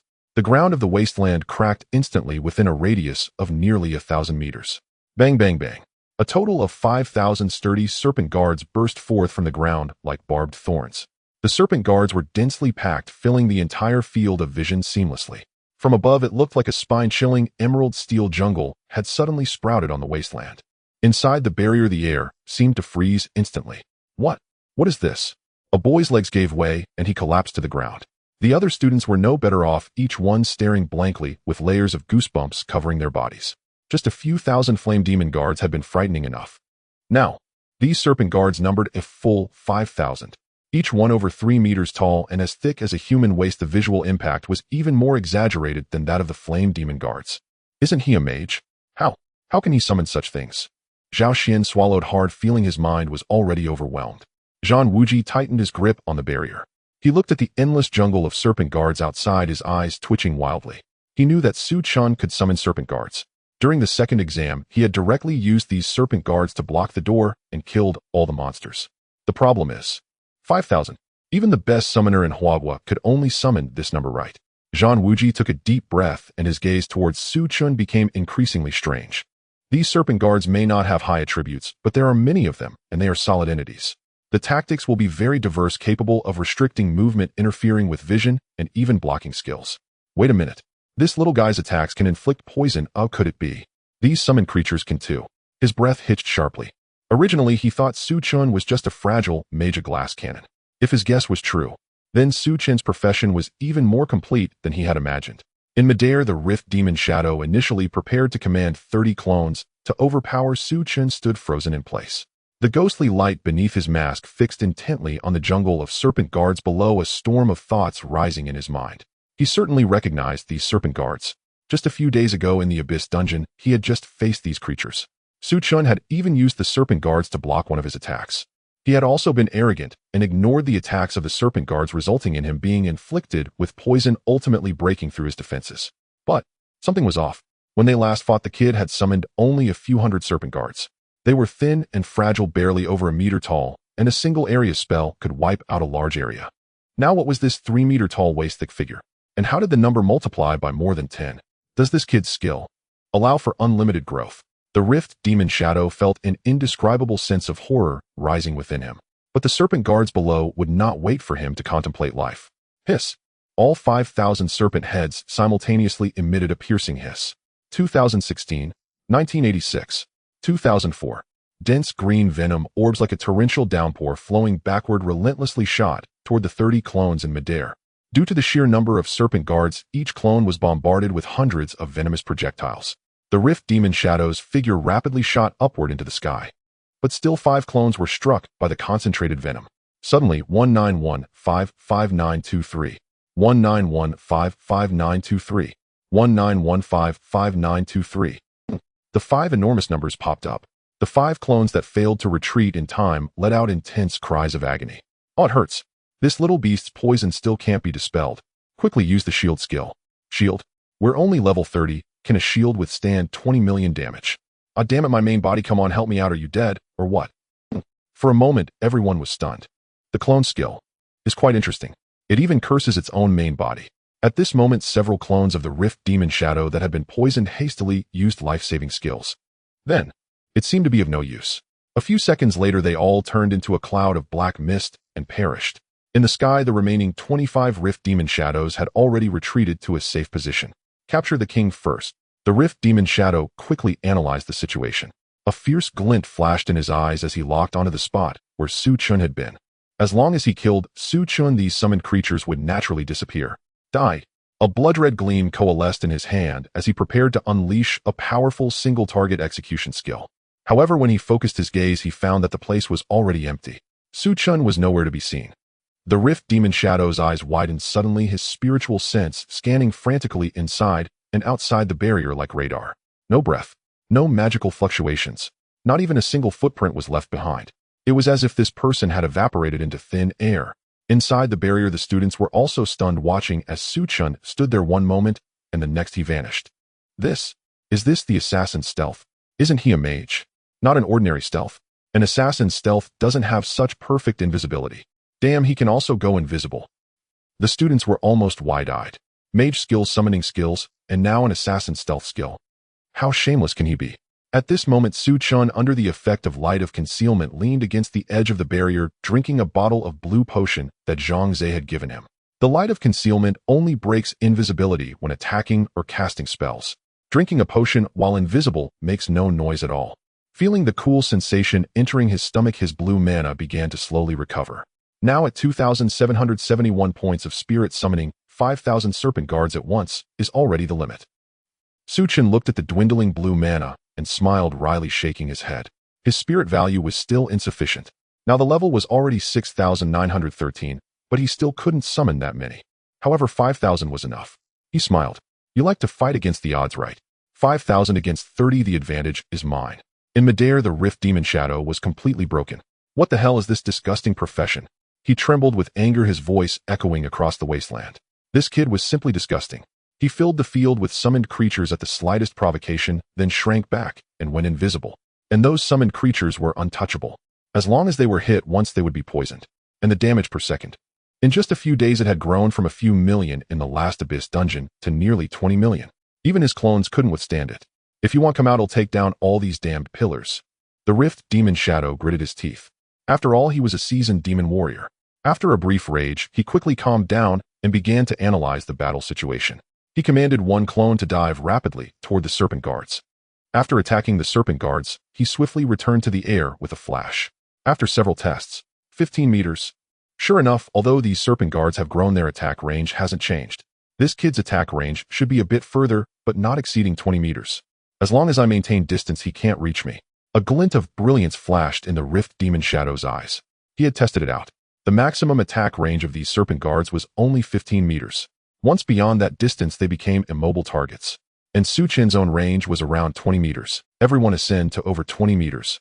Use wide area spells to wipe them out. The Rift Demon Shadow quickly issued the command.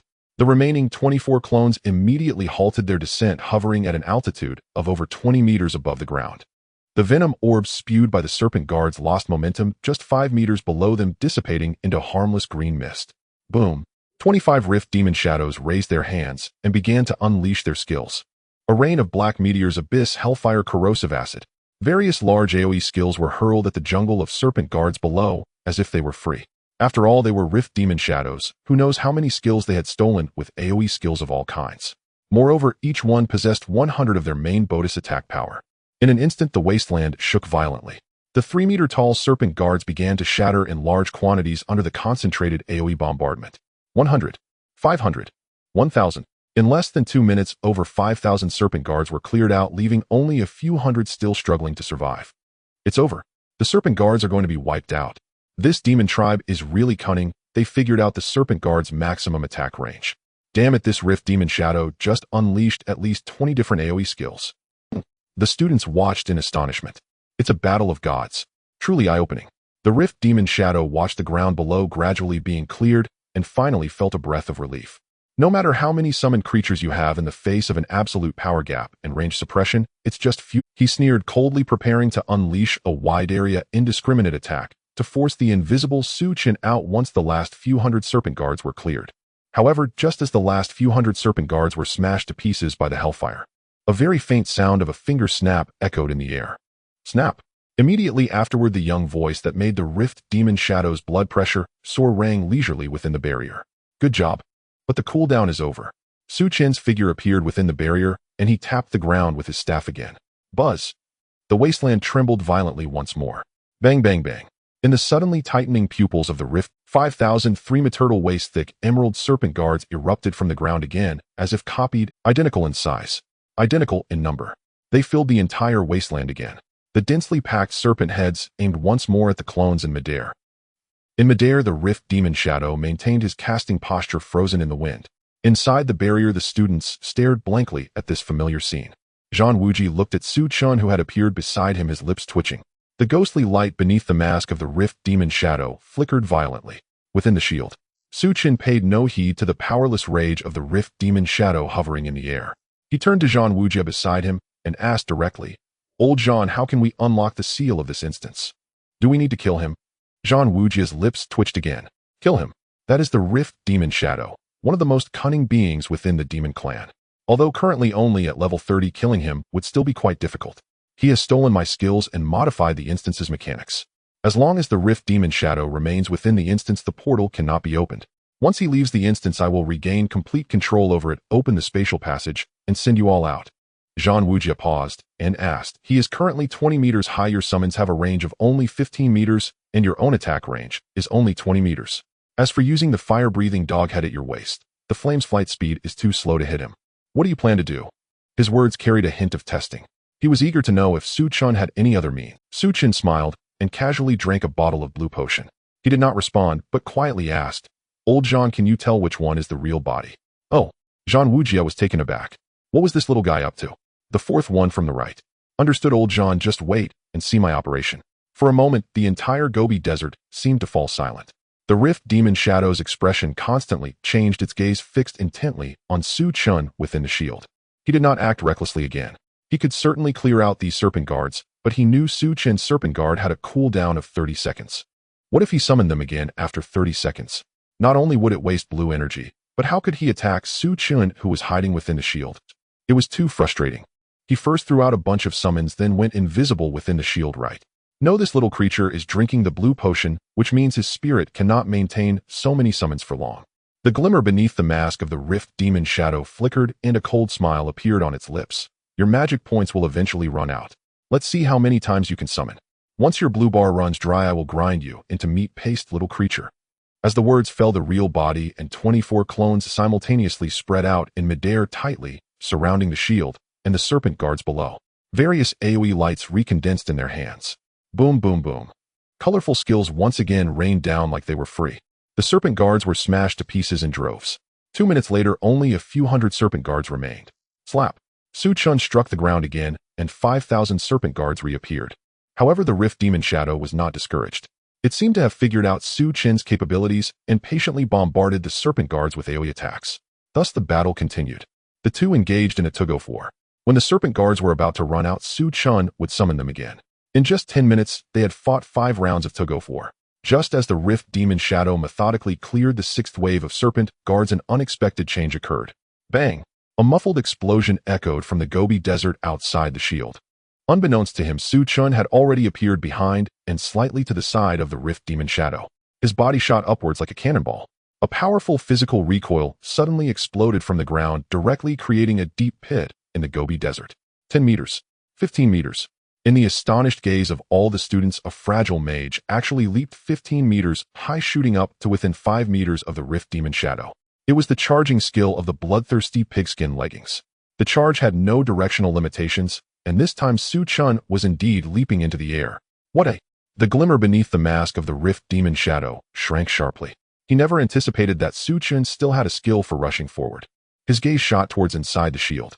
Inside the shield, a figure identical to Su Chen stood still. This is a phantom he left with that ring. The Rift Demon Shadow was shocked.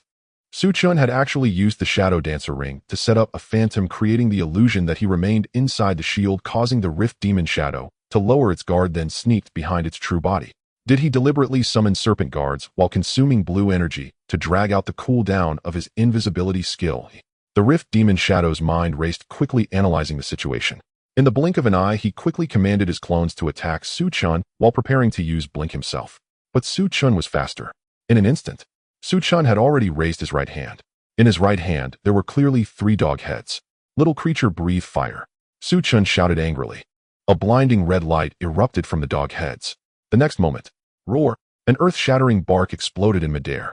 Immediately after, boom, a 50-meter-long sea of flames carrying extreme heat enveloped more than a dozen clones in the air. Among them was the true body of the Rift Demon Shadow. 45, 32, 41. Several insignificant damage numbers floated up, but that was not important. The crucial thing was that after being struck by the red flames, their bodies were instantly covered with a layer of dark green. Seeing this scene, Su Chen did not hesitate to activate the tough gargoyle necklace, instantly turning his body into a gray-white statue that plummeted downwards. At that moment, the attacks from the Rift Demon Shadow and the clones also arrived. Bang, bang, bang. Several blood-red attacks rained down upon Su Chen. 5, 4, 7. A few light numbers popped up. In the petrified state, Su Chen's health bar did not. Little creature. The Rift Demon Shadow roared. This brat was simply too shameless. After throwing out a full set of skills, he immediately used a life-saving skill. However, breaking defense also requires time. A faint dark green aura had already spread across his entire body. Ah! A shrill scream piercing the heavens rent the sky above the Gobi Desert. 19155923. A terrifying damage number erupted from above his head. Nearly 20 million in real damage. The intense pain caused the Rift Demon Shadow to lose control over his clones. Boom, boom, boom, boom.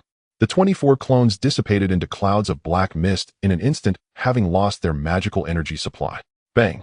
Su Chen's statue form crashed heavily onto the ground, creating a deep pit in the Gobi Desert. In the sky, the Rift Demon Shadow curled up in pain. Black mist surged wildly from the surface of its body, forming a pitch-black shield. But it was of no use. 19153152. Another jump in damage appeared. Damn humans. Damn little creature. The Rift Demon Shadow had completely broken its defenses. It glared fiercely at Su Chen below the glimmer beneath its mask filled with deep-seated malice. Little creature, I remember you. The Demon Clan. We'll never let you go. In the next moment, the Rift Demon Shadow dared not linger for a moment, expending its last ounce of strength to tear open a portal. Like a lost dog, it frantically tried to escape into the portal. Trying to run. Suddenly a cold voice came from above. The Rift Demon Shadow looked up sharply. Unbeknownst to him, Zhang Wujie had already appeared at the highest point in the air, holding a sphere of white light radiating vast energy.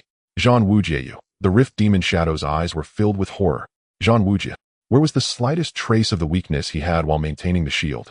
This old beast had clearly been pretending to be weak. Zhang Wujie wasted no time directly pushing the white light sphere forward. In an instant, the sphere engulfed the Rift Demon Shadow. Buzz. The moment of contact, the Rift Demon Shadow's form completely vanished. That suffocating pressure receded like a tide. The air fell silent for a few seconds. The students were all dumbfounded, taking a long time to react. We are saved. What just happened? Damn. How did he just fly up? Zhang Wujie clapped his hands and waved casually. A massive blue portal erupted within the shield. All students immediately enter the portal and leave. The students, having narrowly escaped death, did not dare to hesitate, each tumbling and scrambling into the portal. Soon only Zhang Wujie and Su Chen remained within the shield. Zhang Wujie looked at Su Chen with a complex expression filled with unreserved admiration. He had witnessed Su Chen's recent maneuvers. All of it. First he set up a phantom, then took the opportunity to go invisible, and finally used his equipment to unleash fire almost at point-blank range. A flawless operation. This indicated Su Chen was not only terrifying in his class mechanics, but also possessed a remarkably high combat IQ. Such talent, how could he not be fond of it? Still a bit too risky, your class characteristics aren't suited for close combat. He said earnestly, if I hadn't interfered with his use of blink in the end, your plan would have fallen apart. Old John has a point. Su Chen nodded humbly. It was indeed a bit risky, but this Rift Demon Shadow had truly forced him to exhaust all his means. Zhang Wujie smiled. Let's head back first. Wait a moment, old John. Su Chen did not immediately enter the portal. His gaze quickly shifted to the sand in front that was soaked with green water. There lay the putrid water formed from the remains of the skeletal dragon. Although the skeletal dragon had been dissolved by the poison, it still shimmered with several piercing glimmers. Dark golden, even, with a hint of purple. That was the luster of epic-level equipment and items. Su Chen's eyes brightened. Epic-level boss. I wonder what it will drop. Su Chen acted without hesitation and casually scooped it up. He obtained the Abyssal Skeleton Longbow Dark Gold grade. He acquired a high-level skill stone Epic grade. First, there was a pitch-black robe covered with dense dragon bone scales. The edges of the robe flowed with a ghostly blue phosphorescence, tracing faint purple dragon language runes as it swayed. Abyssal Dragon Language Robe Epic Grade Rarity Epic Level Requirement 25 Spirit 1080 Stamina 100 Additional Attribute 1 Spirit 40 Additional Attribute 2 Dragon Bone Illusion Flight Active upon activation Interflying State Movement Speed 200 Lasts for 60 minutes Can be cancelled early Consumes 2000 Mana Cooldown 120 minutes Additional Attribute 3 Dragon Language Bone Shield Passive automatically generates a shield value equal to 10 times Spirit which persists until broken OW regenerates after 60 seconds. Additional Attribute 4 Abyssal Erosion 02 activates afterward. Su Chen exclaimed, I can't believe it. Taking off. Literally flying. The skill of this equipment allows one to fly directly. In flying state movement speed is further increased by 200. Although it does not provide other attribute bonuses, simply being able to fly is enough to justify its epic grade. After gaining the ability to fly, the entire tactical system of a profession would change. I can first summon the Serpent Guardian, then fly directly using the Guardian to wear down the opponent. Some dungeons allow for directly flying to skip classes. At worst, I can just fly away. Su Chen's mind was suddenly filled with numerous possibilities. In addition, it provides astonishing attribute bonuses. It directly adds a full 1080 spirit. To put this in perspective, many level 40 mages focusing on spirit only have a few hundred. Even more outrageous is the additional 40 spirit boost. This is a noble percentage. Even in the later stages, it would provide significant enhancement. Su Chen shook his head with a bitter smile. No wonder people often say that an epic grade equipment is enough for a medium-sized family to serve as a family heirloom. With just one piece of equipment, an ordinary person's combat power could increase several times. He then focused on the second skill, Dragon Language Bone Shield. Wow, what a thick shield. A shield value of 10 times spirit means he would have 27710 points. This shield value. If he just stood there and let Wang Xiaoli hit him, it might take a lifetime to break. Moreover, it is passively generated as long as he wears it exists with no consumption. So the question arises, should he wear it? As an abyssal system equipment, it also reduces stamina. The epic grade directly reduces 100 points. Su Chen glanced at his stamina. 96. What the heck? Su Chen's eyes widened. It's actually not enough. In this world, if stamina drops below 0, it means instant death. However, my level is not high enough anyway, so I can't wear it yet. After completing the job change task, I need to focus on increasing my stamina first. Su Chen carefully placed the robe into his backpack. Next, there was an abyssal crystal. Abyssal Gaze Crystal Epic Grade Rarity Epic Effect upon use permanently gain 400 points of spirit, but physical magic damage and healing effects are permanently reduced by 4. Compared to the previous gold and dark gold grade crystals, this crystal is larger and more vividly colored. The increased spirit value reaches 400 points. As a price, it requires a 4 reduction in damage. Zhang Wujia was still beside him as Su Chen did not consume it immediately, but temporarily placed it in his backpack. Next, there was a huge skeleton longbow. As a dark gold grade weapon, its attributes were quite good, worth millions. Since there were no archers around Su Chen, he planned to sell it at the trading house. Finally, there was an epic grade skill stone. Compared to ordinary skill stones, the chance of learning a new skill from an epic grade skill stone is higher. Naturally, its value is also higher, probably reaching the 8-digit range. When Su Chen previously learned a level 20 skill, he consumed 23 silver grade skill stones. He dared not imagine how difficult it would be to learn a level 30 skill. Seeing Su Chen stuff all the equipment and items into his backpack, Zhang Wujia said no more, only stating, "The power of the abyss is a double-edged sword. Do not be too greedy for power. I have seen too many people fall into the abyss and meet an unfortunate end." "I understand, Elder Zhang." Su Chen nodded humbly. "Let's head back." Zhang Wujia said no more, his figure slowly dissipating. Su Chen stepped toward the teleportation portal. Meanwhile, in the first Starry Sky Arena hall, the atmosphere was so tense it felt like it could freeze. Fully armed military experts had already sealed off the entire hall. A middle-aged man in a major general's uniform stood before the main control console, his expression dark enough to drip water. "Song Yi, can't you unlock the dungeon?" The major general shouted angrily. Song Yi, drenched in sweat, replied, "No, sir, the dungeon permissions have been locked, and there is no way to forcibly open the dungeon from the outside. Are we just going to watch them get slaughtered by the abyssal army?" The major general slammed his fist on the control console, causing the dense steel surface to dent. He Kaishin's face was ashen, and the stainless steel teacup in his hand had been deformed by his grip. "Old He, don't rush." Li Jiong awkwardly comforted from the side. In the corner of the hall, Lin Shiqing bit her lip tightly. Her eyes were filled with tears and her hands were tightly wrung together. "Little Su, you can't die in there. You promised to go to Tianxiong Academy with me." Just as everyone would ding, a clear electronic notification sound rang out in the hall. The massive scoreboard above the main control console suddenly flickered violently. Everyone instinctively looked up. First place, Su Chen, Jiangnan Province, Tianha City. Score 7518900. It wasn't over yet. The numbers began to jump frantically. Score 7524900. Score 7530900. Score. Score 7620900. The frequency of the number jumps was astonishing. With each refresh, the score skyrocketed by units of 6,000. The entire hall fell into a deathly silence. What is going on? Li Jiong rubbed his eyes, thinking he was hallucinating. Is the scoreboard bugged? Song Yi muttered, quickly retrieving the data stream. No, the data transmission is normal, no errors. 6,000 each. And so regularly could it be that he's killing those abyssal monsters? Upon hearing this, everyone was taken aback. According to the recently transmitted data, the monsters inside are likely 30-level elite abyssal monsters. Just as everyone was in shock, the numbers on the scoreboard suddenly began to jump wildly. The speed was so fast that even the 6-turn and 7-turn experts present couldn't catch it with their naked eyes. A few seconds later, the scoreboard slowly came to a stop. First place, Su Chen, Jiangnan Province, Tianha City. Score 2305890. 2,300,000. Everyone was shocked again. What the heck? Song Hall, is the scoreboard really not malfunctioning? What could give over 10 million points directly? Based on the previous data, a single abyssal monster probably gives around 600 points. Could it be that he slaughtered several thousand abyssal monsters at once? Just as everyone was in utter disbelief, the scoreboard suddenly shook violently again. First place, Su Chen, Jiangnan Province, Tianha City. Just as everyone was in utter disbelief, the scoreboard suddenly shook violently again. First place, Su Chen, Jiangnan Province. Previously, the scoreboard had jumped frequently, not knowing how many times it had jumped. But this time, the scoreboard only jumped once. This indicated that Su Chen had only killed one unit to gain 10 million points. What level of monster could directly provide 1 million points? An absurd thought emerged in everyone's mind. This kid couldn't have killed an epic-grade BOSS. As everyone was left in shock, the portal in the center of the hall, which had been enshrouded in black mist, suddenly erupted with blinding white light.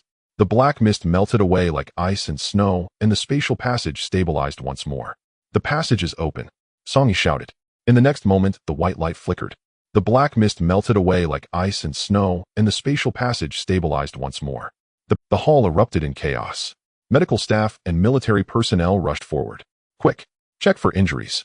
Monitoring team, has the abyssal contamination been brought out?" Song Yi and the Major General quickly approached the center of the crowd. The top geniuses from Jiangnan province all wore ashen faces, their gazes vacant. Some were even trembling. "Is everyone okay?" Song Yi's voice was hoarse. Over 100 entered, and only about 90 came out. The geniuses of Huagua had indeed suffered considerable losses. He sighed, raising his head and cupping his hands towards the air. "Thanks to Master Zhan's timely intervention, the future of Huagua has been preserved. Truly worthy of a grandmaster, such great power directly obliterated the abyssal army." "No, that's not it," a trembling female voice interrupted Song Yi's sentiment. The girl looked up at Song Yi, her eyes filled with shock. "Director Song, it was indeed Master Zhan who saved us, but—" She swallowed hard, her voice dry. "But what?" The Major General frowned. "Was it not Master Zhan who saved them? What exactly happened in the—" The girl took a deep breath, trembling fingers pointing to the rear of the crowd. There, a boy wearing a black hood was leisurely walking out of the portal. Unlike the disheveled students, there was no trace of fear or panic on his face. "Master Zhan protected us with a barrier. It was him who killed the monsters." The girl's voice suddenly rose. "It was Su Chen. He killed thousands of level 30 abyssal fire demon guards with just one move. Not only that, but he also took down a level 30 epic bone dragon in a heartbeat." Silence. Everyone in the hall froze. They all turned in unison to look at the calm-faced boy. It matched perfectly with the previous scoreboard. Everything aligns. Thousands of level 30 fire demon guards and an epic dragon. Song Yi gazed intensely at Su Chen. "Without a doubt, this is the highest and most terrifying national top scholar in the history of the Great Hua Empire." He Kaishan nudged Li Xiong's shoulder. "Oldly, are you convinced?" "Convinced." Li Xiong smiled wryly and shook his head. How could he not be convinced? His student was still trembling in fear, unable to stand. "Old, he even without that bet, I would give that qualification to this kid." Looking at Su Chen, he sincerely said, "This kid is the future of Huagua." On the outskirts of the crowd, Su Chen had just landed and had yet to glance at his panel. A fragrant breeze swept over. "Little Su." Lin Shiqing broke through the medical staff's blockade, dashing up to Su Chen like a little cannonball. She grabbed Su Chen's arm, examining him from head to toe, her eyes red. "Are you hurt? Does anything hurt?" I thought you." Su Chen looked at Lin Shiqing, who was on the verge of tears, and smiled. "What could happen to me? It was just too sandy inside, so I got a bit dirty. Don't lie to me. Were you infected by the abyss? I heard those abyssal mechanisms are really disgusting, and some curses are even lifelong, impossible to wash off. Miss, have you read too many Rotten Tomato novels?" "Hey, I'm being serious." "Crap. Chill." Wang Xiaoli hugged Su Chen's shoulder, excited to the point of incoherence. "Brother Chen, you've become a big deal, saving the whole world by yourself. If someone didn't know better, they might think you have a protagonist halo like a main character from a trash web novel." Su Chen shook his head and smiled. "Just lucky, that's all." "Ha!" At that moment, a loud, hearty laughter rang out. He Kaishan strode over. The old man was radiant, forgetting where he had tossed his thermos. He looked at Su Chen, his eyes filled with unabashed joy and pride. "Good kid, good kid." He Kaishan heavily patted Su Chen's shoulder. "I told you I didn't misjudge the first national top scholar in the history of Tianha City. And he achieved it in such an overwhelming manner." He waved his hand grandly. "Let's go. Back to Tianha City. Today I'm treating Tianha Grand Hotel. Eat whatever you want." Su Chen blinked and said, "Is your leg better?" He Kaishan's smile froze. "Damn. The power of this national top scholar is truly remarkable. It even cured President He's legs." Just then the Major General approached with a smile. "For next month's city defense task, I hope President he can contribute." "Sigh?" He Kaishan sighed. I know. It's not that I don't want to help, it's just, whenever I get on the city wall, I remember the brothers who died in battle." Upon hearing this, the Major General's expression sobered, and he sighed. "Then we won't force it, President. He just do what you can." He said no more and looked at Su Chen. "What happened today needs to be documented in detail, and for now it will be classified as a national level 2 secret. Do not disclose it to anyone." "Understood, sir." "All right, we'll discuss the record later. Let's celebrate first." The Major smiled. With such a genius, how could Huagua not prosper? Tianha City. In a private room at Tianha Grand Hotel, He Kaishan waved his hand and ordered a table full of exotic seafood that Su Chen had never seen before. Wang Xiaoli was eating with grease dripping from his mouth, while Lin Shiqing nibbled on her food, occasionally glancing at Su Chen. As the eldest daughter of the Lin family, she naturally didn't find these things novel. Su Chen was unreserved, specifically choosing the expensive items to eat. After all, it was he Kaishan footing the bill, and this exotic meat was said to be good for the kidneys, so it was a waste not to eat it. The meal lasted until after 7 in the evening. Full and satisfied, everyone prepared to part ways at the hotel entrance. Wang Xiaoli burped. Brother Chen, am heading back now. Oh, remember to come to my graduation banquet. Sure, I'll contact you then. Su Chen waved his hand. Lin Shiqing stood by a stretched Lincoln waving. Little Su, go home and rest well. I'll contact you again in a few days. As Su Chen watched the Lincoln drive away, he shrugged. Just then, buzz. The special communicator on He Kaishan's wrist suddenly vibrated violently, emitting a harsh beeping sound. The old man's face, which had turned slightly red from drinking, turned pale as he looked at the caller ID on the communicator. He straightened up suddenly, his previously stooped back, now standing straight. Yes, understood. So rest assured. After hanging up, He Kaishan grabbed Su Chen, who was about to turn and leave. Principal, what's wrong? Su Chen looked at He Kaishan's tense expression, feeling puzzled. Kid, listen carefully. He Kaishan lowered his voice, his expression more serious than ever. Tonight, don't go anywhere, just stay home. Why, oi? Su Chen raised an eyebrow. Someone wants to see you. He Kaishan took a deep breath. Su Chen looked at He Kaishan's expression, and his demeanor also became serious. For someone to scare an old principal like this, their background must be considerable. All right, I understand. Su Chen nodded. A big shot. Who could it be? At 8 o'clock in the evening, Su Chen sat on the worn-out sofa of his old apartment, boredly watching television. As the major said, the details of the additional match had been classified as a national secret, and not a word was mentioned on the TV. There wasn't much coverage about him, the national top scholar, either. It was merely mentioned that this year's college entrance examination had concluded successfully, and the top student was from Tiana City No. 1 high school. As for his name and the extraordinary results of the 3 rounds, they were not mentioned at all. With no one around, he took out the Epic Abyss crystal from his backpack and swallowed it. Prompt, successfully used Abyss Gaze Crystal Epic Spirit 400, but physical magic damage and healing effects permanently reduced by 4. The spirit value instantly surged by 400 points. Knock, knock, knock. Suddenly a light and rhythmic knocking sound echoed. Su Chen turned off the television and walked over to open the door. 2 people stood outside. In front was He Kaishan, standing straight, with a particularly serious expression on his face. Not only that, he was wearing a neat Zhongshan suit, looking much more spirited.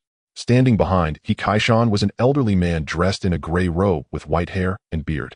The old man exuded no energy fluctuations, appearing as an ordinary old gentleman. Zhan Wujia level. Profession. Old Zhan. Su Chen's eyes brightened the moment he saw Zhan Wujia was not only a master in the education sector, but also held an important position in the military, often taking on the task of defending the borders of Huagua. It was already quite surprising for him to personally come to Tiana City. Aren't you going to invite us in? Zhan Wujia looked at Su Chen, a gentle smile appearing on his face. Please come in. Su Chen stepped aside. In the cramped living room, the sofa was somewhat worn out. Zhan Wujia didn't mind and went straight to sit down. He Kaishan stood beside the sofa like a primary school student, not daring to sit. There's no need to be so formal, Principal Kaishan, you can sit. Zhan Wujia waved his hand.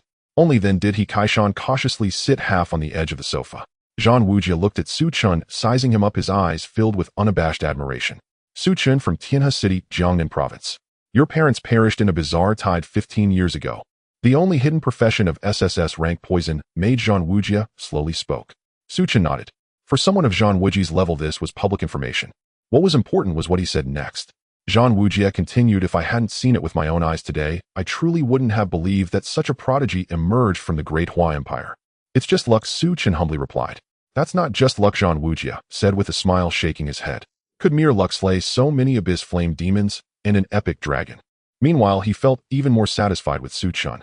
At such a young age, possessing such extraordinary combat prowess, yet not arrogant, instead maintaining humility, this boy's character was indeed top-notch. After some pleasantries, his expression turned serious. If it weren't for you, in today's additional match, dungeon, 1,000 of the most elite talents in the Great Xia would have been left inside by the demon race. Zhan Wujia suddenly stood up and slightly bowed to Su Chen. On behalf of those 1,000 children, on behalf of the Huagua Ministry of Education, and on behalf of myself, thank you. He Kaishan watched, his eyes nearly popping out. Oh my, who is Zhan Wujia? A master in the education field, one of the stabilizing forces of Huagua. He actually bowed to a kid who hasn't even completed his first job transition. Old Zhan, that's too much. Su Chen hurriedly bowed back slightly. If this were filmed and posted online, he would probably be bullied to death in no time. I never expected, as I spent my days shooting geese, I would be pecked in the eye by a goose. Zhang Wujie spoke in a heavy tone filled with deep remorse, his eyes reddening. A total of 163 examinees unfortunately perished. I was too arrogant, having not made a mistake in decades. I let my guard down. There's no need for you to blame yourself, old Zhang. It was the demon race that was too cunning. Su Chen shook his head. Zhang Wujie slowly shook his head. Zhang Wujie will not evade responsibility. I have decided to lower my rank by 3 levels, head to the front lines, and personally investigate the demon race's schemes. They have been very active recently, and the military highly suspects they are plotting something bigger. As for future college entrance examination dungeons, the Rift Demon stole my skills, and I cannot construct it for now. What? Old Zhang, he isn't dead, is he? Su Chen quickly inquired. Neither the Ji Bai nor the Rift Demon had triggered a kill notification from the system. The Rift Demon had previously been slapped into his exclusive space by Zhang Wujie, and Su Chen thought the Rift Demon had been captured by Zhang Wujie. No, Zhang Wujie said with a serious expression. I trapped him in another dungeon I constructed, but he committed suicide. Oh, his special skill retains a very unique clone elsewhere, and after committing suicide, he will resurrect on that clone. Su Chen's mouth twitched. This mechanism is too sinister. These demon race powerhouses are indeed increasingly difficult to kill. Zhang Wujie pondered for a moment and asked, in the previous Abyss dungeon, the Rift Demon must have crossed paths with you, right? If I'm not mistaken, you should have looted an important piece of equipment or item from him. What old Zhang said is correct. Su Chen did not deny it. Indeed, how could the most elite individuals in this world possibly be mediocre? Zhang Wujie had already deduced the truth of the matter through the few words from the Rift Demon within the dungeon and the known information. No wonder, although the Rift Demon stole my skills, he paid a heavy price to connect the Abyss to the dungeon. Such a grand scheme. Hunting down the talents of Huagua is one thing, and reclaiming his belongings is another. Zhang Wujie did not press on what the item was, but instead advised, in that case, you must be more careful in the future. The Rift Demon will definitely not let this go easily. Understood. Su Chen paused, trying to ask old Zhang, you came here late at night. Surely, it wasn't just to say this. He Kaishan gasped in shock, desperately signaling Su Chen from below, afraid he would anger Zhang Wujie. Zhang Wujie was first taken aback, then burst into hearty laughter. Good lad, so direct, I like that. Zhang Wujie sat back down. You should have noticed that regarding today's additional match examination, the nation has made a strict decision to keep it confidential. The Confidentiality Bureau and the National Security Department will talk to everyone in the know one by one, ensuring nothing leaks. Su Chen nodded, indicating he understood. If news of the college entrance examination dungeon being invaded by the demon race spread out, it would cause panic throughout the entire Huagua. The country will not neglect you. On the contrary, in fact, since the day you completed your awakening and obtained the SSS rank profession, the nation has already paid extreme attention to you. However, our country is vast, and there are many affairs to handle every day. The operation of such a huge national machine will inevitably take time. Just a few hours ago, after days of intense discussions, the nation decided to list you as a key protection. As he spoke, Zhang Wujie flipped his wrist, revealing a delicate black wooden box in his palm. The box was engraved with complex miniature arrays. Merely looking at it caused a prickling sensation in the mind. Zhang Wujie pushed the box in front of Su Chen, input his fingerprint, and a wave of magical fluctuations spread out invisibly before gently opening it. A badge entirely dark golden, engraved with 9 coiling dragons, lay quietly on a red velvet. 9 dragon purple gold metal, epic grade, epic usage requirement, none effect, advanced discerning shields against the reconnaissance techniques of level 200 and below, shields against divination techniques below the highest level. In the living room of a dilapidated apartment in the school district, the 9 dragons purple gold metal shimmered under the light. This is your reward. Zhang Wujie's voice turned low and solemn. This medal has only been awarded 17 times since the establishment of the Great Hua. You are the 18th recipient.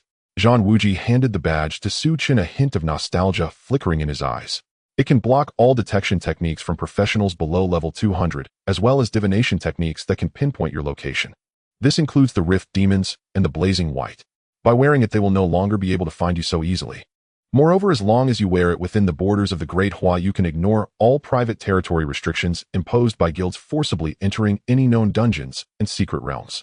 Most importantly, Zhang Wujie paused, articulating each word. If anyone dares to attack you in the shadows, no matter who they are, what level they are, or what background they come from, the military of the Great Hua will do everything in their power to bring them to justice. Beside them, he Kaishan looked at the badge, his body shuddering, nearly sliding off the sofa. The 9 dragons purple gold medal. They're treating this kid like a national treasure. Su Chen picked up the heavy badge. Thank you, Elder Zhang, I accept it. His tone was especially sincere. With this thing, he could practically walk sideways within the borders of the Great Hua. Of course, he still couldn't be too arrogant. It's easy to dodge an open spear but hard to guard against a hidden arrow. Low-profile development is the way to go. Zhang Wuji nodded in approval. Then he flipped his wrist, a pure black metal card pinched between his fingers. This is my personal business card. Zhang Wuji pointed to the card. If you ever encounter trouble that you cannot solve by yourself, just call this number at any time. In an emergency, just crush this card.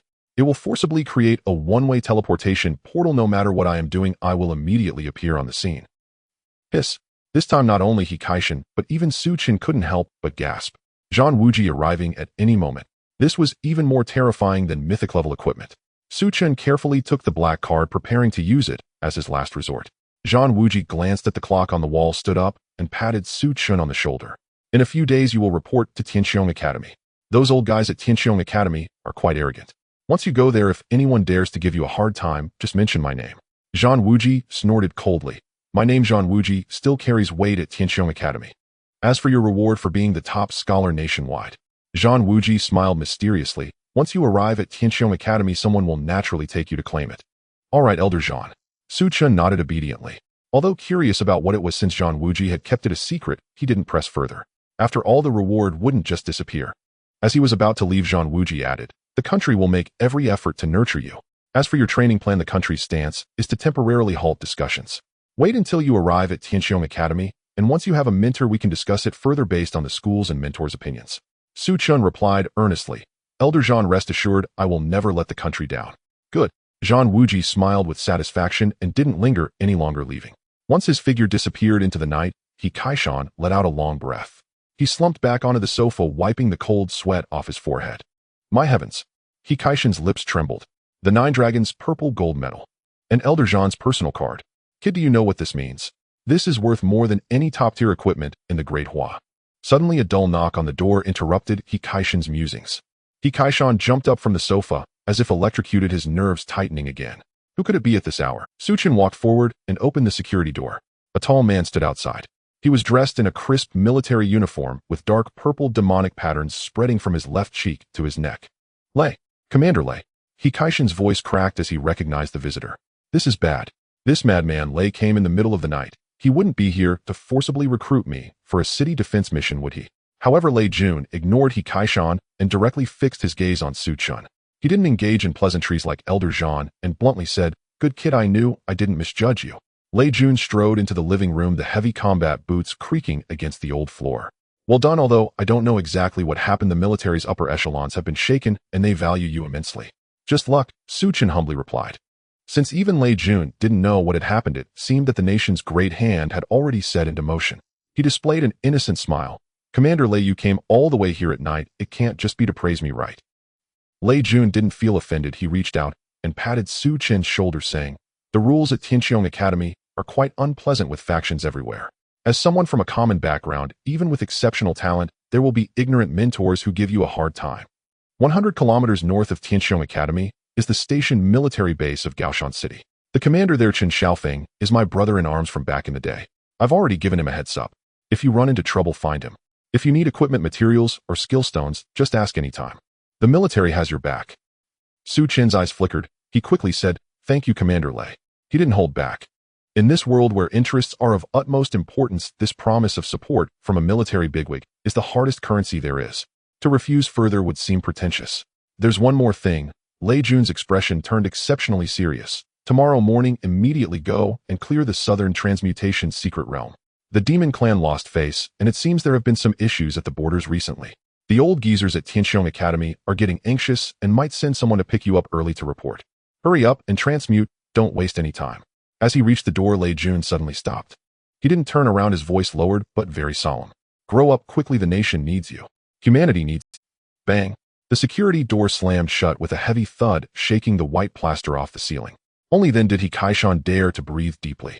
He looked at Su Chen and forced a smile, saying, Kid, you've really become a hot commodity. Now even someone like that madman Lei, who only sees corpses and monsters, has come personally to pave the way for you.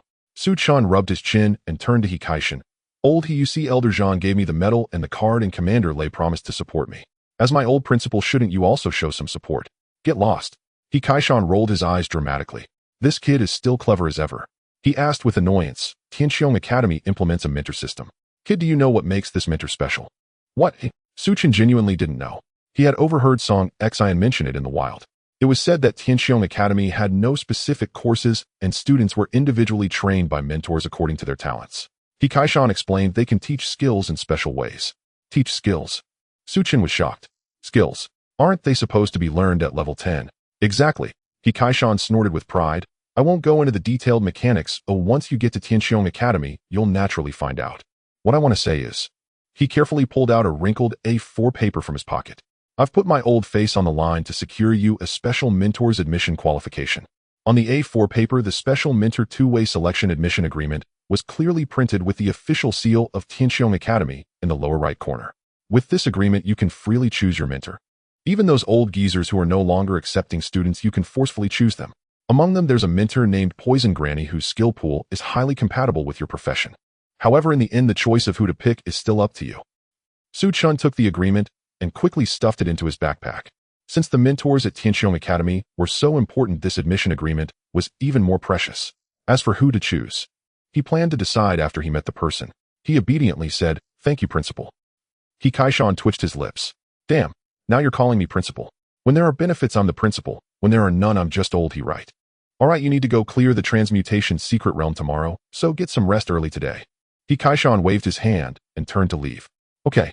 After seeing off, He Kaishan, Su Chen let out a long breath. This national top scholar truly wasn't in vain. He glanced at the experience bar locked at level 20. Tomorrow I'll clear the transmutation secret realm. I wonder what changes will my profession undergo after my transmutation. The next morning, Su Chen set off early, heading towards the coordinates of the secret realm. The secret realm is located 30 kilometers south of Tianhe City, and due to its remote location, several major guilds in Tianhe City have specially arranged armed shuttles to this area. However, the ticket is quite expensive, costing 2,000 gold coins for a one-way trip. Su Chen boarded the vehicle. The heavily armored shuttle sped across the wilderness. The heavy machine guns on the roof occasionally spat out scorching tongues of fire, instantly shredding any low-level monsters that attempted to approach. The further they were from the city, the sparser the vegetation became, and a faint scent of blood began to permeate the air. An hour later, the armed shuttle stopped at the entrance of a massive canyon. Contrary to Su Chen's expectations, the area around the secret realm was bustling with activity, with people holding signs and shouting for teammates. Wailing Throne Outer Cleanup Team, looking for a healer above level 18. Any healer will do as long as they can restore health. We need a driver. A level 20 elite warrior leading the team, guaranteed to clear the elite monster patrol, charging 100 gold coins. Hurry up, limited spots available. Su Chen observed briefly and quickly understood the situation. This secret realm has yet to be cleared, but the experience points it offers are exceptionally rich, and many guilds have already grasped parts of its strategies. Just grinding the first half of the low-level monsters yields much more experience than regular dungeons. Su Chen ignored the group recruitment information and walked straight towards the deepest part of the canyon. There stood a dilapidated black stone door. Twisted demonic faces were carved into the doorframe, and within was a slowly swirling dark red vortex. Su Chen cast a reconnaissance spell. Wailing Throne. Secret Realm, Grade Nightmare. Secret Realm, Level 1520. Number of players up to 5. Secret Realm time clear within 8 hours. Special mechanism, players of level 20 who clear will complete their job transition. Nightmare Grade. Seeing these 3 words, Su Chen's eyes glimmered with excitement. The previous Abyss Stone Sea was merely a hard-level secret realm, yet it had yielded substantial rewards for him. Nightmare Grade Secret Realms. The monsters are stronger, and the equipment and items dropped are naturally better. Hey buddy. A small scrawny man with a sharp nose suddenly approached, rubbing a few yellowed parchment sheets in his hands. Seeing your demeanor, are you here for a job transition? He sized up Su Chen, noticing he couldn't see his profession or level, and asked, Did you come alone? Su Chen nodded. So what? Hey, quite bold, aren't you? The scrawny man lowered his voice, adopting a mysterious tone. Buddy, let me give you some advice. This Wailing Throne is not like those job transition dungeons in the hall. In this day and age, there are too many eager novices who think they can come here for a special job transition, but what happens? Once inside, they are chopped to pieces by skeletons, leaving not even a scrap behind. I've seen at least 800 with my own eyes. In this day and age, there are too many eager novices who think they can come here for a special job transition, but what happens? Once inside, they are chopped to pieces by skeletons, leaving not even a scrap behind. Not expensive, 500 gold coins for a copy. With it, if you join a strong team, your survival rate will increase by at least 30. What do you say? It's not too much for a life insurance, right? Su Chen glanced at the tattered paper. 500 gold coins for a guide for the first half. Isn't that a ripoff? No thanks. Su Chen bypassed the man and continued walking towards the black stone door. The scrawny man was taken aback for a moment, then immediately sneered. "Oomph, another penny-pinching fool who values money over life. All right, soloing the Wailing Throne. They'll just stand here and watch you die inside. When your corpse gets spat out by the secret realm, I won't even dig you a hole." A few people nearby who were forming teams turned to look at the commotion. Soloing the Wailing Throne. This kid must be insane. Probably some young master out for training never experienced the harshness of society. At level 20, daring to enter a nightmare-grade secret realm alone, this is just pure suicide, completely wasting all that experience. Chen ignored the taunts behind him and walked straight into the teleportation portal. The dark red vortex suddenly expanded, swallowing his figure in an instant. The scrawny man outside curled his lip and spat. Damn, he really went in. Today's youth really don't take their lives seriously. After a brief moment of dizziness, Chen stepped onto the hard obsidian floor. At the same time, several system prompts popped up. Notice you have entered the secret realm, Wailing Throne. Warning, this secret realm is a high-risk area. Monster attributes are significantly enhanced. Explore with caution. Notice player Chen has reached level 20. Please note, clearing the secret realm will complete the job transition. In this world, there are certainly those who wish to cap their level at 20, hence the system provided the reminder. Clearing the secret realm will directly lead to a job transition. Chen surveyed his surroundings. This was a vast underground palace with a strong scent of blood in the air. On either side of the great hall stood 2 rows of massive demonic statues. Snap, snap, snap. The chilling sound of bones grinding echoed from all directions. The obsidian tiles on the floor of the hall began to crack, and skeletal warriors holding rusty iron swords crawled out from below. Their eye sockets flickered with eerie blue flames, aimlessly wandering about. Bone warrior. Level 25. Strength 380. Agility 250. Stamina 500. Spirit 200. Skills: bone reconstruction passive 50 chance to revive fully after death. Heavy strike active deals physical damage equal to strength 2 to the target and stuns for 0.75 seconds. Chen's pupils constricted. No wonder the people outside said that ordinary folks were walking to their deaths. With the enhancement of the nightmare-grade secret realm, these skeletons' attributes were 5 to 6 times higher than those of regular level 20 monsters. With 500 points of stamina, it would be enough to send a typical level 20 player running for their lives. What's worse, there were dense crowds of these skeletons. At least 1,000 filled the entire hall. It was a complete sea of skeletons. The level 20 job transition task starts with a swarm of 1,025 level monsters. Moreover, there's even a 50 chance of full revival. It's like, on average, one would need to defeat over 1,500 skeletons. An ordinary team entering would likely be drained to death just from mana consumption. These skeletons also have controlling active skills. If surrounded, one might even get controlled to death without being able to use their skills. Of course, for Chen, these skeletons posed no threat at all. Not to mention, compared to the flame demon guards with over 1,000 attributes, they were even weaker than the shadow bats encountered in the Abyss dungeon. He raised the explosive staff in his hand, pointing the tip towards the sea of bones ahead. Let's speed through this. Corrosive Serpent Guardian activated. Boom, boom, boom. 2,000 thick, dark green totem pillars shot up from the ground. Almost in an instant, the space around Chen was filled with serpent guardians. He lightly snapped his fingers. The serpent head statues opened their mouths. A chilling green light began to converge wildly from the mouths of the 2,000 serpents. Whoosh, whoosh, whoosh. Dense beams of venom poured out like a torrential rain. The first row of dozens of skeleton guardians that charged forward didn't even have time to swing their swords before being instantly pierced by the green light. 2,130. 2082. 4,264. Countless damage numbers popped up. Yesterday, after consuming an epic-level Abyss Crystal, although his spirit increased by 400 points, his direct damage had dropped by 4. The direct damage of the Serpent Guardians hadn't changed much, but the damage from the Poison Lord had increased. In the next second, 219-17952, 219-21123, 2192-4294. Terrifying green damage numbers surged among the skeletons. The per-second DOT damage officially broke 2 million. Hitting skeleton warriors with only 500 stamina was like a dimensional strike. The eerie blue flames in the eye sockets of those bone warriors extinguished instantly. Their bony bodies melted into green pus within the venom. Miasma. Notice defeated a level 25 bone warrior, gained experience 2,500. Notice triggered the trait Doom Drain, permanent 1 to toxin stacking limit. Current stacking limit 6,913 layers. The system notifications flooded the screen. Chen's eyes brightened.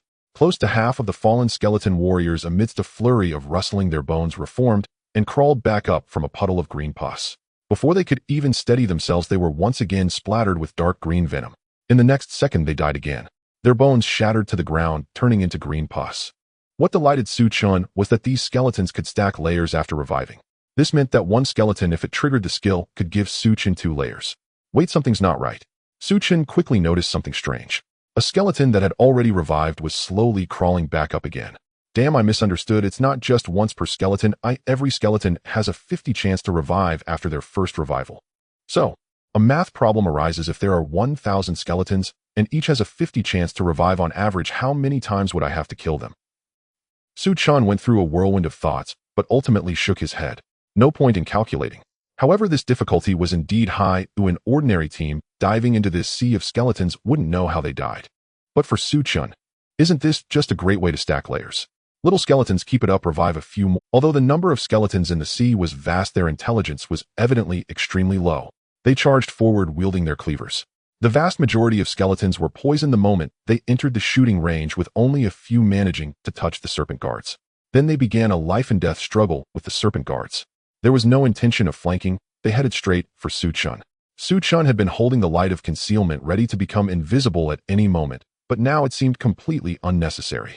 He was even bored and occasionally fired a few basic attacks to trigger the effect of the explosive staff. Notification triggered the trait Doom Drain, increasing the maximum stacking limit of toxins by 1 permanently. Current stacking limit, 8,922 layers. Notification obtained, Thick Bone 5. The system's notification sound gradually quieted after 10 minutes. With over 2,000 layers added, I wonder if it's a good or bad thing. Chen glanced at the panel stepping over the ground still stained with green pus, and leisurely crossed the spacious front hall. At the back of the hall was a dim, deep corridor. The nauseating stench in the air grew stronger. Having played many dungeons, Chen understood this world's dungeons. In this level 20 nightmare realm, it was impossible for there to be only one type of monster. The front hall was filled with pure physical melee skeletons to drain resources, and something even more disgusting was surely waiting behind. As expected, just 100 meters into the corridor, a chilling, crunching sound echoed from the shadows ahead. By the light of the ghostly blue flames, Chen saw hundreds of bloated bodies lying on the ground ahead. These monsters stood over 3 meters tall, stitched together from various broken corpses. A long mouth filled with fangs split open on its belly, with green acidic liquid flowing inside.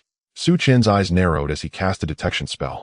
Abomination elite monster, level 27 strength, 450 agility, 80 stamina, 1000 spirit, 100 skills, flesh hook acid spray. Flesh hook active, throws a poisoned iron hook forward, forcibly dragging the target towards itself, dealing strength 2 physical damage and stunning for 1 second. Acid spray active, sprays strong acid in a fan-shaped area 0.5 meters in front, reducing the target's physical defense by 50 and dealing spirit 1 poison damage per second. Looking at the data on the panel, Chen stopped in his tracks, unable to suppress a twitch at the corner of his mouth. 1000 stamina. This value is simply unmanageable. No wonder this dungeon has never been cleared in decades. With these hundreds of abominations positioned here, who could get through? The 2 skills are simply infuriating. The flesh hook can forcibly disrupt formations, and once pulled over, one would face the onslaught of hundreds of abominations and be chopped to pieces. Roar. At this moment, an abomination detected Chen's presence. Its large mouth on its belly suddenly opened wide. Whoosh. A rusted giant hook shot towards Chen's chest like lightning. The speed of the flesh hook was incredibly fast. If an ordinary mage were in this narrow corridor, they would have nowhere to evade. Once hooked, they would face the acidic wash and dismemberment from hundreds of abominations. However, Chen didn't even blink. He lightly tapped the ground. Boom. The obsidian slab shattered again, and 2,000 serpent guards suddenly appeared, filling the space in front of Chen. With a loud crash, the iron hook slammed into a sturdy, corrosive serpent guard. That serpent guard was forcefully dragged towards the abomination with immense power. Once close, the abomination sliced the serpent guard into countless fragments. Sorry, my serpent guards are all solid entities. Feel free to hook them. Chen smiled. You like to hook people, huh? Then let me give you something to hook. The 2,000 serpent guards blocking the front of the corridor simultaneously began to attack. Whoosh, whoosh, whoosh. The ghostly green beams of poison intertwined in midair to form a dense net of firepower, instantly engulfing the dozens of frontline abominations. 282916662. 282948833. 282988004. A series of terrifying 8-digit damage numbers exploded above the abominations. The massive bloated bodies melted at a visible rate. Hiss, hiss, hiss. Green pus and chunks of flesh scattered everywhere. Notification defeated an elite abomination of level 27, gaining experience 5,400. Notification triggered the trait Doom Drain, increasing the maximum stacking limit of toxins by 1 permanently. Current stacking limit, 8,923 layers. Notification obtained Bloody Flesh Rare Material 2. Notification obtained Rotten Chestplate Common Grade. The system notifications rang out endlessly. Hundreds of abominations successfully hooked hundreds of serpent guards, easily reducing them to fragments. However, this rate of elimination was clearly insufficient. The scale of the serpent guards didn't change much either. The abominations were also not very intelligent. After using the flesh hook skill, they opted for a face-to-face charge. However, their performance was even worse than that of the skeletons. The reason was simple. Their speed was just too slow. They would be killed instantly upon contact, while the skeletons could still rely on resurrection to reach the serpent guards. The abominations barely made it a few steps before being met with the serpent guards' acid wash. In just a few minutes, the hundreds of abominations turned entirely into green pus. The last bloated body of an abomination completely melted away, becoming a puddle of pus. Elite monsters give high experience and drop more materials and equipment. Chen organized his backpack and continued moving forward. This corridor seemed very long, and the terrain began to grow complex. The deeper he went, the more sinister the monster configurations became. After a few minutes, a wide intersection. In the center of the intersection floated dozens of tattered-robed, semi-transparent ghosts. Wraith Mage Elite Monster Level 28 Strength, 10 Agility, 150 Stamina, 400 Spirit, 850 Skills, Physical Immunity Soul Scream. Physical Immunity passive reduces physical damage by 90. Soul Scream active inflicts Spirit 5 magic damage to a wide area of enemies and applies a 3-second silent status. Seeing this panel, Chen was left utterly speechless. A group of monsters that were nearly immune to physical attacks and had a large area silent skill. If a warrior or assassin had come here, they would have been left dumbfounded. Only a mage could deal some damage. Which level 20 team could possibly defeat this? Chen scoffed. Too bad you encountered me, this monster. He didn't even give these Wraith Mages a chance to unleash their Soul Scream. Before those Wraiths could even notice him, Chen summoned the Serpent Guards again, commanding the frontline Serpent Guard. Boom! The concentrated poison hit the group of Wraith Mages at the center of the intersection. 29198568. 29201739. A series of blinding damage numbers flooded the screen. The semi-transparent ghosts didn't even have time to scream before disintegrating under the terrifying real damage. Pushing through. About 20 minutes later, after clearing another wave of mixed monsters, Chen finally reached the end of the corridor. Ahead was a dark golden bronze door towering over 10 meters high. Countless tormented, twisted demon faces were carved into the door, and a strong abyssal aura seeped out from the cracks. At this moment, the system's notification echoed. Notification: you have arrived at the core area of the dungeon throne hall. The final boss should be just ahead. Chen stopped looking up at the heavy bronze door. He glanced at his status panel. Current toxin stacking limit 9,341 layers. Over 9,000 layers. Even if there's a 100-level epic boss hiding in there, I can still give it a try. Taking a deep breath, Chen raised his hand and pushed forcefully against the dark golden bronze door. Rumble. The heavy friction echoed through the corridor. The door slowly opened, revealing an even more spacious throne hall inside. The grand hall was expansive at the far end, stood a throne constructed from countless skulls towering high above. Seated upon the throne was a terrifying figure clad in heavy black armor. Beside it was a skeletal warhorse ablaze with ghostly blue flames of the soul, wielding a decapitating great sword 3 meters long. Chen stood 50 meters away from the throne and swiftly cast a reconnaissance spell. Death Knight Dark Gold BOSS. Level 30. Strength 1,200. Agility 450. Stamina 1,500. Spirit 800. Skills: Abyssal Barrier, Undead Calamity, Eternal Halo, Soul Devour. Abyssal Barrier reduces all physical and magical damage taken by 30. Undead Calamity summons an army of undead consisting of skeletal warriors, abominations, and wraith mages to fight for you. Eternal Halo passive: all undead units within a radius of 500 meters of the Death Knight have a 50 chance to fully revive upon death. Soul Devour devours a friendly undead unit, instantly restoring 20 of its maximum health. This was a level 30 Dark Gold boss, with 1,500 points of stamina and a built-in 30 damage reduction, yet that was not the most outrageous part. Chen glanced at the descriptions of the 3 skills behind him, his lips twitching slightly. Undead Calamity was a summoning skill that could summon all the monsters encountered along the way. Who knew how many there would be? But since it was called an undead army, it surely would not be few. The Eternal Halo was even more shameless. All undead within 500 meters, including those troublesome elite monsters, had a 50 chance to revive. As they traveled, only the skeletal warriors could revive, the abominations and wraith mages they encountered would not revive. Lastly, the soul devourer was particularly shameless, devouring one undead to restore 20 health. Percentage-based health restoration made no sense at all. They truly have no shame, no wonder no one can clear this dungeon. Chen shook his head in disbelief. Such high attributes were not something a level 20 player could handle, and combined with several perverse skills, it was no wonder the secret realm had not been cleared for decades. Wait, no. Chen suddenly realized something, a glint of excitement appearing in his eyes. He can continuously summon an undead army, and the undead can revive. Isn't this just stacking layers for me? Thinking of this, Chen's gaze towards the boss changed. Boom. At that moment, the Death Knight upon the throne seemed to sense the presence of the living. It raised the decapitating great sword in its hand, letting out a deafening roar. Sleeping servants, tear apart the living for me. With its roar, the entire throne hall trembled violently. Crack, crack, countless pale arms burst forth from the ground. In just a few seconds, hundreds of skeletal warriors crawled out from beneath the earth. Behind them, dozens of massive abominations stitched together with pieces of flesh waved their iron hooks and let out roars. In midair appeared dozens of wraith mages dressed in tattered robes, semi-transparent. This was the power of a dark gold boss. Such a terrifying mixed troop would be unbeatable even for an average level 20 party, even without the boss. However, Chen did not retreat a single step. He merely raised his hand and snapped his fingers. More than people, huh? Corrupted snake guards. Buzz. The ground beneath Chen's feet instantly shattered.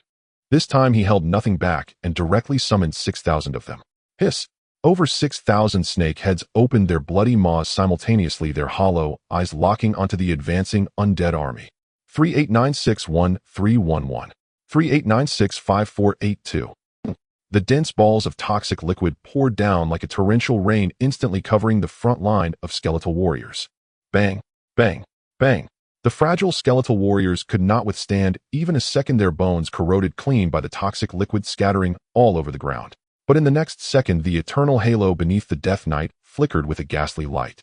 Half of the shattered bones on the ground reassembled. Crack. Hundreds of skeletal warriors stood up again at full health. Roar. The abominations, after using their flesh hook skills to kill dozens of snake guards, charged forward under the toxic rain, their heavy flesh instantly corroded with a sizzling sound. Yet after death, half of the abominations still revived on the spot under the effect of the halo. This mechanism was truly disgusting. Chen couldn't help but curse inwardly at this scene. However, I like it. Tip: kill 25 level skeletal warriors with a level difference, gain experience 2,500. Tip: kill 27 level stitched abominations elite monsters with a level difference, gain experience 5,400. The kill notifications continued. At this moment, the Death Knight on the throne had a flickering ghostly light in its eyes. It was evidently different from the lower level undead, possessing high battle intelligence. Upon seeing the seemingly endless snake guards, it immediately recognized the crux of the problem. Killing these summoned creatures was meaningless. It had to kill the spellcaster. Go! The Death Knight mounted the warhorse and tugged at the reins. The skeletal warhorse neighed and charged straight towards Chen. Living one. Die. The great sword was raised high, accompanied by a whistling sound that tore through the air, locking onto Chen's head. Faced with this unstoppable charge, Chen casually snapped his fingers. You take your time, I'll go offline first. Light of concealment activated. Swish. Chen's body seemed to merge into the air, disappearing without a trace. Boom. A few seconds later, the Death Knight's great sword fell smashing down onto the ground where Chen had just stood. The ground was carved into a massive pit, dust flying everywhere. Yet not a single drop of blood flowed out. The Death Knight abruptly reined in the warhorse, its eyes glowing with ghostly light, scanning the surroundings. Where is he? Its massive mental power swept over the entire hall like a radar, yet it could not catch even a hint of Chen's presence. No magical fluctuations, no footprints, nothing. Come out, cowardly worm. The Death Knight roared wildly, swinging the decapitating great sword, hacking at the surrounding air. Yet it could not sense even a hint of Chen. In its rage, it raised the great sword once more, the ghostly fire in its eyes burning fiercely. Sleeping servants, tear apart the living for me. Undead calamity activated again. Crack, crack. Hundreds of skeletal warriors, abominations, and wraith mages crawled out from beneath the earth once more. However, hidden far away, Chen looked at the vast army of undead, not feeling the slightest bit of fear, but rather his eyes lit up. This was all experience in layers. However, with 6,000 snake guards avoiding the big bulky central mass and only hitting the small monsters is really not easy. Chen rubbed his forehead, his mental power instantly sharpening. He had to manipulate the snake guards to avoid the boss, and only attacked the small monsters. As long as one drop of poison accidentally touched this Death Knight, with his current toxin limit, this poor Dark Gold boss would be turned to ash in no more than 2 seconds. Puff, puff, puff, puff. The dense toxic liquid once again poured down like a storm. Yet this storm strangely left a circular vacuum in the center, perfectly allowing the Death Knight's body to pass by. 41705829. 41710000. The surrounding monsters barely poked their heads out before being covered in green toxic liquid, turning into puddles of green water in just 1 second. Immediately after, the eternal halo lit up and half of the small monsters stood up again. Then they were sprayed to death by the toxic liquid.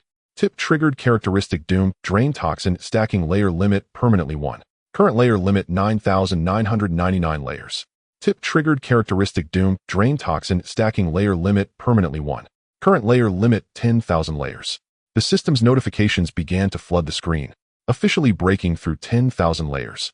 Chen looked at the rapidly increasing layer count in the status bar, his lips nearly stretching to his ear. This layering speed. I have truly encountered a benefactor. You are a Dark Gold BOSS, go for it. The Death Knight, seeing its army being slaughtered unilaterally, became even angrier. It brandished its great sword, charging around like a headless fly, trying to find the owner of those disgusting snake guards. 20 minutes passed. The Death Knight's roars had become hoarse. Its magical energy was visibly depleting. Undead Calamity's summoning range, which initially covered most of the hall, had shrunk to only summoning a few dozen skeletons around the throne. Moreover, the summoning frequency was slowing down. The number of snake guards dwindled to just over 1,000, but for the increasingly fewer undead, it was still a sigh-inducing wall. In the 30th minute, sleeping. Servants. The Death Knight raised its great sword, the ghostly blue glow flickering a few times, emitting a zzz sound. Eventually, like a depleted resource, it completely extinguished. No response. No skeletons crawled out. Not even a bone fragment stirred. Chen blinked. Given this situation, it seemed to be running low on mana. Wait, how could a level 30 Dark Gold boss have this little mana? Can it last a bit longer? The great hall fell into a deathly silence. The Death Knight sat astride his skeletal steed, sword in hand, staring bewildered at the empty chamber. Not a drop of mana left. An insolent sigh echoed through the air. Chen looked down at the lone Death Knight, standing there, his tone dripping with disdain. A pity I can't force-feed the boss mana potions. He shook his head and glanced at his status bar, current toxin stack cap, 17280 layers. He had stacked nearly 8,000 layers. If this had been out in the open, who knew how many months of killing lowly mobs it would have taken to reach this? I worked myself to the bone to keep you alive, he muttered. Since you cannot summon a single minion, then die. Chen issued a collective command to the Serpent Guards. Whooshing attacks streaked forward. The Serpent Guard's strikes finally landed on the boss. Chen reached out toward the Death Knight, now tainted with lethal poison, and gave a light squeeze with his hand. Wandu Baomo. He unleashed the skill, his figure flashed, and the technique detonated. The Death Knight's massive body convulsed and went rigid. The ghostly flames in its eye sockets shrank violently, as if some incomprehensible terror had detonated within. 720748800. An outrageously large damage number appeared. Its health bar emptied in an instant. With a thunderous boom, the Death Knight did not even have time to cry out. In that look of refusal, both it and the warhorse beneath it dissolved into a pool of green pus. At the same time, the system notifications rang in Chen's ears like a string of explosions. Notification: overleveled kill of Abyssal Death Knight, a Dark Gold tier boss. Gained 180000 experience. Notification: current secret realm cleared. You have completed the first tier class advancement. Notification: your level cap has been unlocked. Maximum is now 40. Notification: experience is full. Level increased to 21. All attributes 1. Gained 10 free attribute points. Notification: experience is full. Level increased to 25. All attributes 1. Gained 10 free attribute points. Notification: your vocation trait Wanwu Jiafu has changed. Please check promptly. Notification: you have comprehended a new vocation trait, Jihuan Duzhong Sluggish Toxic Miasma. Notification: your skill level cap has been unlocked. Maximum is now level 2. The dazzling column of golden light gradually faded. 5 levels at once. Chen exhaled a hoarse breath. That experience pool had been holding back for a long time. All the abyssal monsters in the trials plus an epic dragon, and today's nightmare tier secret realm had thrust his level straight to 25. After level 20, leveling becomes exceedingly difficult. If one only grinds ordinary monsters outside the city, some people may not gain a single level for months, even a year. Moreover, class advancement is an absolute gulf dividing strata in this world.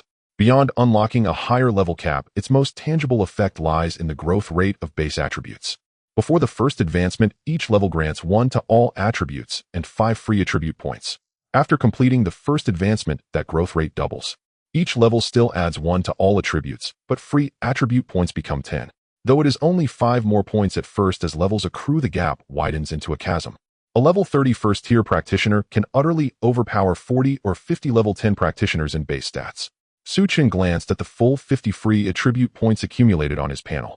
He hesitated not for a moment. With a thought, he poured them all into stamina. To don the epic robe required a 100-point stamina threshold. Even with these 50 points, it would still be painfully slight. After allocating his attributes, Chen shifted his gaze to the next system message. It described the qualitative transformation of vocation traits that only follows completion of a special class advancement realm. Ordinary advancement would never do this. Special advancement is truly exquisite, Chen said as he opened the trait panel. Trait 1 Wanwu Jiefu, any form of your attack, including normal strikes and spell skills, will forcibly apply 1 stack of the deadly poison status to the target. Note, deadly poison deals true damage each second equal to 1 level of the spiritual tier, ignoring armor and magic resistance. Duration, 20 seconds. Current toxin stack cap, 17281 layers. Trait 4 Qihuan Duzhong, any enemy afflicted with deadly poison suffers a 20 movement speed reduction. For each second the toxin persists, the slow effect stacks an additional 20 up to a maximum of 100. After reading the panel, Chen drew in a cold breath. Not from fear, but from being stunned at how shamelessly powerful his vocation had become. Is there any shame in this? The duration of Wanwu Jiefu had doubled from 10 seconds to 20. That meant a single poison stack that once dealt 10 ticks of damage now dealt 20. Total damage had, with his terrifying spiritual stat and a toxin cap exceeding 17,000 layers, if he ever saturated a target with poison, even a mountain could be melted. At the same time, Wandu Baomo's damage had doubled. But that was not the most perverse change. The most disgusting was the newly awakened Qihuan Duzhong. Afflict a target with poison, and it is immediately slowed by 20. Each second the effect stacks another 20. In short, if Chen so much as grazed a monster 5 seconds later, it would be slowed by 100. Unable to move. If it were a melee combatant, it would be utterly incapable of attacking, standing like a stump as its health was siphoned away bit by the merciless poison until it became a pool of green liquid. Disgusting, Chen muttered, shaking his head. After admiring his shameless traits, he continued reading. Notification: your skill level cap has been unlocked. Maximum is now level 2. At that notice, Chen raised an eyebrow. In this world, skills were not immutable. Each time one completed a class advancement, every mastered skill would unlock a new level cap. First advancement corresponds to level 2 skills, second advancement to level 3, and so on. But upgrading a skill was not like gaining a character level. Having enough experience did not automatically elevate a skill. It required special resources or journeys to particular locales for comprehension. And an upgraded skill did not simply become uniformly stronger. It would mutate differently according to the practitioner's personal inclinations and choices. This was the core way practitioners forged their own combat systems. Take the simplest example, the basic mage skill Fireball.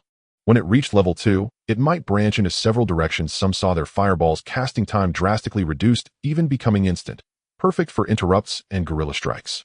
Others found the explosion radius doubled, turning it into a small AoE ideal for clearing groups. Still others could fire 2 or 3 fireballs per cast, pursuing single target burst damage.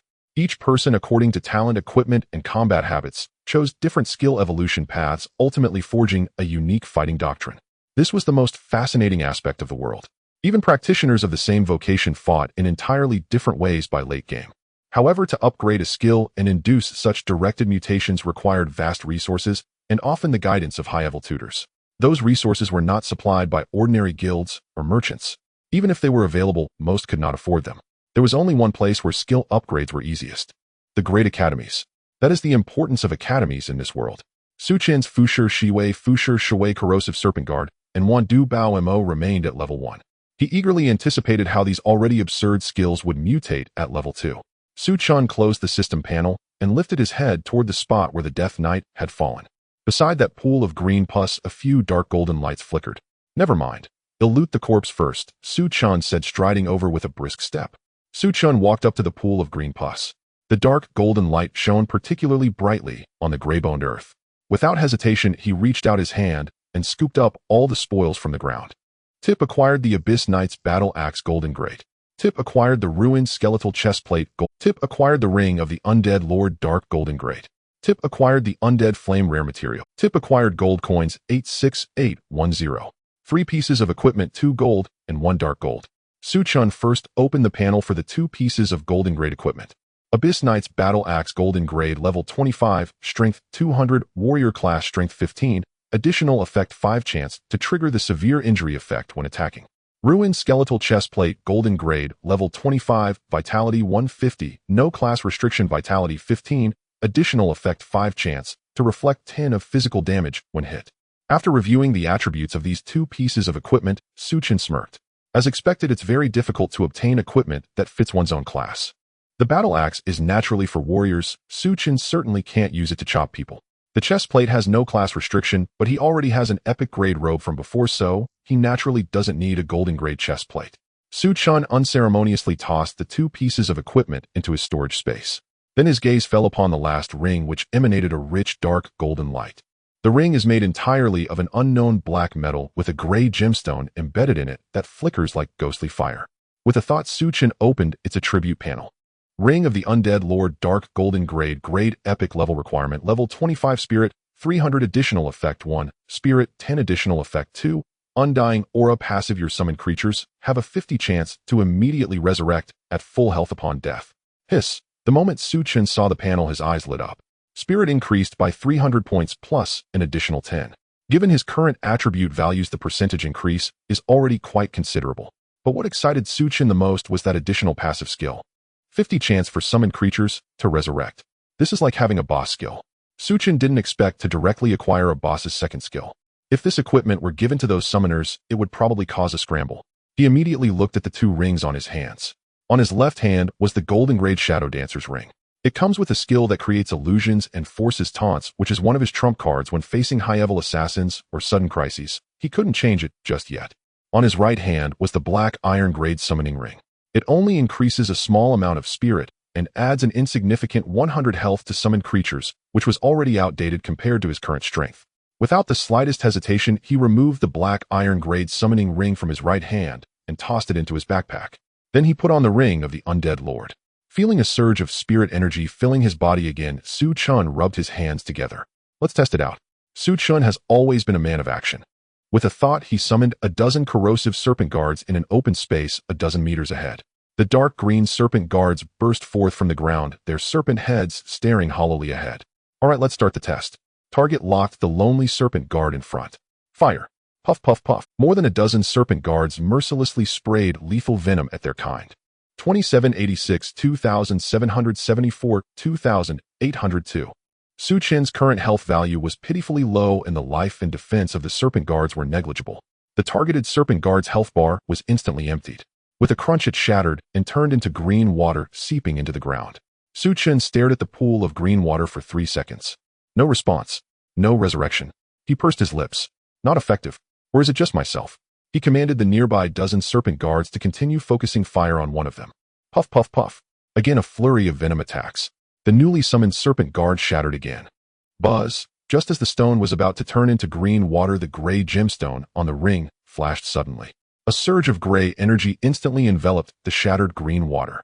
In just half a second, the pool of green water rapidly reformed, as if time was reversing. Hiss, hiss.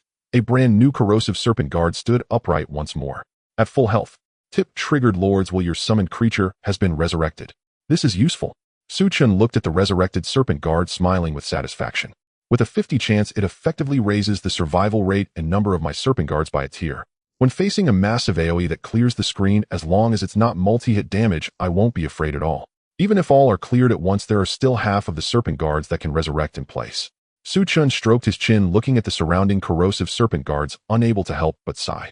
But speaking of which, this combat system is getting more and more complicated. Chen put on the Abyss Dragon language robe from his backpack, checking his attributes.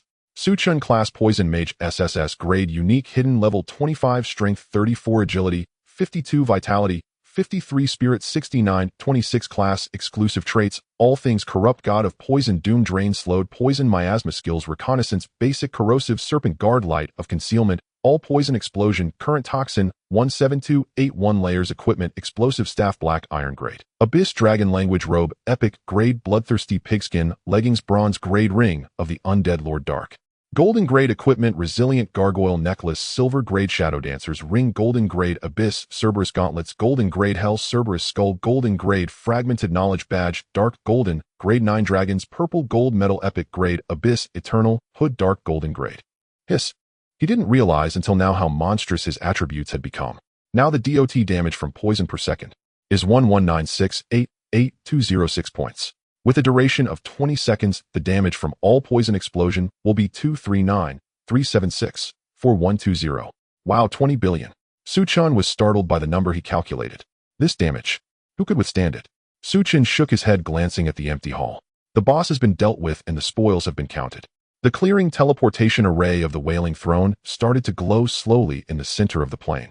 Outside the entrance to the secret realm, it was still noisy. The small man selling strategies was pulling a newly arrived team, passionately promoting the sheepskin scroll in his hand. Gentlemen, I'm not lying to you, the Wailing Throne is truly brutal. Just now a reckless lone wolf went in, and now probably not even bones are left, just chewed up by those skeletons. Buying a strategy is like buying a life. Just then the broken black stone door suddenly emitted a violent tremor. Buzz. The dark red vortex which was originally spinning slowly instantly dimmed in color. The surrounding sounds quieted down as everyone turned to look at the teleportation gate that was gradually losing its luster. White light. What happened? Wait, the teleportation gate is disappearing. Could it be? Someone cleared the game. Impossible. For decades no one has ever cleared the Wailing Throne. The teams from various guilds just entered less than 10 minutes ago. How could they clear it? In the incredulous gazes of the crowd, a figure cloaked in black slowly walked out from behind the white light. The small man was stunned. It was the poor guy who didn't even buy the strategy just now. Su-chan dusted off non-existent dust on his shoulders, glancing at the suddenly frozen air around him. At that moment, countless figures were spat out by the teleportation gate. Oh, what the hell? We just killed a few skeletons and got forcibly spat out. Someone cleared the secret realm. Which guild is it? Could it be that the military's elite took action? The sheepskin scroll in the small man's hand fell to the muddy ground with a thud. He gaped, his eyes wide as saucers, pointing at Su-chan with trembling fingers. You. He stammered for a long time, unable to say a complete sentence. All the major guilds were baffled. It wasn't them who cleared it. Surely it couldn't be. This kid who cleared it. The armored bus returned steadily to Tianhe City, and Su-chan did not go home, but headed to the headquarters of the professional association. 20 minutes later, Su-chan pushed open the luxurious crystal glass door of the association hall and walked straight to the president's office. However, as he passed by the ordinary goods sales counter in area, his footsteps suddenly halted. He blinked, and his gaze fell upon the person behind the counter who was absent-mindedly wiping the glass. The person was wearing a slightly cheap blue and white junior salesperson uniform, but that iconic face was one Su-chan was all too familiar with. The man behind the counter seemed to have noticed the gaze and instinctively looked up. When he realized it was Su-chan, he fell silent as well. Su-chan. Zhang Zhe. The two stood a meter apart across the glass counter, staring at each other, and an indescribable awkwardness filled the air. After a while, Zhang Zhe's chubby face suddenly drooped, his eyes filled with a sense of helplessness. Su-chan leaned forward against the counter, curious, as he asked President Zhang, "What's going on with your outfit?" Is the upper management of the association now fond of incognito visits to experience grassroots life? Upon hearing President Zhang Zhe's face twitched violently, and he almost crumpled the cloth in his hands. "Don't mention it, classmate Su-chan. Please don't make fun of me." Zhang Zhe started to spill his woes. "I'm no longer a president, I'm just a low-level salesperson, all thanks to that Bai Ji." Bai Ji. Su-chan raised an eyebrow. He naturally knew Bai Ji's true identity. However, this was classified state secret, so he wouldn't disclose it. A hint of confusion appeared on his face. "Is she the one who often brewed tea in the reception room?" "Yes, that's her." Zhang Zhe gritted his teeth, his voice low and tinged with a hint of fear. Who would have thought that the seemingly obedient girl was actually an undercover agent of the demon clan? Su-chan's eyes flickered slightly, and his surprise deepened. An undercover agent of the demon clan, hiding in the association as a salesperson. She was exposed yesterday, and we were all taken by the military for investigation. I was only released this morning. Although she escaped, the upper management is furious. As the president of the Tianhe City branch, I didn't even notice an undercover agent from the demon clan right under my nose, and this blame has fallen squarely on me. Zhang Zhe's face trembled. With an order from the upper management, I was demoted from branch president to this broken counter as a salesperson, and I've lost all this year's bonuses. If it weren't for my past few years of hard work without any achievements, I might have even lost my job. Condolence. Su Chen offered a half-hearted consolation, then immediately got to the point. Since you're now a salesperson, you should still be able to handle business right. How have those golden-grade equipment I consigned with you been handled? As soon as business was mentioned, Zhang Ze quickly put away his bitter expression and regained his shrewd merchant. Even though he had fallen to rock bottom, he still didn't want to miss out on Su Chen, a super potential stock. He quickly tapped a few times on the console in front of him, bringing up a data panel and pushing it towards Su Chen.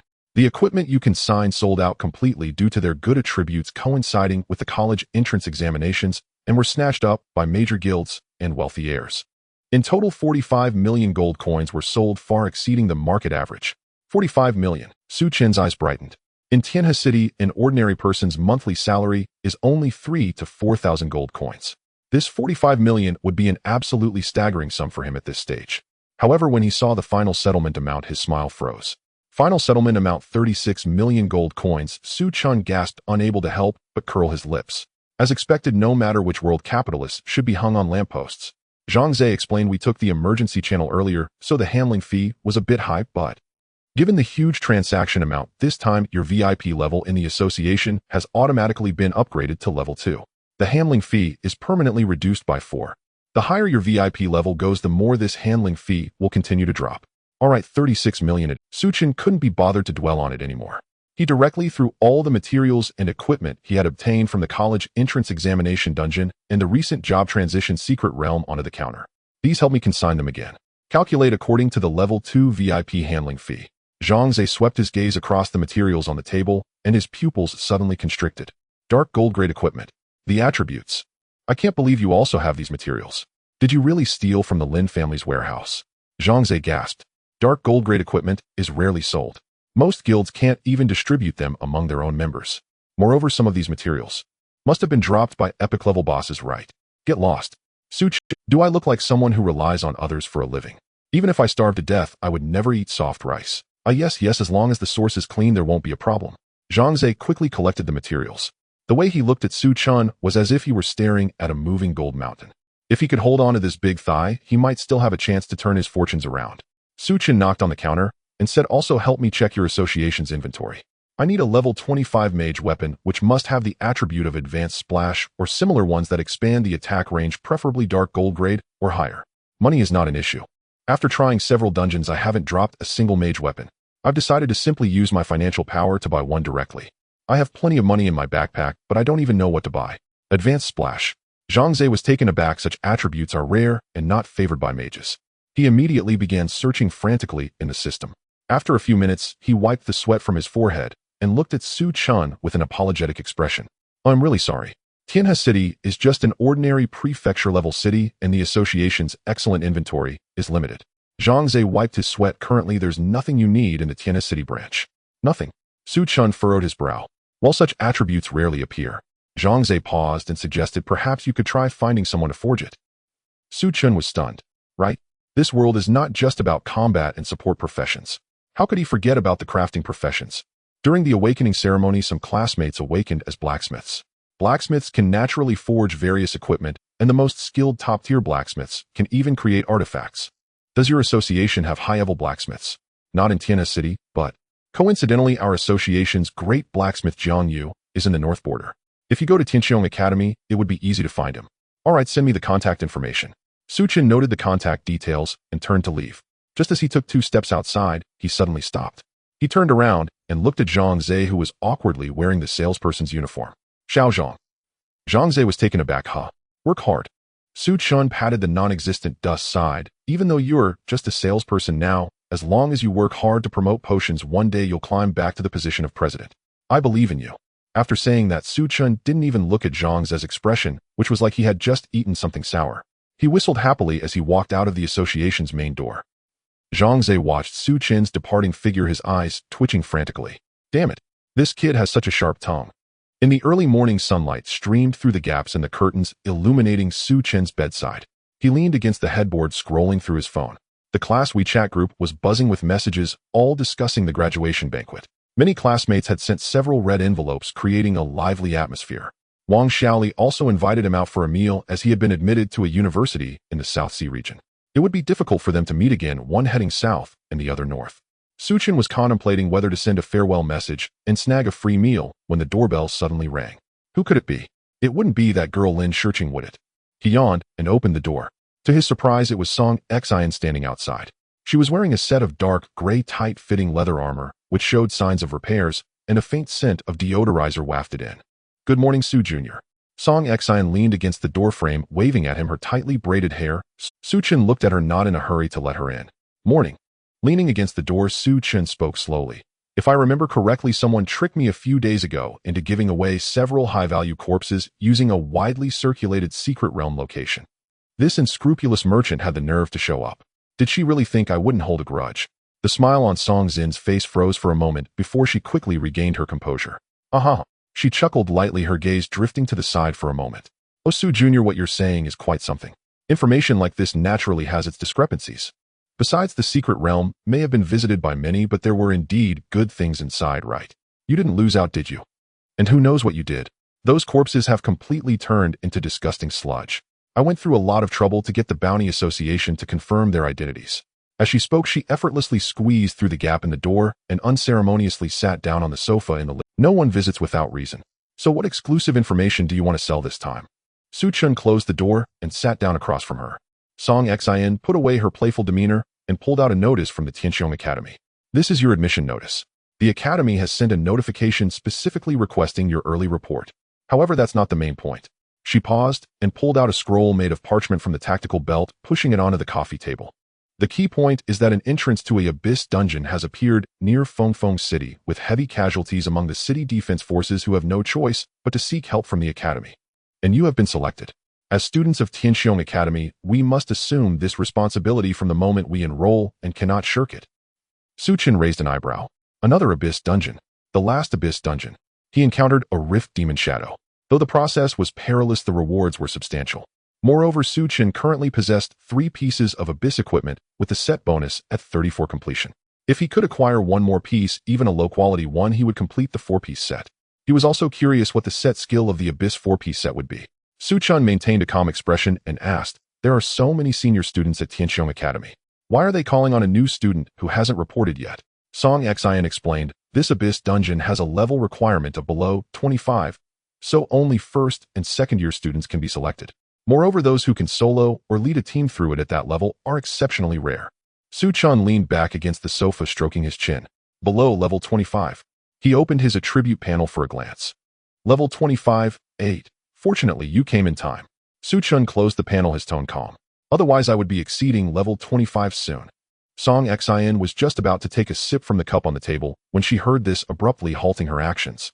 She slowly turned her head to look at Su Chen as if seeing a monster, her eyes widening slightly and her mouth half open. "What? What did you say?" Song Zin's voice altered. "You're about to exceed level 25. Wait, how many days has it been? The last time we met you were only level 10, right? Are you even human?" Su Chen rolled his eyes. What a fuss. If she hadn't arrived early, he might have gone to clear a few more dungeons today and actually exceeded level 25. Su Chen stood up and walked towards the bedroom. "Give me 5 minutes." "Wait, just a moment." Song Xian was still processing this outrageous information. Normally, a student who reports early would be considered a genius if they reach level 17. The assessment at the end of the first semester is only level 22, and you. 5 minutes later, Su Chen emerged from the bedroom. "Let's go." The two did not linger long in Tianha City. After Su Chen sent a message in the class group to Lin Shirching saying, "I have to leave early, enjoy your meal," he stepped onto the teleportation array with Song Xian heading towards the provincial city. Upon arriving in the provincial city, they rushed directly to the central hub of the large teleportation array. A dazzling white light flashed, and a strong sense of weightlessness washed over them. When their vision cleared again, they found themselves standing at the edge of a massive floating island. This was the transfer station to Tianxiong Academy. "The teleportation array can only take us this far." Song Xian pointed to a huge vessel not far ahead. "Next, we need to ride that." It was a giant wooden flying boat intricately carved with runes emitting a faint glow. Enormous mechanical wings extended from both sides of the boat, with some students in Tianxiong Academy uniforms standing on the deck. "This is the Academy's exclusive flying boat. Only those holding admission notices or Academy badges can board," Song Xian explained. The two followed the flow of people up the boarding ramp. The guard responsible for checking glanced at Song Zin's badge and then inspected the admission notice Su Chen handed over, nodding and allowing them to pass. The deck of the flying boat was very spacious and the wind was strong.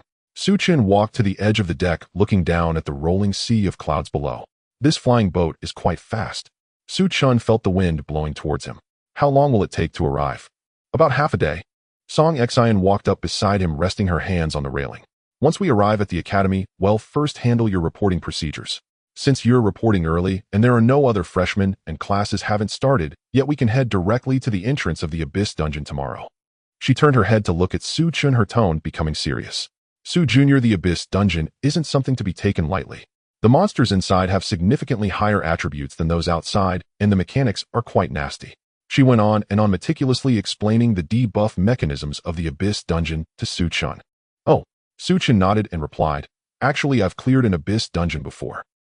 Song Xian was momentarily stunned, her lips twitching. What the heck, why didn't you say so earlier? This guy clearly knew about the mechanics of the Abyss Dungeon, yet let her waste her breath explaining for so long. It had to be intentional, right? Su Chun shrugged.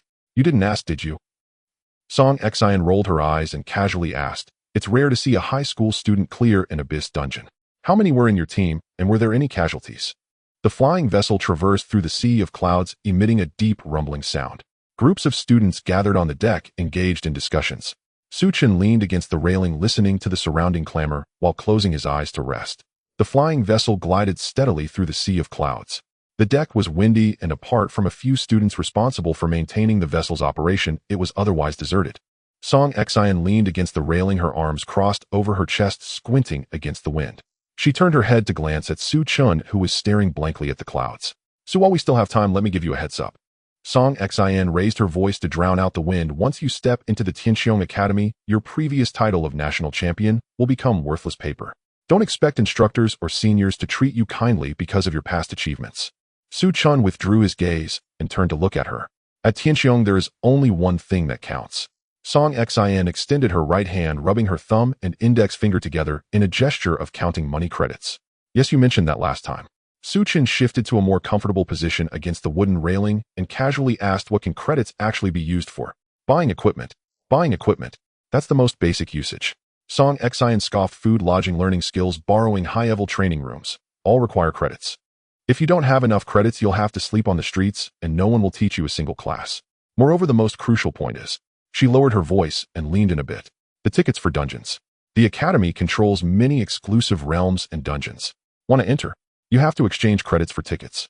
Some low-level dungeons do not charge for tickets, and while the system might symbolically grant some credits for clearing them, the rewards are barely worth mentioning. Su Chun pondered for a moment and asked, so how do you earn credits?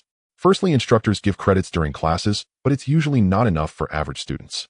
Secondly, you can take on tasks assigned by the school.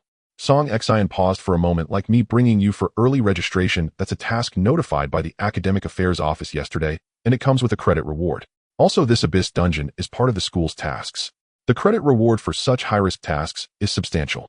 If you can clear that Abyss Dungeon, the credits you earn will be enough to keep you comfortable for a month at the academy. Su Chun nodded, remaining silent. The scores from the additional college entrance examination were exchanged for college credits at a proportional rate. He wondered if his few million points counted as a lot. Time passed amidst the sound of the wind. After about 3 hours, the speed of the flying vessel began to slow down, and the surrounding clouds gradually dispersed. We have arrived. Song Xian straightened up and pointed ahead. Su Chun raised his eyes to look. A colossal floating island hovered in midair. The base of the island was shaped like an inverted cone covered with densely packed, enormous, glowing runes. Above the island, countless towering buildings were arranged in an orderly manner. In the very center, a dazzling blue light pillar shot into the sky, emanating a disquieting magical aura. The flying vessel slowly approached the port at the edge of the floating island. Buzz, a semi-transparent light golden barrier blocked the way of the flying vessel. Several figures flew out from within the barrier, landing on the deck of the vessel. At the forefront was a girl clad in silver-white holy armor. Her appearance was strikingly beautiful, exuding an air of authority that was hard to offend. Level 25 class Holy Knight. Su Chun glanced at the panel of the girl. He couldn't see her name, indicating she likely possessed an item that concealed her information. Routine inspection. The girl's voice was cold, her gaze scanning over Su Chun and Song Xian. Song Xian immediately put on a familiar smile, pulling out a black card from her waistband and handing it over. Senior Lu Im, Song Xian from the Assassin Academy. I'm taking care of some business, and this is the new student I brought back for early registration. The girl in white received the card and brushed it against the gem at the tip of her staff. Ding, student card. She returned the card to Song Xian, her gaze settling on Su Chun. Su Chun handed over his admission notice. She looked him up and down for 2 seconds, her gaze lingering on his admission notice for a moment, and her brow slightly furrowed. In the end, she said nothing, turned around, and waved her hand. A gap opened in the light golden barrier. Pass. A few patrolling officers followed her back through the barrier. The flying vessel sailed through the gap into the port, coming to a steady stop at the dock. The two of them descended the gangway, stepping onto the hard stone path. Song Xian let out a sigh of relief and looked back at Su Chen. Did you see that senior just now? I did a level 25 hidden class Holy Knight. Su Chen replied casually while observing the bustling students around the port. Her name is Lu Qingyan. Song Xian lowered her voice. She is the leader of our Abyss group for tomorrow. Su Chen nodded. A Holy Knight should be a frontline class. Don't underestimate her just because her level isn't high. She's very powerful. Her level is low because she took time to comprehend skills instead of leveling up, and just a month ago, she cleared the Tower of Ascension. As she spoke, admiration appeared in Song Zin's eyes. What's in the Tower of Ascension? Su Chen asked. A few days ago, Commander Lei Jun had mentioned the Tower of Ascension. Song Xian replied helplessly, why ask so much? You won't even qualify to enter the Tower of Ascension until your 3rd year. 3rd year only. Su Chen was taken aback. That would still take 2 years. He looked at Song Xian suspiciously. You must know that, right? Huh. Song Zin's face turned red instantly. How could that be? Let me tell you, I'm the top student in the Assassin Academy. I have tasks to attend to. No time, you know. Otherwise, I could clear it in no time. Su Chen replied, oh, I get what you mean. Song Xian replied. Song Zin's mouth twitched. This guy, why is he so annoying? Su Chen stopped bickering with her and looked ahead. They were entering the interior of Tianqiong Academy. Among the scattered buildings, he vaguely sensed an energy fluctuation. Song Xian explained everyone is practicing skills or sparring. Skills need practice. Yes, after your first transformation, skills can level up, but leveling isn't just about practice. You'll understand when you have a mentor. Su Chen sighed. Everyone is working so hard. Of course, at Tianqiong Academy, if you don't work hard, you'll quickly fall behind. If that happens, you won't graduate and you won't get a diploma or a degree. Song Xian waved her hand confidently. Let's go. It'll take you to the Academic Affairs office for registration, and it'll show you around the school to repay your kindness from last time. Okay. Su Chen followed at a leisurely pace. The distance from the port to the Academic Affairs office is quite considerable. The stone pavement beneath my feet exudes a dark blue hue, while the buildings on either side possess a sharp and towering architectural style. Song Xian walked half a step ahead, skillfully pointing at several distant buildings. Do you see the cluster of dark buildings on the left?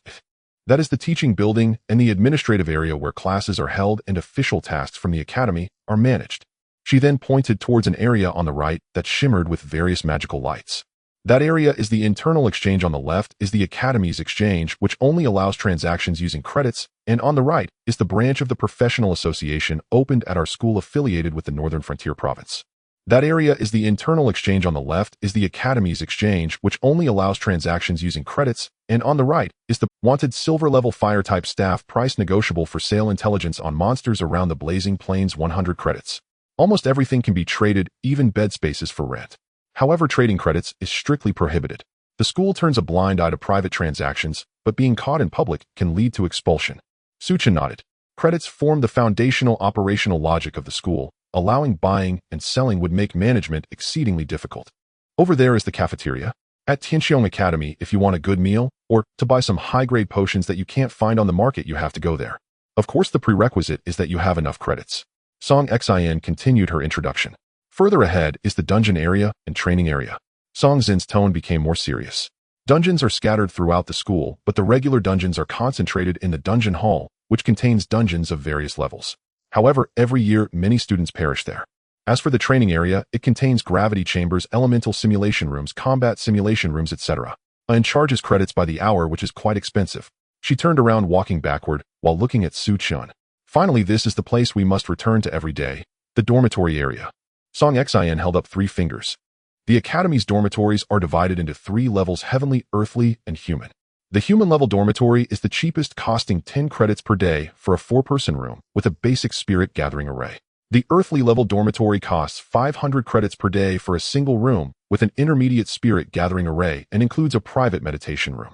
As for the heavenly level, Song Xian smacked her lips, a hint of envy flashing in her eyes. The heavenly-level dormitory costs 5,000 credits per day. It has a top-tier spirit gathering array, and sleeping there is more effective than spending a whole day grinding monsters outside. However, that place is usually only affordable for the top-ranking seniors in their 3rd and 4th years. She paused, waiting for Su Chen to catch up, and patted his shoulder. I currently live in an earthly-level dormitory. I have to budget my daily expenditure of 500 credits and take on several reconnaissance tasks just to break even. So you're not bad. If you can make a good haul in the Abyss dungeon tomorrow with a little effort, you could also afford the earthly level dormitory. 500 per day. Chen repeated casually. That's 500 a day, 15000 a month. Most ordinary students really can't afford that. The two chatted as they quickly arrived in front of a white domed building. The Academic Affairs Office. The hall was sparsely populated with only a few senior students on duty at the windows. With the new students not officially starting their term, yet it felt somewhat desolate here. Go ahead, hand in your admission notice and college entrance examination identity card to get your academy credit card bound. Song Xin leaned against a marble pillar nearby and took a sip from her water bottle. Chen approached the middle window. Inside sat a boy wearing black-framed glasses, idly flipping through new students arriving early. The glasses-wearing boy didn't even look up. Admission notice. Chen took out the documents from his backpack and pushed them forward. You should know the rules, right? The additional points from the monster slaying competition during the college entrance examination will be automatically converted to initial credits at a 1-to-1 ratio for the academy. As he spoke, the glasses-wearing boy placed Chen's identity card onto a device that flickered with blue light. Generally speaking, the top scorer in the province would have a few thousand points during the college entrance examination, so converting that would yield several thousand credits, enough to live comfortably in the academy. Just as he finished speaking, the device suddenly emitted an extremely piercing alarm. Ding! Detecting college entrance examination additional competition points information being imported. Data conversion in progress. Warning. Data too large. Automatic risk warning triggered recalculating. The several students who had been quietly reading in the hall were startled by this noise and turned their heads. Song Xin also put down her water bottle, furrowing her brow. Is the device malfunctioning? The next second, the projection screen above the device suddenly opened, and a line of gigantic red numbers began to jump wildly in the air before finally stabilizing. Name: Chen, grade freshman, credit balance 3305890 over 33 million. The entire Academic Affairs Office hall fell into a dead silence. The glasses-wearing boy's mouth dropped open wide enough to fit an apple, staring blankly at the numbers in the air, rubbing his eyes in disbelief. Individual 10, 100,000, 10,000, 100,000, million. He mechanically counted the digits, suddenly springing up from his chair. 30 million. The glasses-wearing boy's voice cracked as if he had seen a ghost. The pens and books of several students on duty fell to the ground with a loud thud. Holy crap! 30 million credits. There's no way you could have that much even if you killed every monster in the entire college entrance examination additional competition. This has to be a bug, right? It must be a bug in the device. I never earned that much in my entire last life. What kind of freakish data is this? Does he care about his face? Song Xin, who had originally been leaning against the pillar, now stood completely frozen. Her gaze was locked onto the jumping numbers, her mind blank. 30 million. She struggled every day for the 500 credits of the earthly level dormitory, risking her life in the wilderness. This number, is this something a human can possess? Chen looked at the numbers on the light screen, his expression calm. Su Jr.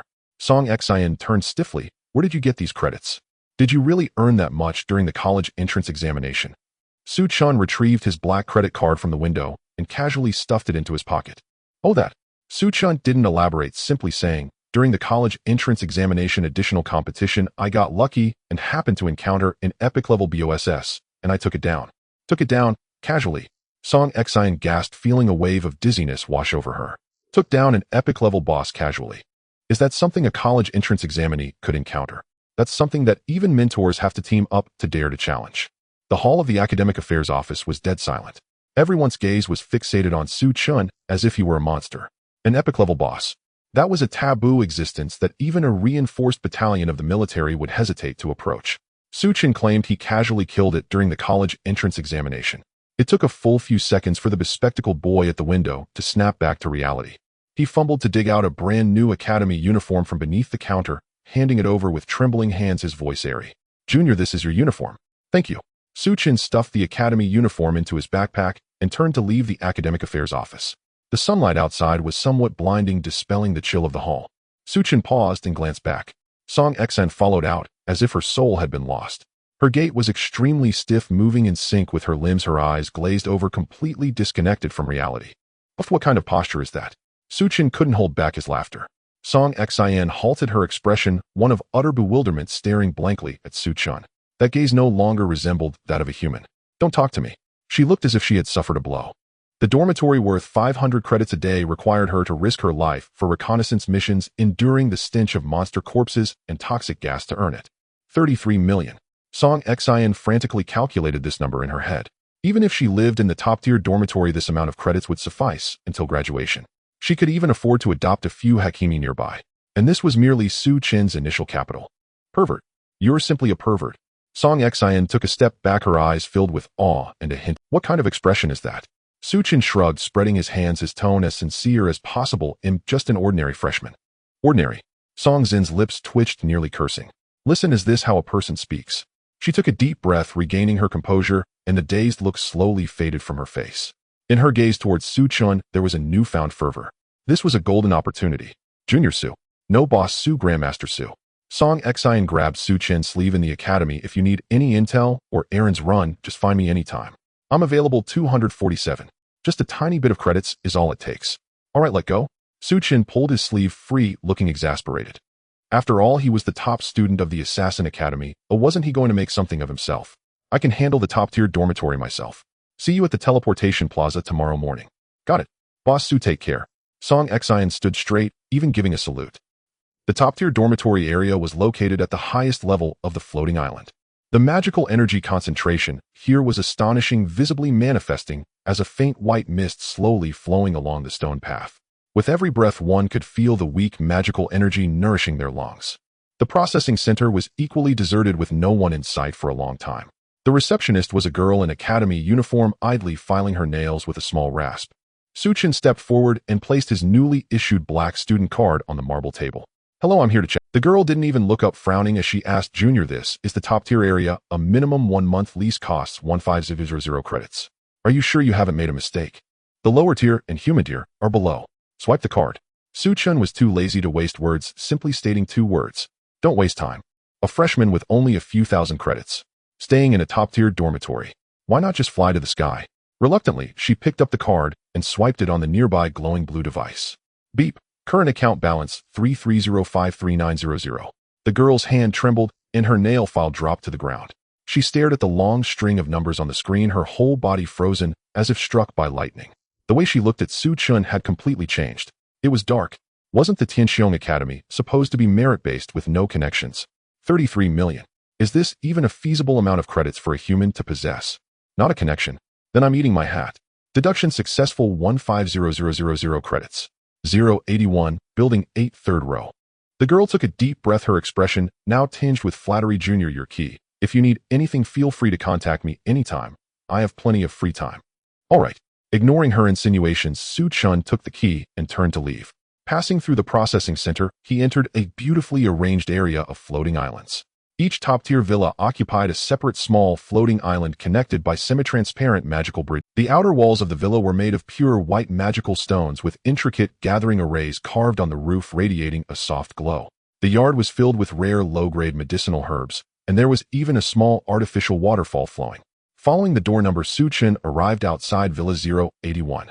It was a 3-story small Western-style building, its exterior covered in vines that sparkled with faint light. The door was made of heavy black ironwood engraved with defensive runes. Su Chen pushed the door open. Boom! A rush of extremely pure magical elements surged towards him, so dense it felt almost liquid.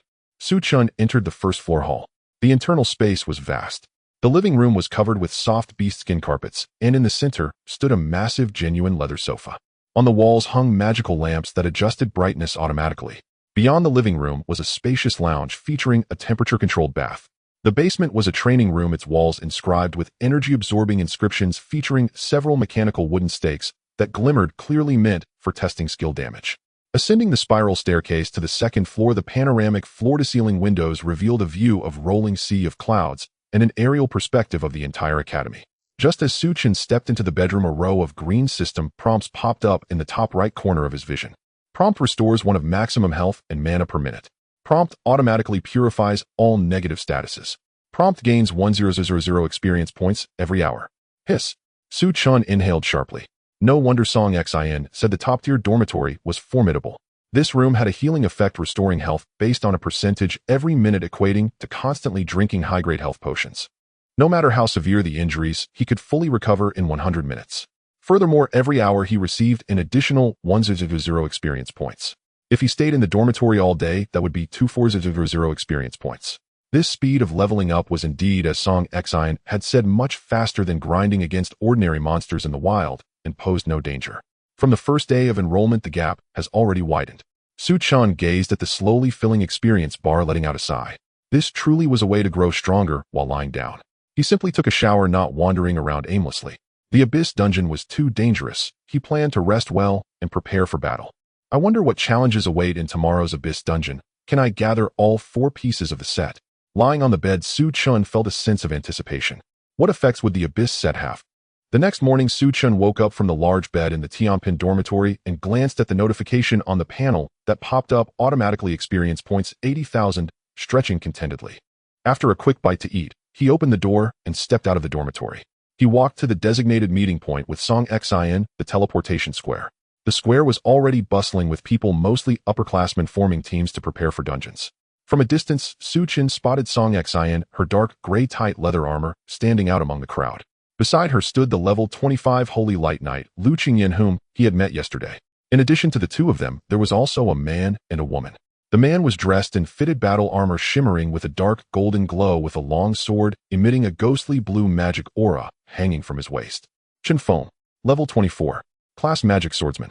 The woman, on the other hand, wore a pure white priest robe and held a staff inlaid with a holy crystal. Lin Wei, level 23, class light priest. All were hidden classes. It was clear that those who could enter the Tianxiong Academy were no ordinary talents. Su Chen stepped forward slowly. Boss Su, you finally arrived. Song Xian quickly came forward and pointed at the person beside her. Let me formally introduce you. This is our team leader, senior sister Lu Qingyan, the one you met yesterday. Lu Qingyan smiled slightly at Su Chen, saying, "Good morning, Su Xueti. I heard from Song Xian that you are a very promising newcomer. This is Chen Feng, our main damage dealer." Song Xian pointed at the magic swordsman. "This is Lin Wei, our main healer." She then gestured to the priest. Su Chen nodded. 2 damage dealers, 1 main tank, 1 assassin, and 1 healer. This was a very balanced team composition. Chen Feng sized Su Chen up, his gaze lingering on Su Chen's explosive staff for a moment. His brows knitted into a frown. Song Xian, is this the powerful external aide the school mentioned? Chen Feng's voice was loud, attracting the attention of nearby teams. A new student who just enrolled, and he's using a piece of shabby black iron-grade equipment. He turned his head to Lu Qingyan, his tone filled with frustration. "Sister Lu, what kind of joke is this? This is a dungeon of the abyss. We had already arranged for my girlfriend Zhao Xiaoya to join the team. She is a level 24 ice mage. You kicked her out just to let in this new student who snuck in." As he spoke, his anger escalated, his finger pointing directly at Su Chen. "Kid, I don't care what means you used to take Xiaoya's spot, but the Abyss Dungeon is not a place for inexperienced rookies like you to gain experience." As he spoke, his anger escalated, his finger pointing directly at Su Chen. "Kid, I don't care what means you used to take Xiaoya's spot, but the Abyss Dungeon is not a place for inexperienced rookies like you to gain experience. He was assigned directly by the Academic Affairs Office. If you have an issue, take it up with the school." Su Chen felt speechless. What a foolish world. Foolishness exists everywhere. Having a high education doesn't mean one isn't foolish. Su Chen looked at Chen Feng's finger that was almost poking his face, not angry at all. Instead, he displayed a very sincere smile. "Don't be so worked up. I didn't really want to come either, especially since the Abyss Dungeon is so dangerous. How about this? You go call your girlfriend over now, and as long as Senior Lu agrees, he'll withdraw from the team immediately." He paused and added, "But you need to hurry. The Abyss Dungeon has a time limit for its opening. If we fail the mission because you took too long, who will take the blame?" Chen Feng was momentarily taken aback, his complexion changing from green to white. Could he take the blame? The strategy for the Abyss Dungeon concerned the safety of hundreds of thousands of people. Time was of the essence, and countless lives were at stake. Once the time passed, the school's punishment would be unavoidable and criminal responsibility would be a certainty. "Stop being so sarcastic." Chen Feng gritted his teeth, pressing his hand on the sword hilt, the ghostly blue light of the magic sword flashing fiercely. "All right, Chen Feng." Lu Qingyan spoke softly, taking a step forward and slamming a tower shield engraved with intricate runes heavily onto the ground. With a dull thud, the ground around them trembled slightly. "The personnel roster has already been reported to the Academic Affairs Office. It cannot be changed." Lu Qingyan looked at Chen Feng. "Since we formed a team, we must follow the rules. In the Abyss Dungeon, absolute cooperation is required. I do not wish to see any infighting before we enter." She turned to Su Chen and reminded him, "Su Xueti, the Abyss Dungeon is very dangerous. Once we enter, try to stay close to me and Lin Wei. If any unexpected situations arise, I will activate my skills to draw aggro immediately. Pay attention to protect yourself. Su Chen nodded, saying nothing. It's about time, let's get moving. After Lu Qingyan finished speaking, she put away her tower shield and turned to head towards the dock. Chen Feng glared at Su Chen, fiercely snorted coldly, and followed suit. The Tianqiong Academy is very far from Gaofeng City, requiring a special magic shuttle provided by the academy to reach. Inside the shuttle's cabin, the low rumble of the mechanical engine created a somewhat oppressive atmosphere. Lu Qingyan opened a virtual map, projecting it onto the central metal table. While we still have time, let's share our limits. The Abyss Dungeon is no joke. I need to know each of your maximum capacities and survival methods. She pointed at a red skull marker flashing on the map. This time the Abyss in Gaofeng City is codenamed Eye of the Toxic Marsh.